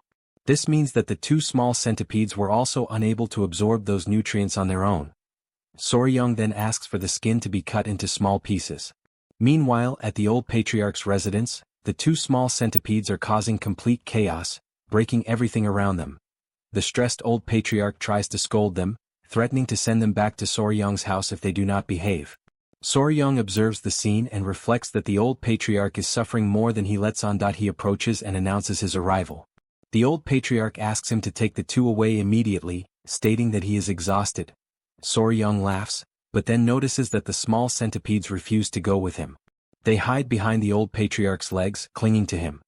Upon noticing this, Soryong understands that they are still upset and mentions that he brought a snack similar to the inner core he had previously promised. Upon hearing this, the centipedes show curiosity and slowly approach. Soryong offers the small pieces, and they begin eating immediately, becoming visibly happy. Their expressions clearly show how delicious they find it. He watches with satisfaction and mentions that there is still more waiting in his room, inviting them to come along. The centipedes move closer to him completely, now fully convinced. Before leaving, Soryong informs the old patriarch that he is heading out and thanks him for taking care of them. As he walks with the two small centipedes, he observes how well they eat, far better than he expected. He considers the possibility that, by gradually absorbing the energy of the inner core, both of them may even begin to evolve soon. At that moment, he sees the spear dragon approaching, accompanied by the sword phoenix. The two walk side by side, appearing well and in a way happy. They explain that they were waiting for him. The phoenix speaks up once more, making it clear that she came to thank him for finally opening that idiot's eyes, referring to the spear dragon. The spear dragon himself steps forward and declares that he will never forget this debt. Soryong downplays the matter, stating that he merely helped him confirm feelings that already existed within him. He then draws the attention of the small centipedes, informing them that there is plenty of snack waiting for them. The spear dragon watches this with curiosity and asks what it is. Soryong explains that it is the skin left behind by Cho and that he believes it may still contain energy from the inner core, which is why he decided to bring it for the children. Soryong asks the two small centipedes to wait a moment while he cuts the skin into smaller pieces. Upon hearing this, one of them becomes extremely excited, while the other grows quieter and does not show the same enthusiasm. Suddenly, Soryong senses something strange and looks back. His gaze locks onto Bin, realizing that something is wrong. Bin appears to be surrounded by an intense red aura, while Young watches without understanding what is happening. Soryong calls out to Bin in alarm, but the small centipede begins to cry desperately. The intensity of the emotion surprises Soryong, and faced with the scene he questions, filled with concern, why Bin is in such a state. Soryong remains unsure of what to do, while the sword phoenix and the spear dragon are also taken aback by the small centipede Bim's unexpected reaction. The spear dragon wonders why Bim is behaving so abruptly and realizes only that she seems irritated. The sword phoenix watches the scene in silence for a moment, thoughtfully considering everything unfolding before them. She then shows a certain disapproval of Soryong's lack of sensitivity, making it clear that he fails to see the situation from a child's perspective. She explains that even if the object itself has no value, Bim is a girl and may feel as though she is receiving hand-me-down clothes from an older sister, something that naturally causes frustration. As she says this, the sword phoenix recalls her own past, when she grew up surrounded by older sisters and often inherited clothes that had already been worn. That experience always frustrated her, as she too longed to wear something new at least once. Because of this, she concludes that Bim likely believes Soryong only shows affection and interest toward the older sister, Chu. Soryong has difficulty accepting this interpretation and tries to rationalize what he has just heard. The sword phoenix, however, observes that, judging by Hyang's expression, she appears to have a calmer personality and therefore simply lets the situation pass. Faced with this, Soryong reflects to himself that raising a daughter is far more difficult than he had imagined. He crouches down in front of Bim and tries to explain that the object is something valuable, filled with internal energy. Even so, Bim remains upset, her face heavy with irritation. Soryong attempts to encourage her to say something, reminding her that she had commented earlier, but his words only intensify the little one's distress. Overcome by emotion, Bim quickly moves away from the room, fleeing in tears. Soryong stands stunned as he watches her leave like that, unsure of what to do as she continues to run farther away. After some time, Hwayin picks her up in her arms, unable to understand the reason for her emotional state. She wonders why Bim had appeared running in that manner. The spear dragon explains that he remained frozen for a while, As if in deep shock. In response, Huayin decides to stay with Bim and try to comfort her, believing that this is not a problem Soryang can resolve at that moment. Meanwhile, in another room, Soryang kneels on the floor, consumed by despair.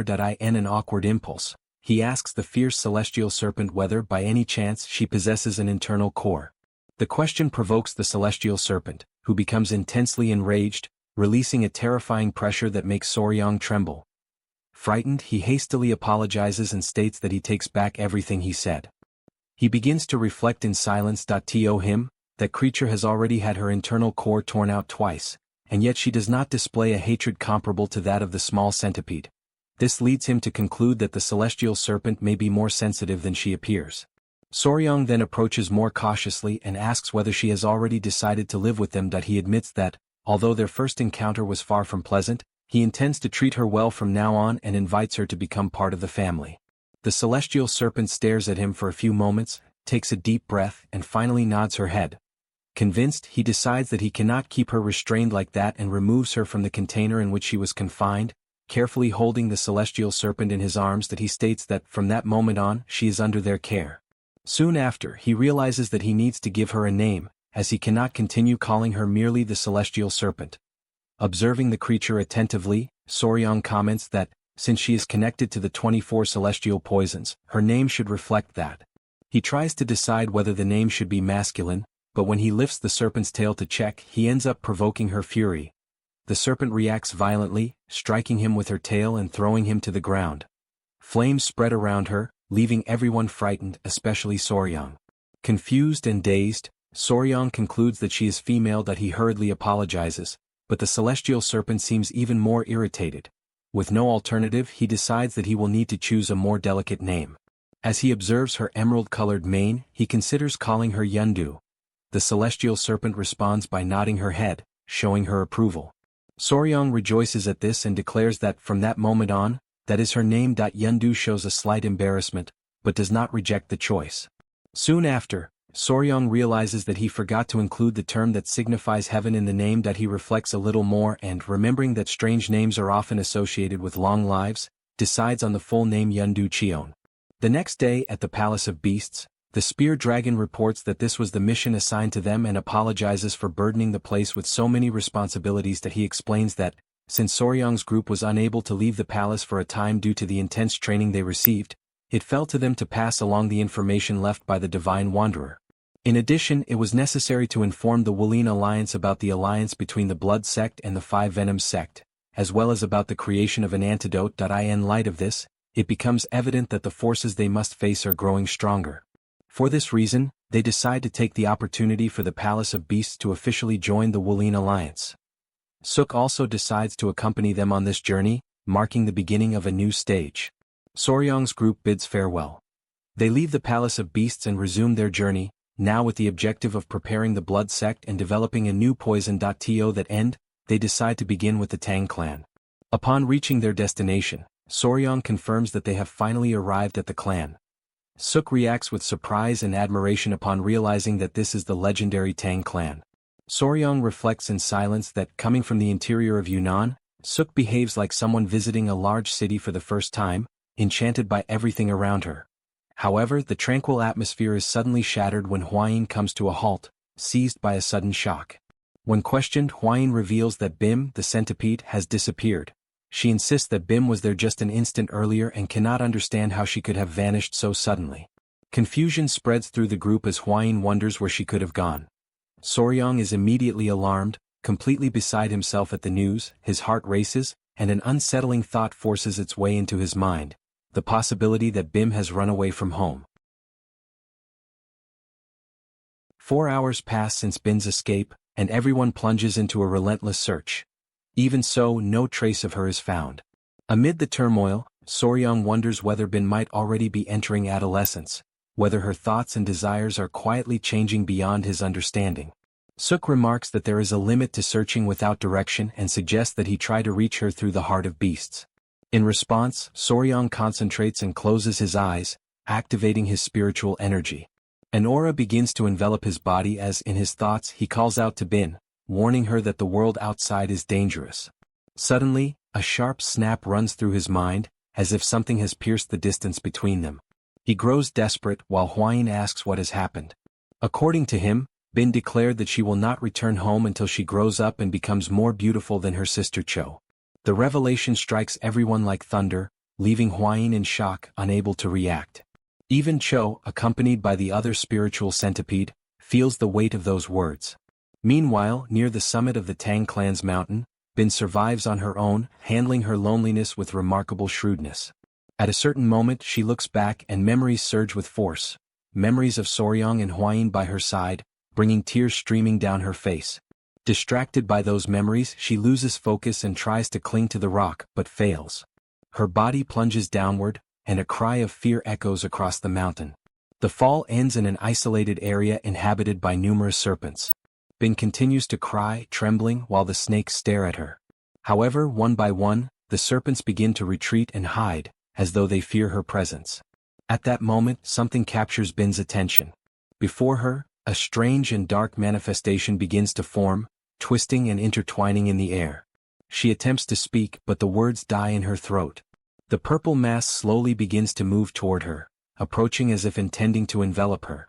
The following morning, after an entire night scouring the Tang clan's mountain without success, everyone returns to the estate without any clue about Bin.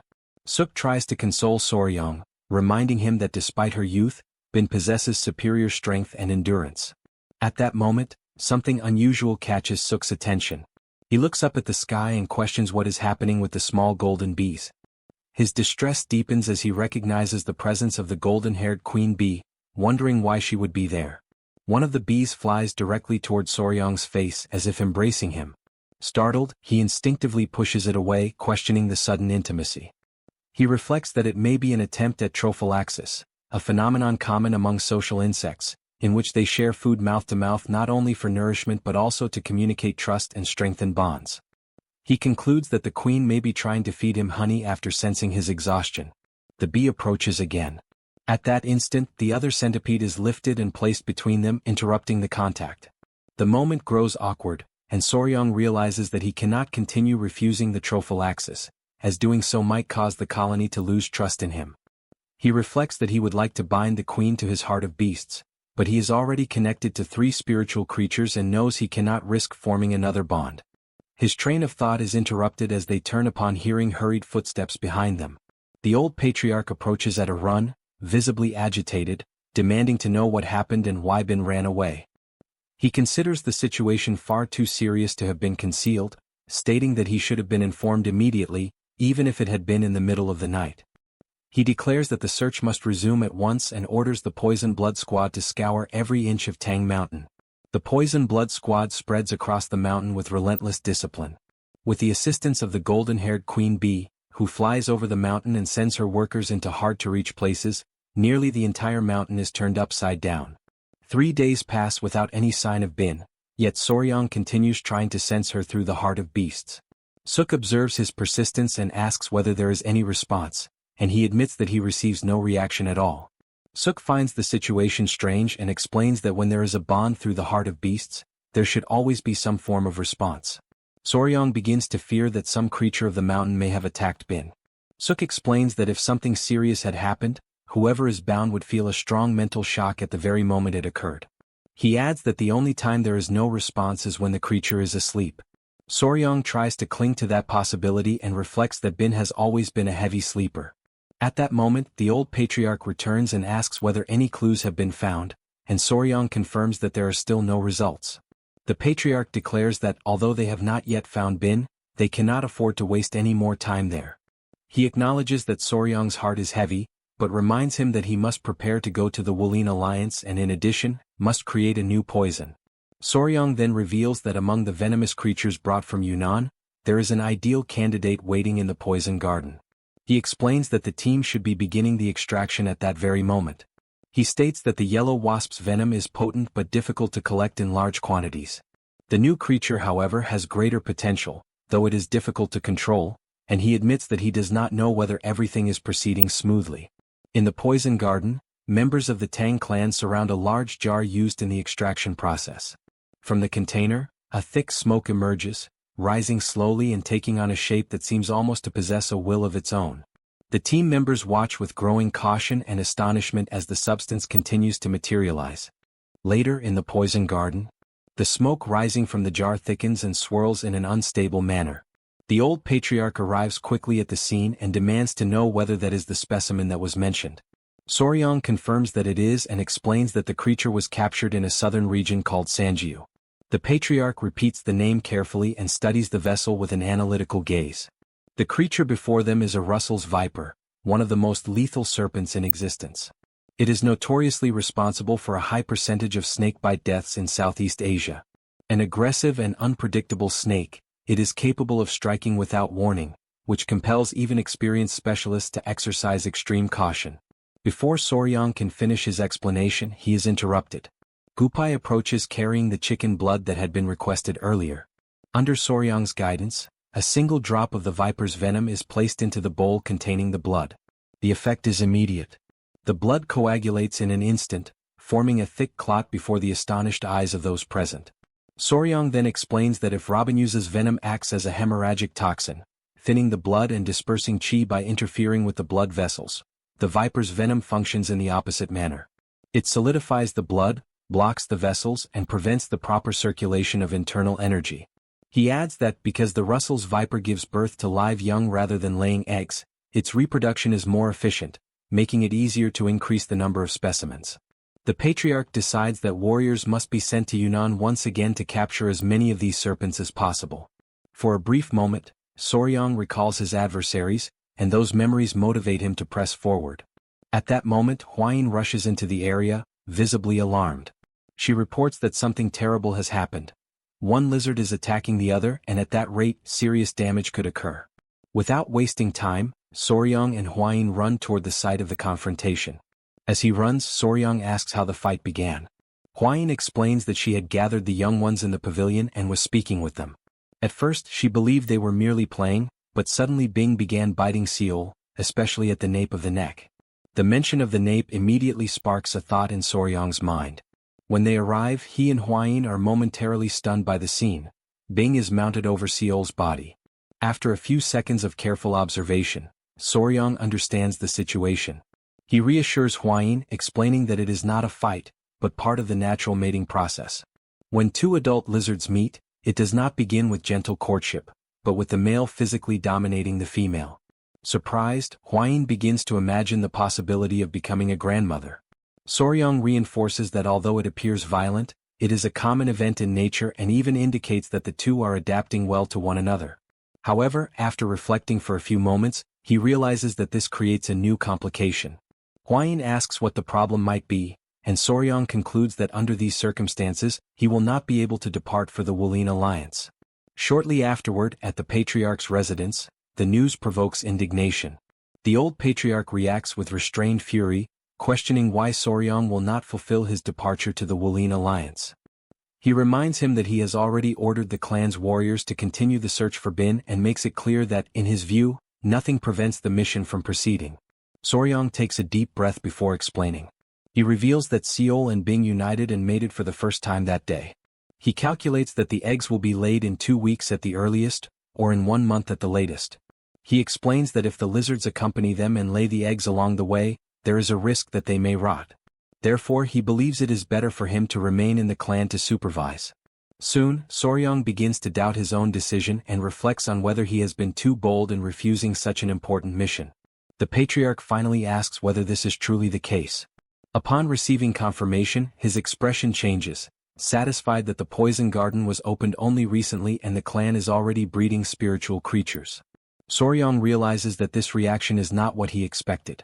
Suk, excited, approaches and expresses her desire to receive one of the hatchlings when they are born, almost as if requesting a rare gift.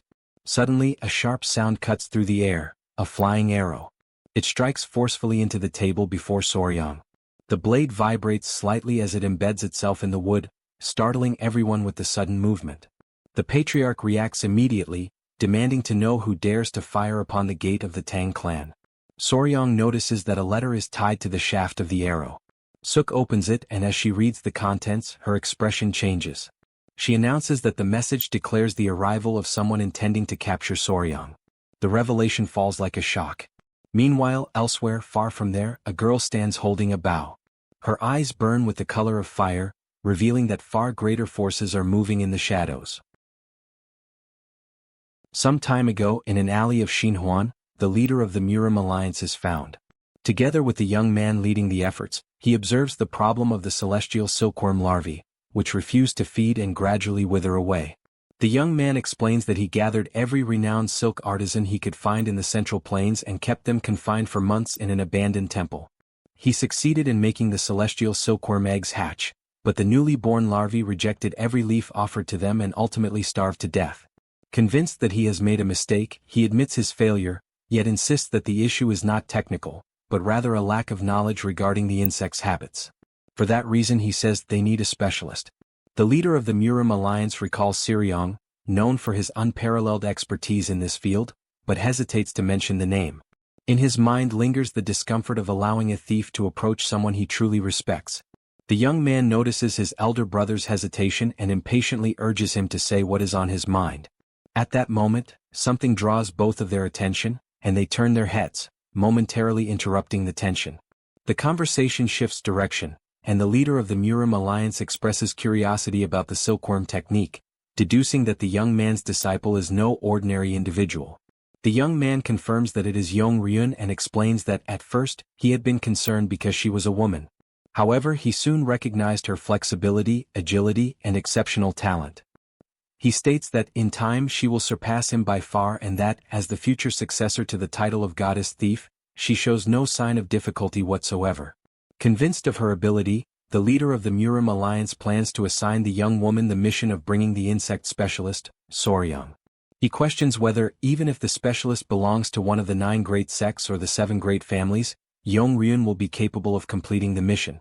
Upon understanding the reason for his elder brother's hesitation, the young man is surprised, yet he downplays the danger and considers the task of valuable experience. The leader recalls the severe punishments imposed on those caught stealing from the great sects or families. Even so, the young man remains confident that, as a disciple of the god thief, Yong Hyun will not be captured. Faced with such unwavering conviction, the leader of the Murim alliance rises to his feet and decides to reveal the identity of the insect specialist. In his thoughts, he foresees what is to come.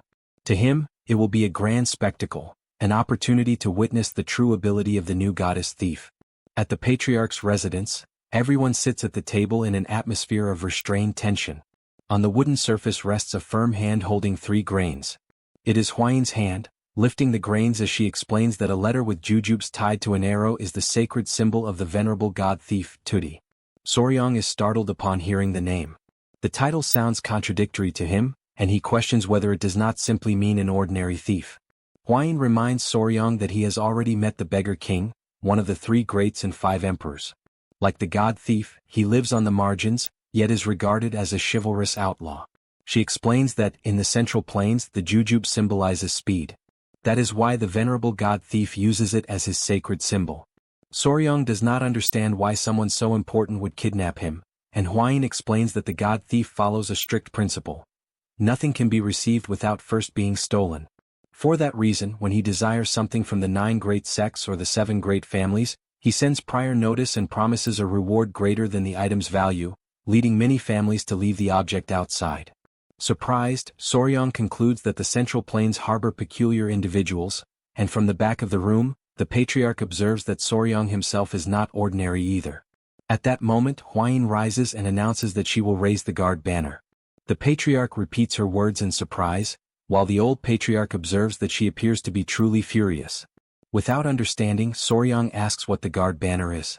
The old patriarch explains that the banner-bearing dog symbolizes protection and is raised to declare that they will attempt to prevent the god thief's robbery. If they fail, they are robbed and receive no reward whatsoever. However, if they succeed in stopping or capturing the god thief, he grants 3 wishes, whatever they may be. Soryang is astonished by the promise and internally concludes that the offer is merely the god thief's arrogant way of asserting that he will never be captured. Even so, he questions whether, before such a confident Murim master, it is truly possible to stop him. Huayin states that if Soryang is taken by the god thief, no one knows when he will return, and asks whether he wishes to be stolen. He immediately denies it. Huayin then declares that Soryang belongs to her and cannot simply be handed over. Soryong asks whether anyone has ever stopped the god thief, and the old patriarch replies that if that had happened, he would be nothing more than an ordinary thief. Hwayin intervenes, attempting to reassure Soryong, reminding him that they have the children, referring to the creatures they raise. She states that no matter how extraordinary the god thief may be, his techniques work against men, not against venomous creatures waiting for him. The old patriarch agrees, certain that the god thief does not anticipate such creatures, and considers the dispute worthy of being attempted. The elder recalls that he once lost to the god thief and failed to become the poison emperor, declaring that this time he intends to make him sweat. At last the decision is made. The guard banner is raised above the gate of Gujin. The patriarch fixes his gaze ahead and declares that the time has come to capture the god thief. Afterward, near the mountain of the Tang Clan, the guards receive orders to spread out in a rigid formation, searching every corner and allowing no chance for the target to escape. Above them, concealed among the branches of a tall tree, Ryun observes everything in silence. Her attentive eyes follow the movement of the men, surprised by the scene. She had imagined there would be no resistance, for before the reputation of the god thief, few would dare to oppose her. Yet the vigilance is strict. In the distance something draws her attention. Over the gate, fluttering against the wind, she recognizes the guard banner. She understands its meaning. It is a direct challenge, a test to prove whether she is worthy of the title of goddess thief. Without hesitation, Ryun leaps from the tree and begins to evade the patrols with astonishing agility. As she runs, she understands that her master sent her alone to test the results of her training and to see how far she can go. With swift movements, she reaches the rooftop, while the night envelopes her like a protective cloak. Confident, she fixes her gaze upon the Tang Clan residence and decides that, on that night, she will begin the legend of the new goddess thief. But in the next instant, she suddenly senses something that disrupts her focus. Something strange binds her feet. She looks down and sees thin, nearly invisible threads wrapping around her ankles. A web. Slowly, Ryun lifts her gaze. Before her, resting with sinister calm, is the centipede show, staring at her as if it had been waiting for her for a long time. Shock overwhelms her, and she calls out for her master, for no such creature had been mentioned in the mission's information. And while she remains trapped in the web, unaware, other presences move within the surrounding shadows. She is not alone. Immediately, Ryun runs desperately through the forest. Behind her, the members of the Tang Clan team pursue her relentlessly. Their voices echo among the trees as they make it clear that, under no circumstances, can they allow the girl to escape. Even with the danger drawing closer every moment, Ryun keeps running. As she runs, her thoughts churn, for she had never been informed that the Tang Clan possessed spiritual creatures. In her mind arises the certainty that if she had left even a second later, she would certainly have been captured. That realization leads her to understand why the Tang Clan had raised the guard banner with such confidence. Now everything makes sense. Spiritual creatures are scattered everywhere. Without stopping, Ryun continues advancing through the forest while the creatures remain behind her, gradually closing the distance. She tries to shake off the pursuit and begins performing light, high leaps, using the body technique known as light step. Her agile movements confuse the spiritual creatures chasing her, causing several spiritual bees to collide with one another. Even while running, she reflects that she did not expect the situation to unfold in that way. A faint smile appears on her face as she thinks of her true objective, capturing Soryong. Silently, she promises herself that she will certainly kidnap him. Meanwhile, at the residence of the golden-haired queen bee, located in the training grounds of the Sichuan Tang Clan, Soryong suddenly feels a sharp jolt pass through his mind, and he realizes that something is wrong. The intruder has escaped. In front of him, Hwayin is surprised that the creatures were lost so quickly. Soryong explains that, according to Cho, it seems she noticed the spider's silk and through that understood that the spiritual creatures were standing guard. Hwayin remarks that she does not seem like the type to give up easily and will probably wait for another opportunity to attack Soryong. Because of that, she suggests that he hide inside the hive. Soryong agrees with the idea and addresses the bees with gentle courtesy, apologizing for having to trouble them a little longer because of that unwelcome guest. He then enters the bees' residence and recalls the saying that a thief usually withdraws at dawn. In silence, he wonders how much time remains until daybreak. With all the poisonous creatures and the members of the Tang Clan fighting with such determination, he believes it would be very difficult for the thief to take him away so easily. As he remains inside, the bees begin to approach him as if forming a small guard around him. Feeling the warmth of the tiny creatures, He realizes that they are warmer than he had imagined, and the sensation turns out to be surprisingly comfortable. However, suddenly, one of the bees changes its behavior. Without realizing it, Soryang ends up falling asleep. For his still young body, resisting the wave of drowsiness is not easy. He sleeps deeply, even drooling slightly while the creatures remain nearby. Sometime later he suddenly wakes up, startled. Quickly he tells himself that he is not sleepy. At that moment, someone appears at the entrance of the bees' residence and calls his name. Upon hearing the voice, the bees immediately turn their attention toward the door, irritated and vigilant in the face of the unexpected presence. The one standing there is Suk, who remarks that she has finally found him. Soryang then tries to calm the bees, explaining that she is his sister, and then asks what brings her there at that moment. Suk tells him not to be frightened and reveals that the god of thieves has been captured. Surprised and pleased, Soryang asks if that is true. She confirms it and explains that they are taking the thief to the patriarch's headquarters at that very moment. Without wasting time, the two begin to run, while Soryang is surprised that the thief was captured before dawn and remembers that even a master can fall when facing many opponents. Suddenly, Suk stops, points to the path ahead and says they must go that way. Soryang comments that he wants to see the famous thief. However, in the very next instant, the person he trusted attacks him from behind. Soryang falls to the ground without understanding what happened. The figure he believed to be his sister then reveals her true identity. In reality, it is Yanggi Rian who had assumed Suk's appearance. Calmly, she explains that she pressed one of his pressure points, causing a temporary paralysis. Soryang immediately realizes that the person before him is not his sister, but the god of thieves himself. Without wasting time, the thief confirms her identity and acknowledges that he is the young Soryang.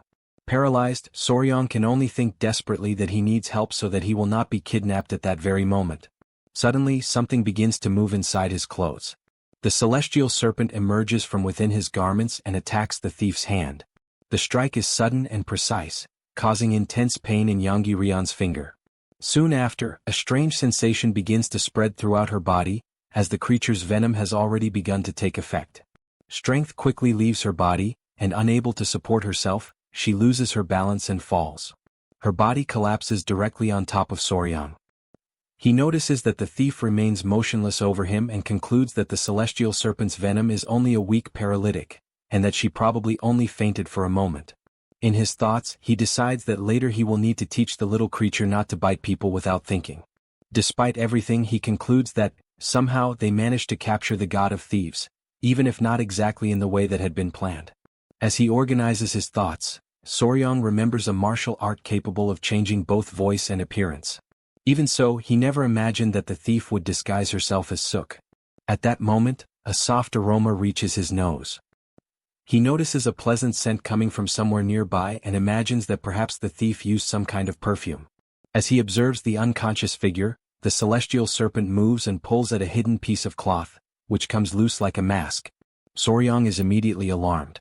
Before his eyes, the disguise disappears as he realizes that the person lying on top of him is not a man, and that the famous god of thieves is, in fact, a woman. After some time in the guest pavilion of the Tang Clan of Sichuan, Yong Ryun lay on a bed, unconscious after having been captured. Soryang looked at the young woman and wondered if she really was the divine thief, as she appeared to be just an ordinary girl. Hwayin also agreed that she didn't seem particularly extraordinary. The old patriarch explained that the former thief god had likely passed the title to a disciple and that, according to rumors, that young woman was now the current divine thief. He pointed to the girl's wrist, where the celestial spider web, a sacred artifact of thieves, confirmed her identity. Upon hearing this, Suk grew irritated, complaining that the thief had attacked her vital points and even stolen her clothes. Her indignation had an extra reason. The divine thief had taken her clothes while she was unconscious, but the remaining pieces left behind didn't fit properly. Hwayin then changed the subject, commenting with curiosity on why the new divine thief would have specifically stolen Suk's clothes. At that moment, Commander Gupei opened the door and informed them that the young master needed to leave immediately. Soryang asked what had happened, and Gupei explained that an unexpected visitor had just arrived. Hearing this, everyone wondered who it could be. Shortly after, in front of the main entrance of the Tang Clan, a figure waited calmly. It was the famous beggar emperor. Soryang and Hwayin quickly ran to the gate to greet him. The beggar emperor spoke amicably, remarking that it had been a long time since they last met and asking if everyone was well. After exchanging greetings, Soryang asked what had brought him there and commented that the outer guard should have shown more respect when receiving him. The beggar emperor said he had come as soon as he learned that the disciple of the thief god had been captured. Then the beggar emperor looked up into the nearby trees and called to someone hiding there, asking how long he intended to remain concealed. Among the branches, a figure moved that it was his younger brother, who finally descended to the ground. The young man explained that it was his first visit to the place and that he had felt a little awkward upon arrival, so he had observed from a distance. Politely he introduced himself as Gao Jihong, the current thief god, and Soryang responded courteously, saying it was a pleasure to meet him. The emperor explained that the young man was his brother and that he had come in his place, bringing a disciple to assist him, but the Tang clan had captured the divine thief instead. That he said that he had already planned to reward Soryang for an old matter and had taken the opportunity to bring 3 useful gifts, which surprised the younger brother, who said he had not known about the reward. The beggar emperor merely commented that, since the divine thief had been captured, there was little else to be done. Curious, Jejihong asked if she had been captured by the old patriarch, the divine sovereign of poison, fearing that she might have been harmed if the elder had attacked her thinking she was him. At that moment, Soryang seemed to have a small realization and replied that it had not been the old patriarch who captured her. Instead of explaining directly, he called all of his creatures. Jejihong was completely astonished by what he saw. Before them were gathered several of Soryang's spiritual creatures, the same ones that had participated in capturing the divine thief. Soryang explained matter-of-factly that they had managed to capture their disciple with the help of these creatures. Hearing this, both Jejihong and the beggar emperor were alarmed. Some time later, attention turned again to the divine thief. Yong-ryun was crying, deeply embarrassed as she apologized to her master for being captured. Jejihong, however, consoled her calmly, noting that, given the number of spiritual creatures present, perhaps even he himself could not have escaped the situation. Soryang asked the beggar emperor if the silkworm was not feeding, and he confirmed, saying he had come because Soryang might be able to help. That he then explained that the silk of the celestial heritage must be passed on to the successor of the thief god, but if the creatures starved, the lineage would be in danger. Jejihong said that, since Soryang had captured Yong-ryun, he considered it a debt and was willing to grant 3 favors, asking only for help with this problem. Soryang thought for a moment, then asked how many eggs remained, to which Jejihong replied that he believed at most 3 remained. Upon hearing this, Soryang asked to see the remaining eggs before anything else and stated that he would do his best to help. However, he presented an unexpected condition. He intended to keep all the celestial spider eggs. The declaration left everyone surprised. Jejihong immediately reacted, questioning what Soryang meant by that and asking if the young man truly expected him to hand over the celestial spider eggs. The beggar emperor began to laugh upon hearing this, commenting that he had heard Soryang was fond of poisonous creatures. But even so, that request was still surprising. Jejihong did not find it amusing and asked if they were mocking him, explaining that without all the eggs he would not be able to produce the silk he needed, something very important to him. Soryang then replied seriously that he was not joking. That he added that perhaps Jejihong did not fully understand the nature of the celestial spider and the silkworms, as an essential fact was being overlooked. He then explained that once the silk is extracted from a silkworm, it inevitably dies. Soryang began to describe the process in detail, explaining that sericulture, also known as silkworm farming, is an extremely ancient practice. And despite the passing of centuries, the basic method has hardly changed. Before transforming, the silkworms release threads through the spinnerets, glands located beneath their mouths, wrapping the thread around their bodies. This thread is silk. However, to extract this thread, the cocoon must be placed in boiling water and then agitated. During this process, it is inevitable that the silkworm will die.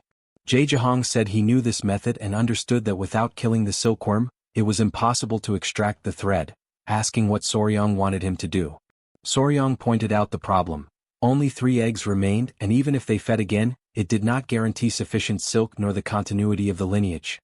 Therefore, he said, the most important thing was not to extract the silk now, but to raise the creatures until they became celestial spiders and laid more eggs. Jejihong acknowledged that this made sense. Soryang then asked if he had ever heard the term specialist. He explained that the word referred to people or families who dedicate their entire lineage to mastering a single field. That he then cited the Tang Clan, specialists in poisons and venomous creatures, stating that no one in the Central Plains was more qualified for this task. Hearing this, Yong-ryun was surprised by his confidence, saying she had never imagined that Soryang would be so self-assured. Jehong then asked directly if he could really accomplish this, to which Soryong responded firmly, asking if there were still any doubts. He then joined his hands in a gesture of respect and made a clear promise that he asked that they leave the matter in his hands. In the patriarch's office, Jehong handed over a small box and announced that inside were the eggs of the celestial silkworm. Soryong was surprised by the size of the eggs, much larger than he had imagined. Jehong confirmed that he was placing complete trust in him and that the future of the divine thief's lineage now essentially rested in Soryong's hands. Soryong then asked if he could also receive the carcass of the celestial silkworm that had died, as it would be useful to better assess the type of creature he was dealing with. Soryong opened the bag and carefully examined its contents. While inspecting the carcass, he noticed a curious structure and began to wonder if it might be an osmeterium. This organ is known to appear in some butterfly larvae, a structure that protrudes outward and releases a foul odor when the creature is touched.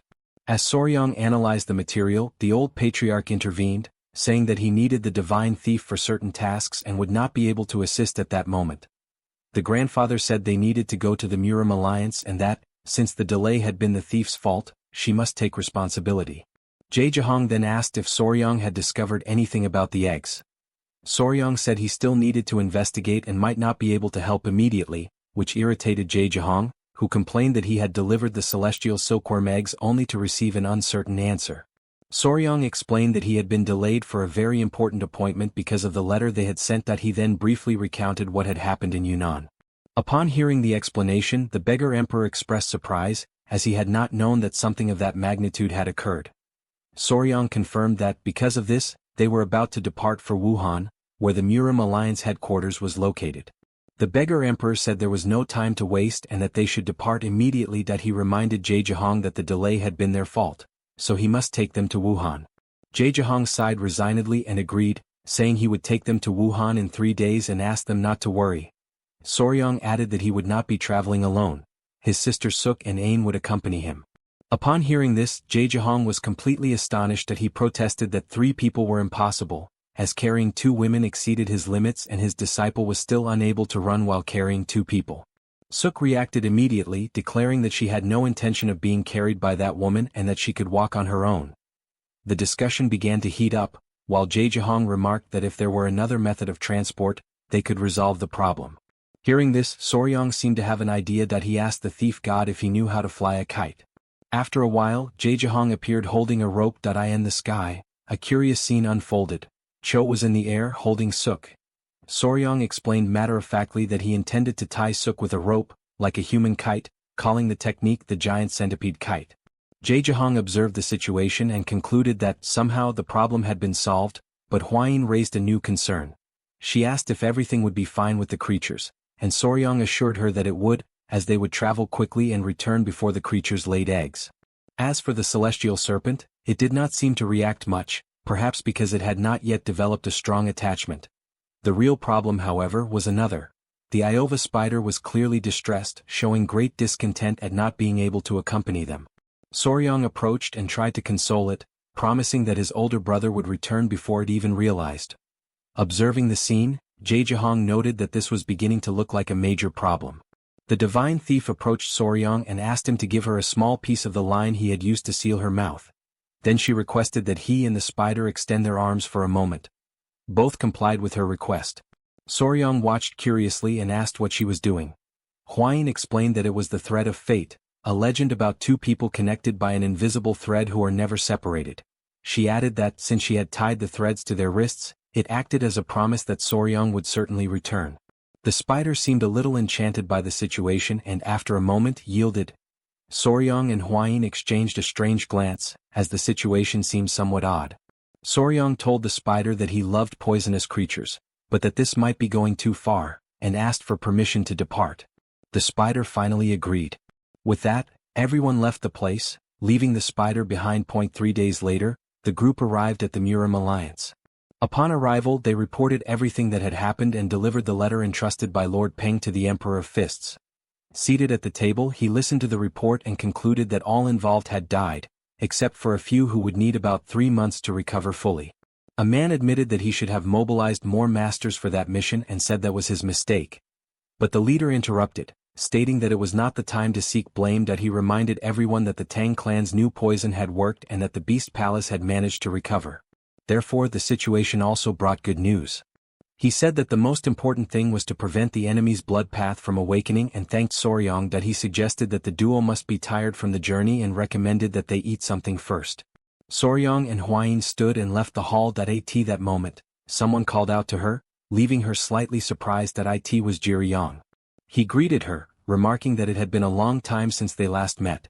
She explained to Soryang that Jihyang was the Earth Dragon, one of the legendary 5 dragons and 3 phoenixes of Murim. She then introduced Soryang as a member of the Beast Palace and her fiancé. Hwayin asked the reason for the visit, and Jihyang explained that he had come out of curiosity, wanting to know if everyone was well after she brought news of her companions. Hwayin replied that she could not reveal details but assured him that they were safe and asked him not to worry. Jihyang understood the situation and decided to leave. They proceeded, but before departing, Soryang cast a glance back, watching Jihyang walk away, sensing that something in the atmosphere seemed strange.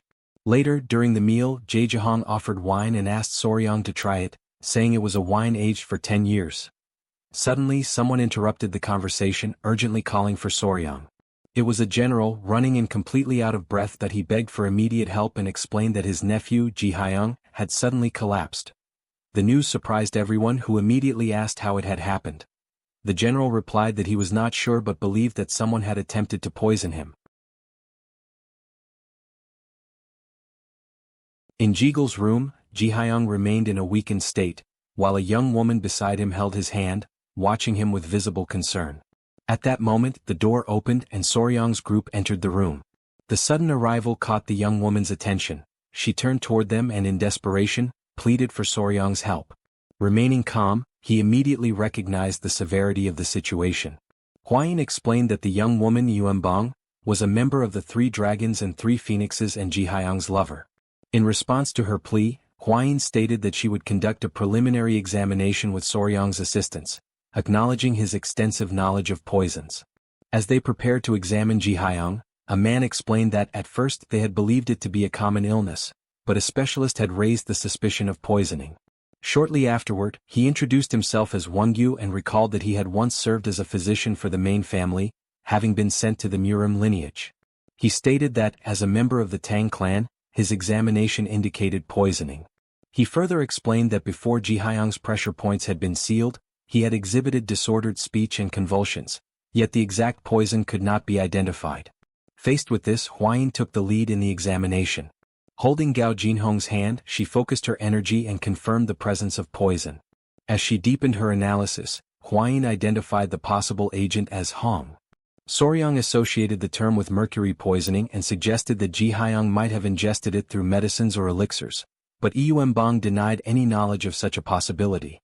The situation grew even more unusual, as all signs indicated that the poison had been accumulating in the victim's body over a long period. Soryang recalled his studies in the Tang clan and remembered that Hong originated from the burning of Jussa, which was also used in the Namgung clan to create chastity marks with geckos. This sudden connection triggered a realization in his mind. As the idea of something that turns red echoed repeatedly in his thoughts, he formulated a new hypothesis. Turning to Hwayin, Soryang asked whether Jussa caused mercury poisoning, and she confirmed that it did. With that, he believed he had found a clue regarding both the cause and the culprit, prompting the counselor to demand that he immediately reveal who was responsible. Before answering, Soryang requested that the counselor clear the room, leaving only himself, Yuanbang, and his companions. The request caused unease, and the counselor, suspicious, suggested that it involved someone of high status, reminding him that, as a member of the Tang clan, he had nothing to fear. Even so, Soryang maintained his stance, stating that it was not about honor, but about how the truth should be revealed. He then turned to Yuanbang, mentioning her purple lipstick case and asking if she had it with her. Confused, she handed it over, and Soryang asked Hwayin to analyze the amount of Jussa within it, increasing the tension among those present. As Hwayin held the object and began her evaluation, the atmosphere grew tense, and those present began to suspect what it might imply. Soryang then explained that everything had occurred due to a shared mistake between Yuanbang and Jihyang. The mention of both their names caused surprise, and the counselor demanded an explanation, while Yuanbang, shaken, denied having harmed the one she loved. Soryang clarified that it had not been intentional, and the general, confused, asked him to elaborate. Calmly, Soryang explained that Hong, produced from the burning of Jusa, generated a toxic smoke, but that poisoning could also occur through the continuous ingestion of the substance. He added that many lipsticks were made using Jusa and, although less toxic than Hong, prolonged use could lead to mercury accumulation in the body.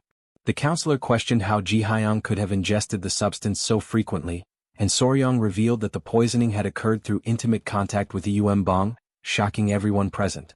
Immediately afterward, Huayin confirmed that the Jusa analyzed matched the poison, acknowledging the accuracy of Soryang's deduction. She then added that she had already noticed the closeness between Yuem Bong and Yuri Yong, reinforcing the idea of continuous exposure to Jusa.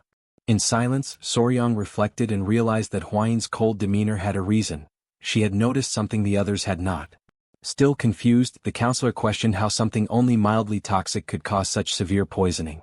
Embarrassed, Yuem Bong admitted that the contact had been frequent, every morning and night, but Huayin pointed out that this alone might not explain everything.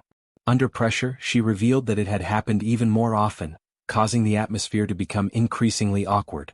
In response, the counselor suggested an immediate marriage, and Yuem Bong tried to defend herself, saying that they had gone no further than kisses, which only created more confusion.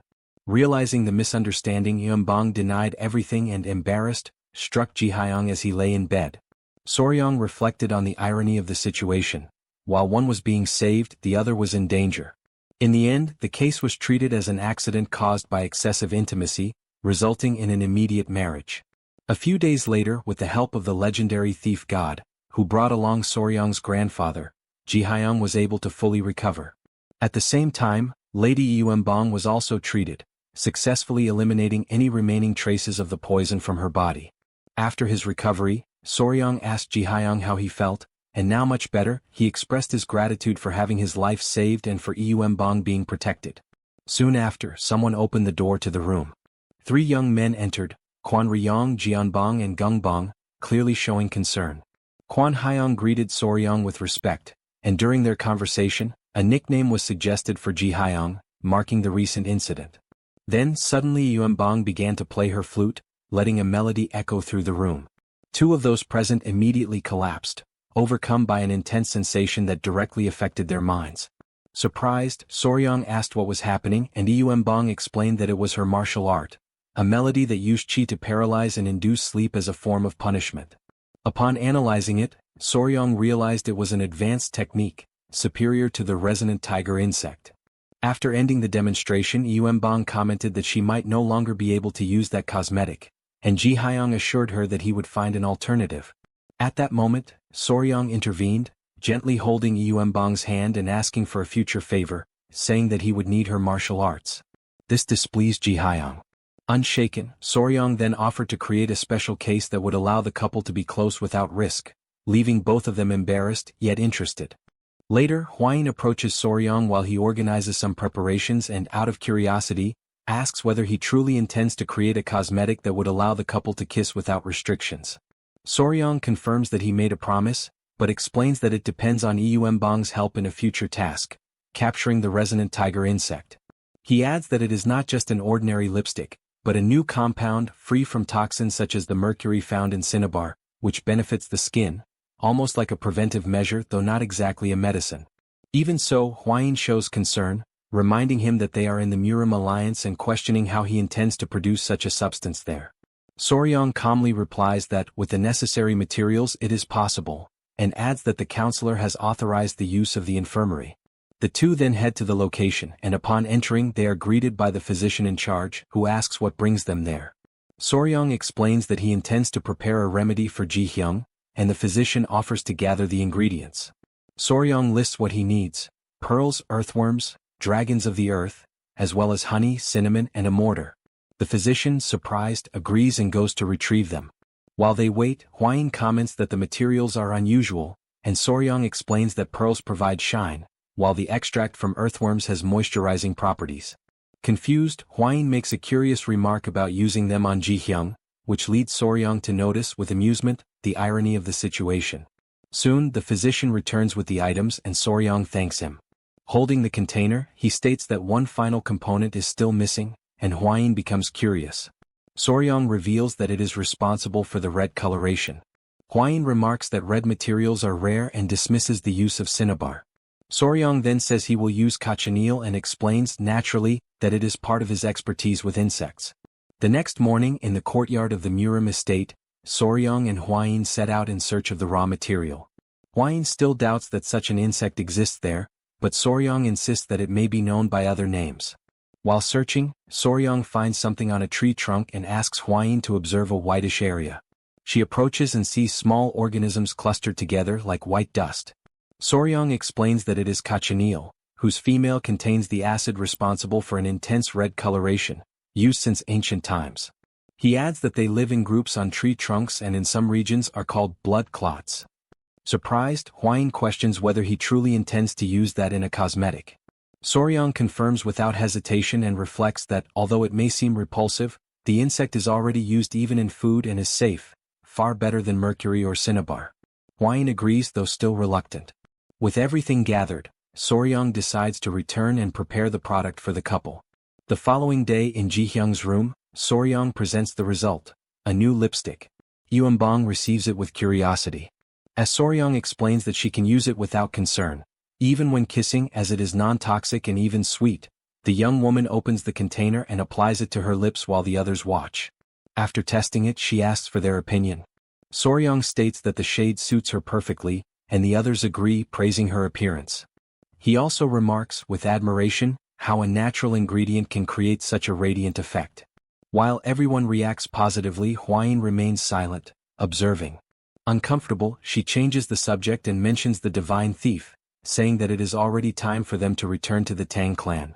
She bids them a polite farewell and begins to leave with the group. Soryong notices the shift and finds Huayin's mood unusual. Suddenly he hears his name and is startled. Huayin then asks, unexpectedly, whether he could make those cosmetics for her as well, leaving him completely surprised.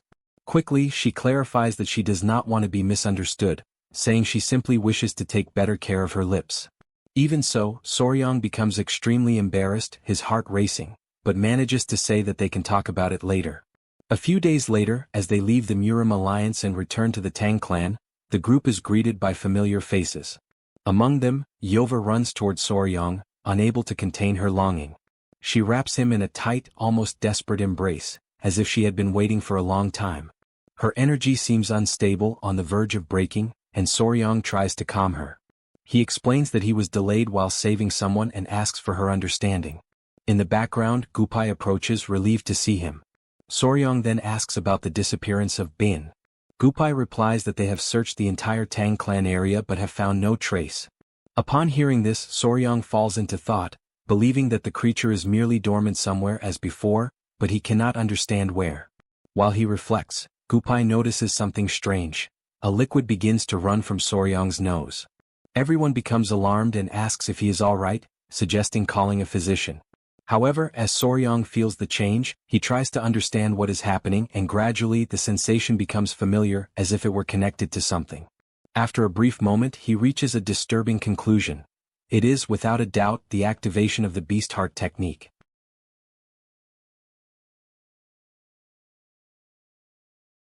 Blood continues to drip onto the ground. As Suk approaches Soryong, clearly worried, she asks what happened so suddenly and insists that they need to take him to the infirmary, as he is bleeding heavily. She then asks him to wait a moment so she can examine him more carefully. Placing her fingers on his pulse, she analyzes his condition and quickly identifies something unusual. It appears to be the beast heart technique. Faced with this doubt, the grandfather recalls the moment when Soryong fainted as Cho transformed into the flying centipede, questioning whether there is a connection. Suddenly, Soryong collapses to the ground, startling everyone. Huayin looks upward, calling out to Cho, and questions whether there is any explanation for the fainting caused by the technique. However, Suk clarifies that this time it does not seem to be Cho's fault. The old patriarch then raises another possibility. Perhaps the cause lies in another connection. He explains that Cho and Hyang are not the only ones Soryong is connected to through the beast heart technique. At that moment, a light begins to envelop Soryong's body, leaving Huayin visibly frightened. Through this connection, Soryong finds himself in a strange space. In front of him he sees Bin. It is she who is causing all of this. Confused, he tries to understand where he is and realizes that the environment feels familiar, similar to the snake den he once fell into. He reflects that his consciousness was pulled in the same way when Cho and the beast heart technique intertwine, but he notices that the atmosphere now feels different.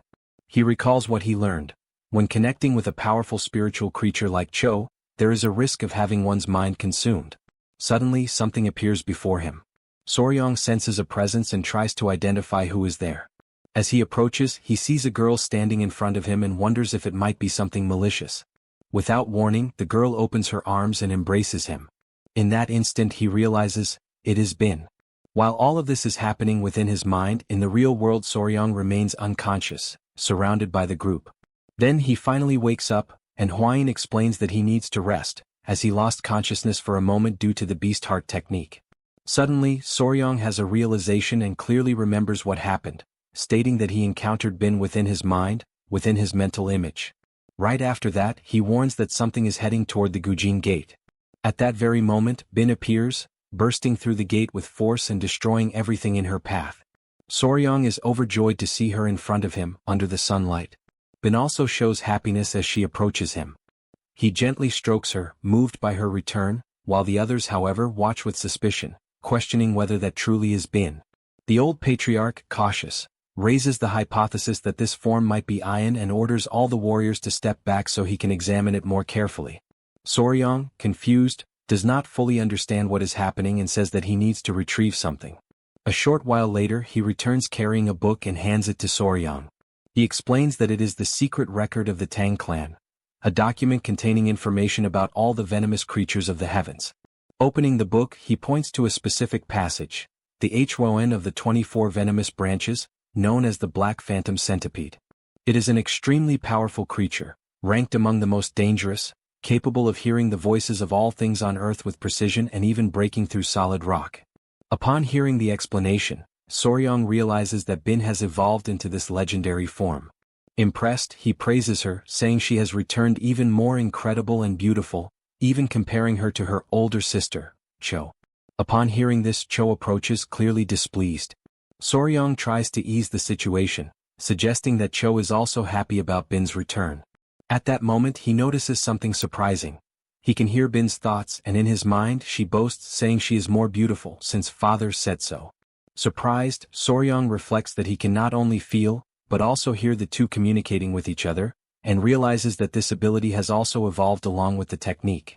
Then both of them turn toward him and ask the inevitable question, which one of them is more beautiful? Faced with this, Soryong is completely at a loss for what to answer. The next day he finds himself in an isolated forest. They head toward the abandoned Taoist temple, the former home of the Silk Masters, in order to finally complete the divine thief's request. As they walk, Soryong remains deep in thought, recalling the strange structure attached to the carcass of the celestial silk he had seen earlier. That is an osmeterium, a defensive organ exclusive to swallowtail butterfly larvae, non-existent in ordinary silkworms. The divine thief notices his expression and asks what he is thinking about, but Soryong brushes it off, saying it is nothing. The thief comments that it is natural to have concerns. After all, this is a problem that even the most renowned silk masters of the Central Hills have been unable to solve. He places his trust in Soryong, takes on the worries himself, and asks him to follow what he believes. In silence, Soryong gathers his thoughts and decides to face the problem step by step. The divine thief stops and points to the location, stating that they have arrived at their destination. Soryong looks at the temple before him and decides that it is time to begin, and in a low voice, he recites the words of the path of the Poison Master. Without hesitation he opens the door, ready to move forward. It is worth recalling that recently in the abandoned Taoist temple of the Divine Thief, he witnessed yet another failure before his eyes. Because of this, he concludes that the situation cannot continue as it is and decides to go to the Tang clan to bring the young warrior mentioned by the beggar sovereign. Before departing, he orders the others to remain at the temple and continue the investigations. As the failures accumulate, the artisans, who have dedicated decades to silk production, stop treating it as a simple request and begin to see it as a challenge. Sometime later, when Soryong opens the door of the abandoned Taoist temple, he finds only the hollow shells of the artisans, completely consumed by extreme effort. Even so, the artisans receive him with respect and the eldest, Baekjie, introduces himself. Meanwhile, Soryang observes their condition and realizes they do not seem well, concluding that they have likely not slept properly for days. The artisans explain that they have crossed mountains and forests in search of food for the larvae and plead for the help of Soryang, known as the greatest insect specialist of the Central Plains.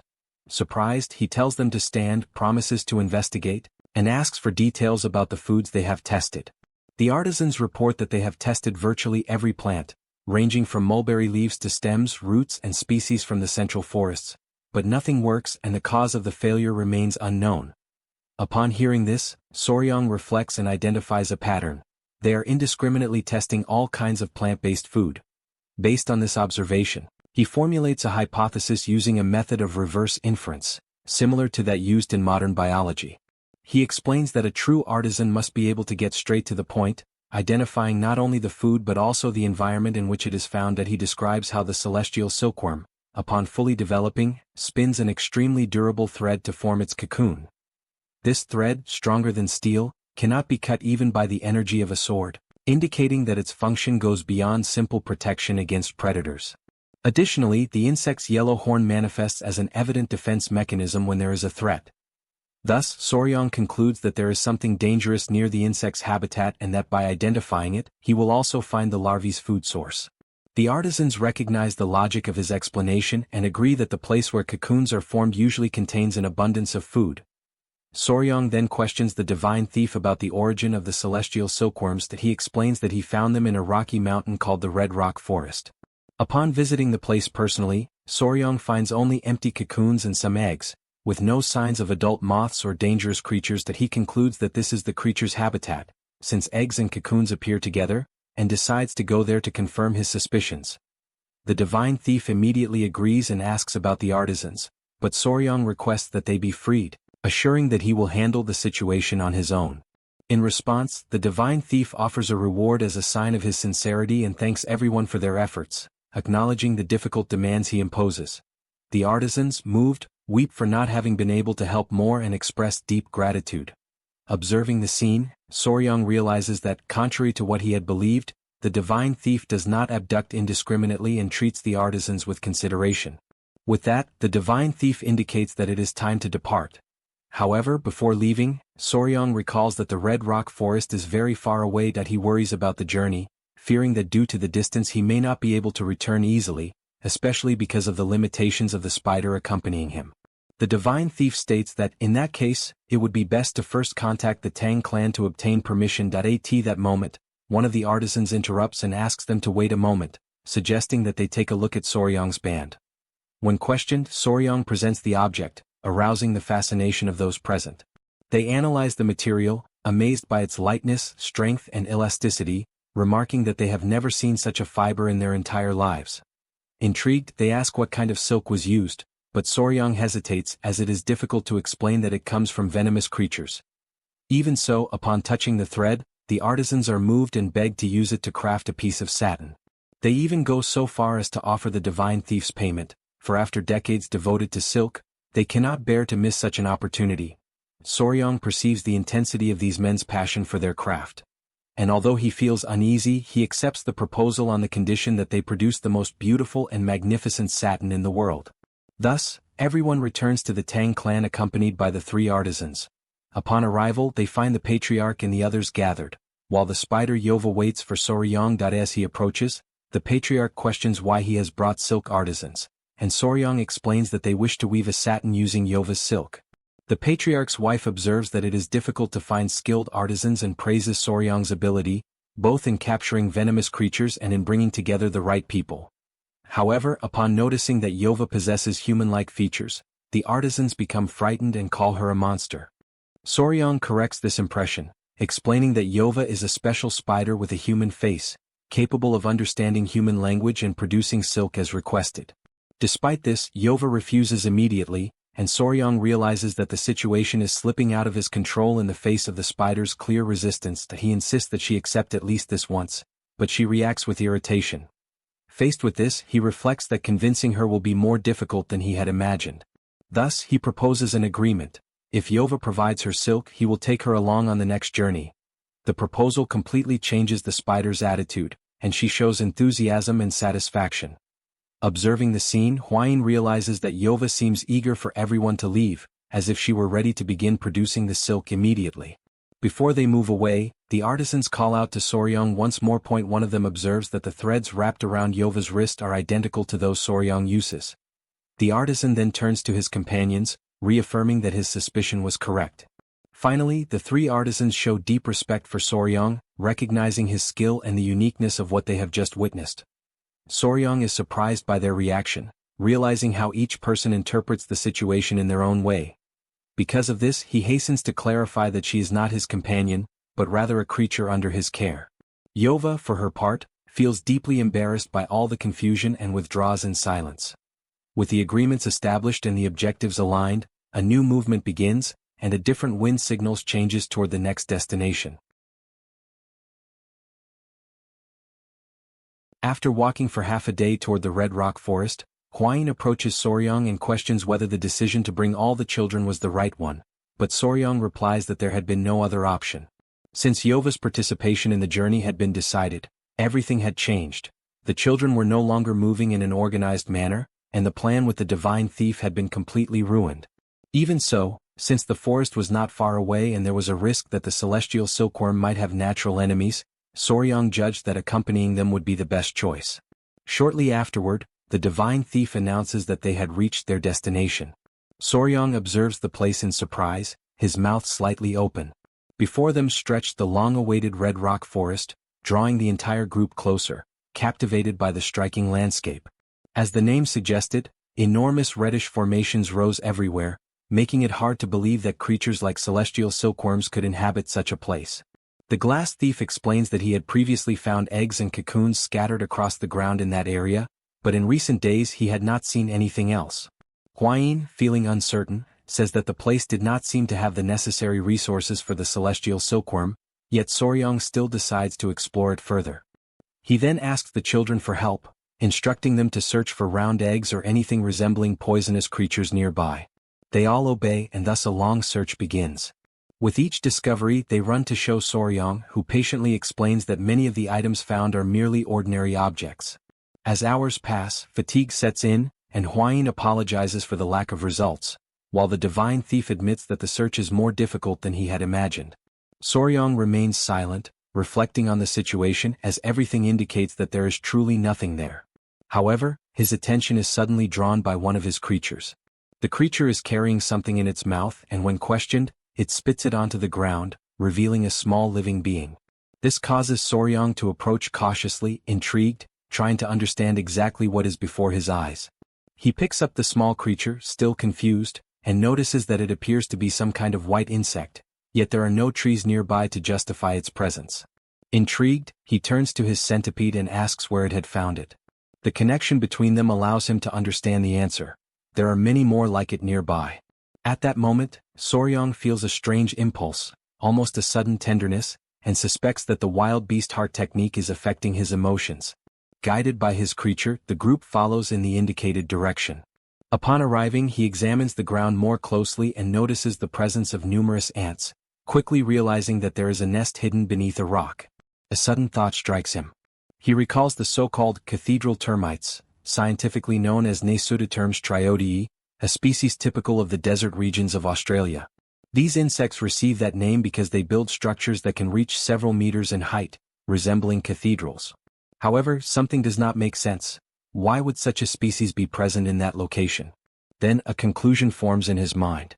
Normally, the nests of these termites are tall and imposing. But as he observes the surrounding forest, he realizes that the reddish rock formations scattered throughout the area are not natural formations. They are, in fact, nests.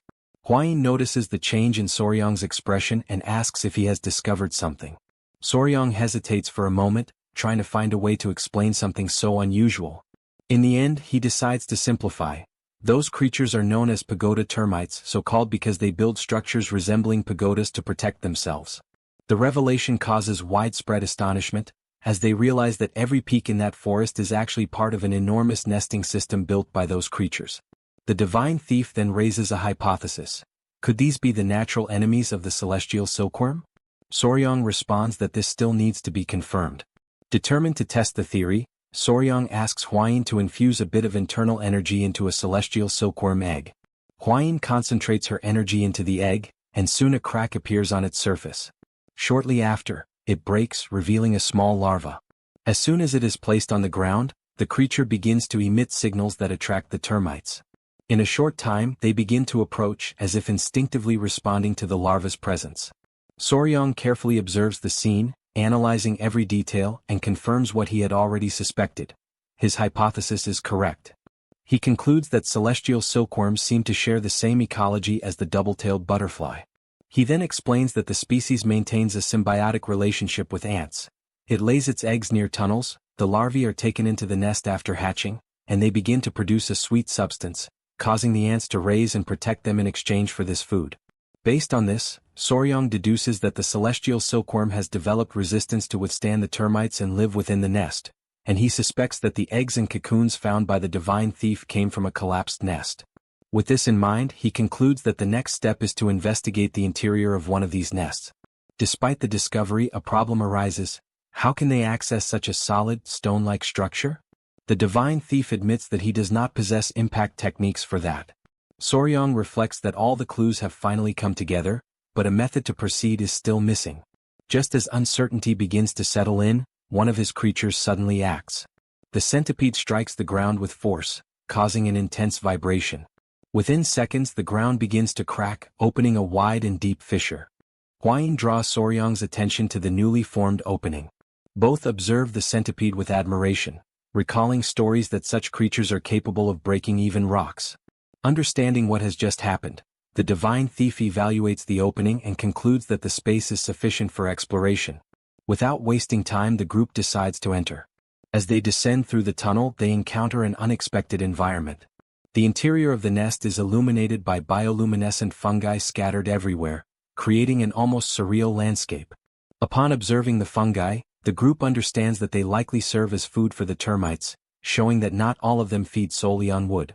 While analyzing the environment, something catches Soryang's attention as he notices clustered structures.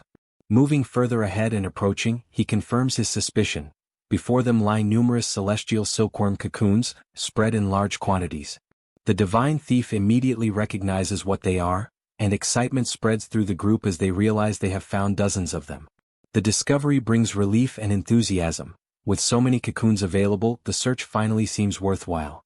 Still cautious, Soryang crouches down, examines the cocoons, and concludes that there must be a place with larvae, deciding to analyze further before collecting everything. However, at the exact moment he finishes speaking, something unusual catches his attention. A different light emanates from a specific point within the nest. Among the ordinary cocoons, he finds one that stands out from all the others. Its surface has a silvery, almost metallic glow. He carefully picks it up, and silence falls over the group. Everyone wonders whether that is still just a cocoon, or something entirely different about to be born.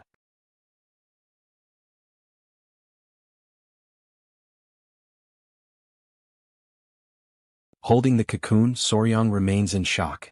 Before him is a cocoon that is the same size as a celestial cocoon, yet the texture of its silk is completely different.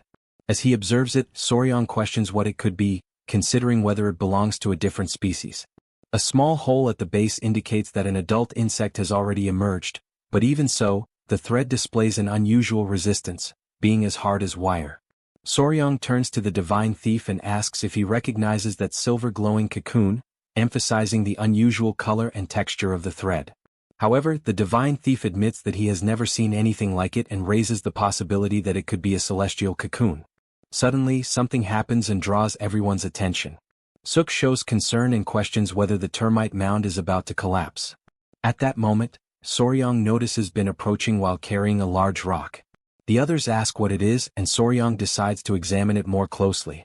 As he observes the rock, Soryang tries to identify what is inside it, and upon closer inspection, he realizes something surprising.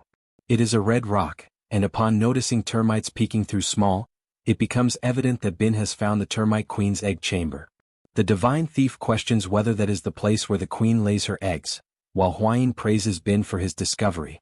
Soryang then asks Bin to break the rock carefully so that they can observe the inside. Bin concentrates his energy and, despite the stone's resistance, manages to remove a portion of it. As the structure opens, Soryong holds the fragment and observes the interior, where the termite queen is located along with other individuals.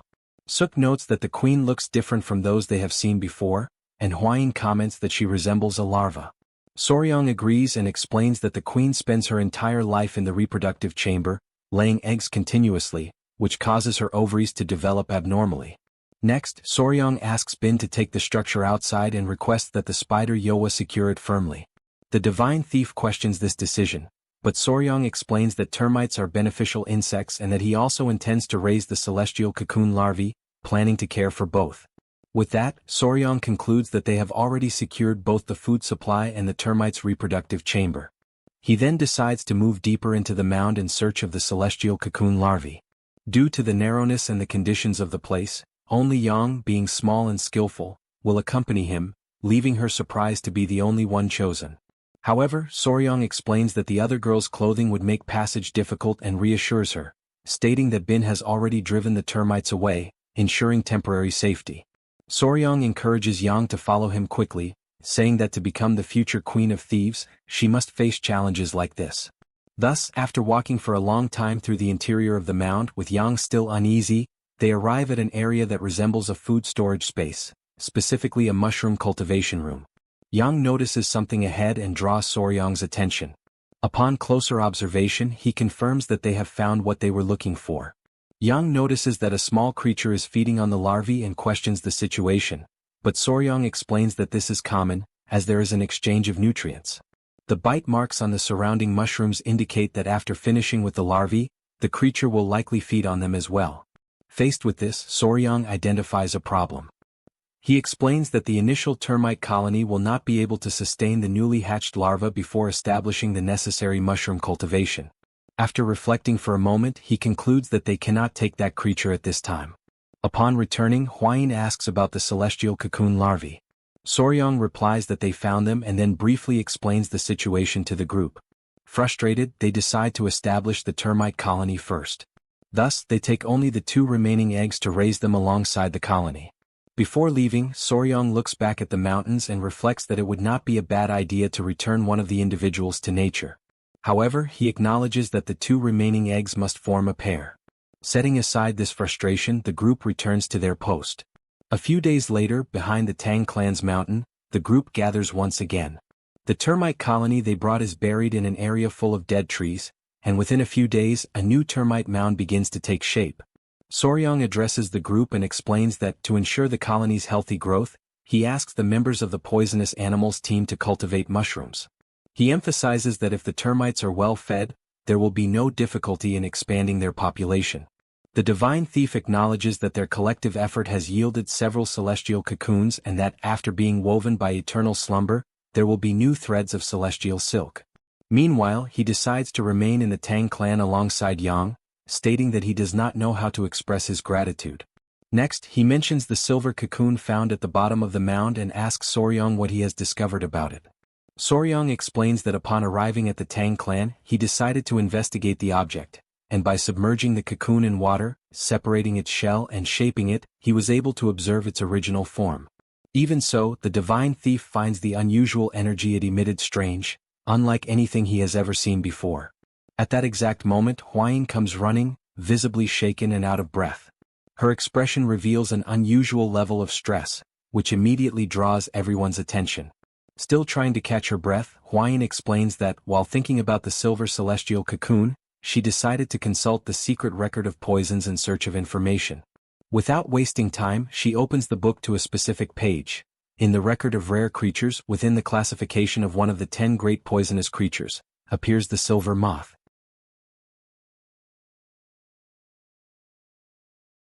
Soryong remembers his past when he decided to introduce the cutest insect in the world, a moth. Upon hearing that, Chat questions how a moth could possibly be cute. Another man immediately argues back, saying that he clearly does not know Tinker Bell and needs to spend a few more years in the army to understand. Comments like that always appear whenever Soryong shows moths on his program. Soryong then states that they should only say such things after seeing the little moth first. Right after that, he reveals it before everyone. The creature's antennae resemble rabbit ears, while its body and wings are covered in soft fur. Meanwhile, Its large and shining eyes make its appearance even more adorable. After taking a closer look, Chad admits that he can barely make out the creature's face because of its wings, but acknowledges that it truly is very cute. Now, Soryong questions whether a moth could really belong among the 10 greatest venomous creatures in the world. He reads that it is the silver silk moth, a creature whose body is covered in an intense silver glow. With its wings closed, it measures about half a wingspan in size, but when fully spread they reach 3 full wingspans. By nature, it is docile, but when threatened, it scatters silver scales that cause intense itching and make the body rot away until death. As he reads the information from the book, Soryong realizes that the creature is far more terrifying than it appears. Hwain asks whether that really makes sense, and he replies that he is not completely sure, but believes that the celestial cocoons are transforming into one of the 10 great venomous creatures, the silver silk moth. He recalls that Cho and Bin also evolved from blue-spotted centipedes into giant centipedes. In the same way, the celestial cocoon seems to adapt to its environment and transform into the silver silk moth. The divine thief asks how Soryong plans to discover the exact method behind the transformation, and he states that he already has an idea. Immediately afterward, he calls Bin over and asks for a favor. Turning toward the creature, he asks where she became so beautiful like that. Bin thinks for a few moments, and through the connection between the two of them, Soryong is able to understand exactly where it happened. Thus, everyone follows Bin to a completely unexpected place. Upon arriving, Soryong asks if it is really there. Gyupi immediately recognizes the location and comments that it is the serpent cave where Soryong fell in the past. Soryong confirms that it was indeed the place where he fell while fighting an elder of the blood cult. Gyupi then comments that he never would have imagined that young Bin would end up in that place. Soryong carefully observes the cave and notices that the atmosphere is completely different from before and that he can no longer feel any negative energy. At that moment, Bin lets out a small sound before casually explaining that she ate all of the cave's negative energy. Surprised, Soryong asks if she really devours negative energy. She naturally confirms it and says that afterward, her body became completely black and grew into that form. The creature's words make Soryong reflect on how Cho evolved after devouring the core of the celestial flying centipede, while Bin evolved after consuming all of the serpent cave's negative energy. Soryong concludes that the celestial cocoon also needed to consume something in order to evolve into the silver silk moth, but he feels that he still needs to investigate further. Later, back at the Tang Clan, the scene shifts to Soryong standing beside Hwain.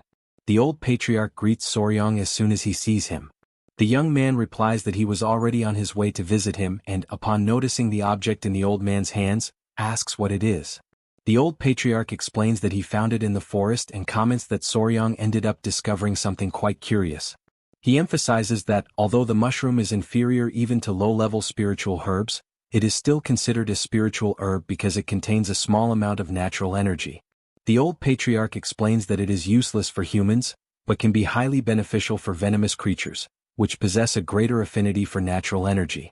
Upon hearing that, Hwain immediately asks whether that mushroom could be the very food responsible for the celestial cocoon's evolution into the silver silk moth.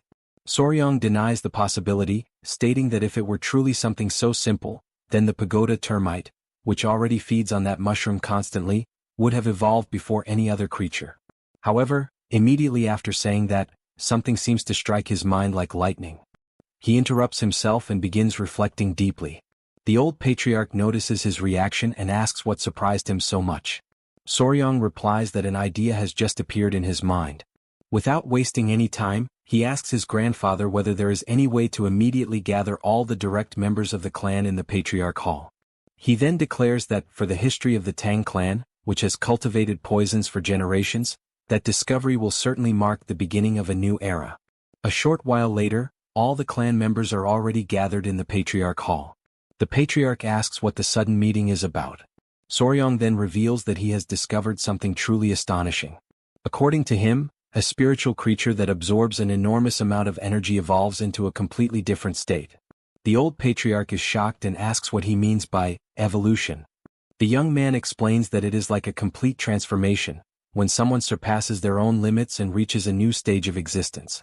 The patriarch then questions the basis of that theory, and Soryong begins presenting the examples he has observed. Cho devoured the core of the flying serpent, while Bin absorbed all of the cave's negative energy and transformed into the ink-black phantom centipede. Both absorbed enormous amounts of energy. Soryang concludes that the celestial cocoon needed to absorb a special type of energy in order to become the silver silk moth, and he believes the mushroom is the key to that process. Hwayin asks whether the mushroom is connected to the creature's evolution, and Soryang confirms it, explaining that it only becomes effective after being consumed for decades by the termite queen. At that moment, Soryang reveals the true hypothesis. If a celestial silkworm larva devoured that queen after decades of accumulated natural energy, then all the necessary conditions would finally be complete. The old patriarch is surprised and asks whether the larvae truly devour the termite queen. Soryang confirms it and explains that the larvae normally feed on weak prey, such as eggs and small larvae. However, in rare cases when the termite nest's ecosystem collapses or the queen weakens, exceptional situations can occur. Only after all of those specific conditions are fulfilled does the silver silk moth, one of the 10 great venomous creatures, finally come into existence. Even so, Hwayin notices an inconsistency and comments that if the queen had truly been devoured, the termite nest should be empty, since there is only one queen per colony. However, in the nest brought by Bin, the queen is still alive. Soryang praises Hwayin's observation, saying that she is very intelligent, and jokingly comments that couples eventually begin thinking alike over time, since the reasoning of the two of them has become increasingly synchronized. He then explains that termites possess reserve queens, ready to take the place of the main queen as soon as she dies, preventing any instability within the colony. After hearing the explanation, the patriarch is impressed and says that if the theory is correct, the Tang clan may be able to create another one of the 10 great venomous creatures, becoming the first clan of the Central 5 Provinces Alliance to accomplish such a feat. Even so, he asks whether Soryang truly has confidence in this. Without the slightest hesitation, Soryang replies that he will succeed. Shortly afterward, he takes out a small box and places it on the table before everyone. Inside are the 2 celestial silkworm eggs given to him by the Thief King. As he stares at them, Soryang declares that he will undoubtedly obtain one of the 10 great venomous creatures, the silver silk moth.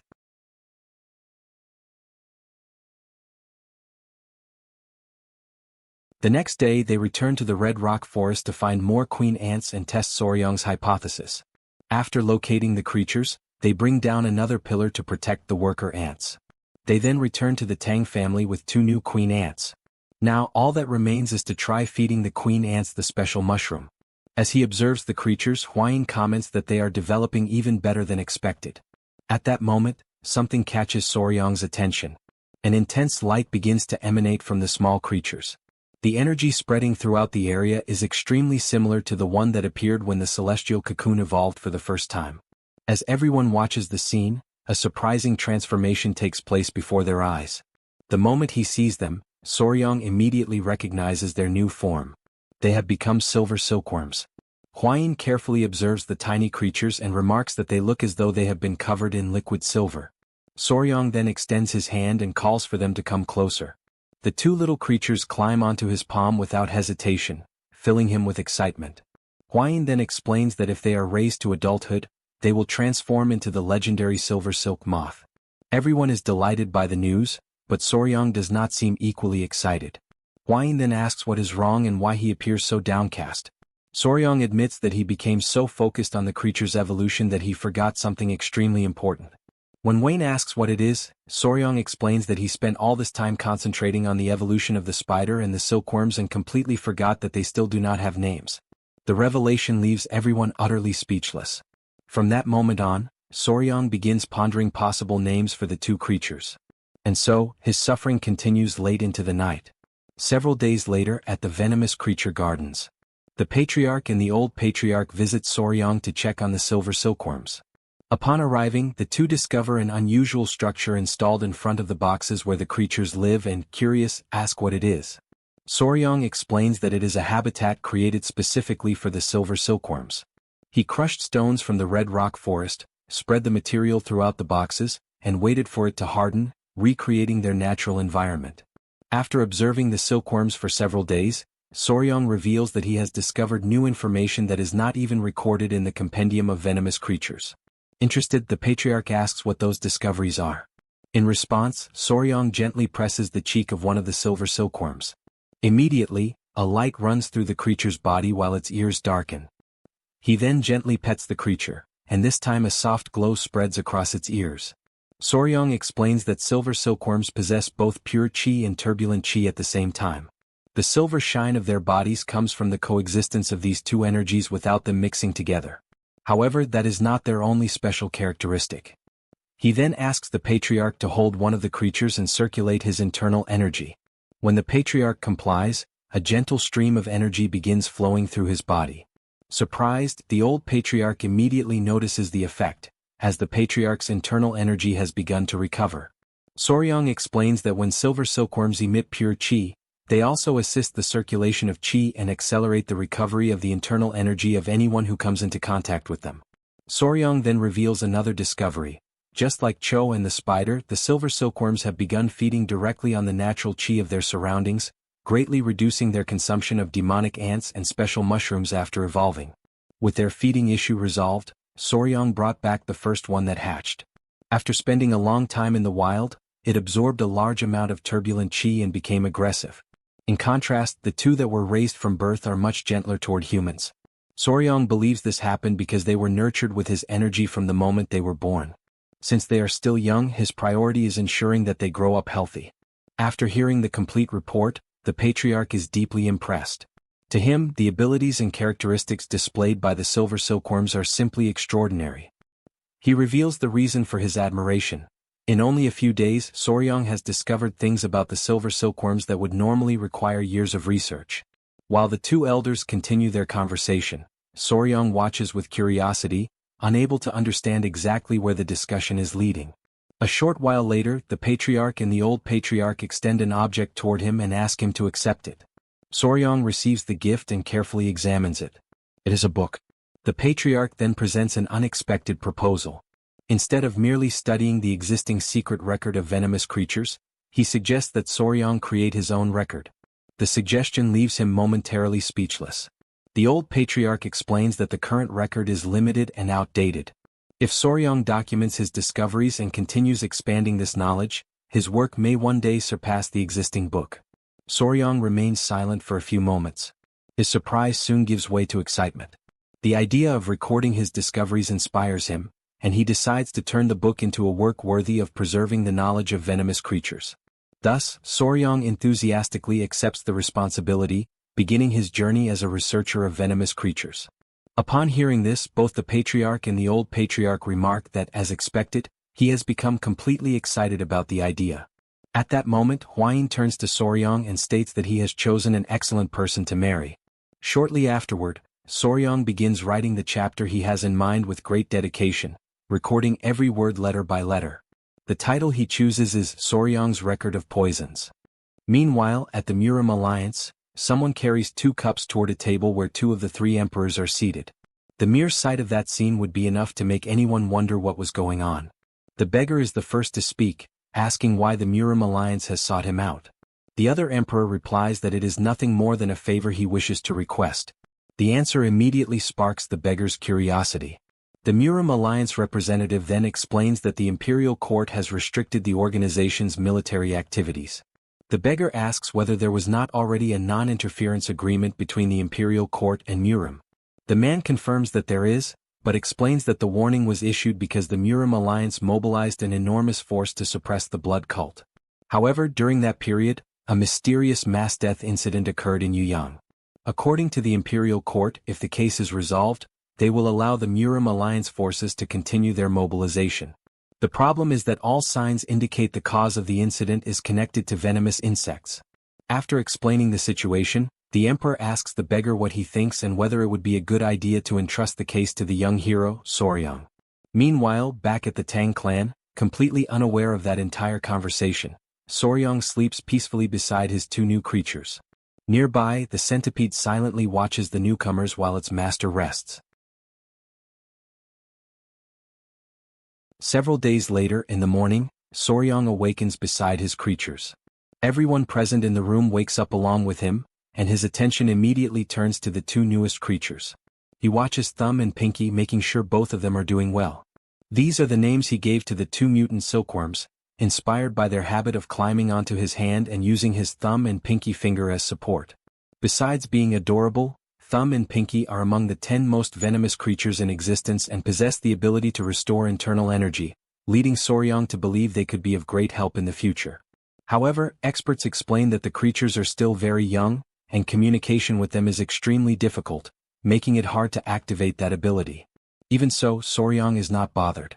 He knows there is no way to force their development, and for now, all he can do is raise them to adulthood and observe their growth. At that moment, Soryang turns as he senses someone approaching. Hwayin appears at the door looking for him, and her arrival surprises him so early in the morning. She greets him and explains that a visitor has just arrived, which is why she came to bring him there. Shortly afterward, the beggar thief approaches. Recognizing him, Soryang wonders what could have brought him to his house so early. The beggar greets him warmly and asks how he has been doing. Soryang responds with a question of his own, asking whether the visit is about the stock of yellow insect powder, but the beggar reveals that he has come to deliver a mission from the Murim Alliance. Upon hearing that, Soryang becomes interested, but his surprise grows even greater when the beggar explains that strange insects have appeared in Yeyang. Hwayin is also startled. She points out that Yeyang is a strategic location where the river and land routes through the hills intersect, and asks if he is referring to that very region. The beggar explains that Yeyang is not far from there, but the entire area is now covered with black insects of unknown origin. They are spreading so aggressively that people have begun fainting because they cannot breathe. Soryang is alarmed by those words. Noticing his reaction, the beggar emphasizes that this is a bizarre incident involving insects of unknown origin. He also reminds him that this type of problem falls perfectly within Soryang's area of expertise.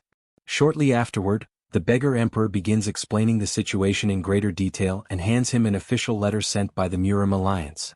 According to him, the Murim Alliance's hands are tied due to interference from the imperial family, which surprises Soryang and prompts him to ask what the imperial family has to do with the matter. The beggar explains that after the blood cult disaster, the imperial family restricted the movements of the Murim Alliance. Despite the principle of non-interference, a new decree now prevents the alliance from acting on its own. He then recounts how, one day, an unexpected visitor sought out Guanhuang. She was a young woman with long hair who had arrived by boat. The newcomer was none other than Princess Lu Jilian. Upon receiving her, Guanhuang showed surprise that a princess of the imperial family would visit him personally, but she explained that she was not there as a princess, but as an instructor of the sword pavilion. Guanhuang responded humbly, stating that he was not sure whether he was worthy of receiving someone so important. The princess merely joked about the situation. She remarked that she knew exactly what he was thinking, but assured him that his opinion would change once he learned about the gift she had brought. Then Lu Ziliang revealed that she could help resolve the issue regarding the mobilization of the Murim Alliance's troops, leaving Guanhuang deeply shocked. However, the princess presented one condition. In exchange for her assistance, she wanted the Murim Alliance to grant a request of hers. The beggar thief explains that Lu Ziliang's proposal is simple. If the Murim Alliance resolves the insect incident, she will use her position to request the Emperor's authorization to mobilize the Alliance's forces. He points out that for the Murim Alliance, which is completely prevented from acting on its own, there is no reason to refuse such an advantageous proposal. Soryang then asks why the princess became personally involved in the Yeyang incident, and the beggar explains that the reason is simple. Lu Ziliang is the wife of Yeyang's governor. He then adds that, as a young and newly appointed governor, he is under tremendous pressure, and with the appearance of the insects, the population has become even more dissatisfied. Xiao bin Ak was merely an unremarkable student at the Imperial Academy, but his status rose after marrying the princess, leading to his appointment as the governor of Yeyang. After hearing the explanation, Soryang summarizes the situation. The Murim Alliance wants him to go to Yeyang and either discover the origin of the black insects or find a way to stop them. The beggar confirms that this is exactly the case. The young man remains silent for a few moments before responding. Since it is an official mission from the Murim Alliance, he knows the right thing to do is help.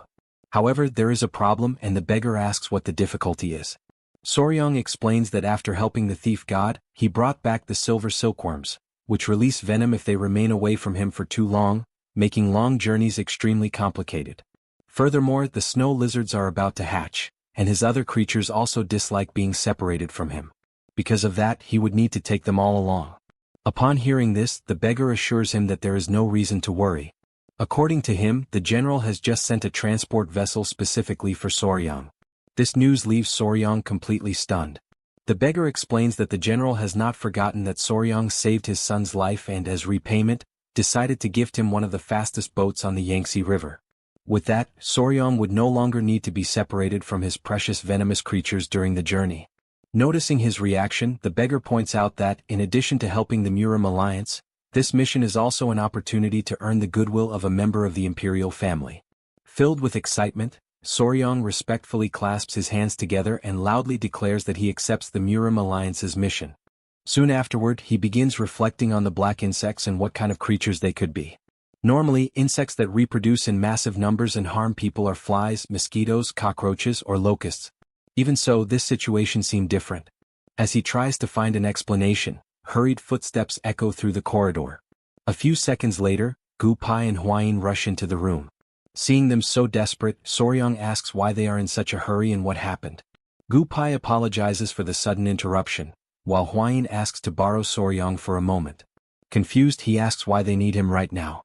Huayin then replies only that it is finally happening, leaving Soryong completely confused.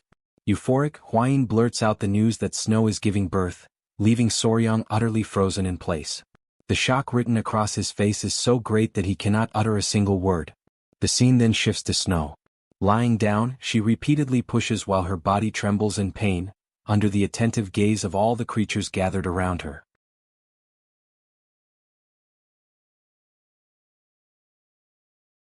Shortly afterward, in Soryong's room, Suk remains by Huayin's side, holding something in his hands. Feeling guilty, she laments that she was unable to help Snow. She explains that she has assisted in the delivery of many wolf cubs, but this is her first experience with a creature of this species. At that moment, Soryong hurriedly enters the room calling for Suk. He says that he heard what happened to Snow and decided to examine her immediately. As he approaches, he notices that something is unusual. While assessing the situation, Soryong recalls that, in his previous life, he had extensive experience with egg-laying creatures. Since Snow has remained in this condition for hours, he fears that something is wrong. He concludes that it may be egg binding, one of the most common conditions among oviparous species. In this condition, an egg becomes trapped inside the body and cannot be expelled. If the problem persists, the reflux of uric acid and the buildup of toxins can destroy the internal organs and, in the most severe cases, lead to the animal's death. As he carefully lifts Snow's tail to examine her, he is startled and quickly lets go when he realizes that something has just come out. At first, he believes it is an egg. However, after taking a closer look, he realizes that a tiny little creature has actually just been born. Suk also looks at the scene and points out that it is not an egg. Before them is a tiny newborn lizard. Immediately afterward, an astonishingly loud cry echoes throughout the room, coming from the tiny creature. Unable to hide her shock, Suk can hardly believe what she is seeing. A lizard has just given birth to a live baby instead of laying an egg. Confused, Huayin asks Soryong what is happening, and he assures her that such a phenomenon is not impossible. He explains that some species do not lay their eggs in the environment. Instead, they incubate the eggs inside their own bodies until the offspring are born. This process is known as ovoviviparity. The young man recalls reading in his previous life that this phenomenon is common among species that inhabit cold regions. Since the snow and ice lizard possesses ice spiritual energy, he believes that this is the explanation. As he finishes his explanation, something catches his attention. Snow begins carefully licking the newborn hatchling. Relieved, Soryong observes that the baby appears to have been born completely healthy. Seeing both parents caring for the little one in that way, he concludes that they will most likely enter a nursing period. Not understanding, Suk expresses surprise at the statement, and Soryong explains that nursing is a parenting method in which the parents themselves directly care for their offspring. Normally, creatures of this species become independent immediately after birth, but this case appears to be different. He then welcomes the little lizard as the newest member of the family. Thus, after many unexpected twists, the delivery ends safely, and everyone happily welcomes another cute and adorable member of the family. 2 days later, on the banks of the Yangtze River, the patriarch gazes at the enormous vessel before him and, astonished, asks whether it really is their ship. Soryong confirms that it is. He explains that, in order to fulfill the request mentioned by Elder John Wang, the group is heading to Akiang aboard the ship they received from the Zhuge clan. In addition, all of the poison children are accompanying the journey. Already aboard the new vessel, Suk and Huayin continue arguing over what to name the newborn hatchling. Suk insists on the name Nang because it suits a creature of the cold, but Huayin disagrees and suggests calling him Dongwon, using the character for winter, since he is the eldest son. Hearing the argument from a distance, Soryang suggests that, since the hatchling looks so much like a tiny Bing, they should simply call him Sobing. At that moment, Gupai calls for Soryang and asks him to come over for a moment. Gupai explains that they are already approaching Akiang and that, by now, they should be able to see the city's lights, yet there is not a single light in sight. Soryang also notices how strange the situation is and comments that it is indeed far too dark. The patriarch adds that, even with all that fog, they should still be able to see at least a few lights. Suddenly, something emerges from the mist, startling everyone aboard the ship. Cries of surprise echo throughout the vessel as the sailors panic and order the masts to be raised. Moments later, they conclude that, because of the darkness, the ship has probably collided with one of the docks. While everyone reacts to the impact, Soryang can only think that he has just crashed a brand new ship right after acquiring it. However, Gupai reassures the group, explaining that it was only a minor collision. He guarantees that the hull is not leaking and instructs everyone to disembark for the time being. As everyone gets off the ship, a man rushes over and orders them to extinguish all the lights immediately. Without wasting any time, everyone hurries to the lanterns and begins blowing out the flames, leaving the ship completely shrouded in darkness. The man then asks where they have come from, and the patriarch replies that the group is from Sichuan and arrived on the recommendation of the Murim alliance. Upon hearing this, the man's attitude changes completely. He realizes that they are the guests the princess has been waiting for and explains that they have been expecting their arrival. He then apologizes for his hurried reception and explains that keeping the lights on is extremely dangerous because black insects are attracted to light and invade the area, causing widespread chaos. At that moment, another person approaches, asking whether the guests from the Tang clan of Sichuan have truly arrived. Soryang turns toward the newcomer and realizes that it is the princess, accompanied by her escorts. The patriarch of the Tang clan of Sichuan greets the princess, who introduces herself as Ju Jirian and presents her husband, Governor Seo Bayak. Seo Bayak welcomes them and remarks that the journey must certainly have been difficult, but the patriarch replies that the trip proceeded without any major problems. However, something immediately catches the attention of both the princess and her husband. They are visibly astonished when they see all of Soryang's spiritual beasts gathered together on the ship's deck. Realizing the situation, the young warrior turns to the creatures and asks them to return inside the ship, explaining that the adults need to talk.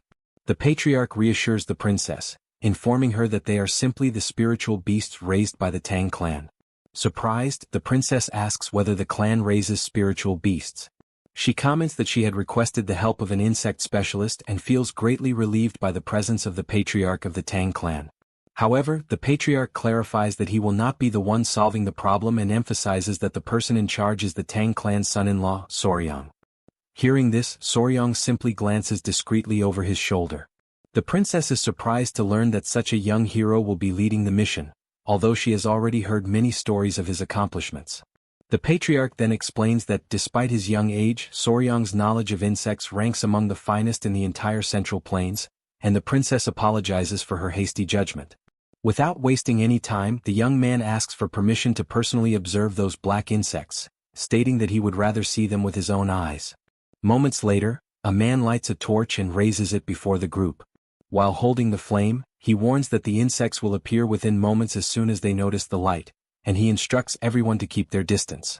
Completely focused, Soryang fixes his gaze in a particular direction. A few seconds later, countless black insects begin emerging from the darkness, rapidly flying toward the torch's flame. As he watches the enormous swarm draw closer and closer, the young man concentrates all of his attention on analyzing every detail of the creatures. Then a conclusion flashes through his mind. Those insects are love bugs. And at that very moment, despair overwhelms him as he realizes what they truly are.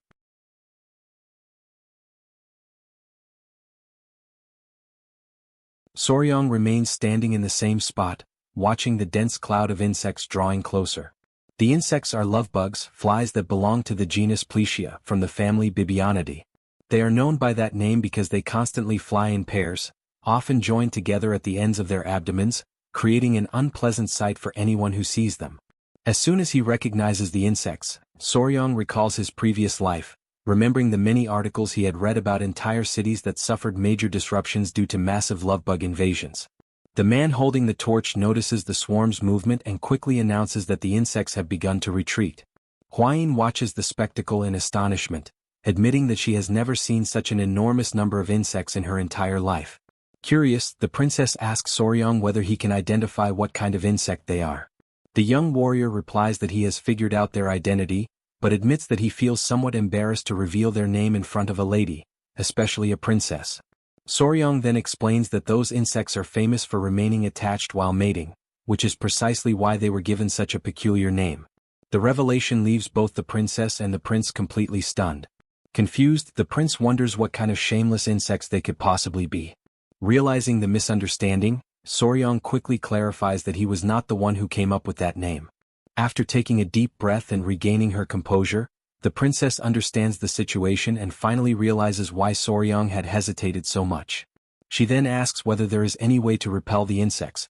Soryong explains that it has already been about 11 days since the swarm first appeared, so there is no need to interfere. The best course of action is simply to leave them alone.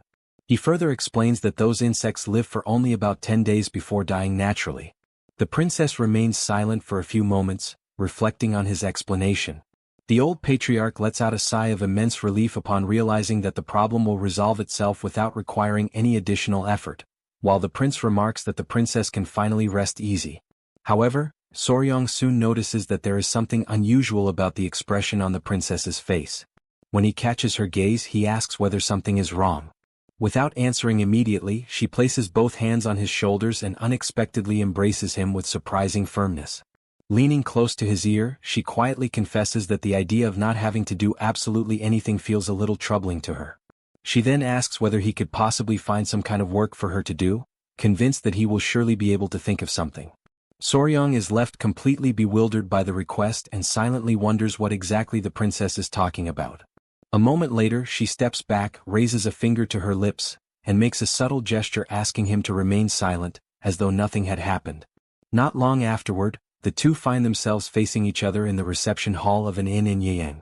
Unable to understand the reason for their private meeting, Soryong asks why she wanted to speak with him alone, and she replies that she needs his help with an important matter.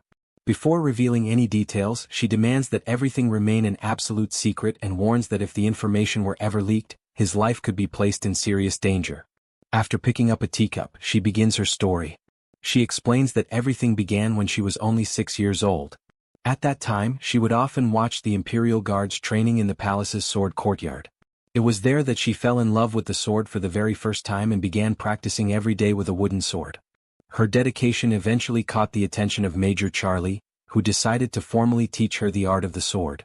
Thanks to his guidance, she began studying imperial swordsmanship and was frequently praised for her remarkable talent.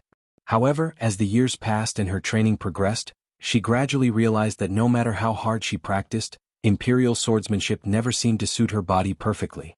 Determined to find a different path, she left the palace in search of other schools of swordsmanship, hoping that Taoist or Buddhist traditions might prove to be a better match. Throughout her journey, she visited many renowned masters and famous swordsmen. Then, deep within the mountains near a small hermitage, she witnessed a young woman training entirely on her own. Her movements were unlike anything the princess had ever seen before, and her swordsmanship possessed a unique beauty and natural elegance. Noticing that she was being watched, the swordswoman stopped her training and scolded the princess, saying that it was impolite to spy on another person's practice. The princess immediately apologized and explained that she had never had a master, so she had never learned such etiquette. Surprised, the young woman asked whether that was truly the case. As she carefully observed the princess, she sensed her extraordinary aura and recognized martial talent far beyond what someone of her age should possess, concluding that she was anything but an ordinary child. The princess explained that she had been completely captivated by the young woman's swordsmanship and that, driven by her admiration, she had unintentionally acted discourteously by watching without permission. She confessed that it was the most beautiful and elegant sword art she had ever witnessed and, overwhelmed by admiration, asked to become her disciple. The red-haired young woman found the situation amusing and remarked that the princess was asking to be taught without even knowing who she was. She then introduced herself as Manhwa, the 11th Sword Empress of the Sword Pavilion, located at the Putua Hermitage in the South Sea. Despite the boldness of the request, she stated that she had no objection to passing her knowledge on to the younger generation. The princess continues her story, explaining that the Sword Pavilion is the greatest sect devoted to training female swordswomen and that she was eventually accepted as one of Manhwa's lay disciples. However, because she was an imperial princess, she was forbidden from becoming the Sword Pavilion's official successor. Although she possessed enough talent to master numerous techniques in a short period of time, even her own master lamented that she would never be allowed to learn the sect's deepest martial arts. The emperor would never permit an imperial princess to abandon her royal duties and officially enter the religious order. Unwilling to accept that fate, she devised a clever plan. She decided to enter into nothing more than a marriage of convenience. Her intention was to have the man she married appointed as the lord of a province, allowing her to frequently visit Mount Putuo. After his eventual death, she would use the period of mourning as a legitimate reason to permanently enter the Putuo hermitage. To accomplish this, she chose Seo Binyak, a man with neither prestige nor influence who suffered from an incurable illness. In return, he would gain wealth and status, while she would fulfill her lifelong dream of training alongside her master. However, the emperor refused her request to appoint Seo Binyak as the lord of Zhenjiang province, a position so coveted that even the ministers of the imperial court desired it. Instead, the emperor declared that the title would only be granted after Seo Binyak had earned sufficient merit during the events unfolding in Yeyang. After listening to the entire story, Soryang realizes that the princess wants his help in ensuring that Seo Binyak earns enough merit to receive the title of Lord of Zhenjiang, near Mount Putuo. The princess smiles, pleased that he has understood her intentions, and tries to persuade him by saying that, just as he loves insects and venomous creatures, he should also be able to understand her passion for the sword. As he listens, Soryang remains silent. Deep down, he cannot help thinking that only someone completely obsessed with the sword would devise a marriage of convenience simply to continue training with her master. Even so, he remains calm and replies that he needs some time to think before making a decision. Without giving up hope, the princess adds that she can offer him a reward worthy of his assistance if he agrees to help her. Soryang's curiosity is immediately piqued. Noticing his interest, the princess reveals that she recently received a letter from her master, Yanawa, informing her that a rare fire civet, a spiritual creature, has appeared near Mount Putuo. The moment Soryang hears the words spiritual creature, he is completely stunned. He immediately places both hands on the table and stares at the princess with excitement that is impossible to conceal. At that very moment, Soryang declares that he and the princess truly do understand each other after all. He says that he completely understands how much she must have suffered from being separated from her master and announces that he will personally take charge of the matter. Upon learning of the existence of a spiritual creature, Soryang's eyes shine once again, utterly unable to hide his excitement at the opportunity before him. He reflects on everything that has happened and comes to the conclusion that one of Yongdu's favorite foods has always been the fire carp. However, he realizes that the little celestial serpent is not devouring those creatures merely out of hunger. Instead, it is because of a story the Tang clan elders have told for many years. Long ago, Yongdu accidentally swallowed the inner core of a fire carp, and thanks to that, transformed into a flying celestial serpent. Soryang concludes that, if the rumor is true, Yongdu may finally be able to regain his true form as a flying celestial serpent. Without the slightest hesitation, he accepts the mission and asks the princess to allow him to handle the matter personally.